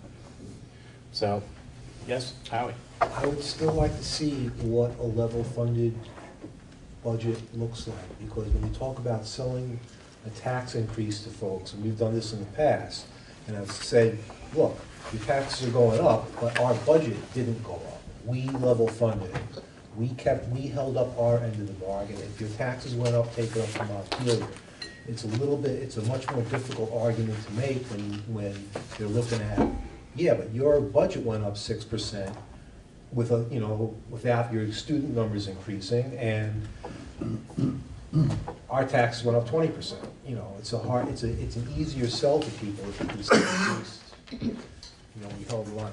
I would love to see what a level funded budget looks like. You know, even if whether we do it or not. You know, if we want to make that cut, it would be nice to see what it looks like so people know. You mean level funded, level services, level funded? Level funded, I mean, like, not, keep the numbers the same as it was last year, even whatever we have to cut, just keep the number the same. We lost some students, we didn't let the budget go up, we held the line. is a more persuasive argument to make to folks than, hey, we lost kids and our budget went up 6%, but it's tax, and then it gets complicated, in terms of income sensitivity. There's a lot of complications there. It's nice to be able to make a very simple pitch. We held the line. We did what we could. Now, I'm not saying it might be too drastic, and that might, level funded we might not want to take it, and I hate to make you guys do the work, but at least we'd be presenting, at least we can say to the public, look, we tried to do the level funding thing. And we had to cut extracurricular activities. Even if you just come back, even if it comes back to us and it's like, okay, yeah, we can level fund it, but we gotta cut extracurricular. Right. Do we want to do that? No. Okay, so then we come back to the voters and say, well, we were gonna level fund it, but we're cutting extracurricular. So that would be an additional $740,000 cuts from where we are right now. Yes. Yeah, So where would you like to see those cuts come from if we level fund? Which suggestions Staff, would you like to programs, Staff, what? I would say every department that has multiple instructors, so if there's 3 science teachers in the high school, and we have to cut them down to 2 or 1, and the classes get bigger, or kids have to go, go online to pick up, some extra stuff, I mean, I'm not saying we would do it, but I'm saying, I would like to say that we looked at it at least, these, sections going up. I wouldn't want to see a cut that is cutting an entire department out, but given our small size, any department that has multiple members is, up for grabs. And so that would be my suggestion, and, as far as staff goes, if we're not looking at closing a building or tuitioning our kids out. Phoebe, you Again, had I'm your not hand saying up I'm and gonna do then, it, but I'd like to see what it looks like. no? You done? All right, Trey, you're up. I just so when it comes to cutting the department's staff people, going here today, I've walked by all of these classrooms every day. I see almost every classroom is full throughout the day. So I think we would want to consider consolidating buildings before cutting out staff members from each of the different subject areas. That would just be my idea. And absolutely, I would like to see all the scenarios, but we can't, for this budget coming up, we can't cut it doesn't seem practical to cut a building. So I'm just throwing that out there. You say, what do we cut? We have to look at it. Abby, go ahead, please. Especially because I don't think it would be possible for one teacher to be in charge of a whole core class, especially because they have 3 classes a day and they need that 4th block for planning. And if they're taking care of multiple grades, it just would not be able to work, especially I feel like buildings would be more reasonable than cutting teachers, I guess. Yeah, the short version is you end up with 0 electives. You have the core. You could probably cover the core classes. You have no electives. You have no APs. You'd have fewer remediation type courses because you wouldn't have the staffing to do those. And so you did that in the 4 core subjects. That's what you'd end up with. And then if you did, music has 2 teachers, so you get rid of a music teacher. You have them do band and chorus. Most of the departments only have 1 person in them, but that's all from the high school. The middle school is already pretty tight unless you combine 6 through 8, which maybe you could lose 1 teacher by doing that. And through all those combined, you're maybe at, what's 6? 6 staff. So there's 9. 6 FTEs. So that might get you close to 600. And you've just taken away every single elective and AP course and half your music department. But that's just here, obviously, but that's just a quick spitball of what it would look like. Yep. I got. Hold on. Drew's got his hand up. I know I'm sitting in a room full of administrators, but is there any administrators we could cut in this process? Either through changes in all seriousness, do we have, again, back to beating up the supervisory union's office, are we overstaffed there? Can we lean down our overhead and leave the programs? Is that a possibility anywhere? Leave the programs for kids and make the administrators work twice as hard, For a year, right? just for a year. They'll all get better next year. That's That's what you just told me, so. That's what I heard. So- The SU budget has been passed, and we did, Well, the SU budget may have to be redone if we can't do these. we did cut a half a position out of the business office. Is there room to cut more? We may need to, like, if we have to cut programs for kids to keep a fluffy SU, that doesn't make any sense. Yeah. I'd rather gut the SU, nothing personal, than to, I would rather cut the SU budget than the programs for the kids. And I know that we do this thing where the SU budget, and it's never on camera, nobody sees it. SU budget's climbed and climbed and climbed over years. We keep shifting positions and moving the cups around. But maybe it's time to really look at the administration in the SU and keep the programs for the kids. I agree Sorry, that that's Bill. a conversation, I agree that that's something we should do, but that's not something we as a board can do for this budget. We may have to. The SU budget is passed, there's no unpassing the SU SU level. budget. You would, at the SU SU level. board, we have to have So, that conversation. Just to be clear, then, we're gonna make sure the public knows that the SU budget was passed behind closed doors. That was a public meeting. It was, but was it on camera? I don't. Was it on think they camera? Did the passed public know that their SU budget was gonna result in their kids losing programming because we can't afford it? If that's where we're at, I have a problem with that. I think that's an unfair characterization. Well, then of the can we look budget, at it? but I don't think it can be looked at now. It can be looked at going forward, but it's Like- not it's not a solution to try and reopen a past budget to deal with our current budget If problem. this fails, we're gonna have to reopen this budget. So we Yeah. might as well start by reopening the SU budget and see if we can cut administration to make this more reasonable. You guys can do whatever you want. You guys are the board, man. But we're not the SU board. No, but the SU board can do whatever they want. Okay, I have a question. sure. What about a partnership with other high schools? So let's say we were to cut these AP teachers and not be able to offer AP. Can these kids go, do we have provisions for kids to go to Brattleboro and Green Mountain to pick up these courses instead? Is I mean, that, I would presume they would charge us tuition to do that. We don't, there's no other types there- of agreements that exist. there's no kind of à la carte, we can't, like, send a kid for like one class over to another school? I mean, we send kids to the Career Center for partial or full day, and we pay, and we buy additional courses for them to stay down there for the other half of their day. They do half the day in the Career Center and the other half the day in the regular high school, if you will, and they bill us a rate based on those courses. That's coming out of this budget? Yeah, that's in there somewhere, I'm sure. And that's, I mean, again, that's a small number of kids, 12, 13 kids or something like that. But I mean, so there is a mechanism for doing that. The challenge to that is that if you are talking about going to a class and returning for a class, then you've just consumed an hour of travel time, whichever direction you go. More in certain directions. Yeah. But an hour minimum round trip. So then you've missed basically another block of instruction during your travel time, which means now you're accessing even less of the curriculum here, which means, well, I don't know what it means as far as like ADM and how that is gonna all calculate equalized pupil factors, but I wouldn't wanna, the more students that you're going other places to access As long as things. the kids are getting proficient, what difference does it make how much time they spend in class? Well, the challenge would be if they're not here, then we're not getting money for them, right? So that's less revenue coming in That, too. that So- hour travel time, we don't get, there's no money coming in for that, is what you're saying. I don't know exactly how the formula works, but that'd be my concern, is that there would be something in that that would create a, But there is a possibility, if we did have to do drastic cuts here and eliminate some programs, we could do it, if we did it in a mindful way, we could work it out so there'd be programs that these kids could pick up at a nearby school maybe.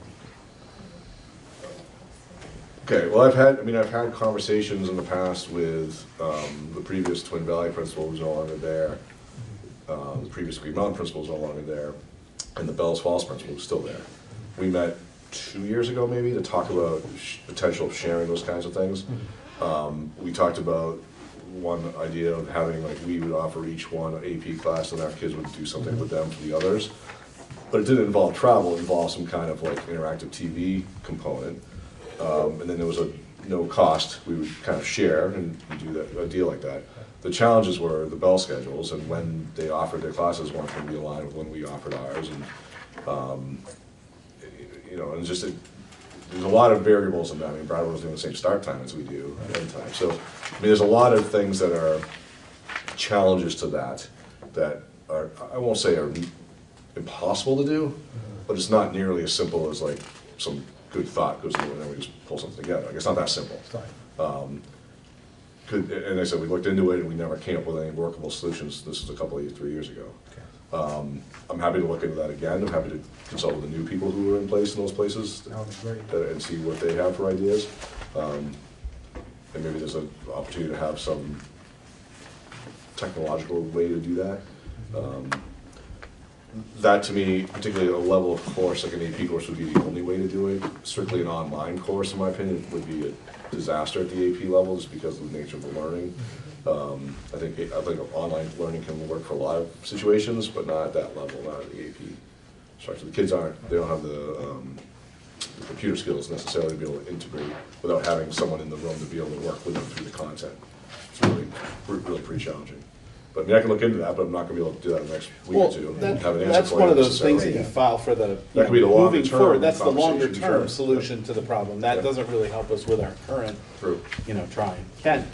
Okay, so if we just did just the core activities, got rid of all electives and went to play-based learning. No, just kidding. Laura, if you ran a fictitious budget using the numbers from last, can't you just plug those in Numbers from last year? with this CLA? Yeah. And would it be an increase? It would still be a tax rate increase. It would still be a tax rate increase? Yes. Okay. To level fund would still be. It would still be a tax increase, correct? Yes. So even if so that's the answer to that question. Then we should be able to move on. That even if we level funded this budget, it would still be a tax increase.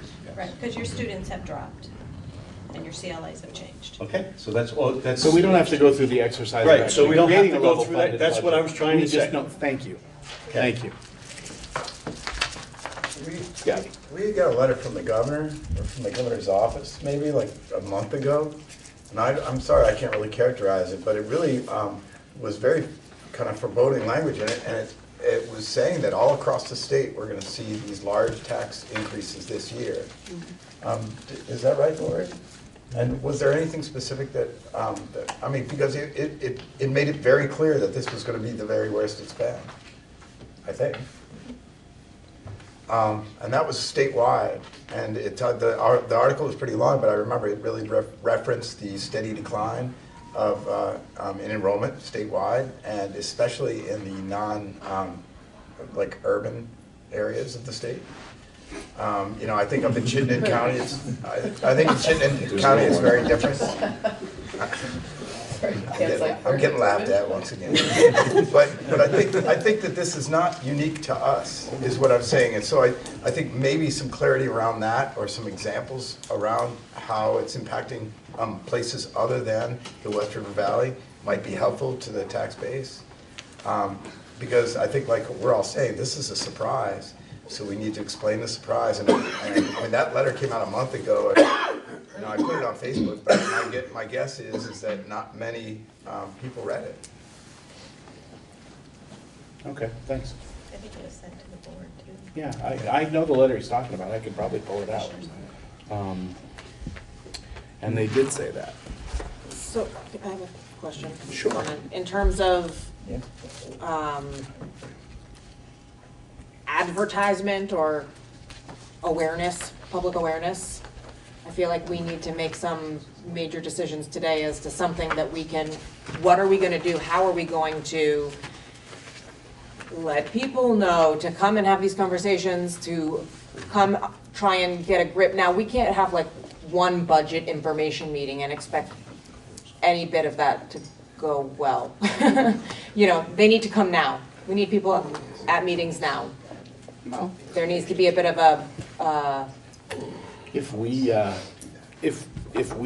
say this is the budget we're gonna go forth with, You know, we've got some ideas, some possible alternatives, but, you know, we don't really see anything without changing programming. And, you know, our intention is to move this budget forward and then start talking long-term how to fix the situation.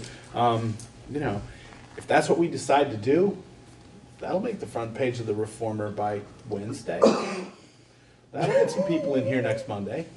And a few letters to the editor. And some letters and some discussion and, you know, I mean, I have no problem telling the world that this is what we're gonna do.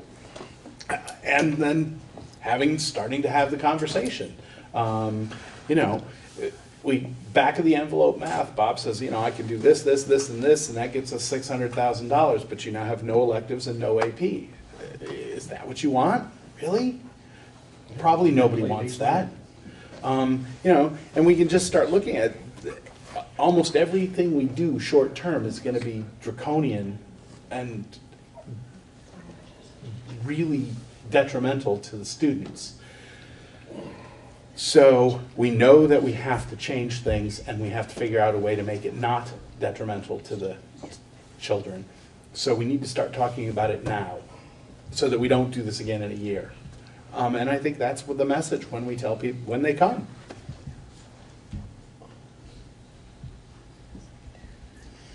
You got a better idea? I got nothing. Ken's got something. Maybe we also at least can have the principals send out school-wide emails and we are asking you, please come. We would like to start this conversation now because we hate it too. And here's where we're at. And nobody thinks it's awesome. Well, And okay. we'd like to have the conversation with everybody because we all think it kind of stinks. So, well, which conversation, like, people that come in a week or 2 weeks want to have a conversation about how we change this current budget Yes. to get it down. Yep. Is much different than the conversation that I'm hoping what we start is how do we move forward? Which, you're right, we all agree that that needs to happen, but in addition to that, we're holding this budget, and we're saying we're gonna do something with it, and there's a lot of people that are gonna say no about it. And if we're saying, look, this is what we got, some way or another, we have to pass a budget, right? I mean, so let's have these conversations with more Okay. people than us. I mean, we can convince ourselves, but we're not who needs convincing. Ken, I mean, you we wanna also say need something? convincing. Yeah, Ken, go ahead. So the way I see this, we got two choices. One, we can either get the SU all together and try to make cuts at the administration level and have that talk within the next month and a half. And I don't see that happening. So I would like to make a motion that we move forward with this budget, with these increases to present to the public. I'll second that. Okay. Ken, you want to speak to that further? It was your motion. Al had his hand up. Well, I find that, you know, I can just say that, you know, last year when we did our first budget, you know, Newfane was the one that was on the high end in Brookline. And it went down from there, and we went through with that budget as much as I complained about that budget. So if somebody else has the high end this time, we're all in it together. That's what I was told. So run the budget up and see what the people say. All right. Al, you had your hand up. Did you have a comment? It actually wasn't about that, but yeah. But no, I do agree. I would love to see the scenarios that Lori will come up with for income sensitivity, and I think if we have a good way to present it and to help people understand that yes, this is the budget for this year, and we are looking much further down the road at things that we can do to take care of the $1.2 million elephant that's in the room. I mean, that's what we have to do. There's no way around it. And I don't even think in a year we'll be able to bite that off, right? I mean, Bob talked to it. Some of these things that we'll probably talk about will be 1 year, 2 year, 3 year, potentially 5 years. But I think as long as we get that plan in place and we can present it and people can understand that we're moving in the right direction. And we're keeping programs in place for our kids, which is what we're all here for, the most important thing. I think that's the way we should go. Any other discussion on that motion? Just that we start the budget like in July next year. Well, I mean, how about now? Once we get past this budget, we should start working on scenarios and having the conversation about how the budget looks next year and how the district looks next year. No more discussion. You ready to vote? All right. All in favor of the motion, please say aye. Aye. Opposed? Nay. All right. One nay, the rest ayes. The ayes have it. We have a budget. We'll still meet next Monday. We'll talk about presenting it, and we may make some more adjustments. We can still make some adjustments to We just it. passed the budget, this is what we warn now. Yeah. Right, we're We gonna just warn pa- this, but we're still gonna talk about how we We're present it. not adjusting right? it though. How we present it. Right, Right. you just passed it, there's no adjustments next week. We could always amend it, right? No, you just passed the budget. Okay. That's what we just did. We decided that we didn't want any more information, we passed the budget. We're gonna present the budget, yes. That was what the intention was. Right, so there's no adjusting the number next week. That's what we just voted to do, is to put this budget forward to the voters in the spring, not to get more information for next week. Right. Okay. So, moving on. Tuition for next year. Is that a you thing, Lori? We'll do that later. No, you announced it every year. Do we have the, I know, we announce the tuition every year. Do we have a number? Yes, I increased it to 2.8%, which is keeping in line with Burton's increase, which is still below the allowable tuition, to 17,890. So the tuition for the 2021 school year for the West River Education District would be 17,890? Is that high school, elementary school, all of it? Nope, that's high school, and elementary would be 14,400. 14,400. Keeping in the same line Okay. of 2.8%. Do we need a motion? Or we just announce it? Yes, Drew? Well, I would assume that we'd want to have the tuition rate to be our cost of educating kids. One So, might think that, but there's a couple of different things. You will price yourself out. Tuition, students are already down by 4 students, and there's 0 coming from, projected to come from Marlboro and from Dover next year. So that's one area, because Burton is 17,900 something. So the other thing is called allowable tuition, and you can't charge more than your allowable tuition, which is a little bit higher number than this, but not significantly higher. Allowable tuition is like another meeting, maybe? I don't know. It's pretty extensive to explain. Announcing the tuition. Right, it's a calculation that happens later in the year. so why, and the people that work in business, why would you charge less than your cost of delivery? So everybody in this district is paying the cost of delivery, and then those people that want to send their students here pay less than it costs us to provide the service to them? That seems like a failed model. And maybe we should increase our tuition to actually what it costs to deliver education.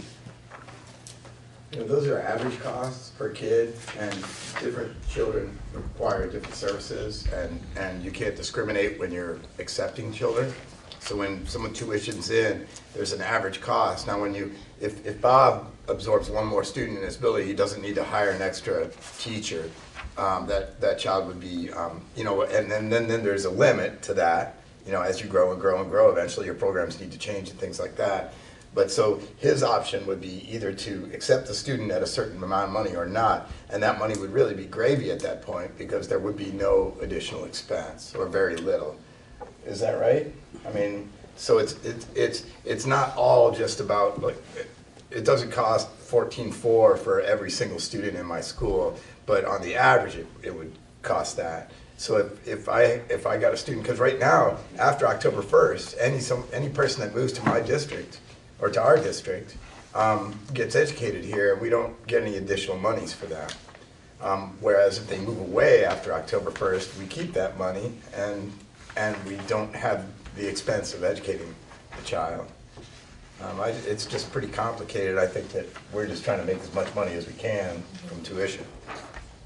Okay.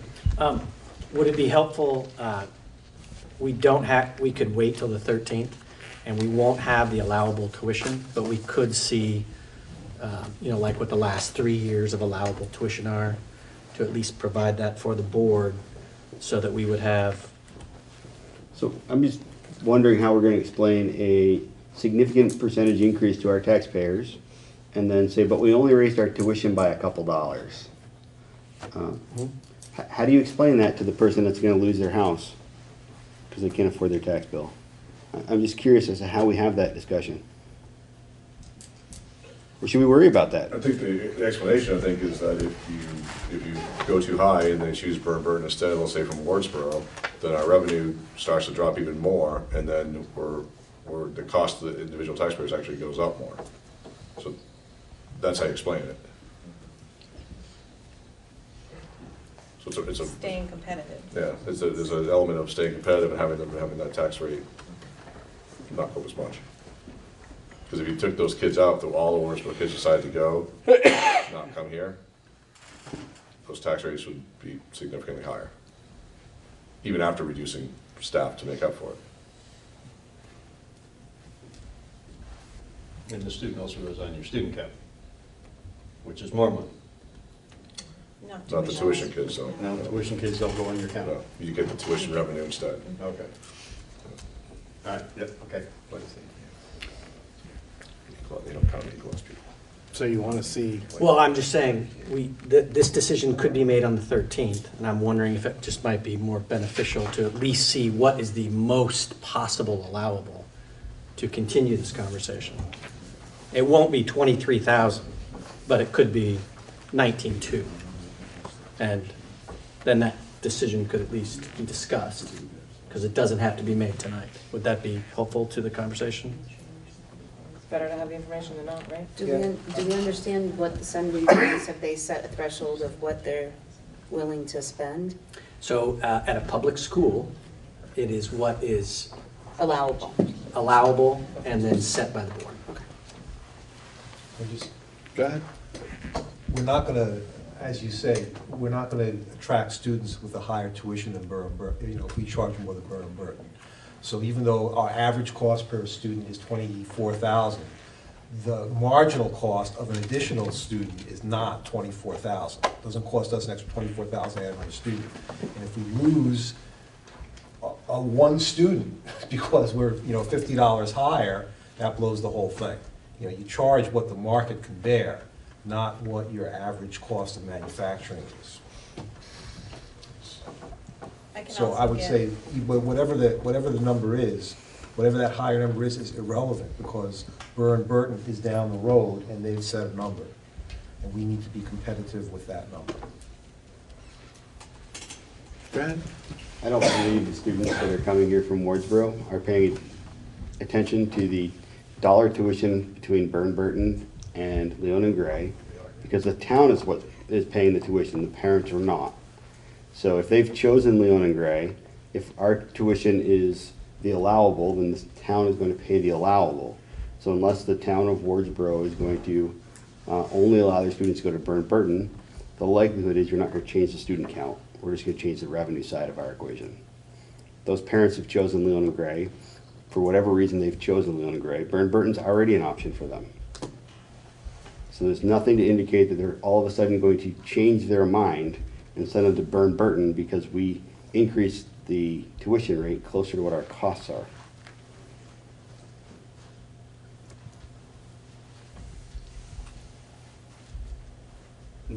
Well, correct me if I'm wrong, but the River Valleys is what we're talking about, the Wardsboro students.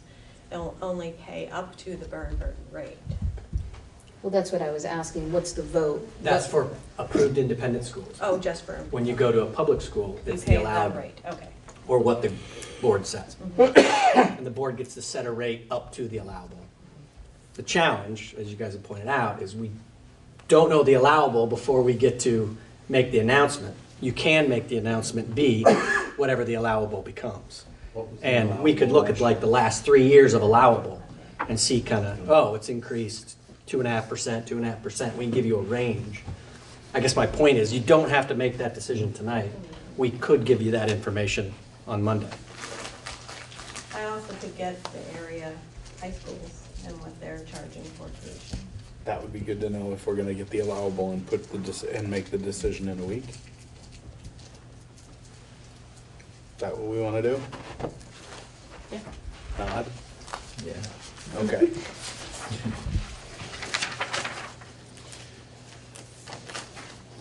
Okay. Moving on to administration reports. Student board member reports. Do you have anything you'd like to tell us about? Bill, did we say we're not doing these? Nah, go for it, man. Have some fun. All right. So in light of the fact that that was a very long and quite tough discussion, I figured why not do the school board recognition stuff, since that is the month that we are currently in. So I will go around and you each get one of these little papers with your name on it. Starting with me, and then Suitable for framing. They are suitable for framing, yes. And Abby. You. Mike is not here. Joe. Thank you. Thank you, Trey. Appreciate it. Dedicated commitment to preservation. You're gonna earn that. Thank you. We would frame that. You're earning that. Good stuff. I know. Put a skin thumb That's on it. it.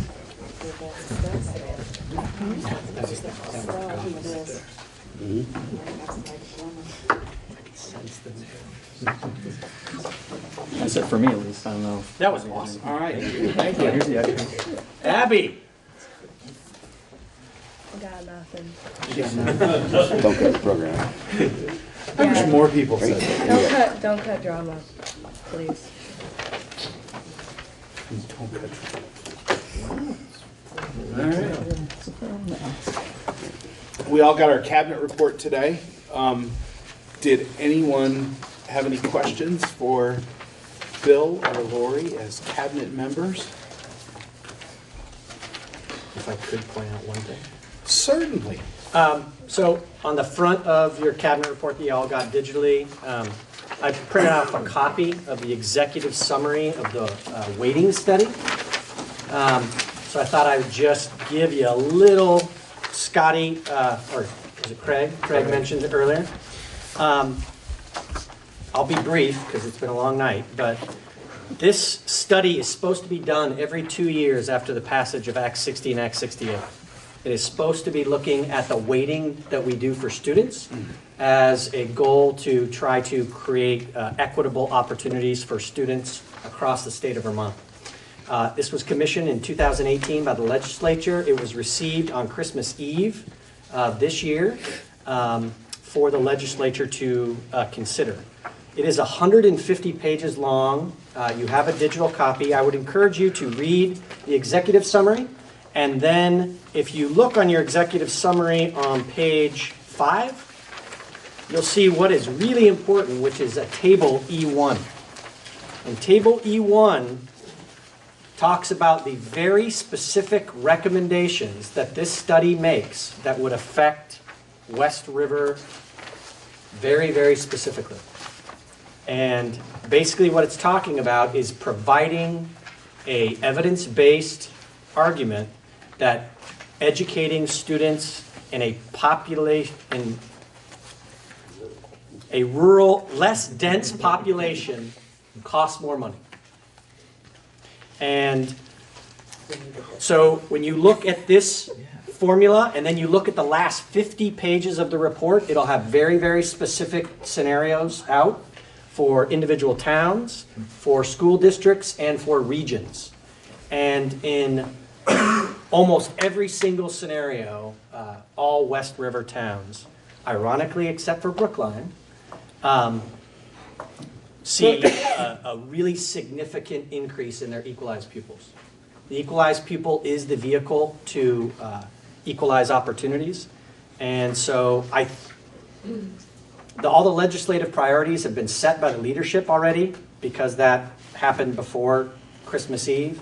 But I would guess that your legislators are going to be very curious about how to take this information forward.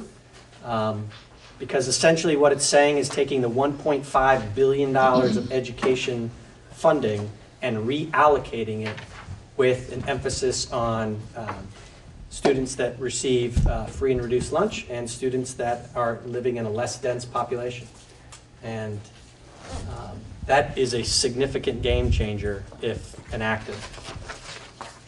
Don't know where it's going to go. I don't know if it'll sit on a shelf, but I wanted you all to be aware. I'm going to do this at every board meeting so that everybody is aware of what's going on. I know that in our SU we have 3 legislators. Laura Sibilia from Wardsboro and Dover, River Valleys, and Carolyn Partridge from Wyndham, and Emily Long, who sits on your board, are all very well aware of this study. And so I encourage you to, at the very least, read the executive summary. And if you have questions, I'm more than happy to help. But this, if enacted, is a true rebalancing of how that $1.5 billion is shared across the state. So, just wanted to make sure you all knew that. Sounds a lot like 1995, Act 60 and Gold Towns. And that's exactly what it is. It's exactly what it is. Yeah, yeah. That's all I'll say with that. And it's just another reason why our budget is what it is, because we're doing this. It is one of those things that you kind of know intuitively, and it's really nice to actually have We know it on paper. the essence with you guys. Now we have a study. Yeah, you have a study. That was commissioned by the legislature to inform the legislature. So I don't know where it'll go, but I want you all to be aware. Thank you. Any more questions? All right, so for administration tasks for the next meeting, we just have the tuition assignment to give us the 3 years of the maximum allowable and the rates of the surrounding tuition schools. I think that was it. Scenarios for income. Scenarios for, well, that was under the budget committee, was going to work with Lori to understand the tax rate and the scenarios for income sensitivity. I sort of volunteered the budget committee. But it'd be nice if Lori wasn't the only one who sort of understood that. I would also, sorry, I didn't mean Yeah, to. go ahead. Administrative task to have administrators advertise to their families at their buildings to, that, There's a having budget. there's a budget that we're discussing big time. Let's have the conversations before the vote. Come comment on the budget. Okay. Knowledge is power. Is there anything else? Did I capture it all? Okay. There weren't pay orders tonight, right? Okay. We need to pull.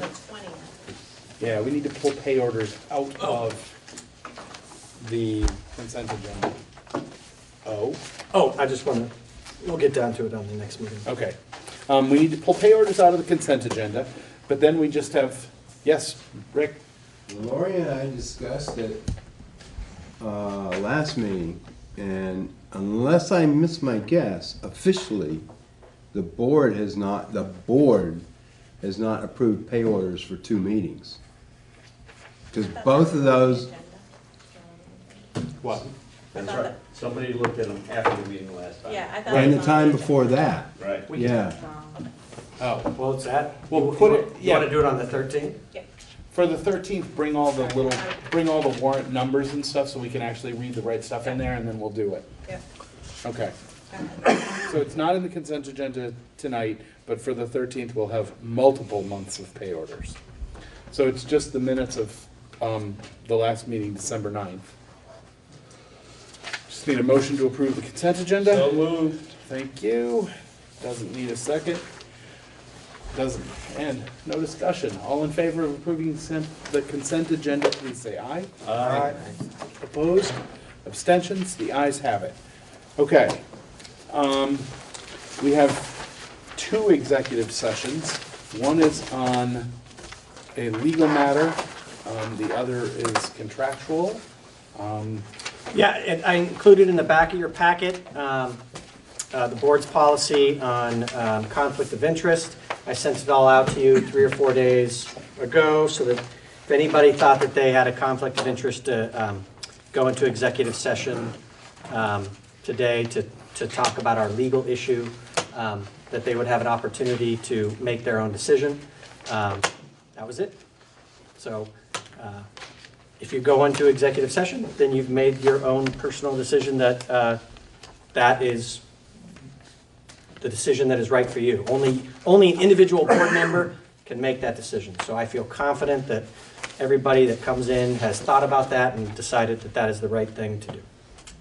And then the other issue is a contractual issue that we need to talk to the board about. Okay.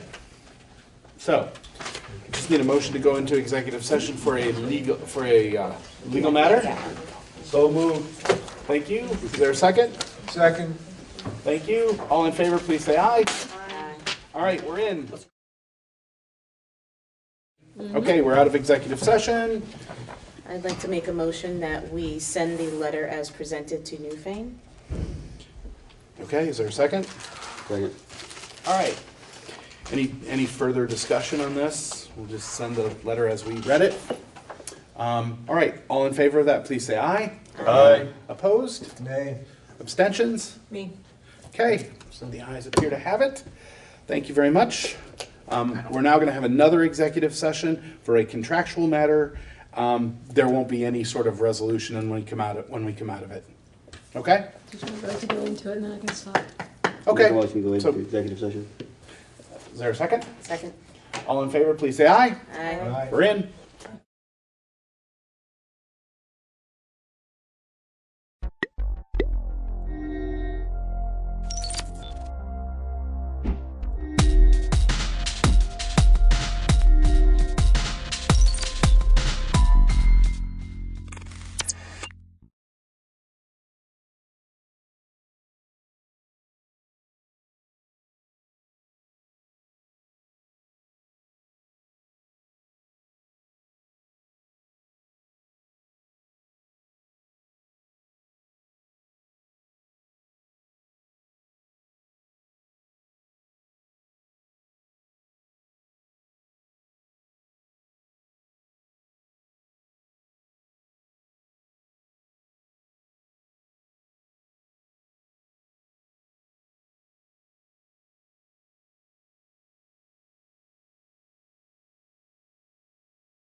Thank you.